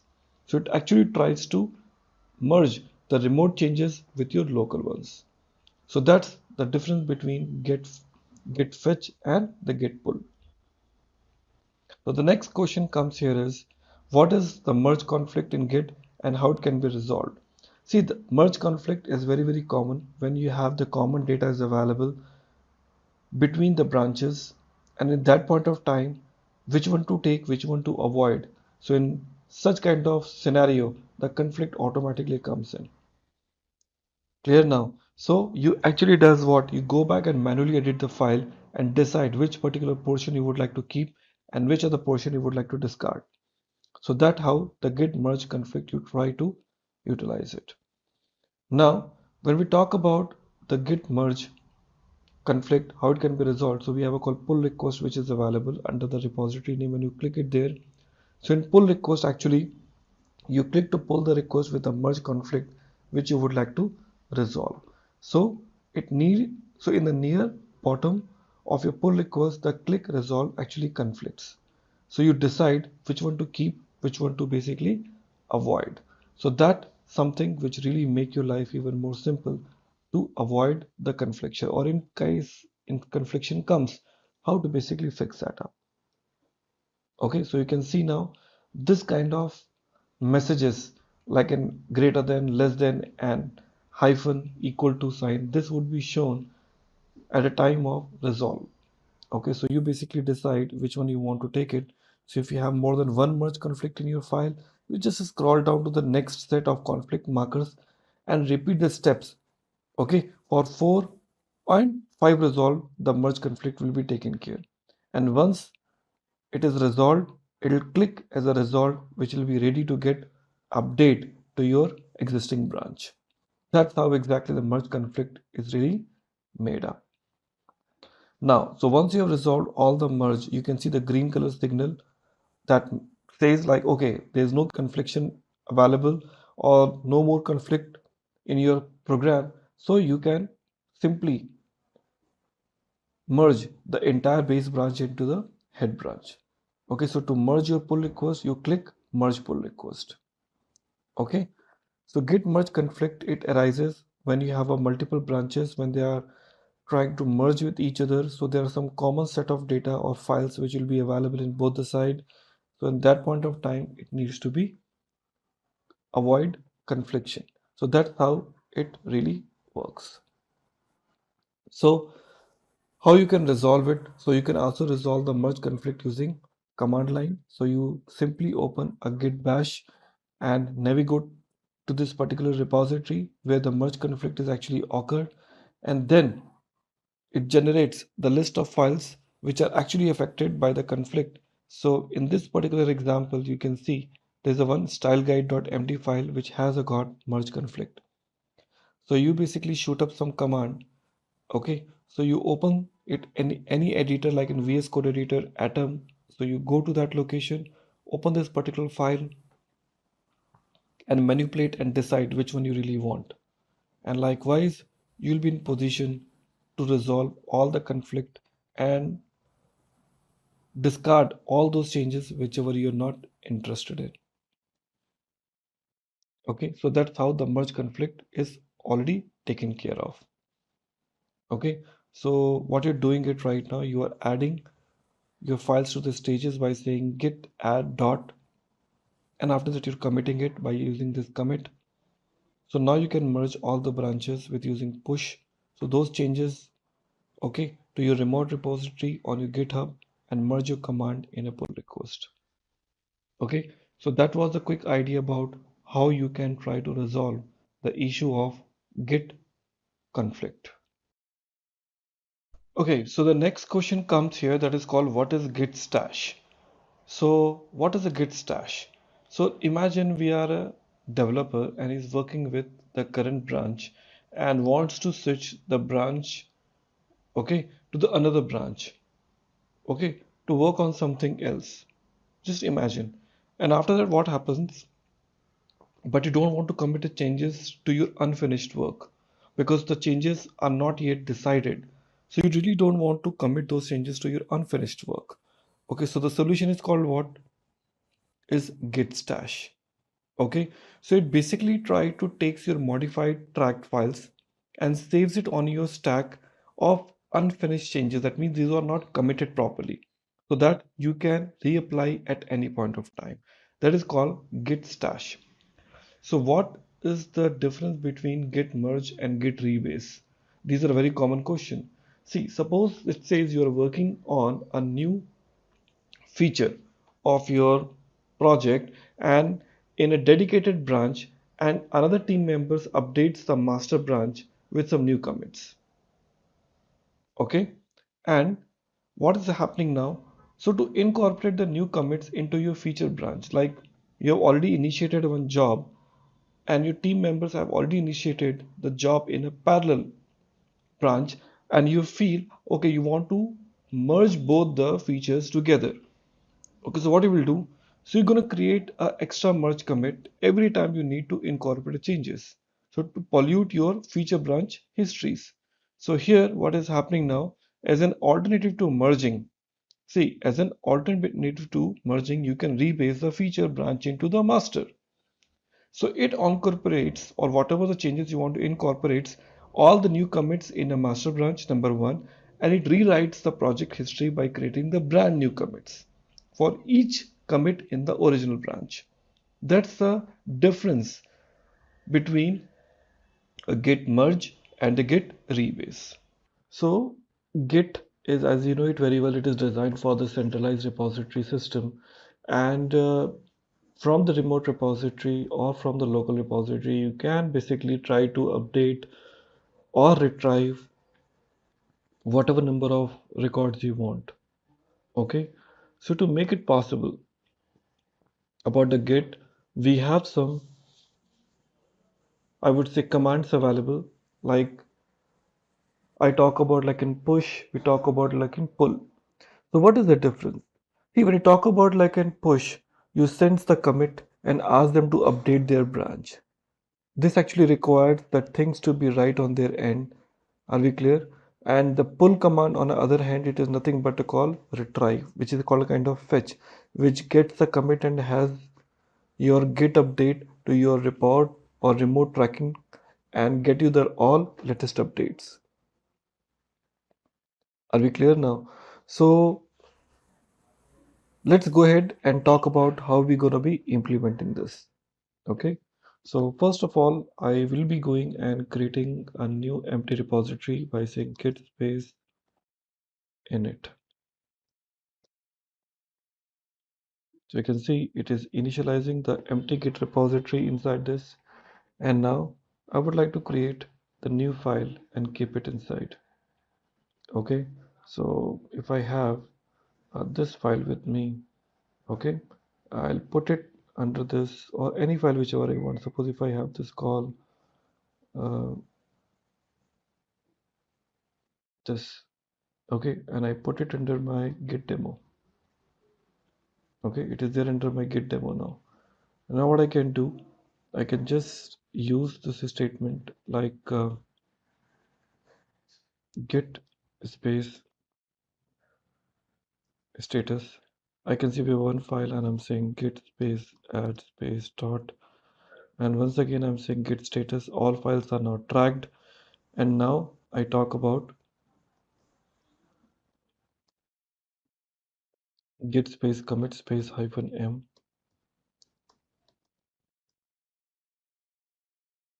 Are we clear now? All changed, and now I would like to push this to my main repository. So I have this command with me called git branch -m main, as you can see now. So just see the commands here which we have it, because I have a repository available in my remote location. So I can say git space branch, okay, space -m space main. That means I want to put it in our main branch. Okay, so now it is done, and I'll be talking about git remote where I want to add it. So this is the remote location. So I need to make this remote location available.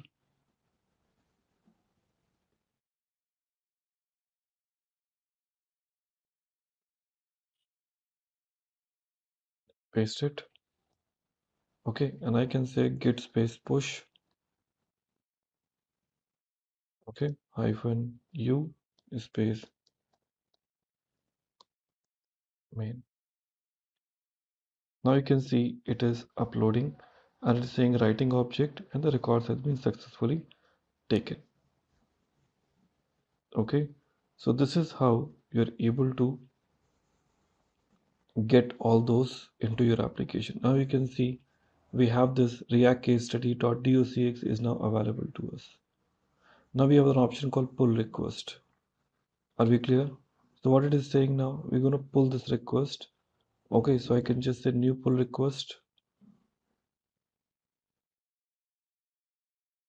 Okay, so it is telling you compare and changes the branches across you want. Okay, so let me go back and change.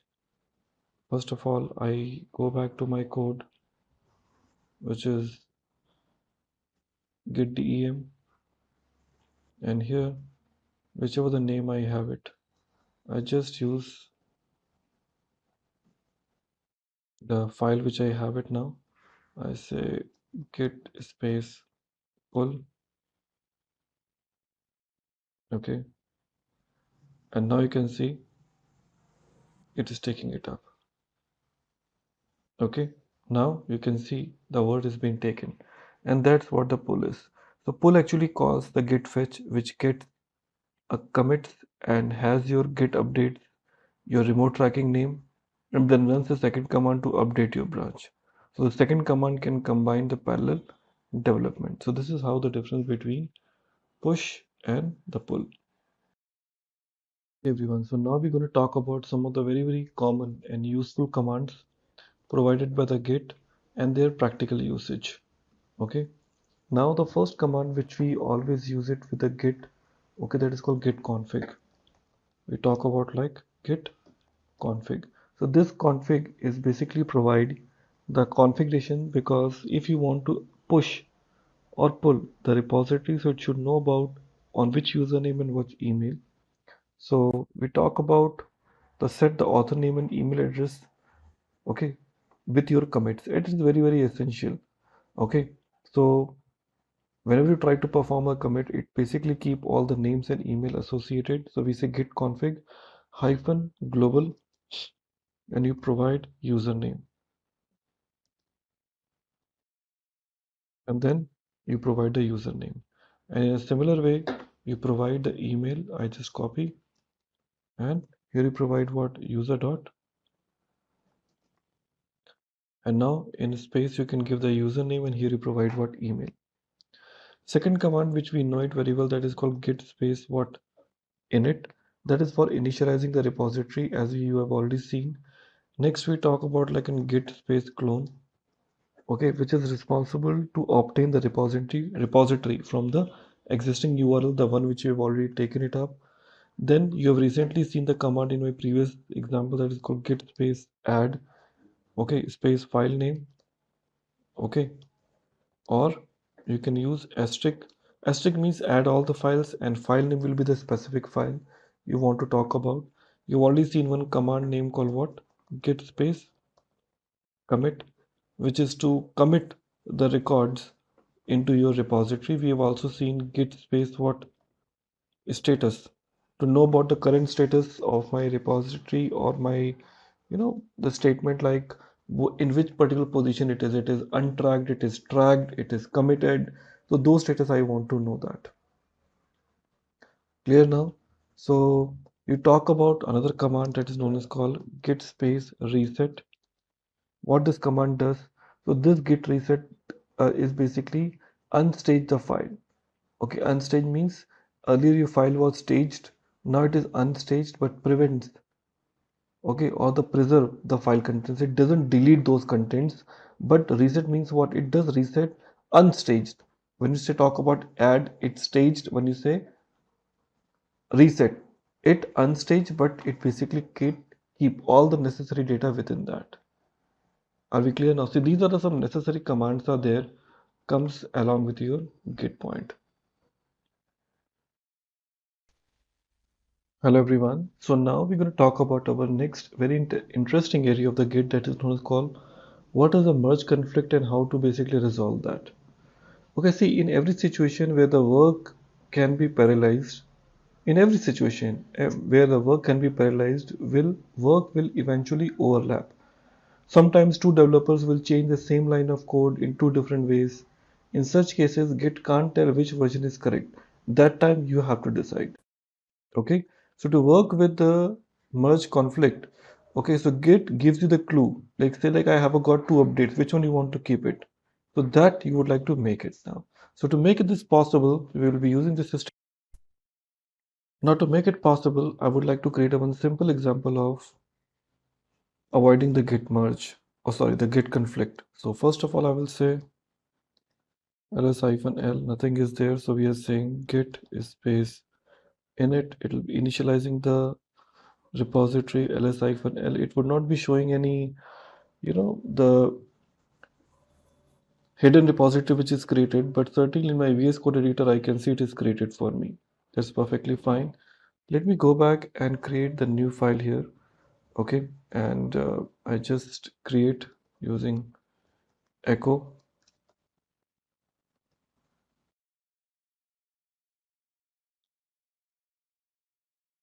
This is new readme file.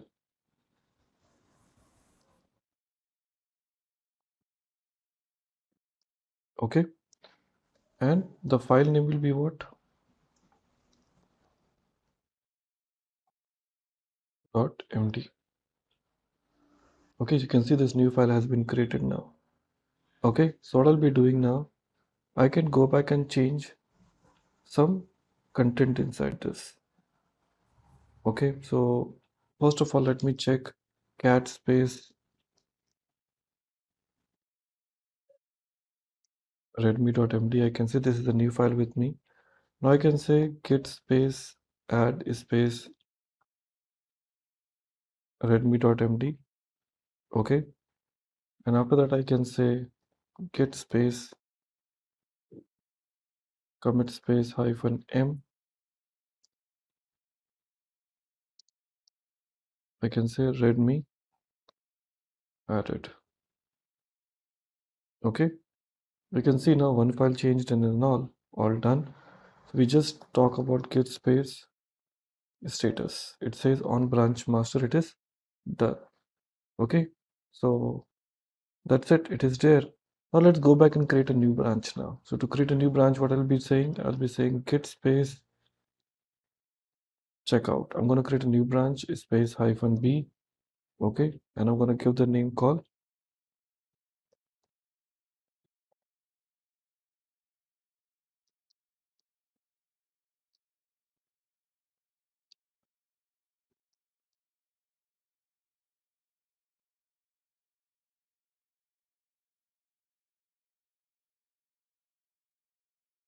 okay branch to create conflict.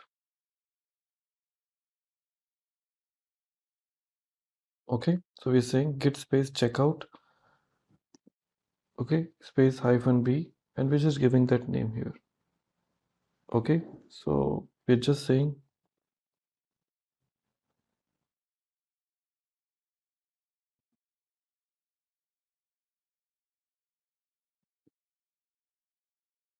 so let's check about what is there.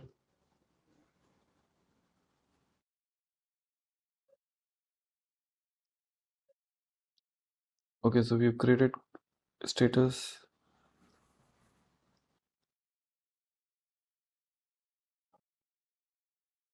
conflict,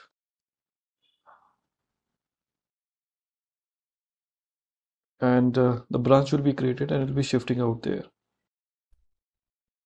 So you see, like we're saying switch to the new branch to conflict, and if I want to check by saying git space branch, so I can say my current position is branch to conflict. Okay, and below this we have this statement to me. Now what I can say, I can create the changes inside my readme.file. Okay, so what we can do now here in this readme.md file, I can go back and change by saying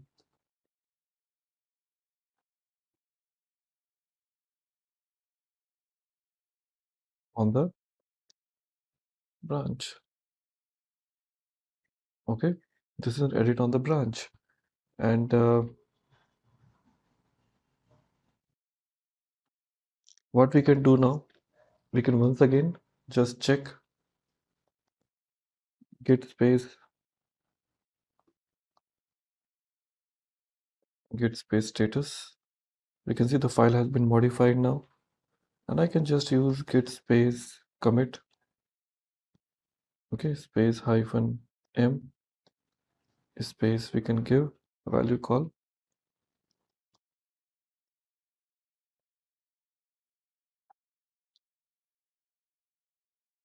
on branch. Okay, now you can see this is telling you the change.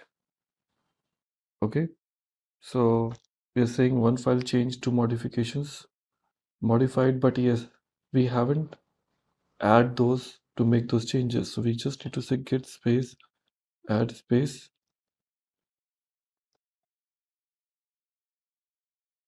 okay, and then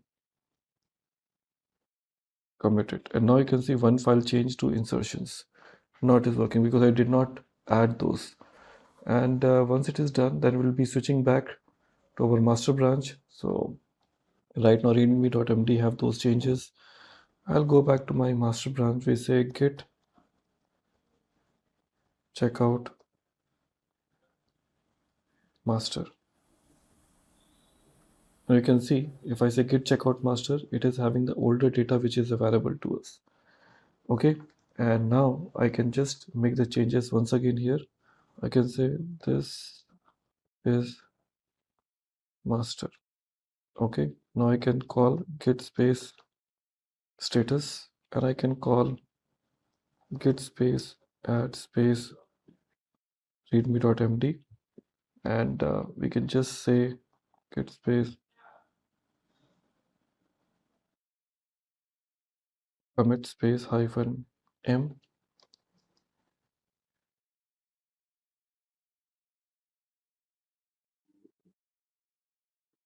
updated again in master.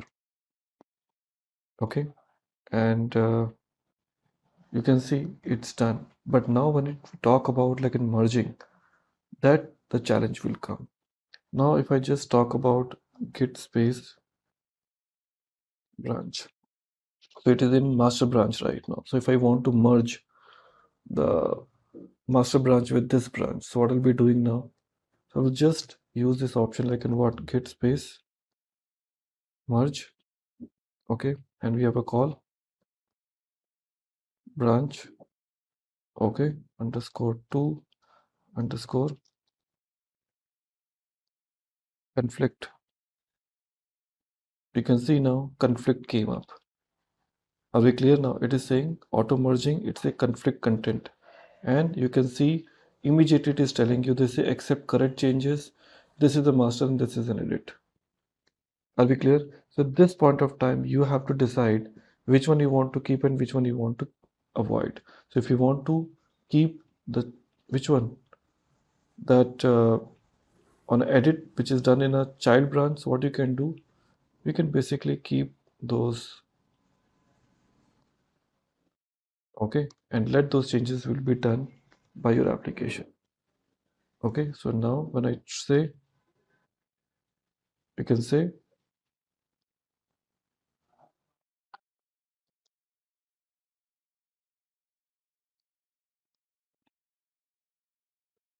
Okay, and that's it. So this is how exactly the merge conflict is taking place.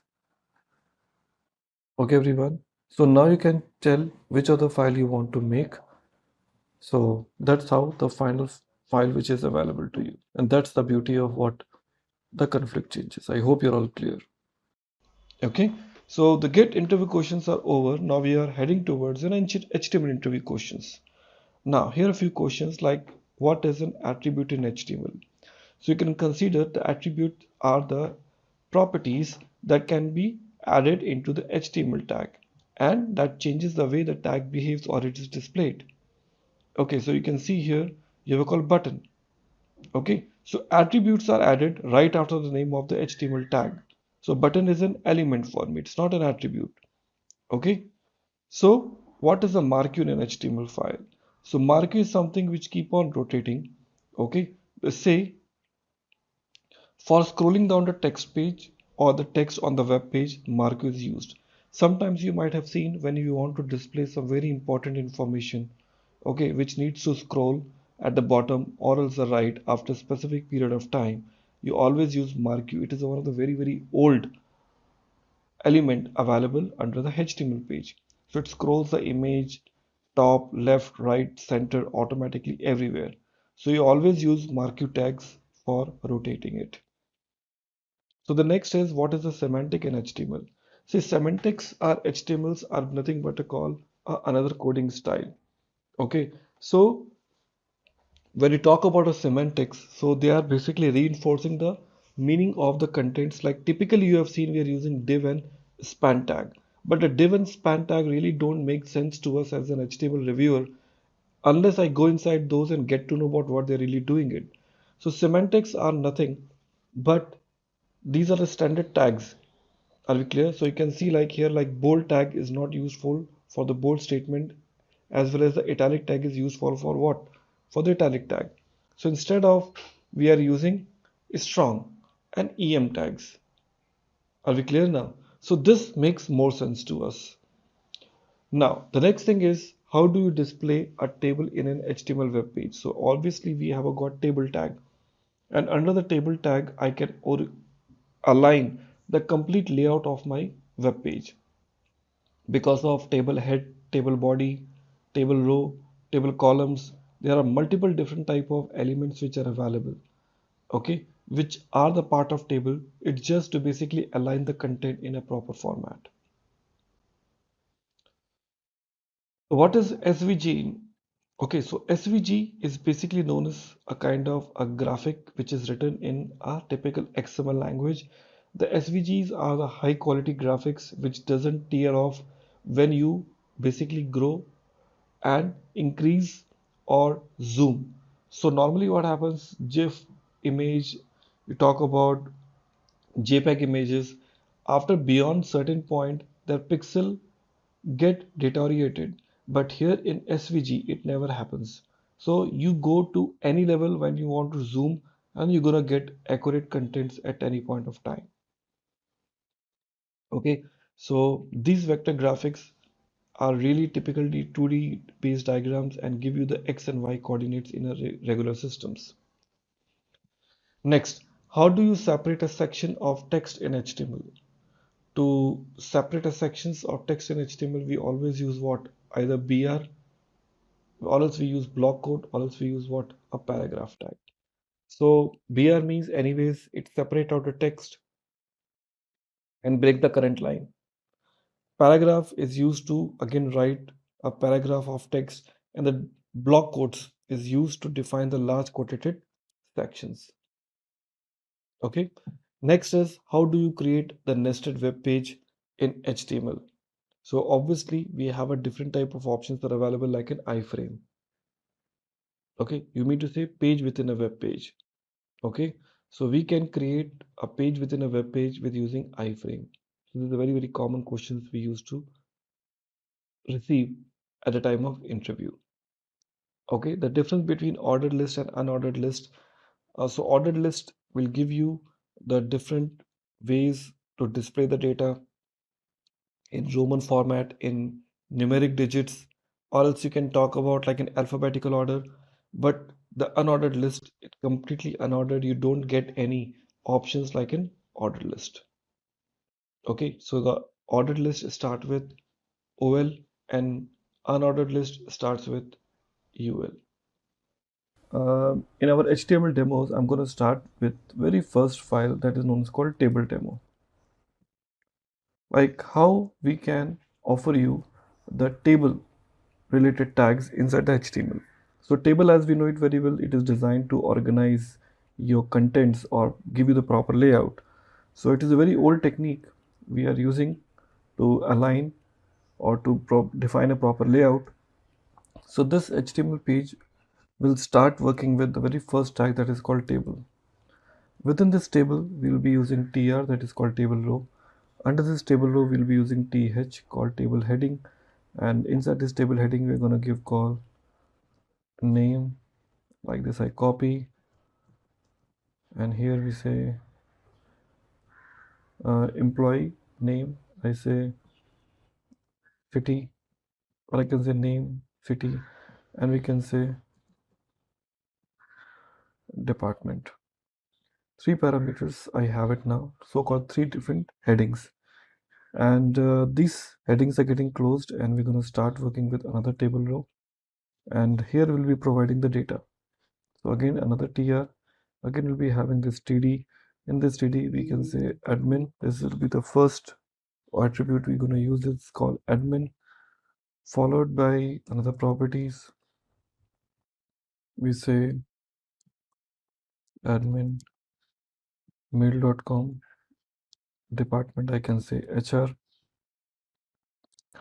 or we'll try to copy this again and have few more rows. I can say, no, I can say admin, I can say Atul. Here we say, okay, so here we can say finance. So this is going to give me the data, so-called what? Table data. So we're giving TD. So here, let me see how the outcome will be. So we will in Finder. There we go. Now you can see it's going to give me the proper look and feel for how the table really looks like in. So that's a quick example of table. But yes, if you want to organize a table a little bit more better, are we clear? So thus you can apply some of the styles on the top of that. Like as you can see here, we have a called table. So we can just use inline style that is called style equal to float colon right. So if I do so, I will see some difference. You can see it is on right hand side. By default, it will be on left, or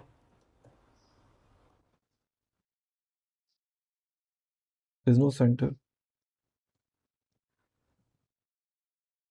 No, nothing. It will be either left,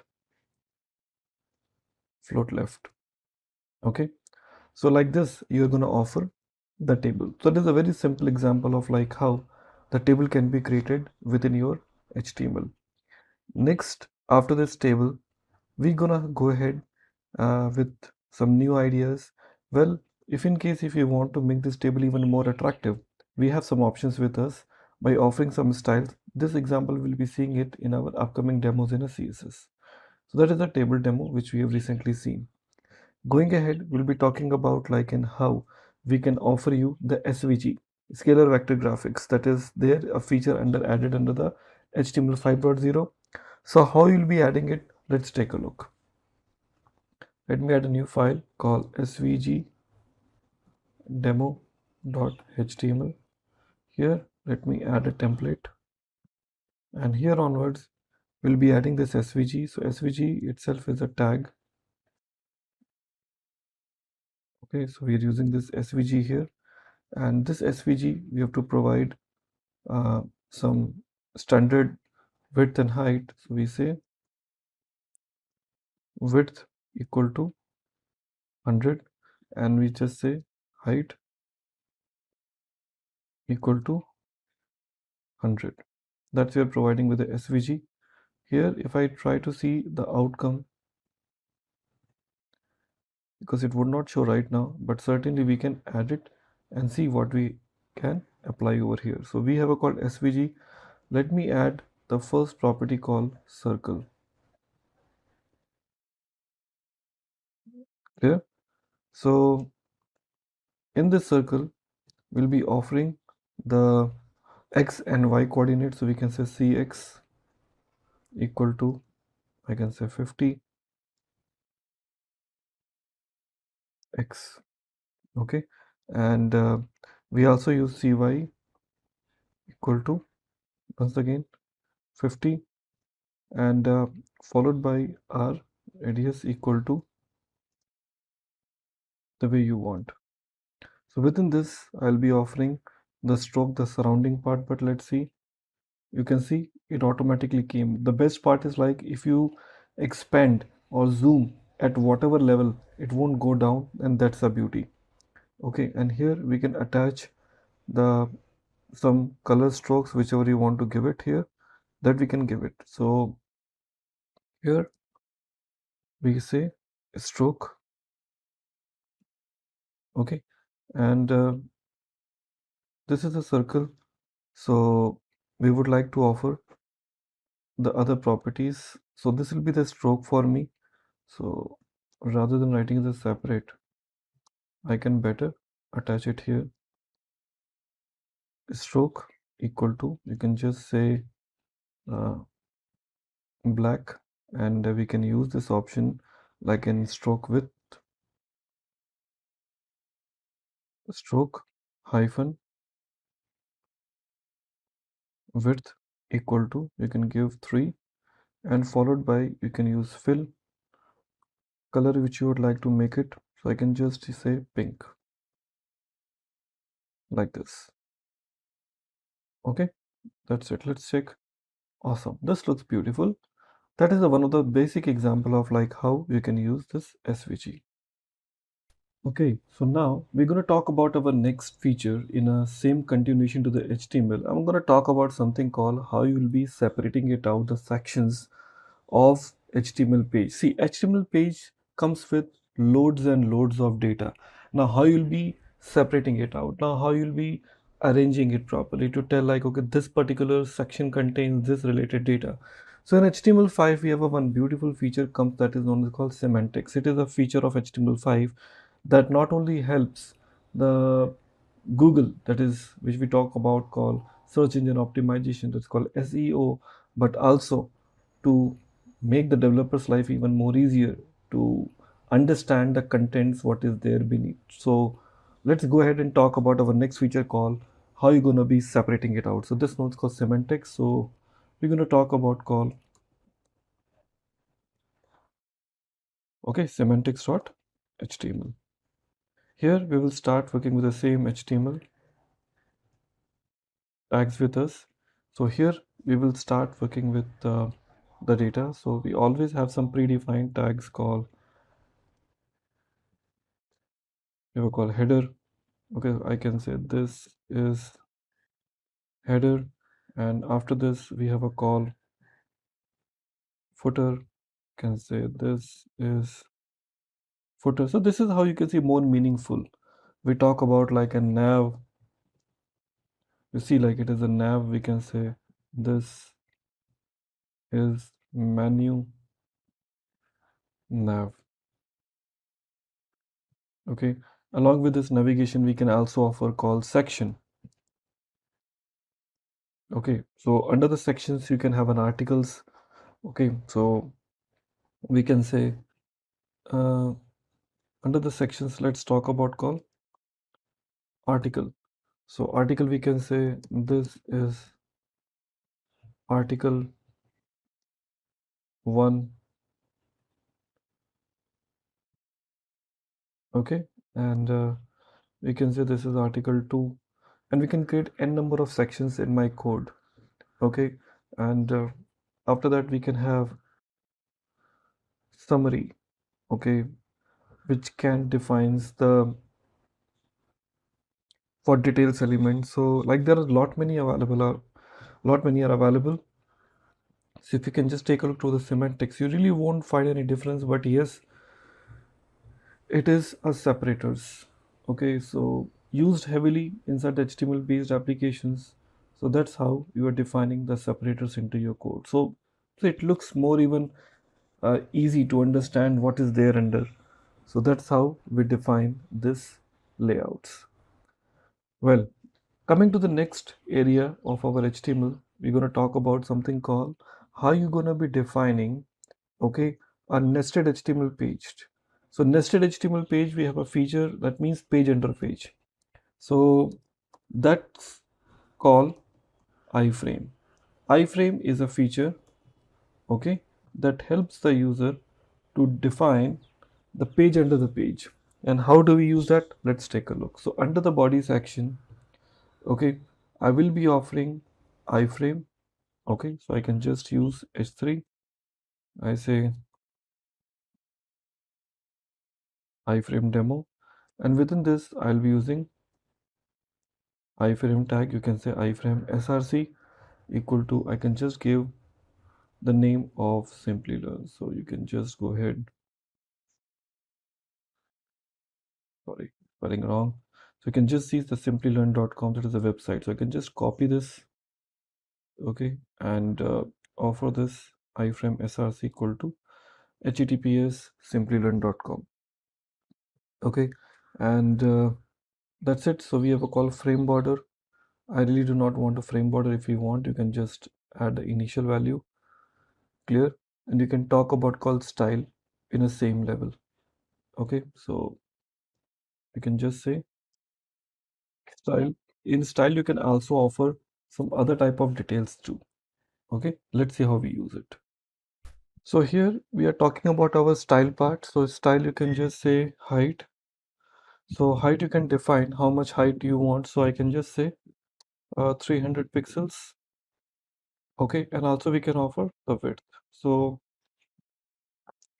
width, I can say again 300 pixels. So these are the properties are there. Let's check how it really looks like in. So here in our nested, now you can see we have got this Simplilearn refused to connect because of some, connection issues, so it works. But you can see like how it is showing you in your application to have a quick look. Okay, so that's an idea like how the iframes are used inside your code. Okay, so you can also offer some other type of tools, like you can say here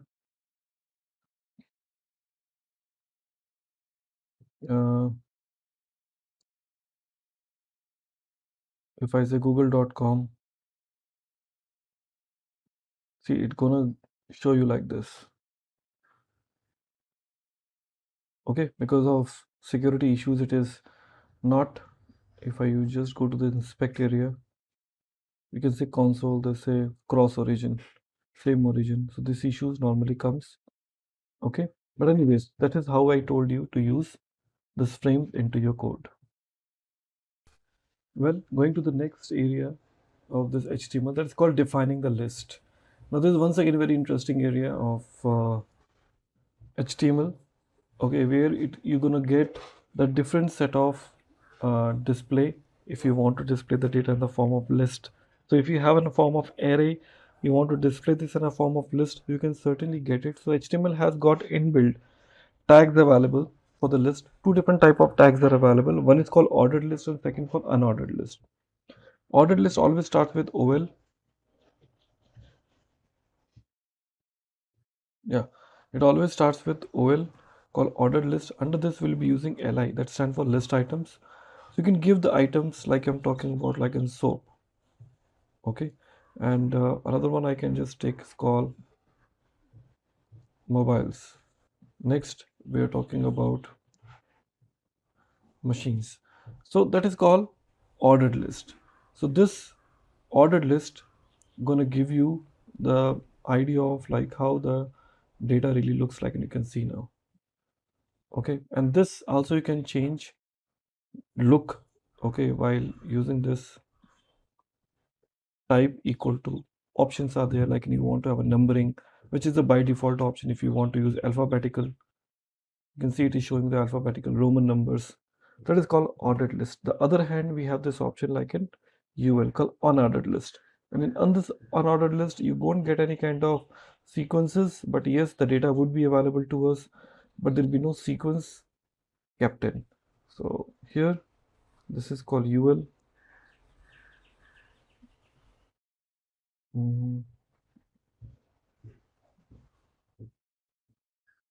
Yeah, unordered list. Let's check. Now we can see that only disks are coming up, but there's no exactly the types. Okay, so that is a quick difference between the ordered list and unordered list provided by HTML to us.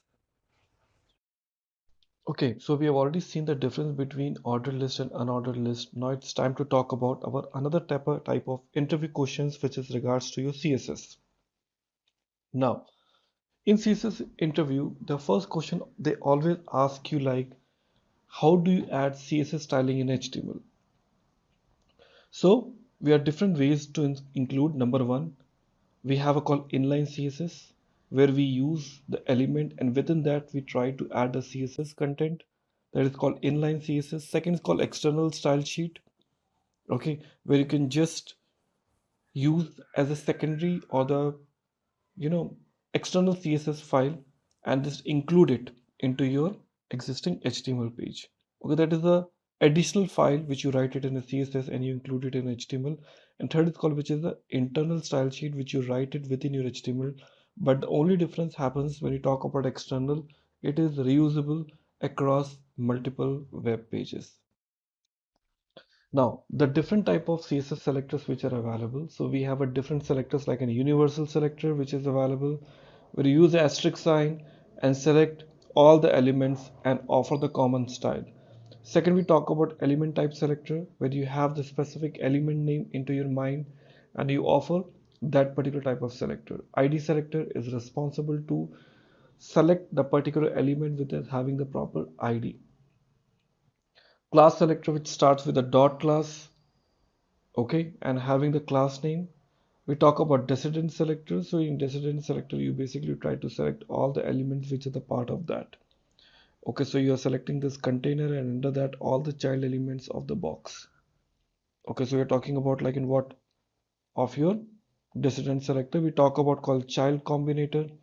So in this case, you are basically trying to select all those which is the child of this container. So you are using this greater than symbol of container.box. Okay, so selecting all those which are having the child name called box available. Then you're talking about a general sibling selectors with this printer sign. And finally, we talk about like an attribute selector where you have a proper attribute available to you. Okay, so these are known as called a general CSS selectors. Followed by, we have a next question like in what is Sass, less and stylus. Friends, these are the advanced level of CSS used in the industry. So we talk about like it what is a Sass, which we talk about like in statically awesome style sheet. So we also have a similar type of option like in less and many more. Okay, so it says about the Sass saying that it is a statically awesome style sheet. It is basically taking the complete CSS to the next level. So that is a third-party website, but once again, it is very awesome CSS, which can offer you the mathematical functions as well as the reusability. You talk about less. Okay, so we talk about linear style sheet where you can see all statements which starts with @sign. There in Sass, every single variable start with a $sign. Then you talk about stylus. It is also a flexible CSS, so it doesn't use @ or dollar for any defining variables. We can just directly use this with the name, okay, and use it at any point of time. So these are the three very popular new or next generation CSS. So explain box sizing property, like how you can offer the property for the box sizing. So here, so box sizing property actually defines how to basically define height and the width of the box which are calculated. So you talk about a term name called content box, you talk about padding box, and you talk about border box.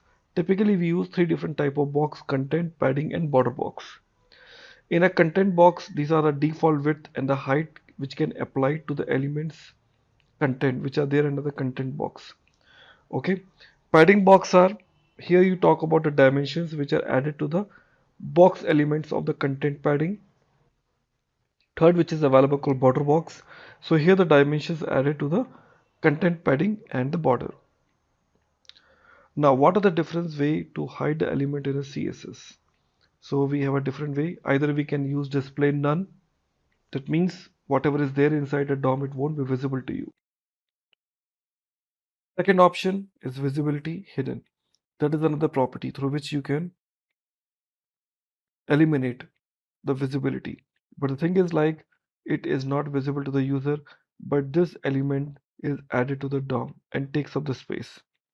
But in display none, it doesn't load in a DOM. So somewhere to, when you want to talk about performance, display none is anytime better.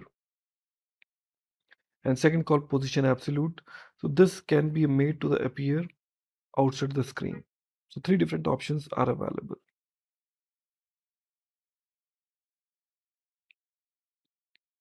Next option, what does that important CSS mean? So the important keyword actually indicates that the highest precedence and it overrides the cascade properties. Okay, so like as you can see here, we have a call paragraph where we have a color called important, and there's a one ID name called thing, color called green. So when you talk about PID equal to what thing, so it automatically try to override the highest precedence.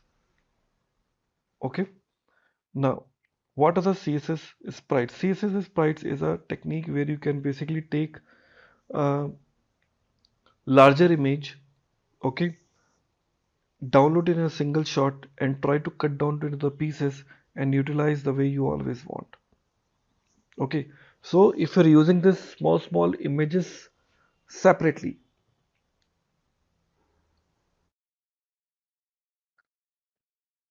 okay, so to load those images independently, you would be making multiple HTTP calls, which can be an overhead. So it is good to basically download this lengthy image in a single shot, clear, and utilize them as per your convenience within your application. So it is used to minimize the loading time of your web page by combining multiple smaller picture into the single image. Okay, that's what the CSS sprites are. So which properties used to underline and strike through and the overline text? So we have this option, text style, text type, text decoration, text transform. Okay, so the text decoration. So the text decoration is the one which will be helping you to achieve this.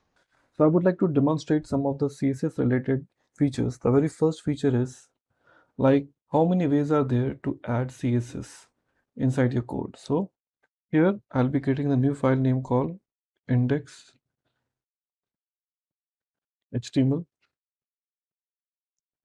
Okay, how many ways are there to add a CSS into your code?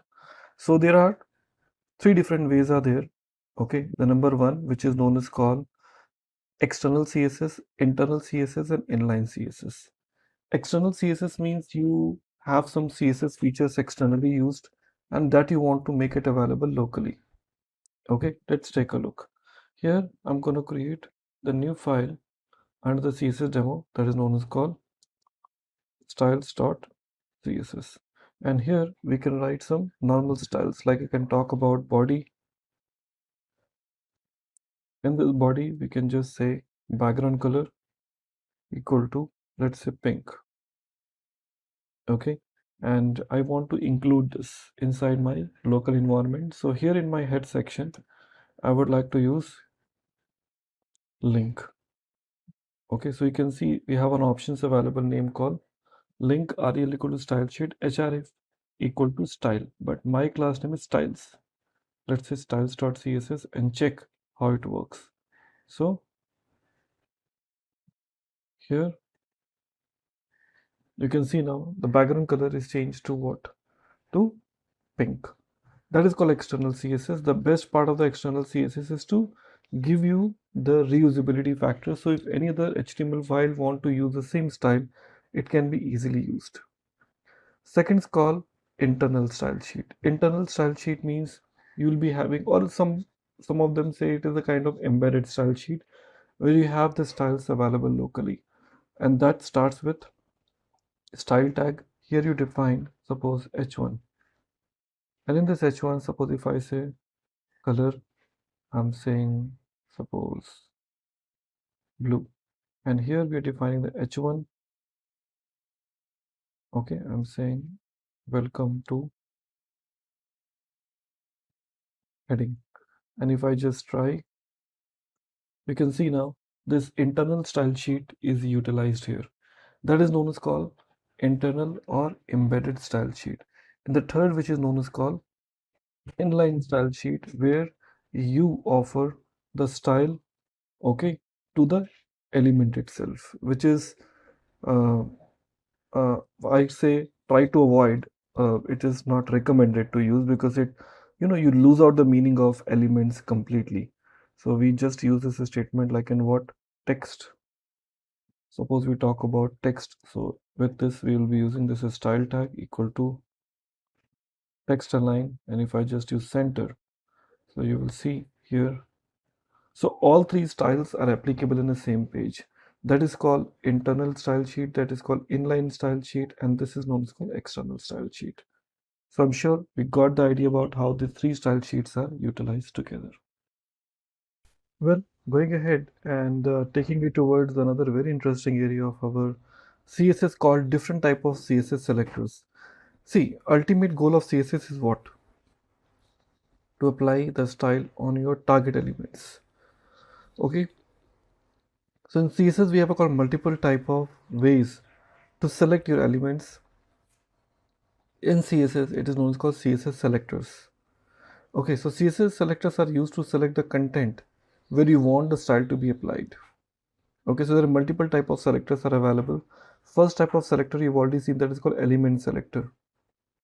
That is called what? Element selector. Another type of option which is available, that is known as called ID selector.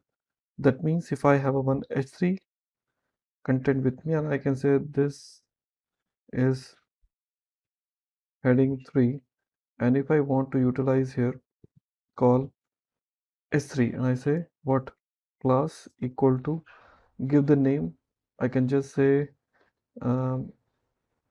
h3 demo, just a name, you can give any name. Here if I just use with dot keyword, I say h3 demo, and here if I want to apply the style, I can say color aqua.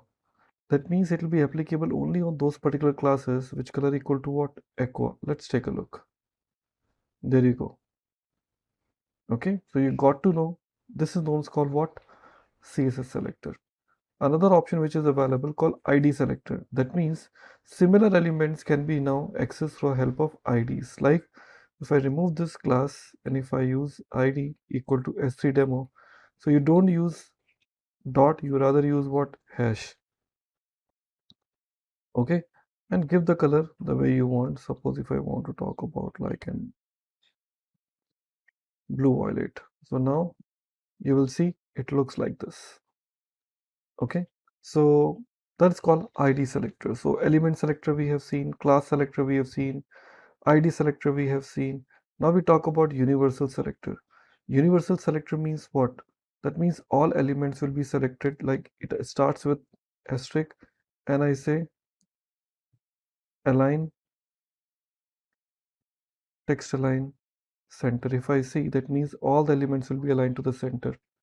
As you can see now, all our elements are aligned to the center. That means whichever element we declare it, even if I declare paragraph tag here, I say this is para, it will equally applicable to this paragraph too. You can see now it is also coming to the center. That is called universal selectors. Last, which is called group selector, where you can have elements which can be grouped together, like I guess I can see h1, and if you want to apply the similar style for h1 as well as for the h4, so you can just use what? H1 h4. Okay, they'll be sharing the same feature now. So if I just use this h4, this is heading 4, Now, well, now you can see both headings are now sharing the common feature. This concept is known as called group selectors, where you can select the group of elements together which you want. So I told you about element selector, where you target the specific element. ID selector with the ID attribute.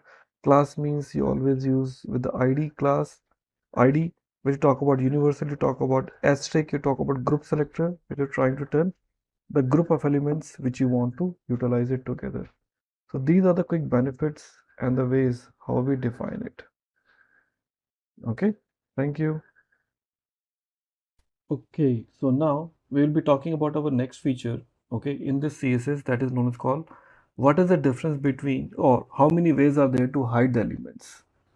Okay, how many ways are there to hide the elements? So there are two options are available in CSS to hide the elements. Number one is called display none and second is called visibility hidden.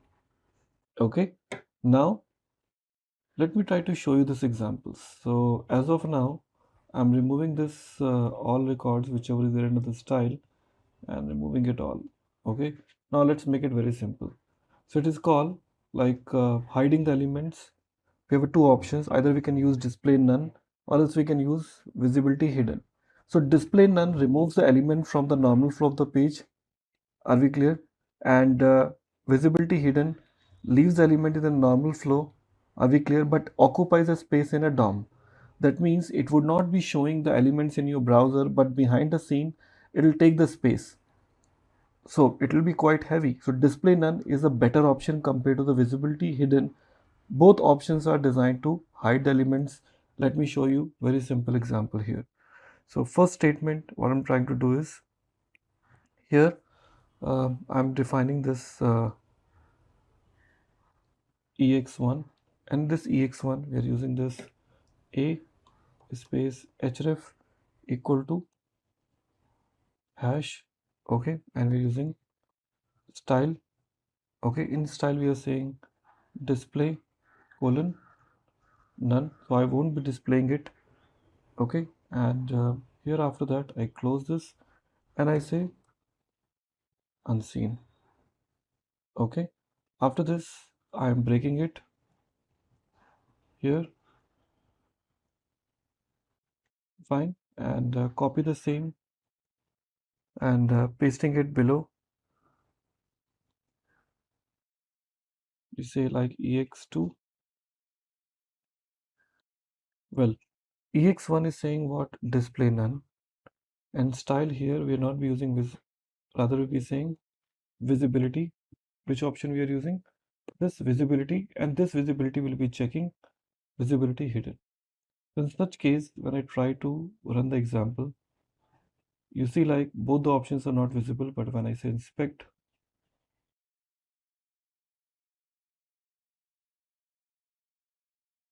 you can see here it is saying display none, visibility hidden. So you can see here in this example, both options are not showing. Okay, so the answer is very clear to us. None of the hyperlinks are showing to us because that's where the conditions are. Okay, so we understood about the way how to basically hide the elements from the browser. There is another feature, friends, coming up in the CSS front, and that is called a feature called property called important. So important is again a type of property. It is a rule in CSS to add more importance to a particular property than like a normal value. So important will try to override all the previous stylings and give the next available value to your element. Now let me show you how it really works. So just imagine I have got this body tag, and in this body tag we have got h1. We can say this is heading 1. Okay, like this I can copy and paste. Okay, so this is heading 1, heading 1. 3 times I'm playing it now. Now in this case I may have a multiple classes are also available. This is a like normal, I can say equal to, I can use head1. Okay, and here also I'm saying, rather than using class, okay, I can use what? ID equal to head2. You can change the name as you want. And here what I can do is, in my style, I can use this first option for ID, that is called head2. Okay, I can use one more, that is called head1. So two properties I have it, head1 and head2, and we can also use h1 as like a normal property. Head2, we can give this for ID, I can say background color, I say pink. Head1, I can just use background color red. And here what I can do, I can override the properties. So what I can do here in my application, I can say h1, here I say background, okay, color, and here we can just use as a what, as a call brown. So if I say brown in that case, and if I make it as an important, like I say important by saying exclamation mark important, so what would happen? Just take a look here. You will see it basically replacing all the colors with what? With brown, because I'm making it as a what? As a important, and I say it overrides or overrule all the previous property. If I remove it, okay, so it will be changing it to the different color. And here I just use what? Dot, and here I use what? Hash. Head2 is the ID, so I can just use hash here, and here we'll use what? Dot. Now you see they will be having their own dedicated colors. Okay, I say like this, but if I just make it as a what? Important, and I use it as a call what? Green yellow, so you can see it will apply the green yellow to everywhere. Okay, so that is an important property. Let's override all the previous rules. That's how the CSS is. Okay everyone, so our next example is towards focus on JavaScript interview questions. Now here we have few questions that are available, like what are the various data types in JavaScript. So JavaScript contains different type of JavaScript data types, like if you think about all different types which are there generally: byte, short, int, long, float, double, character, boolean. These are all different type of data types are supported inside a JavaScript. Okay, now going ahead, what is the callback in JavaScript? So the callback means is a function, okay, that is passed to another function as an argument on a parameter. Okay, so what is the callback? Callback means don't call me, I will call you. Clear? So the idea is like you are passing the function itself as a parameter to the another function, because the JavaScript is known to be a call non-blocking, which never wait for the code to finish. It continues to move on. And due to some reason, if your function it's taking some time to execute, so JavaScript won't wait for that particular function to finish, so you use callback to prevent such behavior. Okay, that's called a JavaScript callback. Now what is the difference between function declaration and function expression? See, this is called function declaration, and you talk about a function expression. Function declaration is just to declare a separate statement within a main JavaScript code, and you can be called before the function is defined. Okay, it gives you the better readability, where the function expression are always created inside the expression. Okay, and it is created when the execution point reaches it. Are we clear? And it is used when there is a need for a conditional declaration of a particular function. Now, what do you understand about the cookies in a JavaScript? So it is one of the very common question. Cookies are the one which is created by the server stored in a client side, which is responsible to store all the necessary client activities so that the browser or the application give the better recommendation to the user. Okay, so it is just a small text file which is stored in a browser itself. Okay, so if you want to record something about a user activity, you always put it like that. And you can also define the expiry time for the cookies, okay, as per your convenience, to decide how long the cookie wants to be there inside your browser. If you do not offer any time span, by default the cookie will get lost immediately the moment the browser closed. Next, what are the closures in JavaScript? So closures are the JavaScript is a feature where the inner function has an access to outer functions, variables, and the properties. Okay, so you can consider a closure has a 3 scope chains. Number one, it has an access to its own scope that is defined within its curly braces. Second, it has an access to the variable of the outer function and also has an access to the global variables. Now, the closure is a JavaScript feature, as I told you, like which has an access to the outer functions variable. Simple example I can give it to you is a function which is known as called inner function, and there's a function defined on the top is an outer function. So it is having all the functionalities access of the outer function inside it. Now, what are the imports and export in JavaScript? So import and exports in a JavaScript is a very common way how in Java you use the term name called import a package. But in JavaScript it is little different. Unless you export something, you can't import it. Okay, so if you want to access any of your files, properties or methods outside of your file, you always use the statement of import and export. So here you can see you have got one property like an sqrt which you are exporting it, and you have one function which is called square. There's another function called, you can say, diag, which you are exporting it and importing it just the way you always want. So that is how it is importing and exporting. What is the difference between undefined, undeclared and null in a JavaScript? See, undefined means a variable that is declared but the value has not been assigned yet. That is called undefined. Undeclared means like it is a null. First of all, we talk about null. Null means it is an assignment value that we can assign to any variable that is meant to contain no value. And undeclared means the variables are not declared and do not exist in a program. Okay, that is called what? Undeclared. How to remove the duplication from the JavaScript array?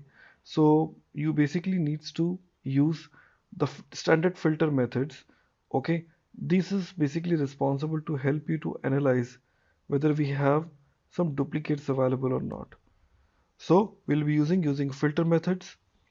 Okay, so these are basically known as called array and the current element and the index of current element, and by using the for loop, it is an empty array is used for the storing all the repeated elements. Okay, so these are known as called a typical JavaScript discussion which we have taken place. Multiple questions are there which we have already answered. So here are the technologies covered. First up, we'll look at questions on Node. Moving on, we'll look at a few questions on PHP. And then we'll go to database management system like SQL.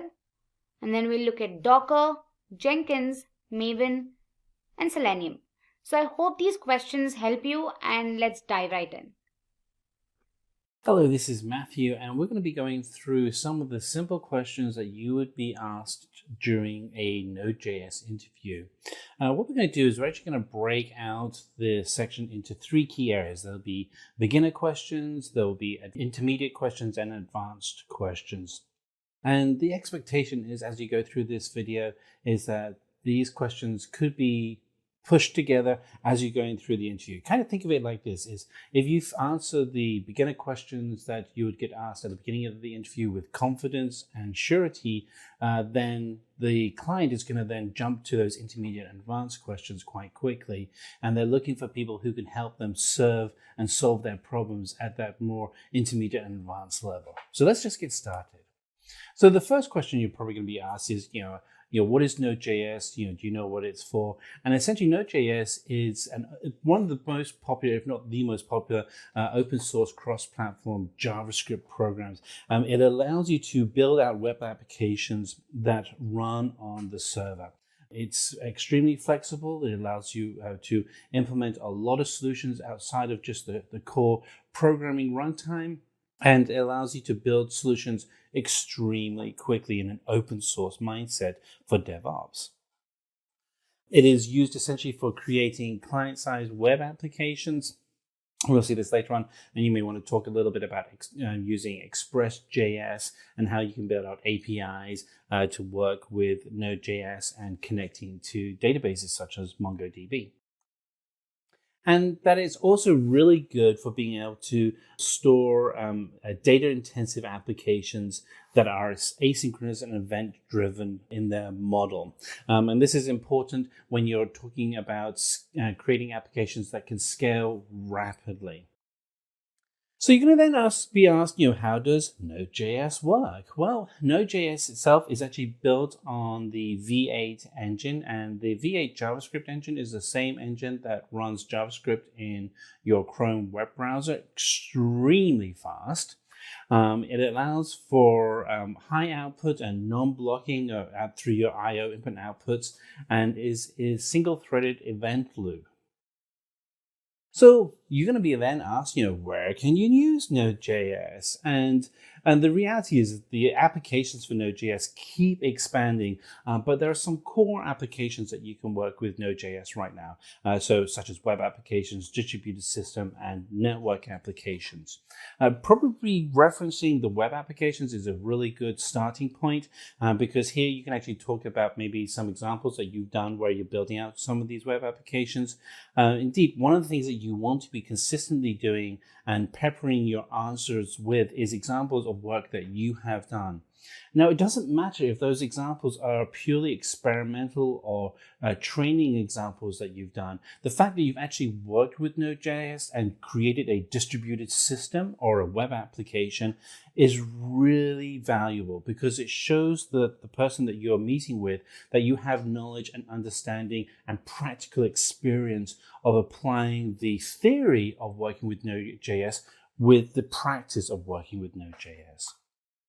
So be asked about, essentially the I/O refers to the transfer of data in and out of a system. And that's really it. And there's a reason why Google calls their conference I/O. It's the transfer of data in and out of our brains at their conference.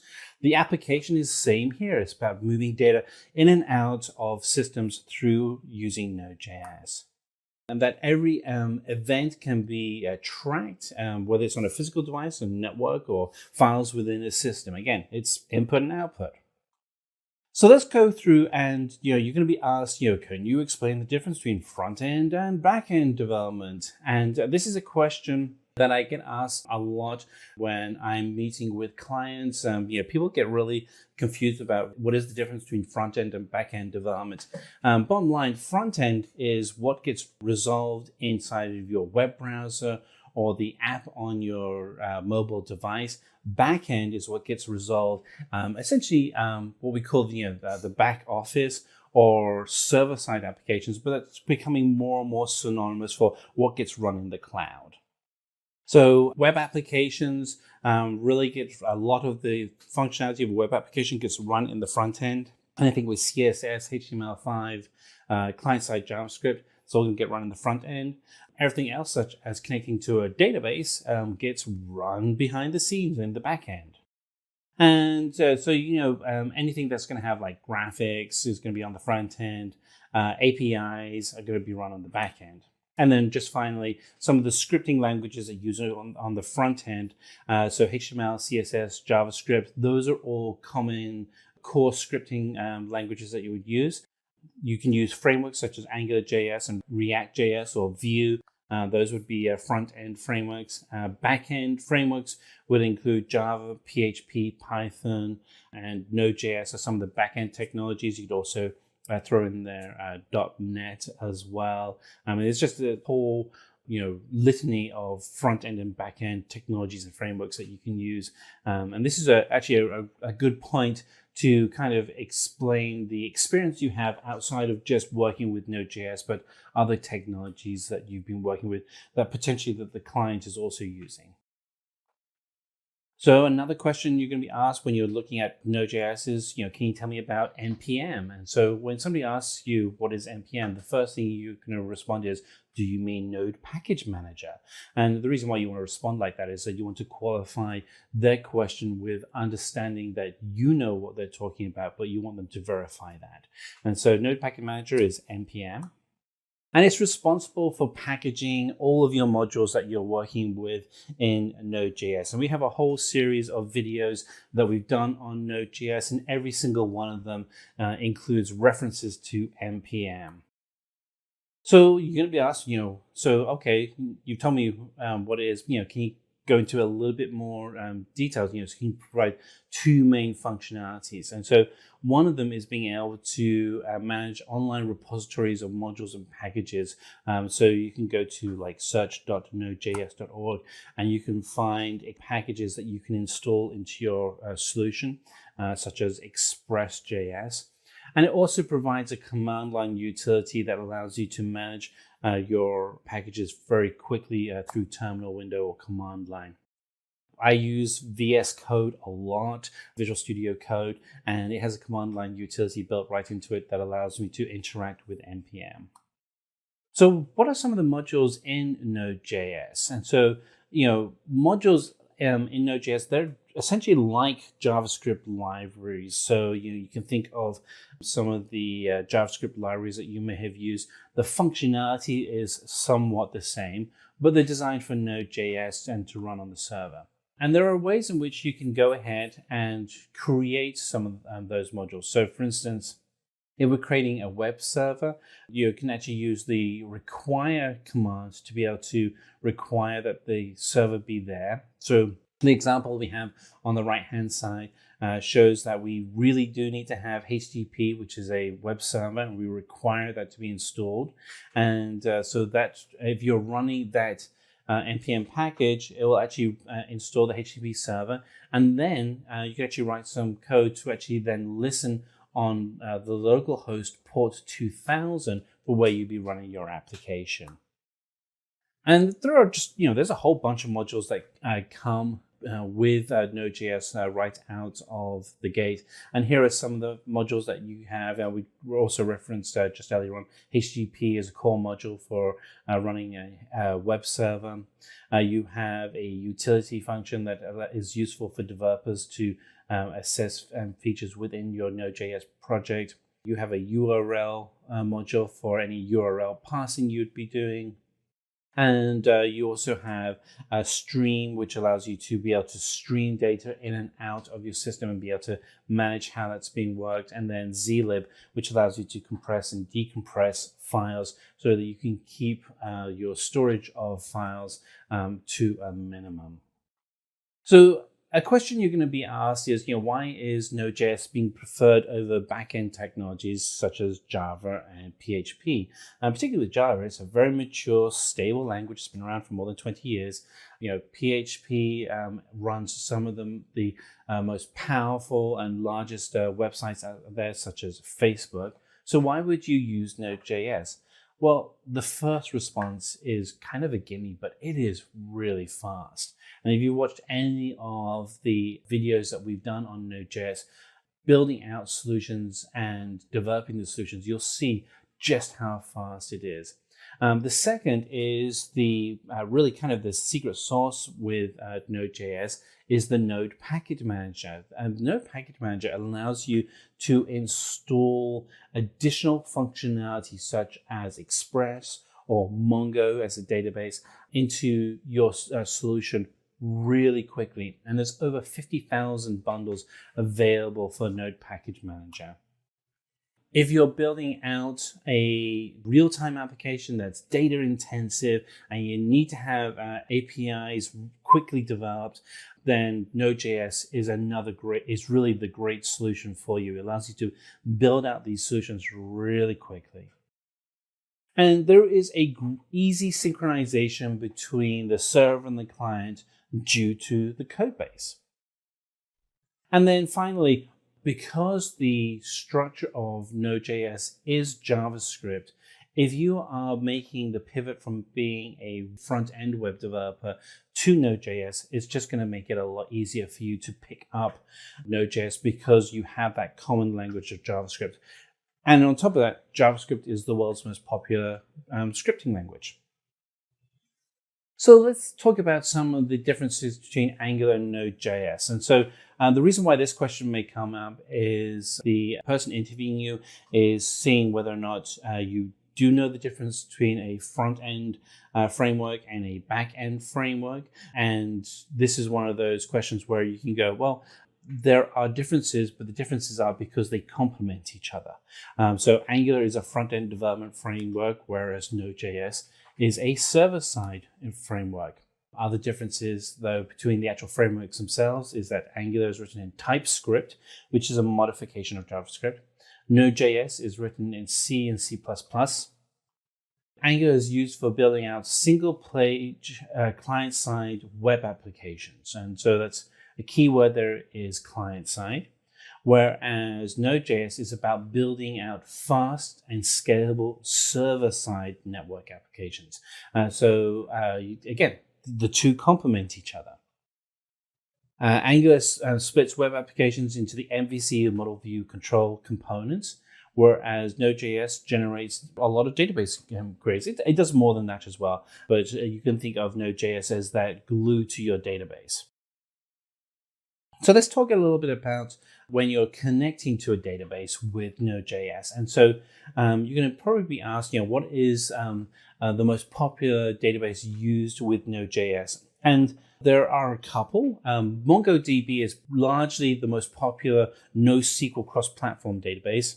MySQL is also very popular, and that's a more traditional relational database. You would go with MongoDB for really more modern solutions. When you're looking at creating an application that's going to really scale into just managing masses and masses of data that has to be created, read, updated, and deleted very, very quickly. For some of the other popular libraries that you use for Node.js, Express.js is a very popular one. I really like working with Express.js. It allows me to build out web applications really quickly. More importantly, it allows me to build out APIs very quickly, and which, APIs are essentially web applications themselves. But being able to do that very quickly with a framework like Express.js is very useful.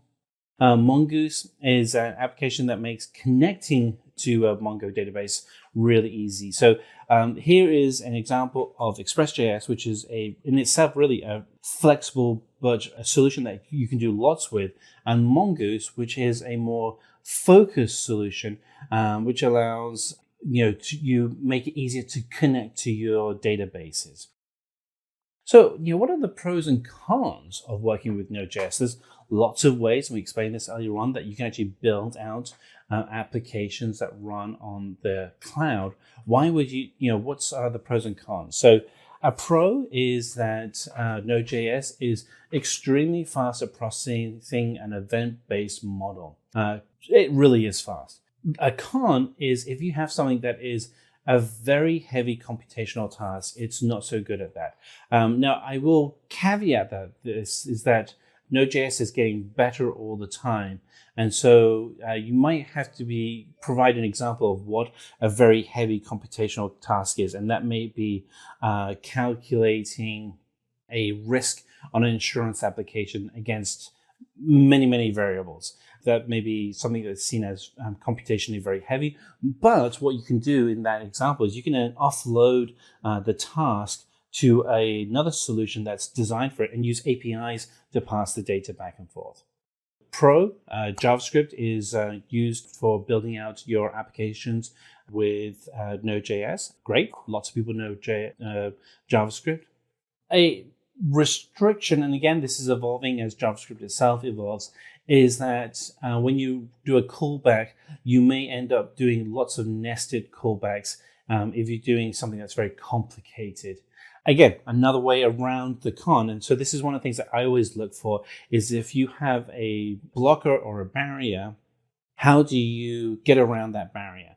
And so, for instance, when you're talking to your recruiter, you can say, look, the reason why I use Node.js is that it's fast, it's event-based driven, I can use JavaScript. There are some challenges, but what I do to get around those challenges are, and that's where you can say that, you may run the complex script off and you may write that in .NET or Java or PHP, and then use an API to do the response back into Node.js. So you get the benefits of both worlds, but minimize the investment in having to manage a complex environment such as Java versus a relatively simple environment with Node.js. The Node Package Manager makes it extremely easy to access just an awful lot of functionality. With over 50,000 packages, there's a package for that. So from being able to have a tool that creates unique identifiers that you might need to have for generating content that gets posted into a database, through to being able to connect to databases, through to running so many different solutions. The NPM Package Manager, with its access to so many different packages, makes it great for getting access to all that content. Now, a con is working with relational databases with Node.js isn't as easy as a NoSQL database. Now, you can do it, and there are ways around that. And what I would do when this question comes up is always kind of pivot to say, hey, this is how you can actually then get around building out that application. Pro for Node.js, designed for streaming huge amounts of data in and out. A con is that Node.js is single-threaded, and so it can be CPU intensive. But again, there are ways around that, and a good way around that is scaling your solution in an elastic environment such as the cloud. So what is the command used to import an external library? And so to import an external library, the command is the require command. So an example we have here is you can start a variable, and the variable is going to be for HTTP, and you're going to then require the HTTP service. That means that the application itself won't run unless the external library, the HTTP library, is installed. Okay, so those were our introductory questions for Node.js. Let's kind of pivot and take a look at the intermediate questions that you would be asked. So what does event-driven programming mean? So event-driven programming means that if something happens, something else will happen in response. So for instance, if you click a mouse, that mouse click is an event. That means something has to respond to that event. Just think of it as cause and effect. It's just the basic motion of physics. So that's what event-driven programming means.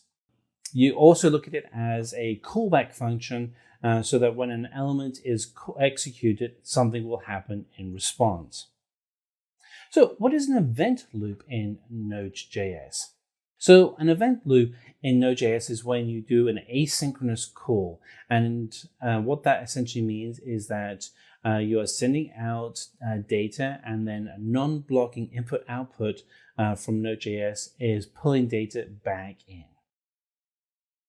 What is an event emitter in Node.js? So an event emitter has really two areas of focus. One is that it manages the classes that hold all the objects within your event. And we have an example of this on the right-hand side. And then whenever an event actually is thrown, the functions are then called on that event synchronously. So for instance, we have in our example on the right-hand side, we create an event, and then we have the functions that are executed in a series from that event. So let's talk about the API functions in Node.js. So there are two types. One is an asynchronous non-blocking function, and the second is a synchronous blocking function. And the difference between the two of them is asynchronous is that there is no structure to the order for how the API is resolved. Synchronous means that when the feedback from the API is received, you have to execute the response in a series for how the response is sent to you. So what is a package JSON file? So the package JSON file is at the heart of our Node.js package, when we actually will initialize a solution, a folder to be a Node.js package. You'll find that the package itself holds all of the metadata that's particular to the project you're working on, such as project name, version, requirements. You have to have it installed in the root of the directory for the project. And again, look at any of the videos that we have on Node.js. We do have demonstrations within those videos that actually then go through and break out how to create that root package. And you'll see how you can actually then go ahead and update the instructions or the metadata within the package. So here we have an example of what that metadata looks like. So again, this kind of continues that question of what is a package JSON file? And you may be asked, what is the metadata and why is it important? And the metadata is a basic JSON collection of pairing of key details such as name, version, description, and then the custom version that you put. So for instance, under name, you could create a name for your project. There can't be any spaces. What is the version and the description? What is the main or starting path for the solution? Typically, that would be index.js, but it could be anything.js. But index.js is typical simply because index.html is the starting point for a typical web application. So how would you use a URL module in Node.js?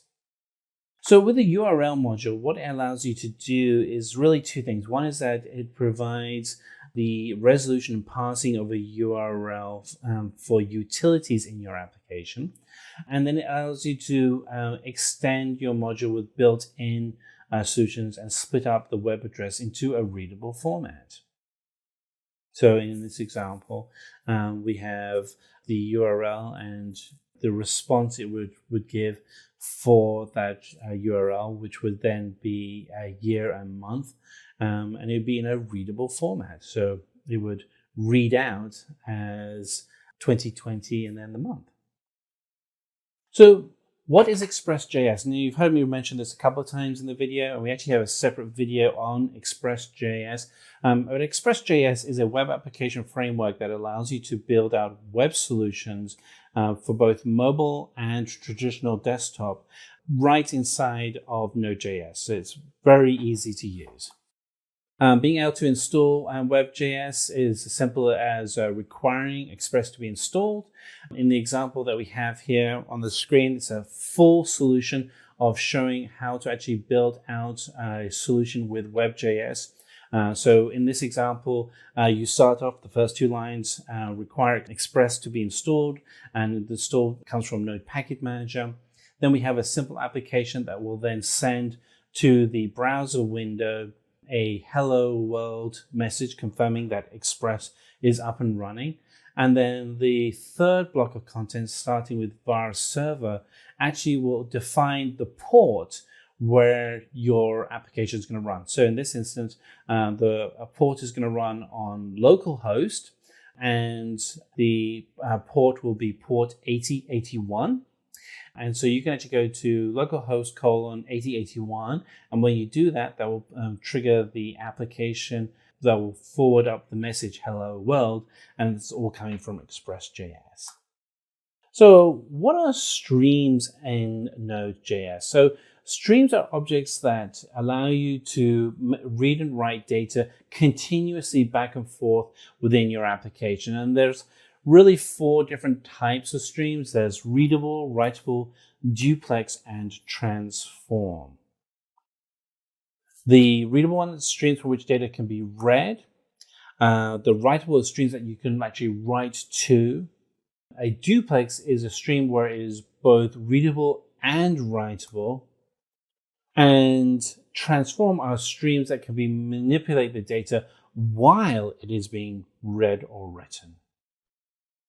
So how do you update and delete a dependency? So say, for instance, we want to install something like Express. So if you wanted to install Express, what you would do is you would just write inside of your project. You want to go to terminal window and write in the command npm install Express. If you want to update the dependencies within your Node package manager, to update all of them, all you have to do is write the command npm update all dependencies. And then if you want to explicitly uninstall a dependency such as Express.js, that's using the uninstall command. And so that would again be going to terminal window and you would type npm uninstall Express. And again, it's really easy to create a simple server in Node.js that will run a simple command. The HTTP service is actually built into Node.js. You don't need to use Express.js. I typically use Express.js when I want to do a web server because typically what I find is that I will want to go and do something more complicated. But if you want to do something that illustrates just the core functionality within Node.js, you can actually just require the core HTTP service that actually comes as part of Node.js. And then you can actually then go ahead and tell it to create a service and then to write in plain text a command or a text string, such as in this case, it'll be hello world, that would pop out. And then the final line is to then listen that if you go to a web browser that's on port 127.0.01 or localhost and go to port 8080. Once you actually go to that, that will trigger this application and you'll get the text hello world pop up on your screen. So explain synchronous and non-blocking APIs in Node.js. So all the APIs in Node.js are asynchronous, which means that they are non-blocking, which means you can run them continuously and scale around that, which is just fantastic. It's one of the reasons why Node.js can scale so fast. And the means that the APIs can return data, send data after it's been called, and really increase the efficiency of events as they are triggered within Node.js. So how do you implement async in Node.js? And so the example that we have on the left-hand side allows us to trigger async, and it's using the async function. And as you can see in this example, it's actually something that can be done very quickly. In this example, we're actually making a command to localhost and an app that's running on port 3000. And then depending on what we get, if there's an error message, then we'll have error message go to the console log, which is the terminal window. And if we get a response to an application, then we'll actually get a positive response, which would be fetched response. So again, very quick and easy that you use the async function to be able to build out and to get your asynchronous code. So what is the purpose of module exports? So a module export is a way to encapsulate the entire code for a solution in a single package, in a single file. And then you can then share that with other developers, so you're all working from the same environment. So what is a callback function in Node.js? A callback function is essentially that once you run and you've triggered an event and the response has been given, you want to be able to then have a callback to validate that the task is complete. All right, let's move on to the final set of questions, which is advanced Node.js questions. So what is REPL in Node.js? So REPL stands for read, eval, print, and loop. And this is a reference to the Unix and Linux background that Node.js has. So REPL will perform the following tasks. The read will be actually parsing the JavaScript. It'll read that and store it in memory. Eval takes and evaluates the data structure. Print will then print the results, often on a console window or onto a web page. And then loop loops the above command until the user presses Control-C twice. What is the control flow function? So the control flow function is a piece of code that runs between several of the asynchronous functions. And that's it. It actually controls how those functions execute. So how control flow controls the function calls? And it does it through 4 ways. One is it controls the order of execution. It collects the data. It limits the concurrency. And then it also calls the next step in a program. Again, this is a management tool for how your functions are called within Node.js. So what is the difference between fork and spawn methods in Node.js? So the essential difference between the two of them is that if you use the fork method, it will actually trigger and create a new instance of the V8 engine, the engine running Node.js, and will then run the application in that new instance. With spawn, it's somewhat similar. It doesn't actually generate a new V8 instance, so it's actually creating a new process, but it's within the same V8 instance as the previous application that it was spawned from. Explain to me, what is the use of buffer class in Node.js? So with the buffer class, what you're looking at doing is you're actually controlling the raw data of a set of arrays and integers and the memory allocation outside of the V8 heap. Buffer class is used because pure JavaScript is not compatible with binary data. What is piping in Node.js? So piping is the ability to connect the output of one stream to another stream. That could be a data stream, it could be any stream that you're working with. But it does normally get used to pass data from one stream to another. So what are some of the flags used in the rewrite operation files? So R- is used for read, W is for opening a file for writing, A- is opening a file for appending. So the collection that you have here, you don't have to really memorize all of them, but to have a few of them in the back of your mind is always a good reference point. So how would you open a file using Node.js? So the syntax you would use would be the fs.open, and that would then open up a file. Explain to me what callback hell is. So callback hell, also known as the pyramid of doom, is when you have too many nested, unreadable, and unmanageable callbacks intensively cycle within each other. They're constantly reading to each other, and they're not able to resolve the solution. And this is, it's a big problem, and this is why it's called callback hell, because you're not able to finalize the app you're working on. What is a reactor pattern in Node.js?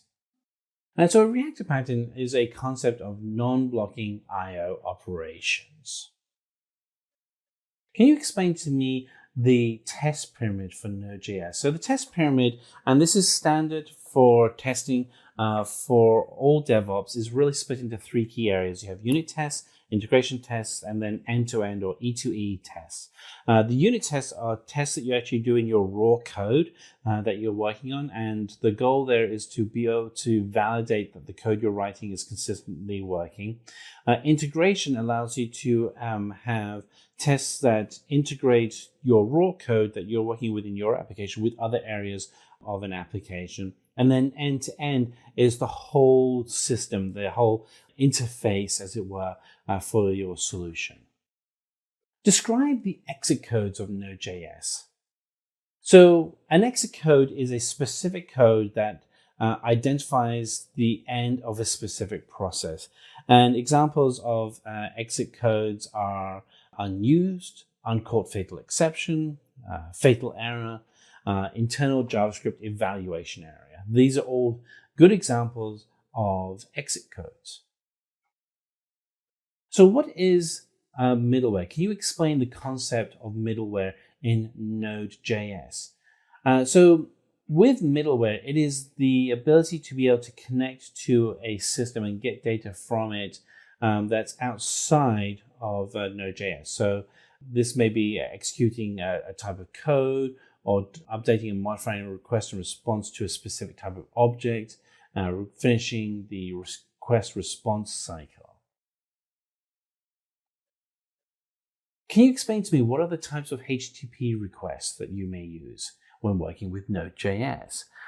There are actually quite a lot, but 4 of them that you might use would be get, post, head, and delete. And these are, if you've done any web application before, particularly if you worked with forms inside of a web application, you're probably very familiar certainly with get and post. Get is the request to retrieve data. Post is generally used for changing state in the data. Head is similar to get, but also asks for a response if there's no body content. So if you're developing an API, this would be a good one to use. And delete is used to delete the predetermined source. So how would you connect to MongoDB database and with Node.js? And you use that using the Mongo client. And the example we have on the left-hand side illustrates that.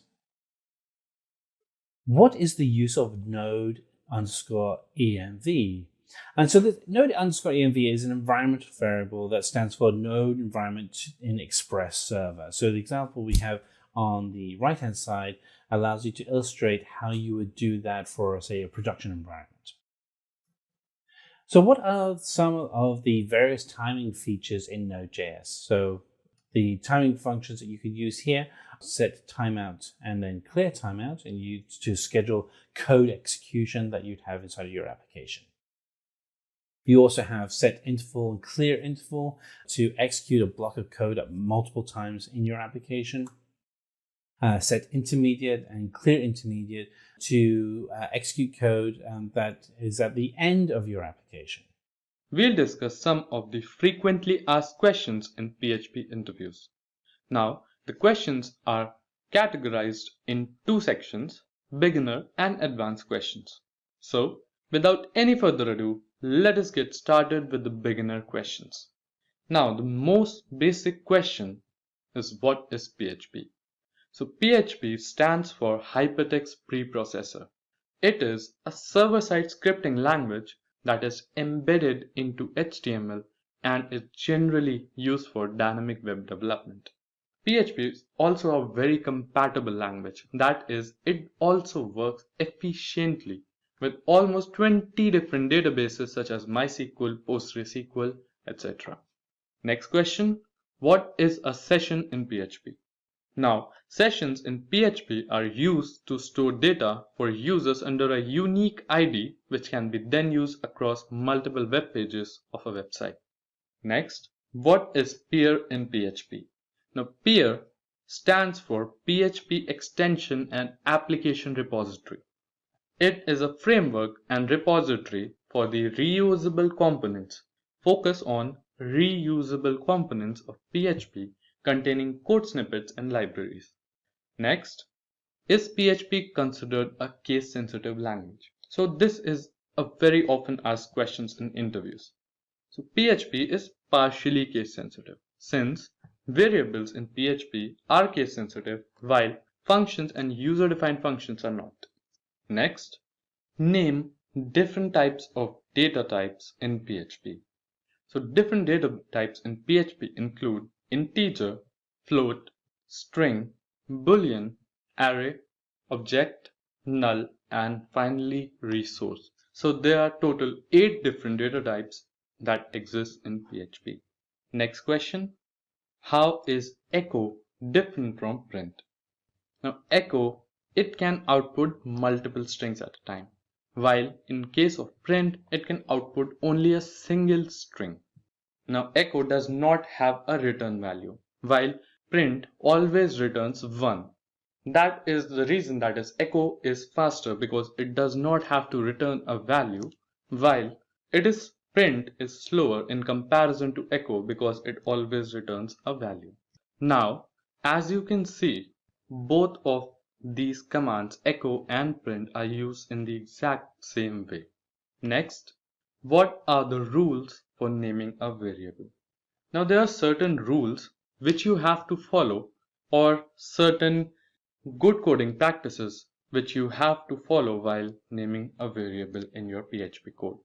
So variable name must always begin with underscore or a letter. so it cannot begin with a number or a special character for that matter. Next, variable names can include numbers but not special characters. So suppose you want to name your variable number 123.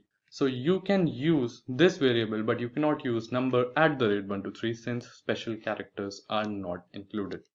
Next, a variable in PHP is declared using this $sign followed by the variable name. Now, as you can see, this is how we declare a variable $my_variable. You can also put a number in between or at the end while naming a variable, just not at the start.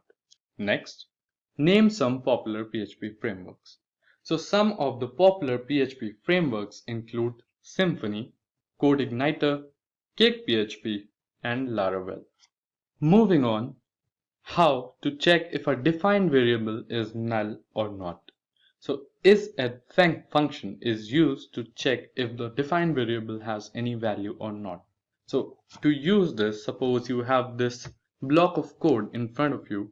So suppose you want to check if this x variable that you've defined is null or not. So what you do is you put the isAdd function inside the if condition, and it will return true if it's not null, while it will return false if it is a null value. Since it is not null, it returns true, and we can display echo as variable x is not null, while in the case of variable y, it is a null value, since so the if condition will be false and it will not display anything. Next, how are objects in PHP passed? So objects in PHP are always passed by a value, not by a reference. Next question, how to display output directly to the browser? Now, in cases you want to display your output directly onto the browser while running a piece of code, you can use these special tags to display an output directly to the browser. Now, as you may notice, these tags does not contain the PHP written. You can use them directly and replace PHP with an equal to sign followed by what you want to display and end it with a question mark and a closing bracket. Moving on, what is define function used for in PHP? Now define is used to declare a constant in PHP. Also, in contrast to the variables, there is no need for a $sign before declaring a constant, since the value of a constant does not change. Now, this is how you can use the define function to declare a constant. Suppose you want to declare the value of pi as 3.14 throughout your PHP code, and which cannot be changed. So we can use define for that. Next question is related to this question, since what is constant function in use for in PHP then? So constant function returns the value of a constant. It is not used to define a constant, but it returns the value of a constant. So suppose you define a function constant using this define function and you want to return this value, you can use this constant function for that. Next, is multiple inheritance supported in PHP? So PHP only supports single level inheritance, which means a class can be extended from only one class using the keyword extended. Next, what are the different types of loops in PHP? So PHP consists of a while loop, a do while loop, a for loop, and finally a for each loop. So PHP consists of total 4 loops. Next question, how to concatenate two strings in PHP? Now, two strings can be easily concatenated using the dot operator in PHP. Now to do that, I'll show you with the help of a code. Suppose you want to concatenate or join these two strings, str1 hello guys, and the second string would be and welcome to Simplilearn, and want to display these strings together. So to do that, you need to use this dot operator in echo. As you can see, this dot operator, so first you write the name of the first string, then followed by the dot operator. I've given this space and then the next dot operator, because this is also considered as a string, and then the third string variable, and this is how you concatenate two strings. Next question, what is the use of function num arguments? Now this function, as you can see, is used to return the number of arguments passed in a function. So suppose you pass a certain number of arguments in a function and want to know how many values or arguments were passed. You can use this function for that. So suppose in this sample code you want to know how many arguments were passed in this sample function. So to do that, we declare a variable number of arguments and we will equal it to the function number arguments. Now we will display it, and this sample has passed 3 arguments, so the output would be 3. Moving on, what are super global variables in PHP?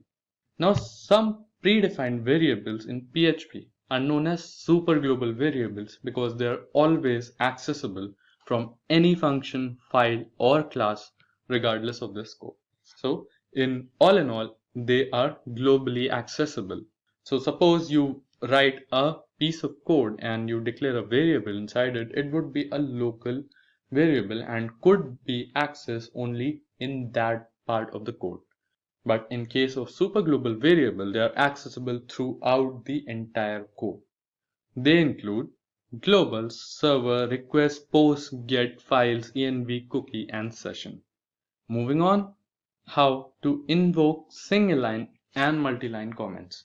Now a single line comment in PHP can be made using this hash followed by the comment or / followed by the comment. While in case of multi-line comments, you can use this hash star and write your comments in multiple lines and enclose it with a star and slash. What I'm going to do now is I am going to show you the use of these comments in actual VS Code. Now let us take this block of code for example. Now suppose you want to add a single line comment after this variable. So what you will do is you can use this /. This is a variable. Also you can use /. This is also a variable. So this is a single line comment. Now if you try to write something else after this, in the next line it will take it as part of the code, not part of the comment. So what do you do when you need to write multiple lines of comment? So suppose you need to write 2-3 lines about this line of code. What you will do is you will use a /*. Now write the comment, this is displaying Simplilearn. So this is a 3-line comment which you can end simply by star and a slash. This is how you write single line and multi-line comments. Now let's move on to the next question, that is name some common applications of PHP. So some of the most commonly used PHP applications are system functions, form handling. So PHP is very commonly used to handle the forms that you see on the web pages.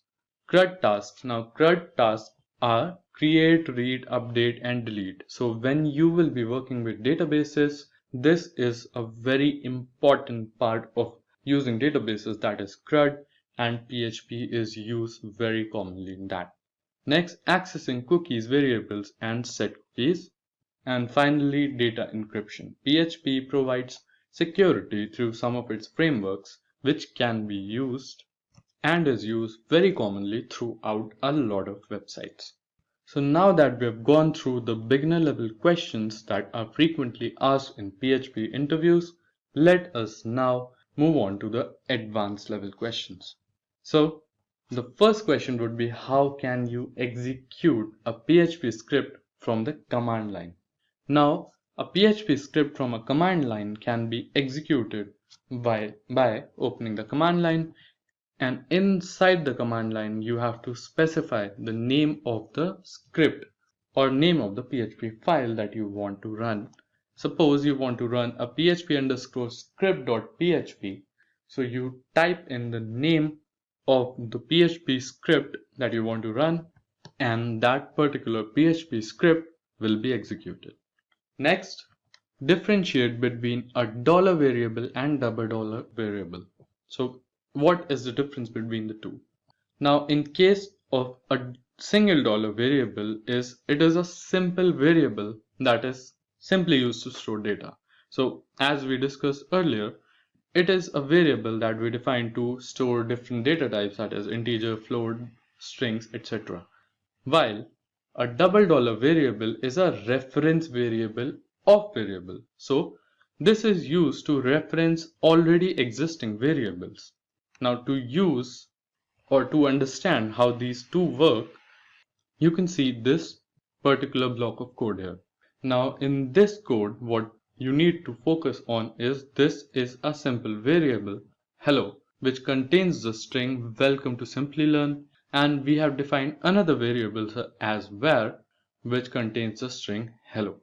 Now, in this echo, as you can notice, what we are doing is we are using this. Also, before that, you need to notice this is the same string as the name of this variable.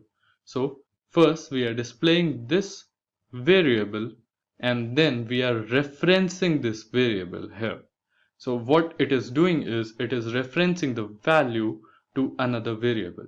So hello variable is being referenced. So when you execute this block of PHP script, what you get the output is hello, since this is the variable hello, and after that what you'll get is welcome to Simplilearn, since this variable is a reference to this variable. Next, differentiate between get and post method. Now, get method is used to submit form data, while post method is also used for the same feature. So the difference between them is get method sends data as part of PHP page URL, web page URL, while a post method sends data through HTTP header.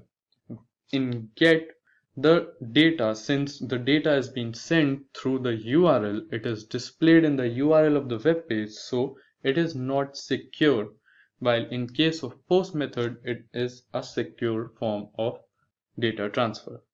Hence, when developing a website for some security purposes, usually we prefer post method. Next up, how to connect to a database using a PHP script. Now suppose if you are asked this question in an interview, what you need to do is you need to just write this block of code and explain it to the interviewer. Now suppose we have a PHP script and we want to connect it to a database. What we need to do is we will create 3 different variables, that is server name, username and password. Now what we are going to do is we will create another variable con that will be used to connect it, and then we'll use the mysqli functions, which will then pass these variables to create a connection.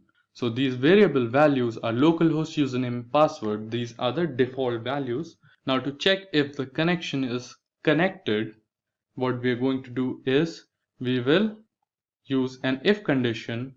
If the con variable gets an connect error, we will display a error message that is connection failed. If not, we will display connected successfully. Now as you can see here, these names can be the name of the server that you're trying to connect. I have used localhost, username, password for the default values. You can use the name of the database that you're trying to connect your PHP script to. Next up, what does final class and final method mean in PHP?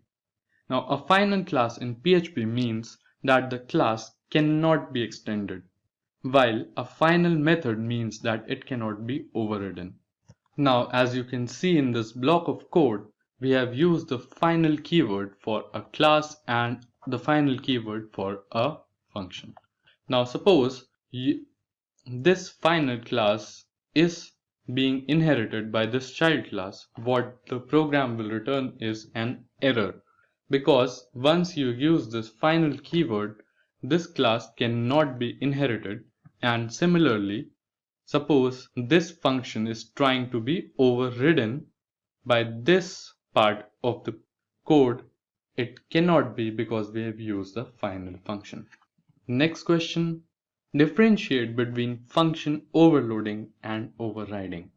Now, function overloading, the same function is used for different purposes based on the number of arguments inside the function, while in case of function overriding, the same name and same argument function is used in parent and child class respectively to change the behavior of parent class method.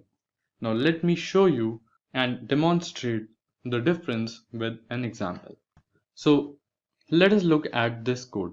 So suppose you have a function named showTitle, which does contain a single parameter and displays, when called upon using this parameter, displays function1. Now if you want to use the same name of the function for a different purpose, what you can do is you can increase or change the number of parameters inside the function. That is, it now contains 2 parameters. So when the same function is called using 2 parameters, it will function differently and display function overloading. So this is how function overloading works. Next, from this piece of code, we can understand function overriding. Suppose you display a function demo in a base class and you want to override this demo function inside the derived class. So what you do is you make another function with the same name inside the derived class with some different properties. As you can see, it displays something different. Now you create an object for the base class, and when you use this base class object to call this demo function, you can use the properties of this function here. While if you create another object, that is object 2 for the derived class, and you use this object to call upon the same demo function, you are overriding this base class demo function that was inherited. Instead, what it will use is it will use the properties of the derived demo function. So that is how you overload or override a class function in PHP. Now let's move on to the next question, that is differentiate between equal to and triple equal operator. So a double equal operator is generally used to check if the value of 2 operands are equal or not. It is generally used in case of conditional statements, while a triple equals to operator performs a type safe comparison, which means that it will only return true if both operands have the same type and the same value. So you can understand this more with this piece of code. So suppose in this case, since they both are equal, it will return true, while in this case they both have the same type, hence it will return true. Now let us check this equals to, since they both are 1, and in PHP it will display as true since they are equal, while when you are type checking, that is, you are checking if they are equal with the same type and same value, it will display a false since one is an integer and the other one is a string value. Also, if you check 2 different strings with the type safe, it will also display true. Next question, how does exception handling work in PHP? So when an exception is thrown, code following the statement will not be executed, and PHP will attempt to find the first matching catch block. So if an exception is not caught, a PHP fatal error will be issued with an uncaught exception. An exception can be thrown and caught within PHP. So what we do is we use this try and catch method to try the code, and if an error occurs, we can catch. If an exception occurs, we can throw it, and the catch function will catch the exception, and if we do not include the catch function, it will result in a fatal error. Next up, differentiate between require and include. Now require, if a required file is not found, it will throw a fatal error and stop the code execution, while in case of include, if an essential file is not found, it will produce a warning and still execute the remaining scripts. So as you can see, both of these include and require are used in the exact same way with different functions. Next up, explain different types of errors in PHP. Now PHP consists of mainly 3 errors: notice, warning, and a fatal error. Now notice is a non-critical error, which means that something minor went wrong during execution and a lot of times you just don't pay attention to it. A warning is a critical error. Now it is given in condition where suppose an include function that we just discussed in the previous question went to retrieve a non-existent file. So suppose you use an include function and the file does not exist, it will display a warning. And the final is a fatal error. So it is a critical error resulting in termination of the code. So as we discussed in the try and catch part of the question, if an exception is thrown and we do not have a catch function for it, it will display a fatal error which will return in termination of the code. Next question, how to call a function by reference. So ampersand sign is used to call a function by reference. Now in case of reference, the actual value is modified if the value passed inside the function is also modified, while in case of value, the value of the original value does not change. So this piece of code here is an example of how you can call a function by reference. Here, as you can see, this ampersand sign will call this function by reference, and any changes made in the variables here will affect the original ones. Next question, create a singleton class in PHP. So how do we create a singleton class in PHP? Before that, let's have a look at what is a singleton class. Now a singleton class in PHP is a class that can have only one object and hence provides only a single point of access. So generally in class you can create as many objects as you want, and it will in turn create different access points into that block of code. So in a singleton class you can only create a single object, hence singleton. So this piece of code, as you can notice, is used to create a singleton class. Now to create a singleton class, you need to have the constructor function private. Now here, as you can see, a singleton class is created using this private construct, and it then checks if there's only one instance created, and if it is, it functions properly and displays initialize only once. Next question, how to encrypt a password using PHP. So PHP can be used for encryption techniques. Now the password underscore hash function creates a hash password from the password string using hashing algorithm. So suppose you create a password string and enter your password as password @123, and you put it inside the password hash function. So what it will generate is, we are echoing this generated hash. So what it will generate is this. So this is random. It changes every time you generate the password since it is encrypted.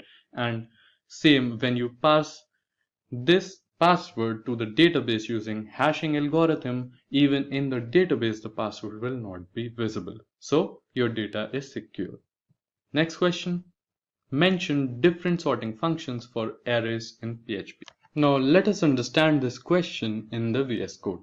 So PHP consists of different sorting functions which you can use to sort a given array automatically. So if you want to sort an array in ascending order, what you need to do is use this sort function. So it will sort this array in ascending order. Now if you want to sort it in descending order, use rsort, that is reverse sort. Similarly, suppose you want to sort an array in terms of value in ascending order. So you need to use a sort function, that is this. So in terms of value, what in terms of value means is, suppose in a given array there are keys and values. So it will sort the array based on the values, that is this 22, 27 and 37. So the array will be the same since the values are already sorted. Now if you want to sort the array in according to key, that is this, you can use ksort, that is key sort function that is provided in PHP. So in case of key sort, what it does is it will sort the array in key, that is the first one would be D, that is Duke, second M, Mac, and the third R, that is Raw. Now if you want to sort this array in descending order in terms of value, you use, instead of a sort, you use a reverse sort. Similarly, if you want to sort an array in terms of key in descending, you use k, instead of k sort, kr sort, that is k reverse sort. So these are the different sorting functions that are inbuilt into PHP. Moving on, what will be the output of the following code? Now, if this code is given, let me give you some time and try to pause this video and think of what will be the output of the following code. So the output of this code will be 21, 21 or 21, 21. How did it happen? But before that, if you got it correct, congratulations. But if you want to understand it, see, a is a variable that contains the value 1, while a b is a variable that is getting the value of a variable through reference. Now, we make changes in the b variable with 2 followed by this variable again, which is calling the value of a by reference. So if we make changes here, we also make changes in the value of a. Now, if we display this, since the value of a is already changed by reference, it will display 21, that is the value here, and again since the value of b is already 21, it will again display 21. Moving on, what are construct function and destruct function in PHP? So a constructor or construct function is automatically invoked when a new object of a class is created and then can be used to initialize value in class. So when you create an object for a class, a constructor function is automatically invoked. But this can also be, so it does not contain any value when it is invoked. But you can also use this construct function to initialize some properties, to give some properties to the class, which will act as its default properties if nothing or no new properties are given to the class. Next is a destruct. Now a destruct is automatically invoked when an object of a class is destructed. Suppose you end the part of the code of a class, you are destroying the object. When you're ending the piece of code, a destruct function is automatically invoked to clean up the resources. Next is how can PHP and JavaScript interact. Now PHP and JavaScript cannot directly interact with each other since PHP is a server-side scripting language while JavaScript is a client-side language. But there is a way that these two wonderful languages can interact with each other. So we can swap variables since PHP can produce JavaScript code to be implemented by the browser. So yes, you can produce JavaScript code from PHP which can then be implemented by a browser, and then it is probable to pass those precise variables back to PHP via a URL.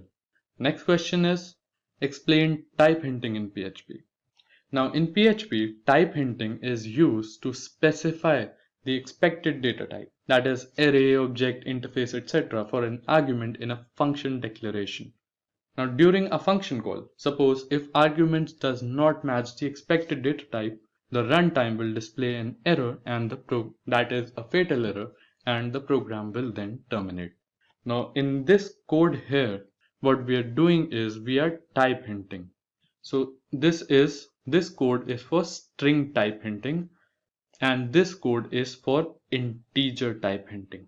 Now if these particular set of functions that have already specified the type they are expecting does not receive the same type of variable inside them, the program will return in a fatal error and it will terminate. So moving on to our final question of this video, write a class. So yes, this is an assignment, a kind of assignment for you guys. So what you need to do is you need to write a class to solve the following question which I'm going to say. So implement a class named basketball. We all like basketball, right? So implement a class named basketball with an attribute named baskets. So you have to create an attribute named baskets and initialize it to 0 as the starting position, and then create a method named score. Now when the score method is invoked, the baskets must increase by 1. So let's see the solution now. So this is how you create a class that is basketball. Now inside this class, what we are going to do is we are going to initialize the number of baskets, that is this variable, as 0 as the starting position. So to do that, what we're going to do is we will be using construct function as we discussed to initialize some default properties for the class. So this construct function is used to initialize this baskets variable to 0. Now suppose we do not call this function score, which is increasing the number of baskets, the default value will be displayed as 0 every time. Now suppose we invoke this score function every time a basket is scored, this will increase the number of baskets by 1. So this is pretty simple, and this is how you create a simple class which will perform the following question. SQL is a very important technology that is used in the IT industry. So if you also want to become a successful software developer and gain handsome salary packages, then look at the wide range of software development courses by Simplilearn in collaboration with the top universities across the globe. By enrolling in any of these certification programs, you will master modern coding techniques with bootcamp level intensity, becoming a full stack technologist. These programs lays the foundation for crafting full stack web applications. So what are you waiting for? Hurry up and enroll now. A year of experience is preferred to enroll in these courses, so check out the link mentioned in the description box below for more details. In this session, we are going to understand who a full stack developer is, what are his desired skills, the amount of money he makes on an average per year, and finally, I'll help you build a resume for your future endeavors. First, let's understand who a full stack developer is. Everybody uses social media applications. The main reason we use them is that they provide excellent user experience and interface. These apps work pretty seamlessly, all thanks to full stack developers. A full stack developer is associated with creation of a product from its start to finish. He designs the front end and the back end of an application while ensuring its efficiency, reliability, and other crucial features. Now that you have a basic knowledge of what a full stack developer does, let's look at some of the desirable skills of a full stack developer.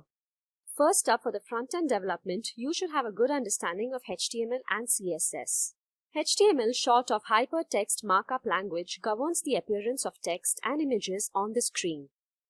It formats the text as headings, paragraphs, or pop-ups. CSS, on the other hand, is a styling sheet. It helps with beautifying the content on your screen in the form of font size, colors, and spacing. Next crucial necessity is JavaScript. It is a powerful client-side programming language mainly used for enhancing user interaction with the application. It offers several libraries and frameworks like React, Angular, Vue, and jQuery. You need to be proficient in one or more of these tools. Next up, we have version control. A version control basically records all the changes made to file over time so that you can recall them at any point in time. Most predominantly used are Git and GitHub. Git is a free and open source distributed version control system designed to handle everything from small to very large projects with speed and efficiency. On the other hand, GitHub is a repository that provides a user interface for Git. It provides features like fork, pull, and merge. Moving on to backend skills, basic knowledge of Node is essential.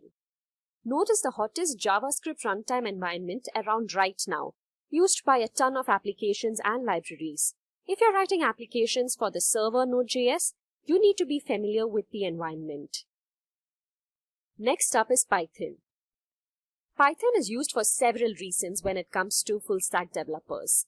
The most common one being the fact that it is better readable than other languages like C, C++, or Java. It is easy to learn and does not require a lot of coding.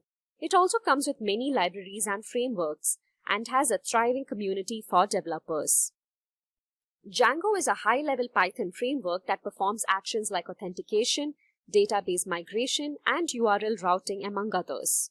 Finally, the backend skills would require having good knowledge of DBMS. Some of the commonly used databases are Cassandra, MongoDB, and Oracle database.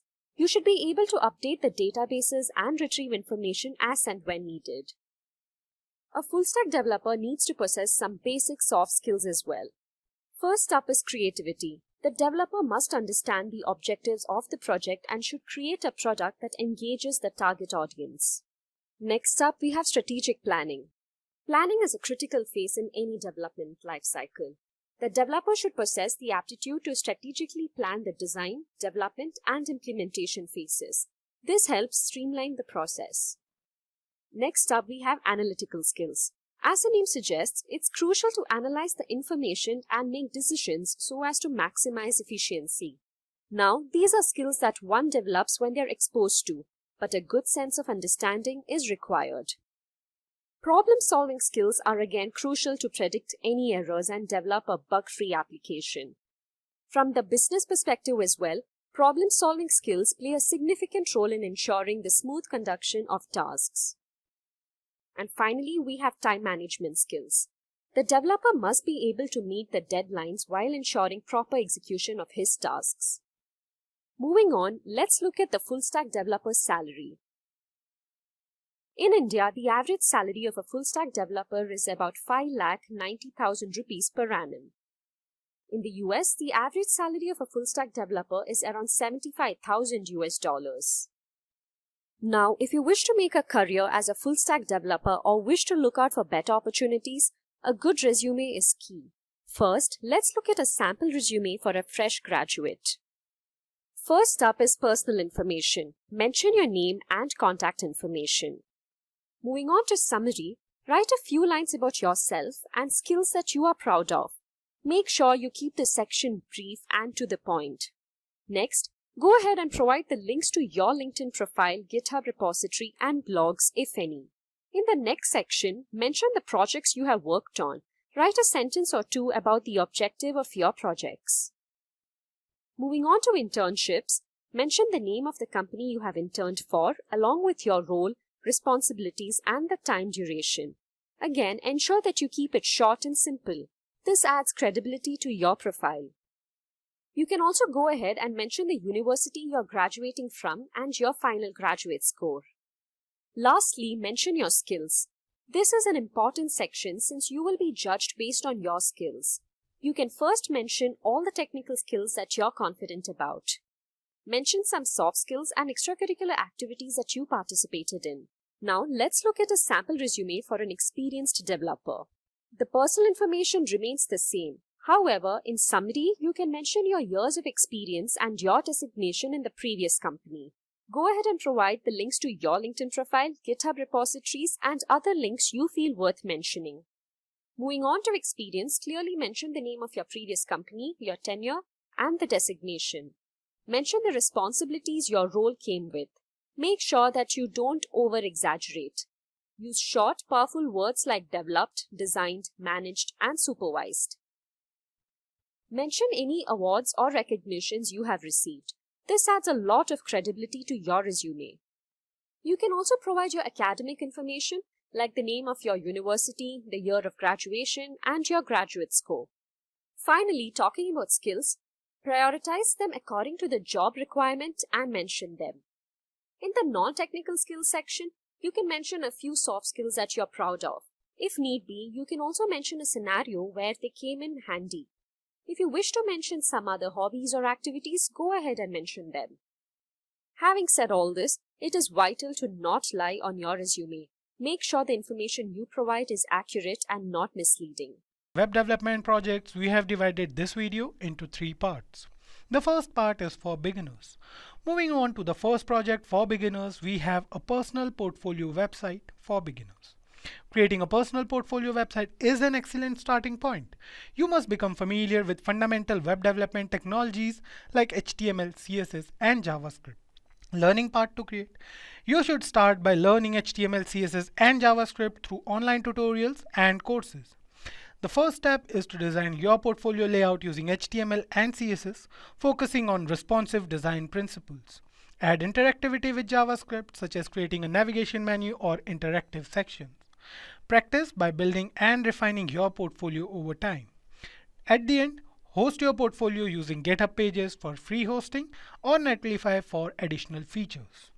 Moving on to project number 2, we have a basic blog building. A basic blog is a great way to progress from the basics to more practical web development skills. You will need to expand your toolkit to include Node.js and Express.js for the backend. You should start by learning HTML, CSS, and JavaScript basics. Develop the front end of your blog using HTML and CSS. Then set up a server using Node.js and create RESTful routes with Express.js for your blog posts. Implement features like creating, editing, and deleting blog posts, and consider storing data in a JSON file or a simple database. To make your blog accessible to others, deploy it on platforms like Heroku or a similar hosting service. The next project we have for beginners is a to-do list app. A to-do list app is a simple yet effective project for beginners. It reinforces HTML, CSS, and JavaScript skills while introducing the concept of data persistence. Path to create this project is you should start studying HTML, CSS, and JavaScript fundamentals. Then design a simple to-do list interface with HTML and style it with CSS. Implement basic to-do list functionality with the help of JavaScript, and use JavaScript to save and retrieve task data from local storage. This project helps solidify your understanding of user interfaces and basic data management. Moving on to intermediate projects, these projects are for people who possess a decent knowledge of HTML, CSS, and JavaScript and know the basics of backend technologies. The first project we have in this category is an e-commerce website. Creating an e-commerce website is a challenging yet rewarding intermediate level project. This project introduces technologies like React.js, Node.js, Express.js, and of course MongoDB. Start by building the front end with React.js, crafting product pages, and implementing a shopping cart. Develop a RESTful API using Node.js and Express.js to handle user authentication and manage product data stored in a MongoDB database. Consider implementing features like user reviews, ratings, and order history to enhance the user experience. And then deploy your e-commerce site to a hosting platform like Heroku for public access. And if you want to master the art of MERN stack web development, then Simplilearn's professional certificate program in full stack web development in collaboration with IIT Madras is surely the right option for you. With this program, you will learn concepts of data structures and algorithms, gain hands-on experience working on the front-end and back-end technologies to become a successful software developer. You'll also gain exposure to over 10 plus tools, frameworks, and 20 plus real-world projects via an immersive learning approach led by live virtual classes, access to integrated labs, master classes from IIT faculty, and job assist services to enhance your career prospects. For admission to this program, candidates should have a bachelor's degree with an average of 50% or higher marks, and candidates with more than 1 year of experience are preferred. So what are you waiting for? Check out the link mentioned in the description box for more details. Moving on to the next project, we have a weather application. The weather app project combines front-end development skills with API integration. You'll use HTML, CSS, JavaScript, and React.js to create a user-friendly weather application. The first step is to begin by designing an intuitive user interface for entering location information and displaying weather data. Utilize React.js to fetch and present weather information from a public weather API, for example, Open Weather Map. For an extra challenge, incorporate geolocation features to automatically detect and display the user's local weather conditions. The next project we have on our list is a social media dashboard. An intermediate level project, the social media dashboard introduces you to React.js and state management with Redux. Design a dashboard interface composed of React.js components that display social media metrics and analytics. Manage the application state with Redux to ensure a smooth user experience, mainly when dealing with real-time data updates. You can also integrate charting libraries or create custom graphs to visualize data trends. This project is ideal for those looking to deepen their knowledge of React.js and state management. The last intermediate level web development project we have is an online quiz platform. The online quiz platform is an intermediate level web development project that involves building a dynamic website where users can participate in quizzes on various topics. Design a user-friendly interface for registration, login, and quiz taking. Implement user authentication, RESTful API for quizzes, and secure database storage. Allow users to select quizzes by topic and difficulty. Deploy the platform on a hosting service for user engagement. These are the projects you should consider creating and adding to your resume if you are an intermediate level web developer to make your resume stand out of the crowd. Moving on to advanced level projects. Talking about the advanced level web development projects, for advanced level web development projects, you should master both front-end and back-end skills. The first project we have in this category is a real-time chat application.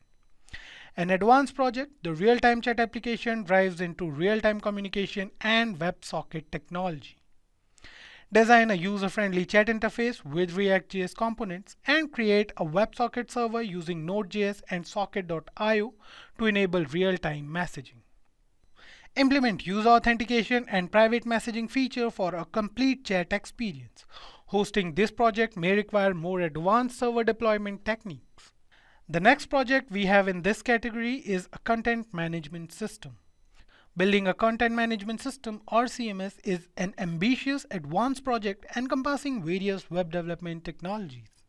Create a CMS with React.js for the admin panel, providing users with the ability to create, edit, and manage content. Develop a RESTful API using Node.js and Express.js to handle data storage and retrieval, possibly using a MongoDB database. Implement role-based access control to differentiate between administrators and content creators. This project provides hands-on experience with complex application architecture and user management systems. Moving on to the third advanced level web development project and the last project for this video, we have a progressive web application. Convert an existing web app into a progressive web app to improve performance and offline usability. Use HTML, CSS, JavaScript, React.js, and service workers. Enhance your app to meet PWA standards, ensuring cross-device compatibility. Implement service workers for offline caching. Optimize for speed and installability, offering users a reliable experience even offline. This project delves into advanced web development techniques and keeps you updated on modern trends. These web development projects cater to various skill levels from beginners to advanced developers. So choose a project that aligns with your current skill level and gradually challenge yourself with more complex tasks. And with that, we have come to the end of this video on fundamentals of full stack web development. I hope you found it valuable and entertaining. So please ask any questions about the topics covered in this video in the comment box below. Our experts will assist you in addressing your problems as soon as possible. So thank you so much for being here today. We'll see you next time. Till then, keep learning and stay tuned to Simplilearn.